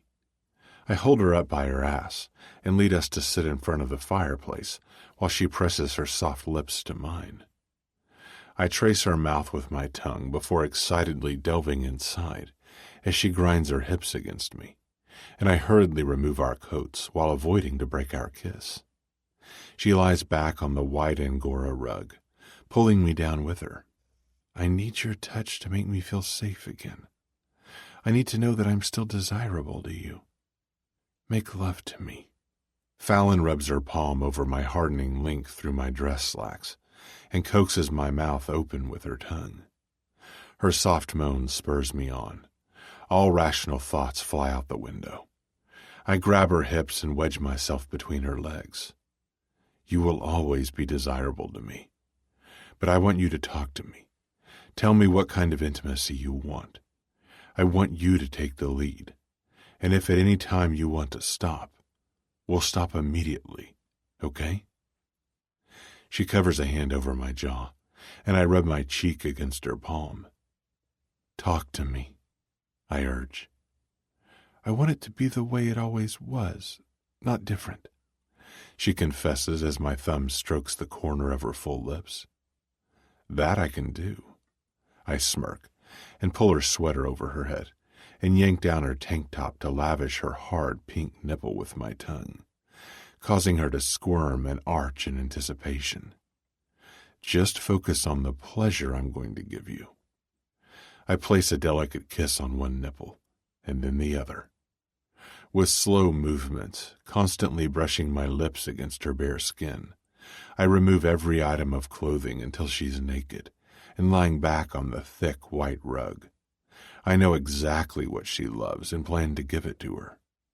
Spread your legs, I order, while unbuttoning my collared shirt, and she pulls up her knees and lets her legs fall open seductively, offering herself to me. I groan and strip my clothes as she watches me. Then I kneel down and my palms skim a path from her feet, up her legs, and over her outer thighs and hips.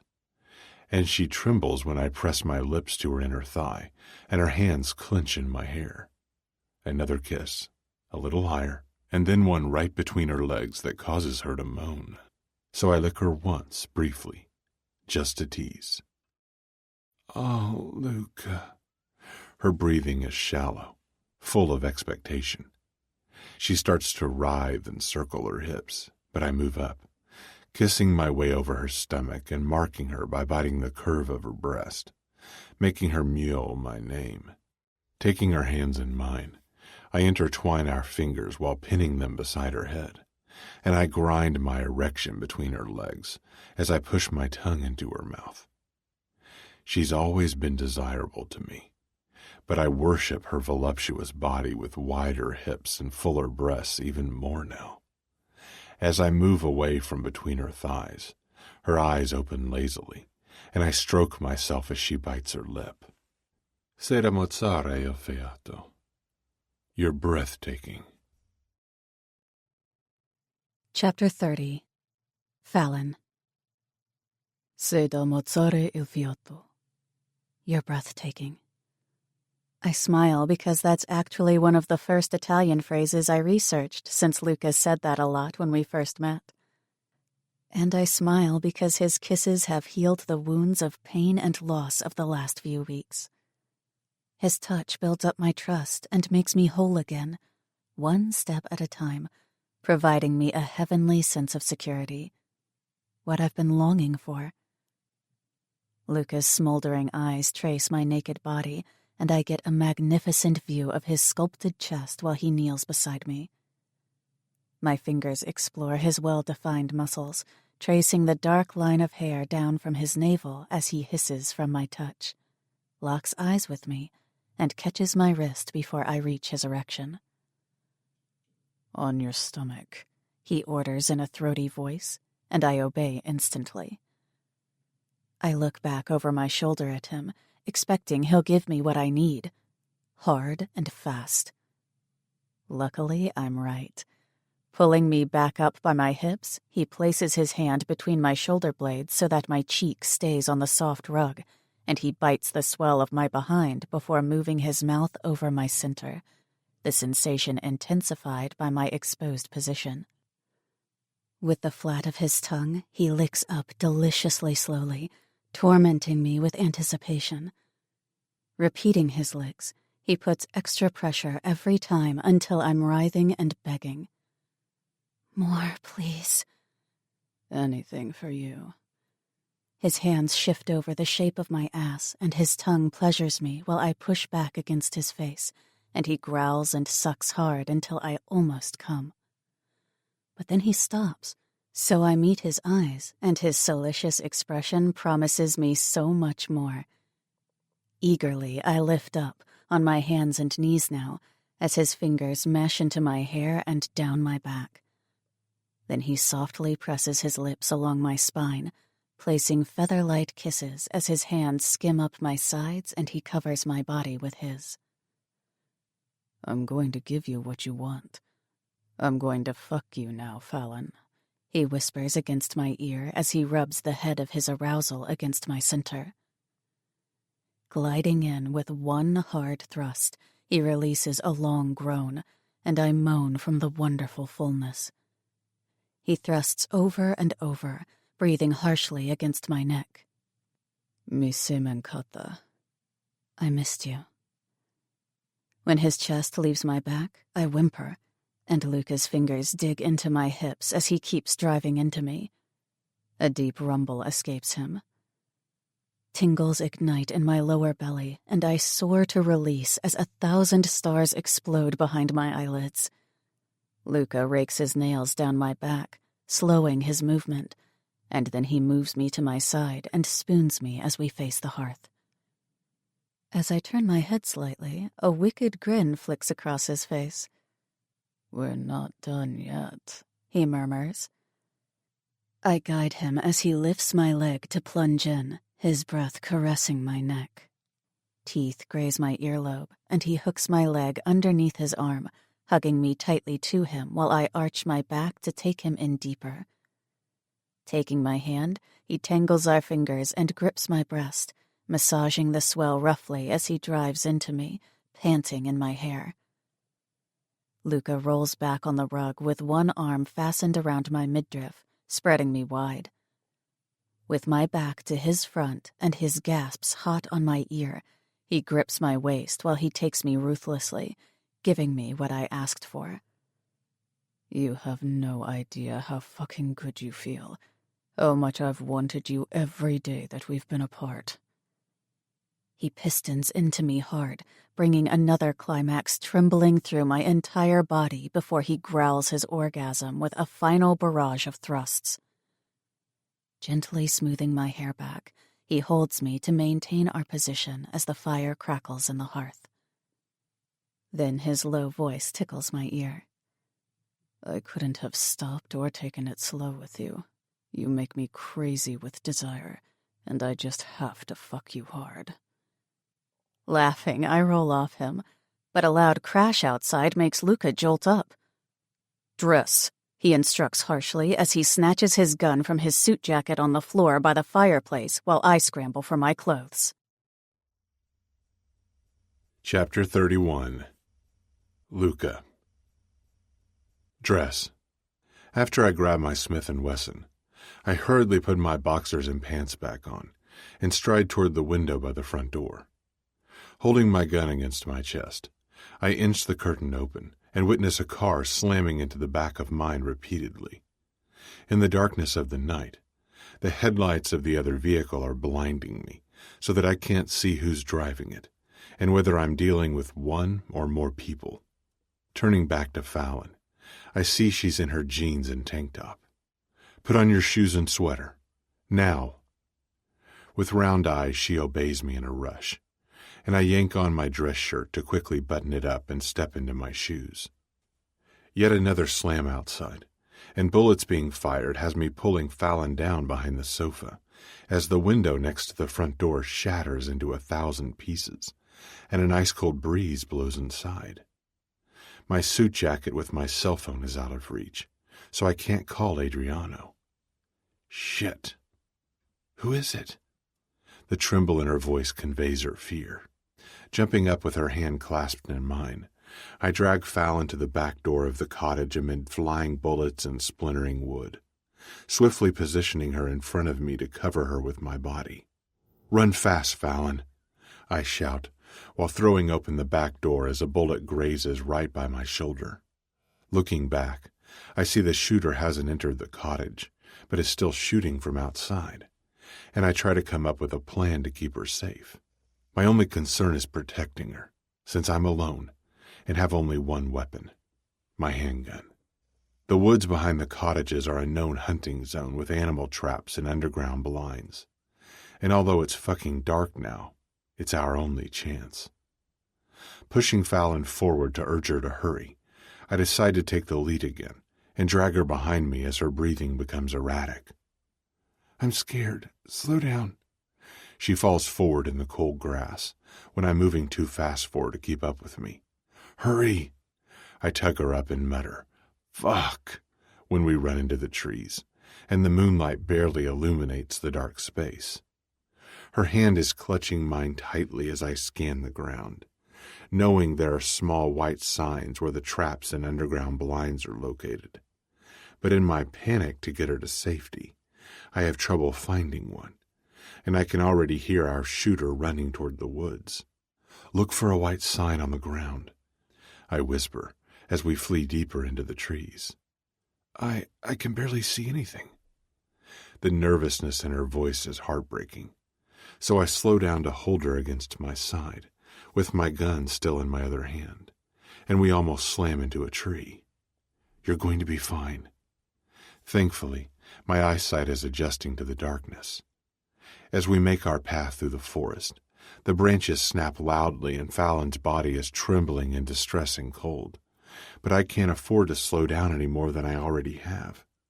Before I can reassure her again, I finally spot a white sign. I stop immediately and kneel down, patting the freezing dirt around the sign to locate a handle or something. Yes. Pulling it open, I squint my eyes and feel around to discover it's a tiny space, with only enough room to hold one individual. Without thinking, I haul her down beside me and cradle her head. You have to get in there and stay, understand? I yell in a desperate tone. No. What are you going to do? She clasped my dress shirt with both hands. Fallon, goddammit, I can't afford to worry about you too right now. I have to know that you're safe. You have to promise me you won't come out. You have got to fucking listen to me. In the meantime, footsteps are approaching. Our faces are barely an inch apart, so I can at least see her tear-filled eyes as darkness surrounds us, and I feel the wetness flowing down her cheek. I embrace her because I have a bad feeling about this, and she knows it because she holds me firmly around my middle, not wanting to release me. Leaving a hard kiss on her forehead, I thumb away her tears. Get in. Fear for Fallon's life has me on high alert as she folds herself into the space, and I press the lid closed. Then I kick the sign loose, cover it with a layer of dirt, and quickly run in another direction, leading whoever is following us away from her. After I make my way to an area away from where Fallon's hiding, I lean back against the cold, uneven surface of a tree and try to catch my breath. Once my breathing slows, I can clearly discern the footsteps of at least 2 people. 2 people coming at me from opposite directions. "DiMiliano," a male voice I recognize taunts. "Michaels, come out, wherever you are." I'm fucking sending a prayer up above that Fallon stays put. All at once, the wind brushes past me, making my teeth chatter from the iciness as it cuts into my skin. Then a ray of artificial light shines through the trees and blinds me, so I duck and circle the tree. However, my forehead is banged against the tree from behind. The gun drops out of my hand, and I collapse to the ground on my knees. "Got him!" he yells to his co-conspirator, while his arm chokes me around my neck. I pull on his arm helplessly, bewildered from the blow. But my arms are wrenched back and tied together by the wrists as the second person, the one holding the flashlight, joins us. I'm heaved around, my head is yanked back by my hair, and I come eye to eye with Ashton and his companion, the blonde hostess, both on their haunches. Ashton kisses the blonde on the lips. "Thanks for blinding him, sexy. I knew you would be helpful." So he and the hostess have an intimate relationship. "Finally we meet again. I've been waiting, not so patiently, for you and that bitch to leave town, so that I could get you alone." I remain silent, except for my superficial breaths, and lift a brow uninterestingly, which earns me a blow to my jaw, causing me to fall back on my ass, and my teeth cut into my bottom lip. As I spit out blood, Ashton retreats in a quick reaction, giving me room to kick him in the stomach from my sitting position on the ground. Grunting, he comes at me and crushes my jawbone in his fingers, showing me how strong he is, but a rush of worry about Fallon shoves the pain away. "Where is she?" His voice flattens with disdain. I don't give a damn what happens to me as long as Fallon is safe. I would rather die before he ever touches or sees her again. He removes his hand, and I throw out my right foot to kick the legs out from under the blonde, and she stumbles back on her behind. Ashton just smiles snidely and doesn't give her the time of day. "I know Fallon's here." But his belief in his statement wavers as I keep my face impassive once again, making his annoyance rise. "I will not let that fucking cunt get away with Alex's murder, and she's dodging every trap I set up. Constantly." The woman resumes a standing position and directs her flashlight around, looking for any signs of Fallon, I presume. Ashton stands back up too while holding his handgun and towers over me, pointing the gun at my foot. "Fallon, DiMiliano is too good at taking blows to his head, so I might just put a bullet in him now," he yells, and gestures for the blonde to keep moving the flashlight around. "Please stay put, Dolcezza." Crunching in the distance has the 2 of them whipping their gazes behind the tree. "No, I told you to stay put." My stare is glued to Ashton's aim, which is moving from me to the noise, so with all my power I try to stand up, failing, and then jump up to slam my body against him as he fires his gun. "No!" I shout as we crash against the blonde, who shrieks, and I roll off Ashton onto my back. Crimson pools in the chest area of the woman's coat. The bullet hit her, and the flashlight is on the ground, still lighting the area around us. But I can't see Fallon. Wasn't she coming toward us? Ashton retaliates at once, digging his shoe into my lower stomach. "You idiot! It was just an animal, and now you killed her." He laughs as she bleeds to death right next to me and does nothing to help her. My muscles tighten in discomfort, and the breath is knocked out of my lungs when he stomps on my stomach. Heaving and grumbling in agony, I receive another kick to my temple, which splinters through my head and blackens my vision. "Stay conscious. I'm going to beat the shit out of him if you don't come out." His frustration is conveyed in firmer kicks to my throbbing body. By now, I've reached my limit. Shut the fuck up. Or is she in the cottage? He suddenly mentions. Because I can't imagine that bitch could stand to hear you slowly dying. You two fucking ruined my life. I loved Alex. I'm passing out, losing consciousness as his ranting becomes distorted. Opening my eyes, I feel blood trickling behind my ear as I look directly into the barrel of his gun. My inability to move from the sheer pain has me realizing that this is the end. This is it. It's over. There's nothing more I can do except hope that she'll stay put. And at the end, I only think about the beginning with Fallon. I intently stare at the woman across the room, intrigued and mesmerized by her huge, radiant eyes, in a dress that's incredibly sexy, without revealing too much bare skin. She traces her lips with her finger, smearing lipstick down her chin so innocently that it has me smirking. But her friend is pulling her attention away from me. Then Ashton pulls the trigger. Chapter 32. Fallon. It's pitch black. This isn't happening. Hunched like a ball, with my knees pulled up, I'm stuck in this scant place, crammed in here with the lid pressed against my back. Sweat seeps along the contours of my face as I try to turn my head. I dig my teeth into my knees to keep from making a sound, but my own heavy, trembling breaths are deafening, feeding my fear. Oh my God, no, stop! The blaring pain in my back is surpassed by the anguish I experience from hearing the constant blows and an incensed male voice. I shut my eyes tightly, and tears mingle with cold sweat as panic gnaws at my insides. This isn't real. I hear Luca grunting in pain, and I can almost sense his suffering burning through my body while I have to listen to him being beaten over and over again. Someone's yelling, and I want to help Luca, but I'm afraid to leave this space.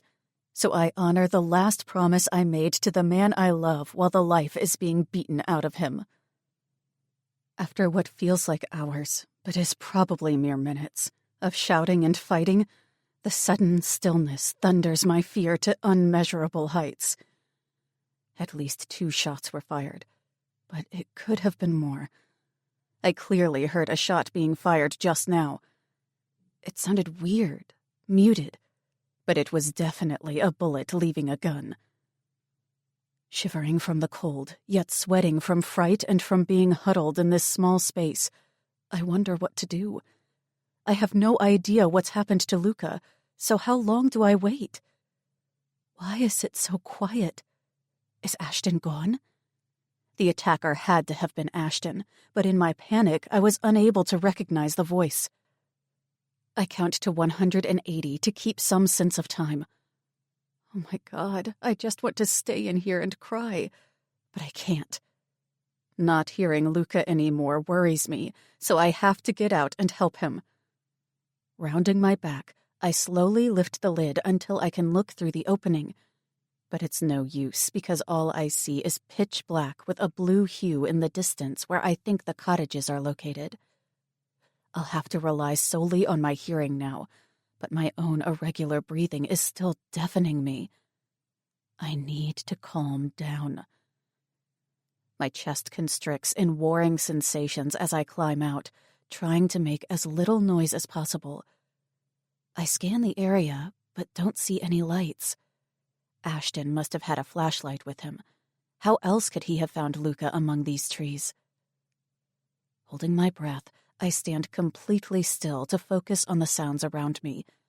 But all I can hear is the wind, so I decide to head back to the cottages.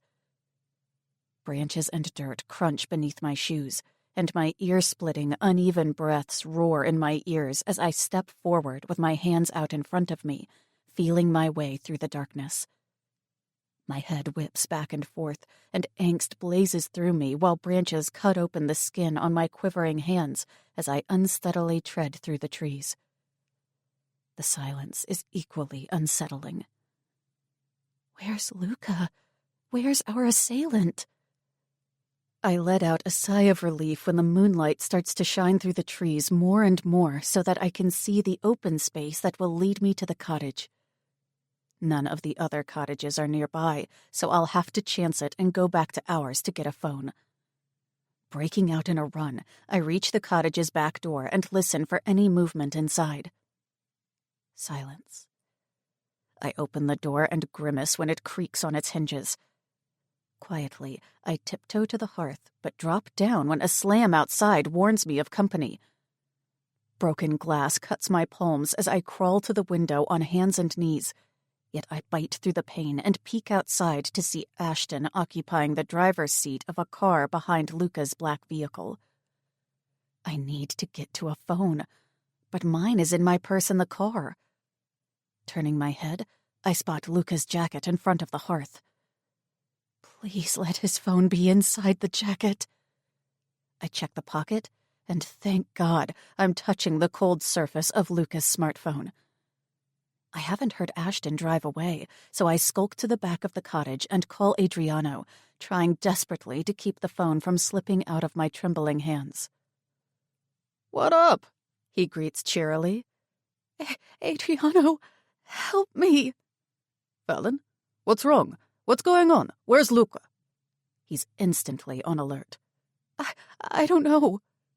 My chest heaves while I attempt to concentrate and give him useful information. I'm tracking his phone right now. You're at Cottage Woods in Lake Forest, right? Take a deep breath and then tell me exactly what happened. I hear him giving out orders to others as well.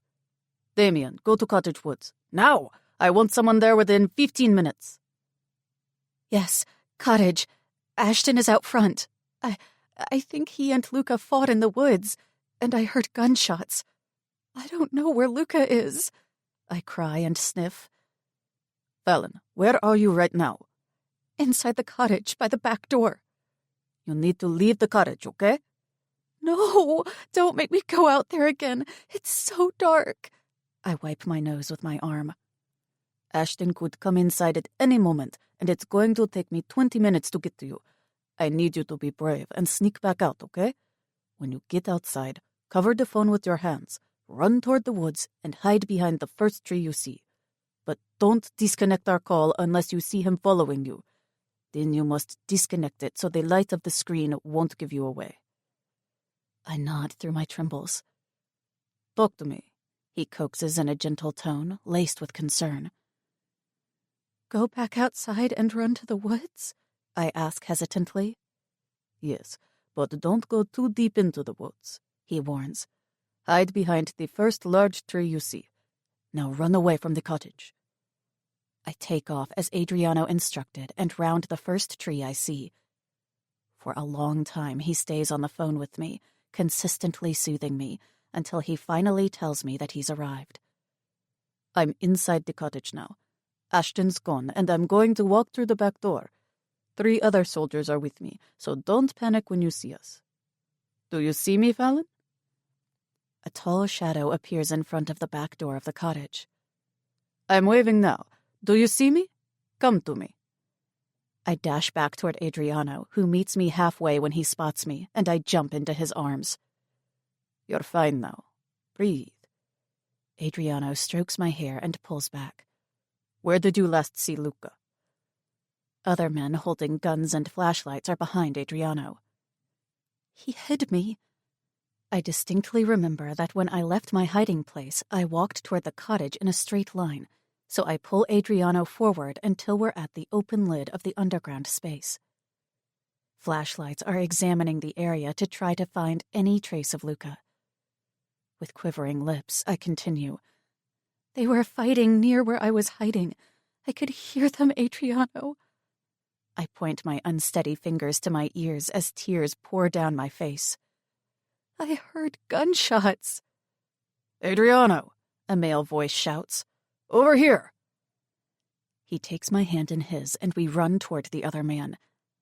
And then my heart drops to my feet as I fall to my knees. No, Luca, you can't leave me alone. I scream and cry uncontrollably when I see Luca's body on the ground with blood covering his face and chest. But Adriano picks me up before I can touch him and holds me against his chest. His arms and sheer exhaustion immobilize me. "Is he alive?" I ask. "He's in bad shape. We need to get him out of here," he answers me and barks orders to his men. "You know the drill. Doc and an ambulance. Doc will take care of everything at the hospital. I'm taking her myself. Bury the other body." There's another body? I didn't even notice that. "I want to stay with him," I whisper so softly, but he hears me. "We need to let the others do their work, Fallon. We'll go straight to the hospital, and you can see Luca there."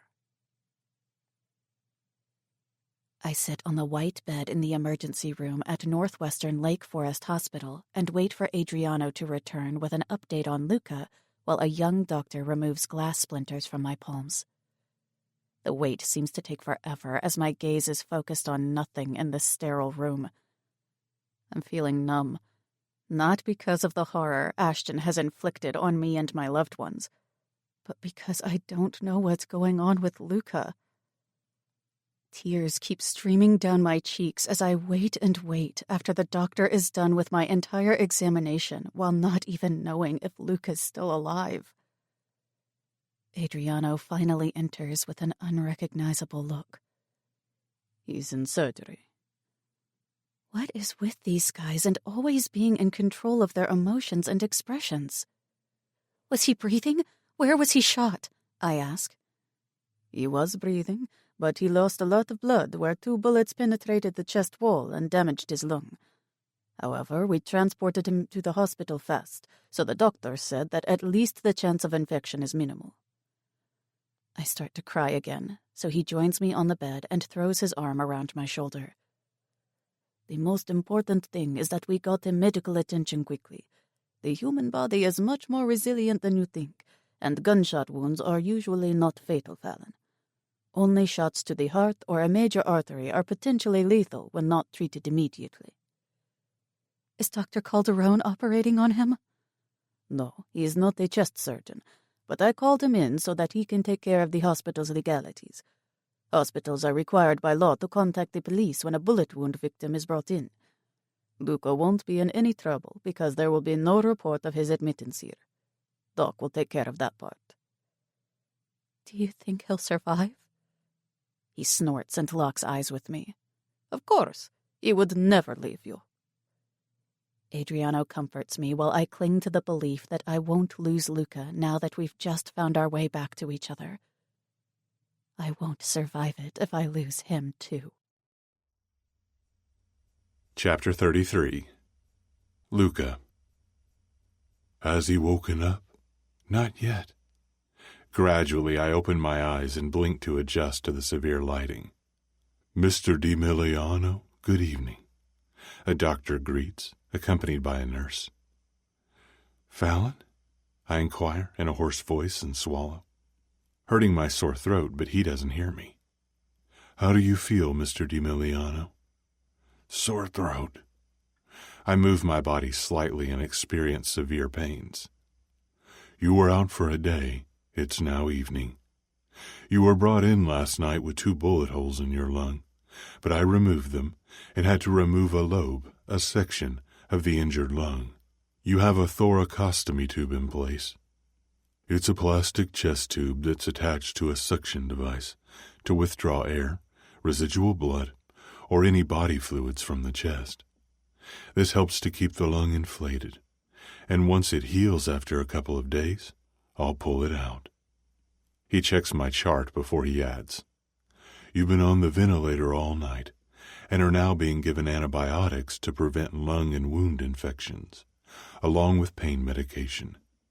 I would like to see you walk around a little today to prevent pneumonia, and we'll start respiratory therapy as soon as possible. Therapy will offer you deep breathing exercises to help the lung heal steadily. You don't have any rib fractures, but the extensive bruising on your body will hurt while healing." That's all useless information to me at the moment. All I want to know is whether she survived and is unharmed. So I repeat, "Fallon?" With a kind smile, the nurse answers, "Oh, the beautiful brunette who wouldn't leave. She'll be right back, sir. She just stepped out." Relieved, I feel the breath ease out of me. I want to see her. "I'll tell Fallon if I see her before you do," she replies. The doctor starts speaking again.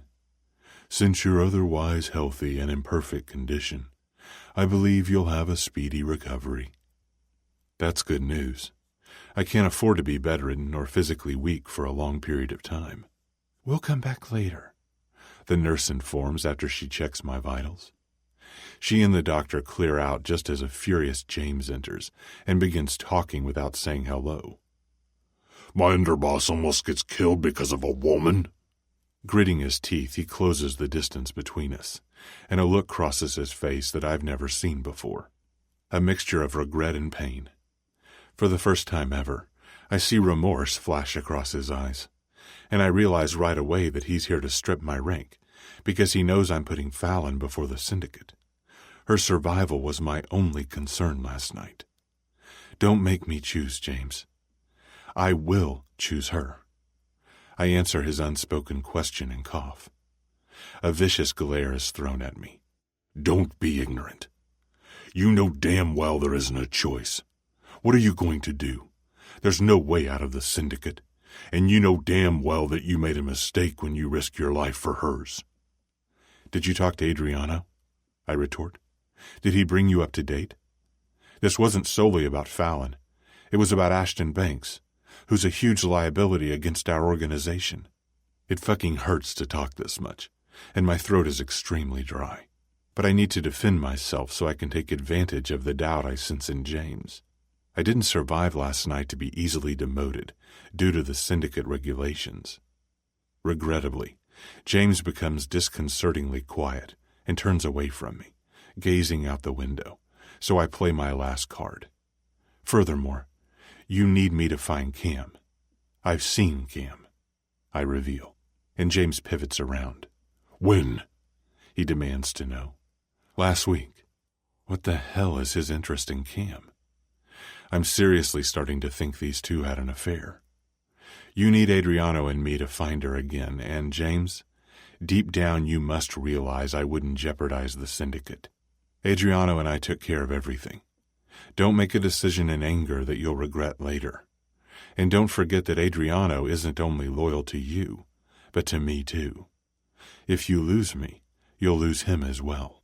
Rubbing his fingers over his mouth, he scowls at me first, then softens his expression. "You two handle everything with the hospital, because I'm not lifting a finger to interfere with this mess." I nod and promise, since I'm positive Adriano has already done that. "Is Fallon in now? Has she accepted this Mafia life?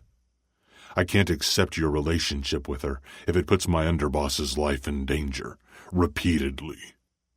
"She's all in," I lie. I haven't had this discussion with Fallon, but I'll be damned if she gets away from me again. James studies me for a long minute, mulling over his options. Will he make a choice as my boss or as my father figure? Our familial bond wins out as he comments. "Then you and Adriano ensure no one finds out about this incident, and then I need Cam found, Luca." "Tell me why." "I'll tell you and Adriano later. Do not disappoint me like this ever again. You scared me last night. I think I aged 10 years in one day, son." James blows out a troubled breath. Mission accomplished, for he's gone back to referring to me as son. "Lo prometo." I promise. Then at last the only person I need appears in my room. "Luca!" Fallon's voice makes me forget about everything else, and I'm instantly appeased when I see her in the doorway with Adriano. Fallon, my positive counterpart in everything, comes at me and kisses my forehead, while looking back and forth between James and me. "Hi," she greets him timidly. "Miss Michaels, I'm glad you're okay. Luca, we'll talk later." James heads out and takes Adriano with him. Fallon sits on the chair to my left and rests her head beside mine on the pillow. "Do you have Ashton?" I mouth to Adriano. Adriano nods before he exits with James as Fallon touches my unshaven jaw, and I notice the marks on her palms. Dolcezza, what happened to your hands? I ask, and she looks up with moisture pooling in her eyes. It's fine, just some cuts, she explains, assuring me. The doctor already examined me. The last piece of distress leaves my body. I entwine our hands and bring her knuckles to my lips. Don't cry. I just heard that I'm going to be fine as well. Her entire manner relaxes, and she leans her forehead against mine, cocooning us in our own world, like she always did when we first met. I know. I was so scared that I was going to lose you. You'll never lose me, I vow, tucking her hair behind her ear and ghosting my lips over hers. Even through my pain, she manages to dispel every negative thought inside me. As usual, Fallon centers me. She calms me with the gentlest kiss she's ever given me, one that says so much more than words. I cup the back of her head to taste every inch of her velvety mouth, and I feel her smiling. With a mere kiss, we're truly back to being Luca and Fallon. I have my solace again. It's one thing I wanted. But I groan and pull back when other parts come to life, and she sends me a salacious grin. Ti amo, Fallon. You'll never lose me, because I'll never leave you. You're mine, my love. I love you, Luca, she whispers tenderly, brushing her fingers through my beard, giving me a sense of peace. Come lie in bed with me, I say, but she gazes at me for a little while longer without speaking, and it's a perfect silent moment in time before she climbs in. Chapter 34. Fallon. Luca has recovered quickly, and after a month, he's back to his old, controlling, dominant self as we sit around his kitchen island and he expects answers from me. Stop overthinking every little thing. Do you know what I want? You. You, just the way you are. I want us to live and love together and to create new memories because today is our chance to live. Not tomorrow. Live in the present with me and stop fighting your love because I'm not waiting around forever. Do you want to be with me? It's a simple question. Recently, he's been pressing the matter of us more often. In the past, we loved each other, then hurt one another by being apart, and nothing broke our bond. Throughout everything, he has been my rock. Sometimes the course of your life is determined when you're at your absolute worst. The worst moment of my life led me back to the love of my life. Since the day my parents died, Luca hasn't left my side. He fought for me, he protected me, and he put me back together, broken piece by broken piece. And the defining moment in my life was when I decided to call Luca on the day that I lost the two people I will forever miss. That day brought us back together. That day sparked a love that we so desperately suppressed. That day shaped me into the person I am today. There isn't a doubt in the depth of my heart and soul that I want to be with him. Yes, I answer, and his smile is my reward. He comes up behind me as I'm perched on the bar stool. Then I want you to move in with me permanently because I want you to be at our house when I come home at night, he explains with his chest against my back, warming me in a cuddle while his hands find their way under my shirt, searching for bare skin to touch. Happiness is right within my grasp as I look over my shoulder into Luca's piercing green eyes. I'm tired of always worrying, and he's the one that protects me. He deserves my commitment. He deserves to have the love we shared when we met a year ago, and I deserve it as well. I want that too. His lips curl up. Bene. Good. However, there's something else I want to discuss with Luca, but I'm not sure how to start. Luca? Yes? He pecks my neck and then adds when I remain quiet. You can tell me anything. The police called today. They pretty much told me that the investigation is going nowhere. Nothing has led them to Ashton, even though I've dropped his name several times. They still treat me like I'm an annoyance. I've been living with this longing for revenge. And I didn't tell you because it's scaring me somewhat to admit it to myself, let alone to someone else. He turns the bar stool and palms the back of my head in reassurance, urging me to go on. I just want justice for my parents, and it's eating me alive that Ashton's still out there after everything he's done to me, my parents, and to you. I told you the police won't give you justice, he says, and combs my bangs to the side with his fingers. I'm starting to understand that. What do you want? Do you want me to take care of it? All you have to do is say the word, he offers, unaffected by my admission, probably because he's detected this change in me. Yes. No. I palm my forehead, but Luca takes my hand and entangles our fingers. You're not an evil person because you want retribution for all that's been done to you. Do you want me to take care of him without giving you the specifics? I nod in approval, and Luca's mouth turns up into a devilish grin.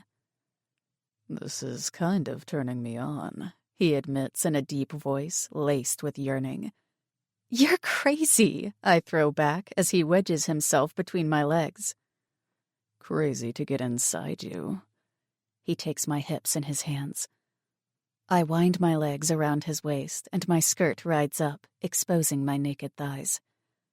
His lips trail kisses across my collarbone and up my throat until he meets my gaze, squeezes my ass, and whispering, I'm happy that you're moving in permanently. Keenly, I brace his neck, pulling our bodies close together as his mouth claims mine. I'm absent-mindedly playing with the hair at his nape as he massages my hips and his hands move over the rounded curves of my behind, making me writhe into him. His grip becomes more solid as I feel him stiffening through his pants, and I relish in his taste as our tongues push and pull desirously. But then Luca's hands glide down my arms and position my hands, palms flat, on the granite top behind me, so I'm forced to lean back a little. Keep them there, he commands and nuzzles my neck, kneading my breast with one hand and yanking up his white dress shirt to unbutton his charcoal slacks. Then he slides his knuckles up the inside of my bare thigh, nudging my panties aside to rub the head of his arousal against me. My hips jerk forward as just the tip moves inside, and he bites my lip, groaning. You're always so wet for me. He bunches my skirt in one hand to watch himself sliding slowly inside me, making us one. Locking my feet behind him, I rest my back against the counter, whimpering and arching from the exquisitely delightful sensation of him filling me completely. Luca, I pant. I love it when you scream my name, he mutters through short breaths, pushing in deep and then riding me hard. No more slow as he grabs my hips and hammers into me, rattling the bar stool and almost tipping us back. But I keep a firm grip on the island behind me as his eyes hold mine. We're both entirely dressed, yet intimately connected on our own level. I love you, I say a round moan. My husky voice isn't holding back any emotion, and I welcome his passionate thrusts as he growls and bends forward to nip and kiss a path down my throat. Ti amo così tanto. I love you so much. Luca circles his hips, and I explode with pleasure, traveling from my core to the tips of my toes as he keeps up his brutally rough thrusts until I feel him swelling inside me and emptying with a low groan, collapsing against me. I cradle his head against my breasts as our chests rise and fall, and we just caress each other for several satisfying minutes. Do you have time for a shower together? He whispers and bites my nipple through the fabric of my shirt, causing me to shriek. It'll have to be quick because I'm meeting Wade in the park. Just to catch up. I reply before he lifts me up and carries me to the bathroom. I'm waiting on the park bench for Wade with my book in hand when I notice a shadow from the corner of my eye, and Wade slides in next to me. "Well, hello," he greets with a cocky grin plastered on his face. "You're in an awfully good mood," I reply.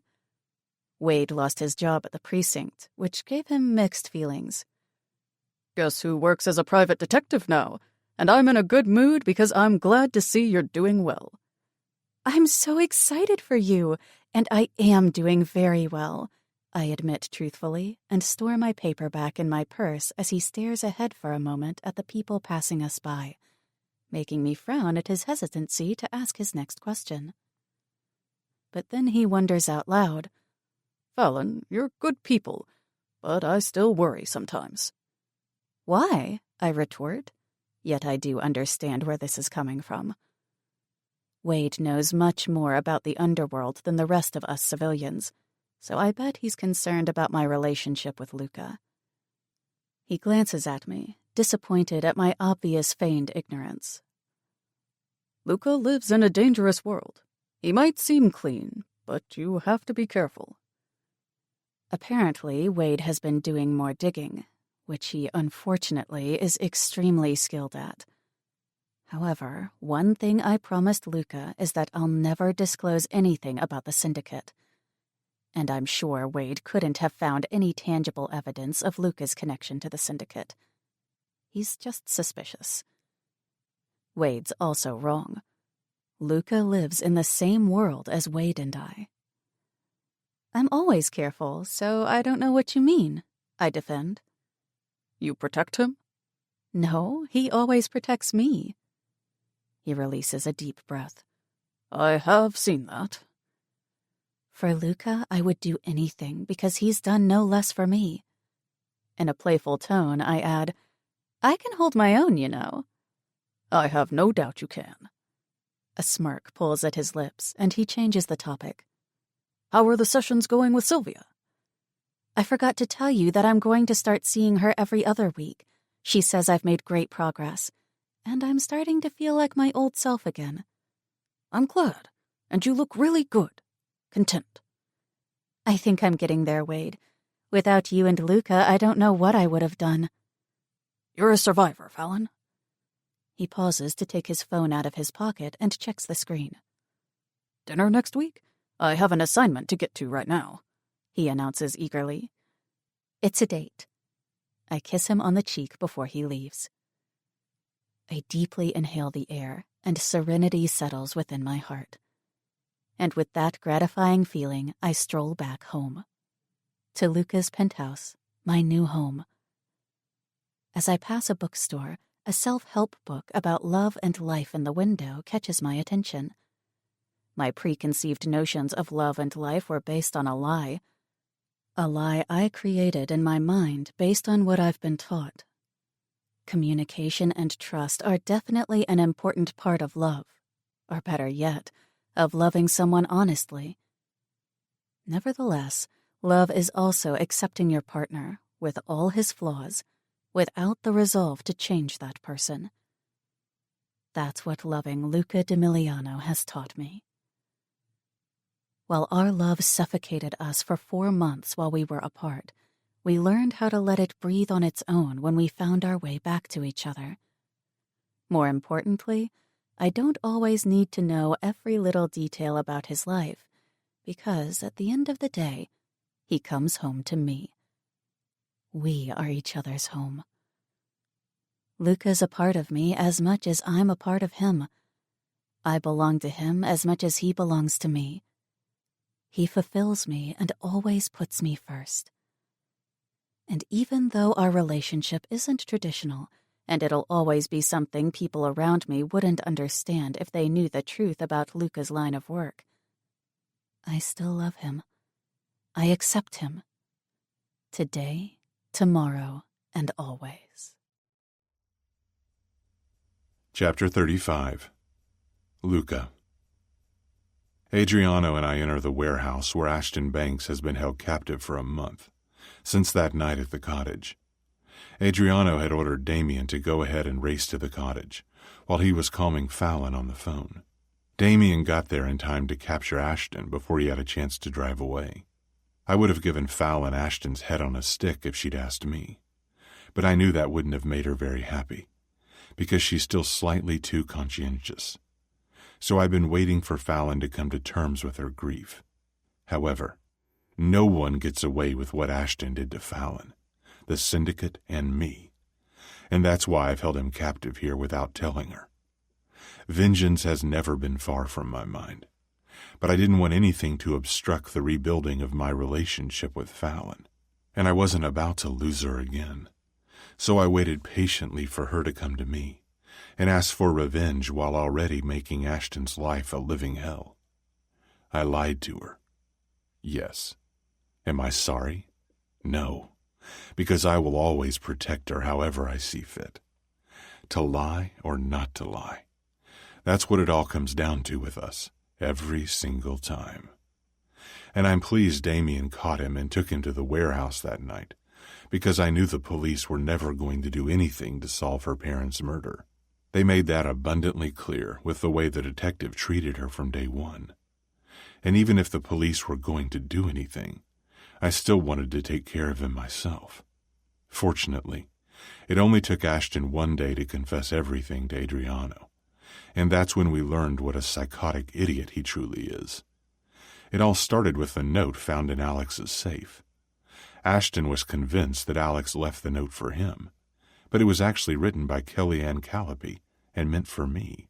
It was nothing more than a jealous ploy by Callipy to get my attention because she saw me with Fallon.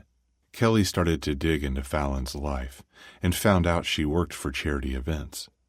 And the moment she discovered Alex Gentry, who she knew was Fallon's boss, was dead, she planted the note in his safe.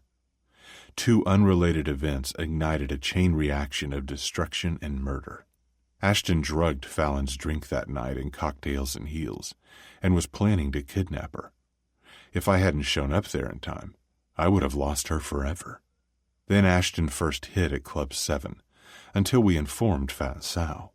He killed Callipy after he found out she attacked Fallon.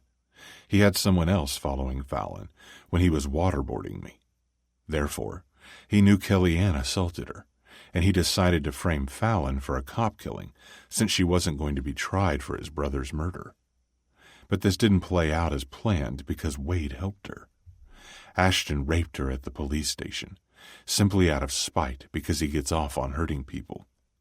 He wasn't done with making her pay for Alex's death. He wanted Fallon to feel the pain of losing someone she loved, and was becoming increasingly furious with how she got away with everything. So he killed her parents after following her to Lake Forest. A murder that changed Fallon's life was based on misinformation. Ashton was moving around Chicago to hide from us after that, with the help of the hostess of Club 7, constantly keeping him up to date, until he followed us to the cottage, and even that plan didn't work out for him. Ashton was obsessed with Alex, and never once investigated whether the note was actually written by Alex. If he had done that, much loss and violence could have been prevented. For the first week of his capture, I had him in hell confinement in the first room of the warehouse because I wanted him to suffer. Hell confinement made it impossible for him to walk, sit, use the toilet, or feed himself. A pair of handcuffs and a pair of foot shackles that were linked together with a steel bar restrained him so that he had to stand up constantly as the bar pressed against his back. For a week, I starved him, and he was forced to defecate on himself. Since then, we've had him strung up during the day, but let him sleep on the floor at night while feeding him water and bread, because I don't want him to die too quickly. Bring him out, I ordered Damien, while Adriano and I moved to the back of the area where the elongated high-temperature cremation oven is already burning with flames. He rolls Ashton, who's shackled on a metal table, over to us. Damn, he reeks. Adriano's mouth turns down in disgust. You should have made sure you killed me when you had the chance, I grind out, watching Ashton's pitiful expression. His eyes widen in fear when he looks at me. Just kill me, he begs, No trace of the fighter he once was. His thin body is black and blue. Oh, dear Ashton, this is just the beginning. Calmly, I unbutton my suit jacket, but as I speak, my anger detonates. Death is too easy of an escape for you. Too bad for you that I had to read how you fucking raped my girl and tried to break her. I had to read how you pushed your filthy cock in her, you motherfucker. How you defiled her when she has done nothing to you. Inhaling a severe breath, I roll my neck as Adriano flicks open his golden lighter and holds it up to the end of his cigarette while approaching Ashton. You mess with the wrong people, asshole. He whispers into his ear, and then takes the cig between his pointer finger and thumb to blow smoke into Ashton's eyes before handing it to me. Without delay, I press the burning tip of the cig against his crotch. There will be no mercy for you. Ever. First, the thin layer of his boxer brief singes away, making Ashton jerk in his restraints as his piercing screams fill the warehouse. Hold him down, I command Damien, as I crush the cigarette deeper into his burning flesh and grit my teeth. Hurts, doesn't it? I repeat my torture on different sensitive parts around his crotch. I'm going to keep you on the unbearable border of life and death for a long time. When you do finally die, I will eventually find you in hell to torture you for eternity. That's a promise, fucker. Signaling to the oven, I direct Damien to roll him in before the temperature gets too high. Damien opens the door and reels him in partly, so that only his legs connect with the flames, while his ear-splitting screams of agony echo off the concrete walls. The hot singe of flesh permeates the air around us. Yet his pathetic cries mean nothing to me. This is me in my full underboss mode. No empathy, no compassion. Violence overrules my mind because he's hurt what's mine. She'll always be mine to protect. Out, I shout, and inspect his wounds, which must hurt like hell, because he's already becoming delirious. Tend to his wounds, but don't give him any pain meds. Leave him in the first room and repeat this until he fucking dies. As Adriano and I head out, he comments, The wounds will probably get infected. But I merely put up my shoulders. I don't care as long as he suffers. And trust me, he has and will. Chapter 36. Luca. Come, I offer my hand to Fallon, and link our fingers while we take a stroll through the park, on our way to the parish of the blessed. I've always loved the smell of spring, Fallon remarks sadly, as she closes her eyes and sighs. I can tell she's reminiscing about her parents. Pulling her into my side, I throw my arm around her shoulder and kiss the top of her head. I need to tell her that Ashton has been dealt with. Sweetheart, Ashton has been taken care of. Her reaction amazes me. She doesn't become rigid, but on the contrary, she clasps her arms tightly around me, saying, Thank you. I know she doesn't want the specifics on how I handled Ashton, but I do need to educate her on other dealings of the Syndicate for her safety. I want to show you something to give you some insight into the Syndicate. Now her body does tense up, so I rub my hand down her arm. Not anything dangerous. Sei sempre al sicuro con me, dolcezza. You're always safe with me, sweetheart. I tighten my grip when she snuggles up against me, as a gust of fresh spring air rushes past us. I'm going to disclose information to you, so that you can at least try to get an understanding of the Syndicate and my part in it. It's important for us to trust each other. I can't stress that enough. And you need to keep in mind that I'm the only person you can fully trust, and Adriano. If there's ever a problem and you can't reach me, call Adriano. He's the only person I'd trust to keep you safe. What about James? She questions, and tilts her head up to look me in the eye. Our relationship is complicated. It always walks a fine line. He wants to treat me like a son, but he must keep a certain distance because he's the capo crimine. He has a soft spot for both Adriano and me. And we do owe him a lot because he got us into college, which enabled Adriano and me to climb the social ladder. I trust him too, but not as much as I trust Adriano. Now, I want you to memorize what I'm about to tell you. There are 3 syndicates: L.A., New York, and Chicago. We, Chicago Syndicate, have a capo crimini, underboss, capo, and consigliere as the highest-ranking men. We also have regular captains and a number of soldiers and associates working for the syndicate. I pause and gaze down at her, nodding her head, conveying that she understands what I've said. There's a reason why we, the highest ranks, are elusive. No one knows for sure who the boss and underboss of the L.A., New York, and Chicago syndicates are, except for those high-ranking men in said syndicates. No one with a high rank in any of the syndicates has a criminal record, and bosses are never seen in public with soldiers. We're invisible, but pull all the strings. And each syndicate has many associates working for it. The most powerful people who you would never suspect, are our associates, and are involved in various illegal activities to gain wealth.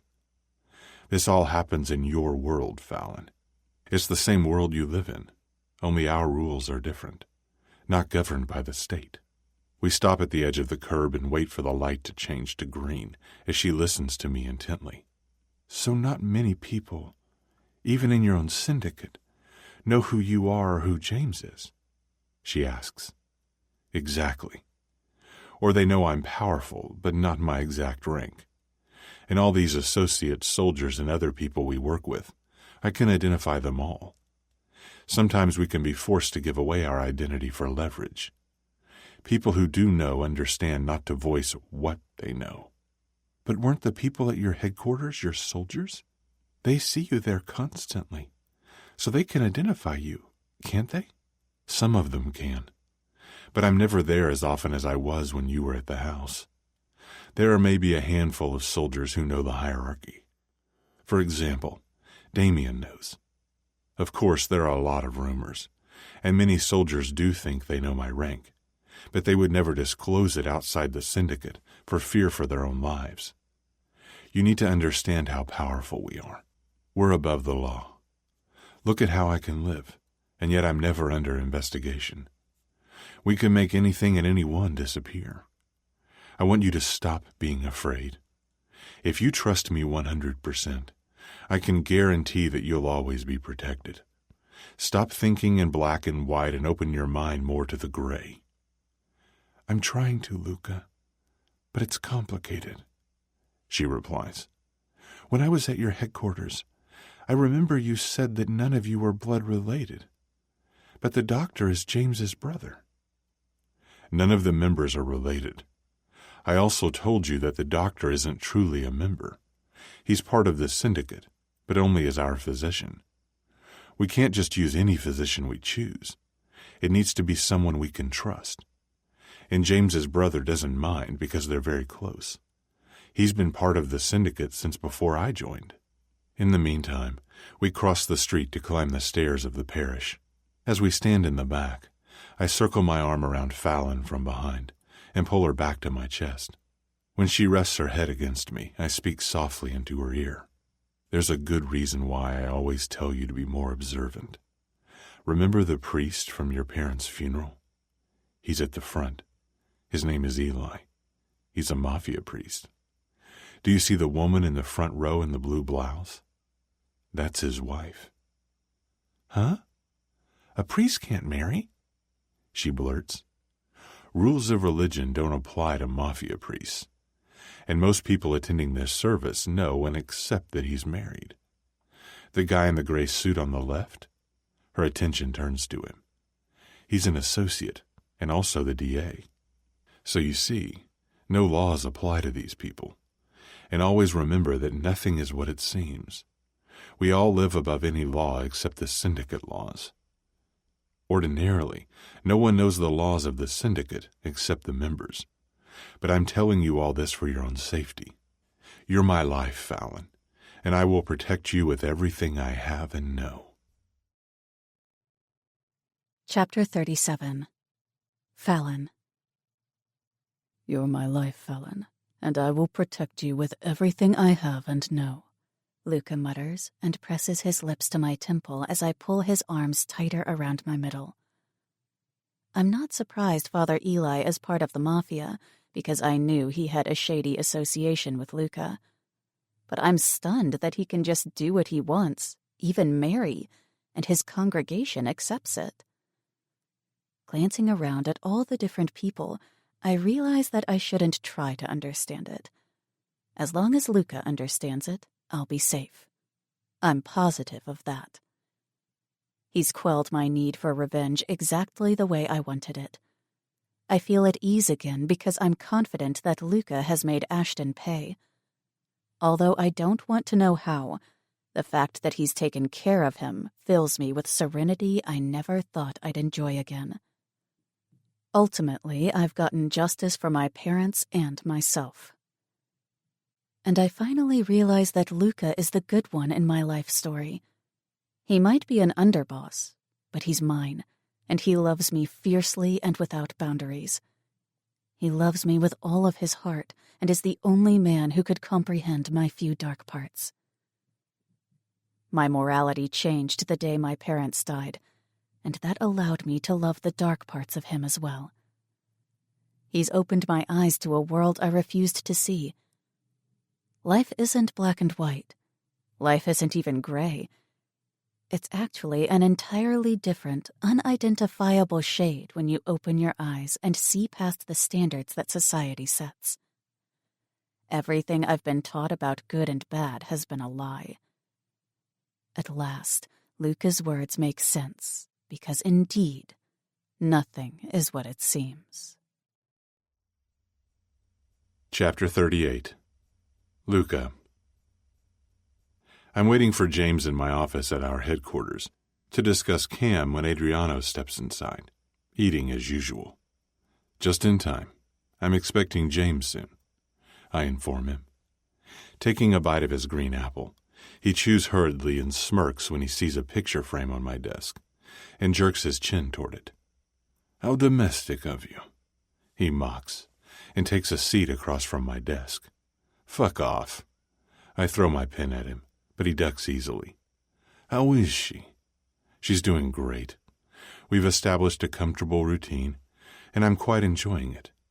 You should try settling down with one woman. He cocks his head. Not going to happen. Yeah. Wait until you find someone you want exclusively, who you can't function without.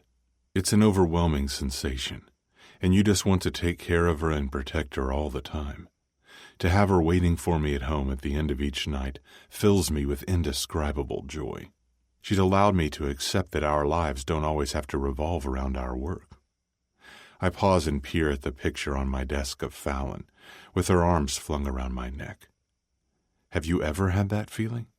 No, Adriano admits unconvincingly, causing me to wonder if he's thinking about Cam. Incredibile, amico mio. It's amazing, my friend.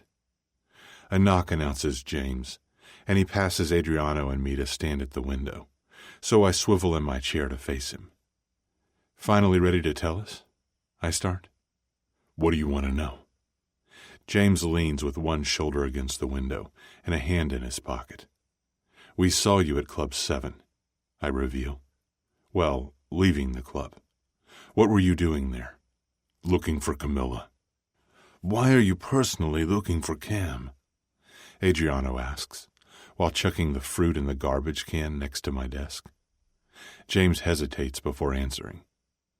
It doesn't leave this room, capito? Understood? We both nod to confirm.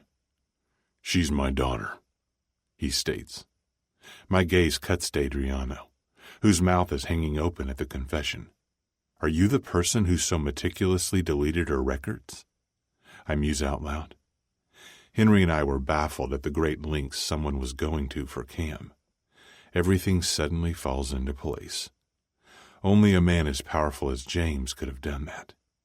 Yes, that was me. How long have you known? I question. She's the result of a one-night stand while I was already with Alyssa. But I didn't find out until a couple of years ago. I had to learn that I had a daughter who was working in Sal's depraved club.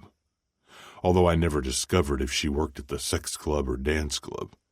But do you realize how much that hurt me? I didn't know if my own flesh and blood was selling her body, while I have more money than I could ever spend.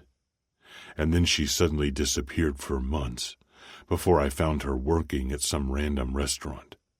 So I got her fired from there, and offered her a job at headquarters, because I didn't know how to get close to her otherwise. Camilla was very distrustful. I was hoping that I could tell her one day after we'd bonded, but I didn't get a chance, because you two let her go. If you'd have told us, we would have handled things differently. I counter. Well, it's done now, and I can't change the past. And you almost had her. I need you to find her again for me because she's creating a mess, and I won't allow my daughter to roam this world alone anymore. He orders to me and then points to Adriano. And you stay the fuck away from Camilla. I couldn't say anything before when you were screwing my daughter under my own roof, but I swear to God, I'll cut off your balls if you touch her again. Adriano holds up both palms, still in utter shock at the revelation. Adriano has a better chance of finding her than I do, I suggest. James lets out a ragged breath and says to Adriano, Fine, but you don't touch her. I laugh, and James's glare redirects to me, so I hold up my palms too. Just find her. Then he marches out, downright worried about Cam. Abruptly, Adriano swears. What the fuck? I'd find her quickly if I were you. I'm going home to my girl. Rising, I clap his shoulder as I pass by him. Good luck. Let me know if you need me. Epilogue. Luca. Do we have a perfect life? No. There are always moments when Fallon needs to distance herself from me after I come back from business. Moments when her conscience plagues her. Nonetheless, her love always prevails. Fallon never asked about the Syndicate or any specifics of my job, though I did brief her on the necessities to keep her safe without scaring her away with too much information. Her quiet persona is back to having a calming effect on me. She's back to being my solace.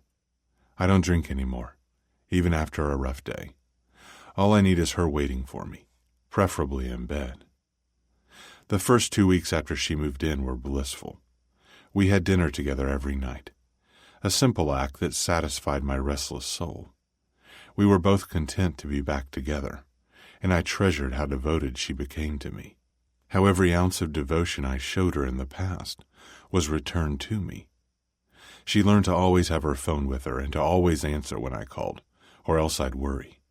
Due to her presence in my house, I reduced the out-of-state business trips significantly, after consulting with James, of course, who accepted us easily when he saw how much I relied on her, how much her happiness affected me, and that's resulted in my being back to my old self, which pleases James since business is good, and we don't need to expand anymore. Drug routes are completely set up all over Chicago, and everything around us finally settled down after the previous year of chaos and disorder, giving me more time to spend with Fallon. And thankfully, after she stopped complaining about taking my money, I was able to set up 2 accounts for her, one in America and one offshore account in case anything ever happens to me.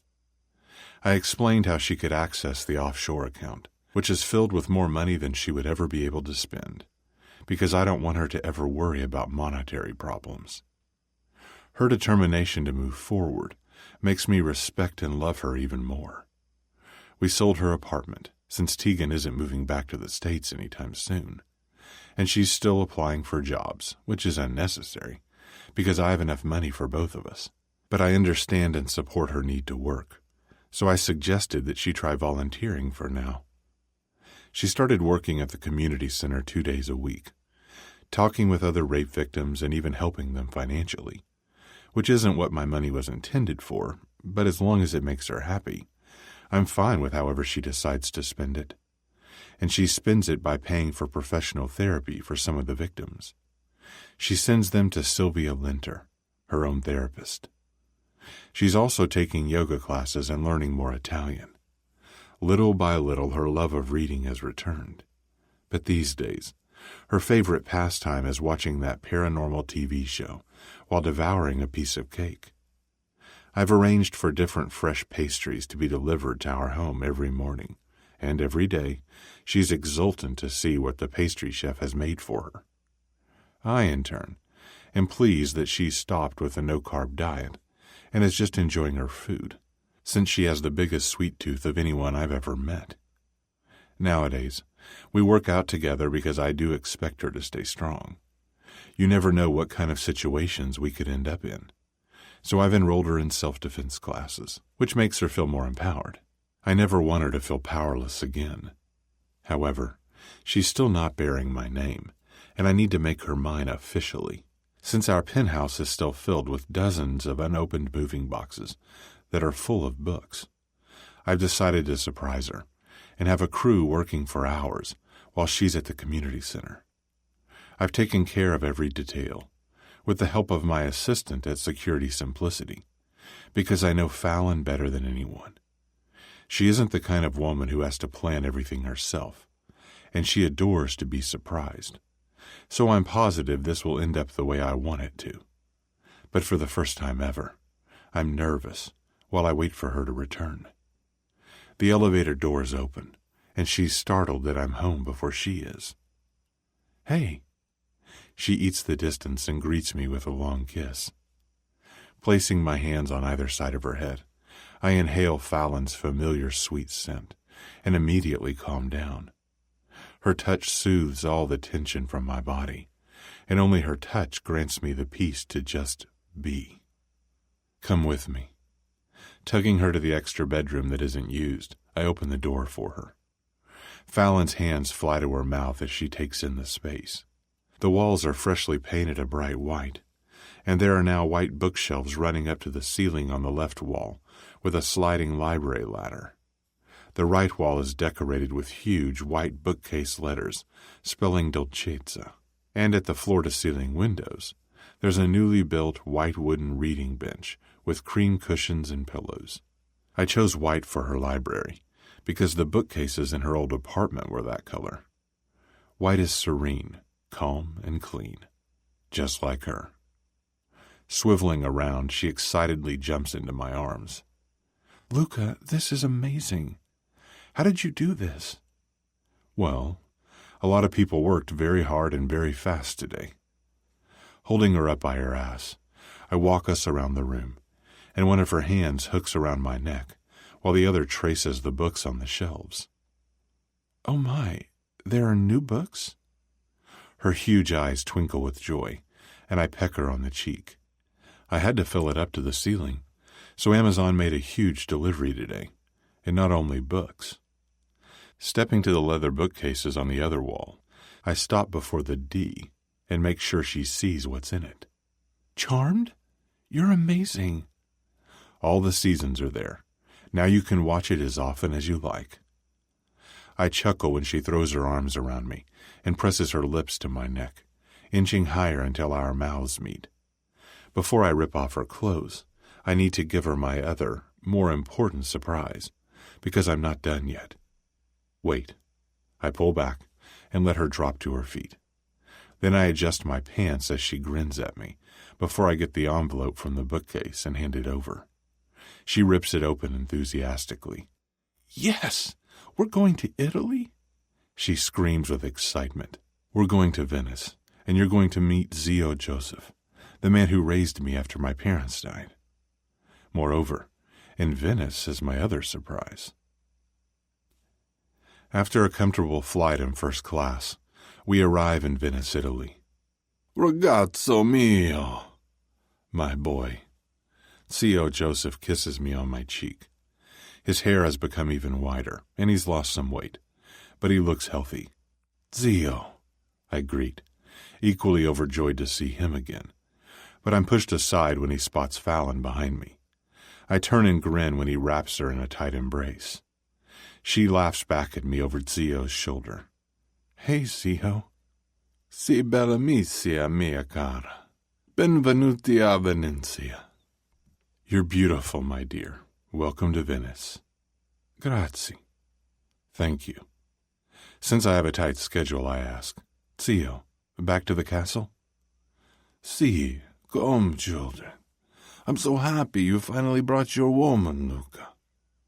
He sneaks his arm around Fallon as they talk, and I collect our luggage. The warm Italian wind blows against my face as we make our way outside.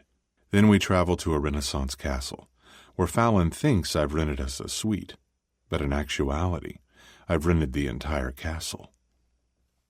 Once we're in our suite, Fallon walks directly to the balcony and watches the sun setting behind the scenery of the Italian landscape and vineyards. This place is unreal, she utters, and then roams through the other rooms. The 16th century castle, decorated in Michelangelo-esque style, is definitely enough to impress her. Let's take a bath, and then we'll have dinner downstairs, I suggest, and stroll to the magnificent bathroom, which has a huge black marble bathtub in the center, and a ceiling covered with painted frescoes, displaying narratives of the Old Testament. Wow, it's gorgeous, Fallon breathes, stripping her dress and panties as I fill the bath with water and bubbles, and the smell wafts around us as we step inside. After we're seated with her back to my front, I lather her with soap. She pushes her ass against me, and all my blood rushes downward. Her arms come back around my neck as I skim my hands up the inside of her thighs, spreading her wider while her fingers sift through my hair. I eagerly cup between her legs, making her gasp. I'm going to fuck you hard and quick, I whisper against the shell of her ear, thrusting my finger in as I knead her breast, while showering her with kisses, my erection lodged against her ass. She starts to ride my finger, and I grind against her as water sloshes over the edge of the tub, but I crave to be inside her. Turn, I order, grazing my teeth over her earlobe.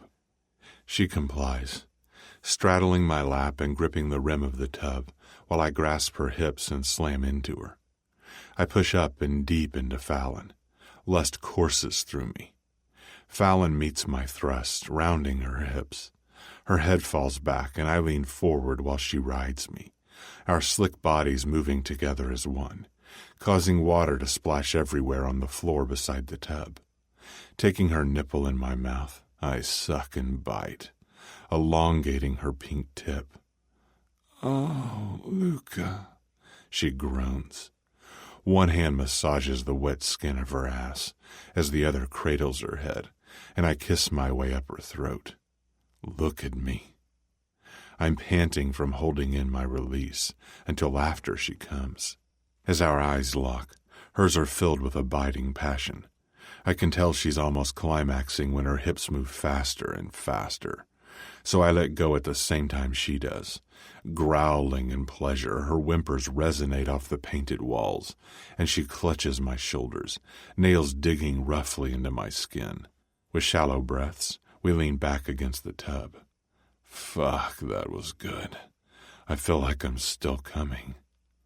It's always amazing with you, she mumbles against my throat, and I smile. I have another surprise for you. She sits back instantly, and I pinch her nipple. Stop. It's too sensitive right now.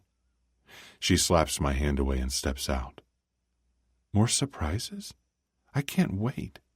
Leaving the bathroom in a bathrobe, I open my suitcase by the foot of the bed and take out the pristine white floor-length satin gown with a plunging yet elegant neckline. It's beautiful. She lets the soft material flow through her fingers and looks at me expectantly. Dress. Do your thing and take however long you need. A stylist is coming to do your makeup and hair. I'm suiting up and going to keep Zio company in his room. Call me when you're ready, and I'll come get you. A knock at the door announces the makeup artist has arrived. Okay, she says hesitantly with a grin from ear to ear. and I give her a lingering kiss on the mouth before exiting. As I join Sio in the room across from ours, he's already looking handsome in his tux, and mine is perfectly pressed and waiting for me on the bed. While putting on the tux, I ask, "È tutto pronto?" Is everything ready? In an excited and gentle voice, he answers, "Tutto pronto, figlio mio." All ready, my son. After an hour, Fallon's ready, so I head back to our room in my black tux, white dress shirt, and black bow tie. But I'm stunned into silence when she turns away from the mirror. My gaze moves from the silvery, strappy sandals on her feet to the white gown that hugs her curvaceous body perfectly up to a graceful neckline. Her hair is pulled up loosely with strands of auburn curls, framing her lovely face. And as always, she isn't wearing a lot of makeup, just the way I find her irresistibly attractive. Natural. Our eyes meet, and we gawk at each other without speaking a word at first. "Sei una delizia." You're exquisite. I need to touch her, so I approach Fallon and trail a path up her hip with my finger. "You're looking dashing yourself," she replies. Her lips curve into a smile that melts my heart, and she traces a knuckle down my cheek, making the hairs on my neck stand on end. "You trimmed your beard." She smiles in amusement with a slight frown, and I suspect she's on to me, so I proceed as planned quickly. "Let's go." She dutifully follows me out, downstairs to the ballroom, before I open the heavy wooden door. I take an encouraging breath and look at her beside me. "This is all for you," I say. Then I turn the knobs. She takes in the huge ballroom, which is decorated with gold-framed paintings, gold and burgundy draperies, and painted angels flying on the ceiling. To the left and right are two long tables with warm and cold Italian delicacies, and our guests, who Fallon's starting to recognize as the band on the elevated podium at the end of the room starts to play. She leans into my side and glances up through her lashes. "How did you pull this off?" I link our fingers and walk her down the aisle as she greets people. I'm deliberately escorting her down the aisle myself, so she won't miss her father too much later on. "Oh my God, Tegan! Jason! What are you doing here?" she exclaims.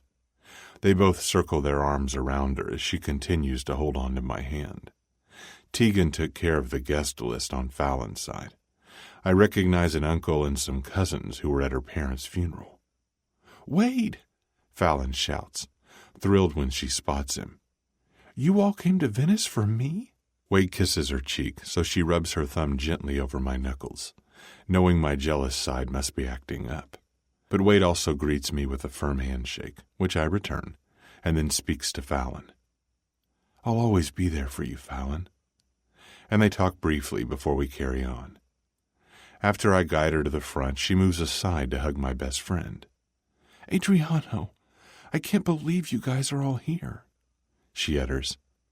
He also presses a soft kiss on her cheek and winks at me. "I wouldn't miss it for the world, Fallon." I'm pleased that she and Adriano have bonded.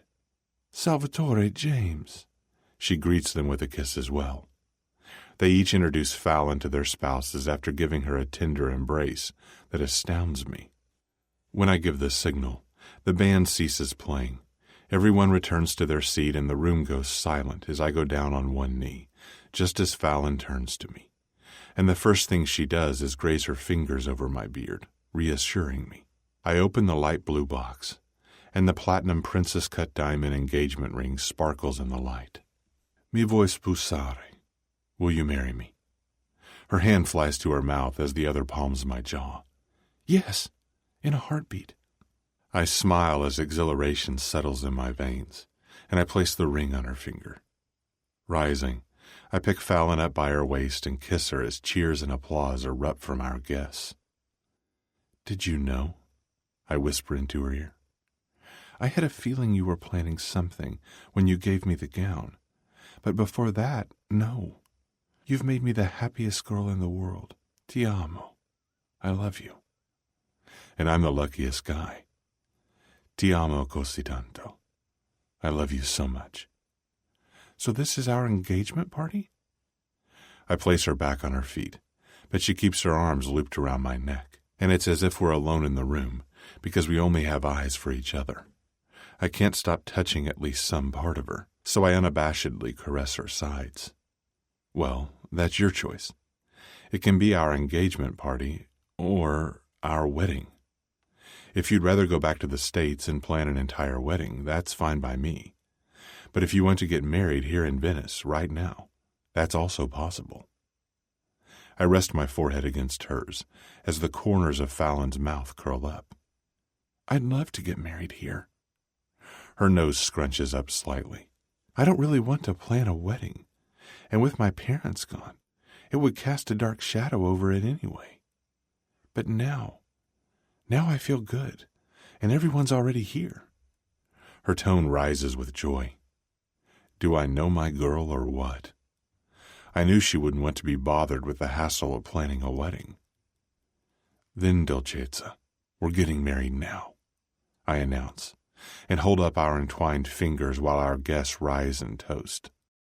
Salute, bless you. The priest steps onto the podium right in front of us and starts the ceremony. And of course, I have platinum wedding bands in my pocket with our names and the date we met engraved on them. We haven't disentangled our hands and stand opposite one another, neither of us looking at the priest, but only at each other. How this woman could have captured my heart and soul so completely, I'll never understand.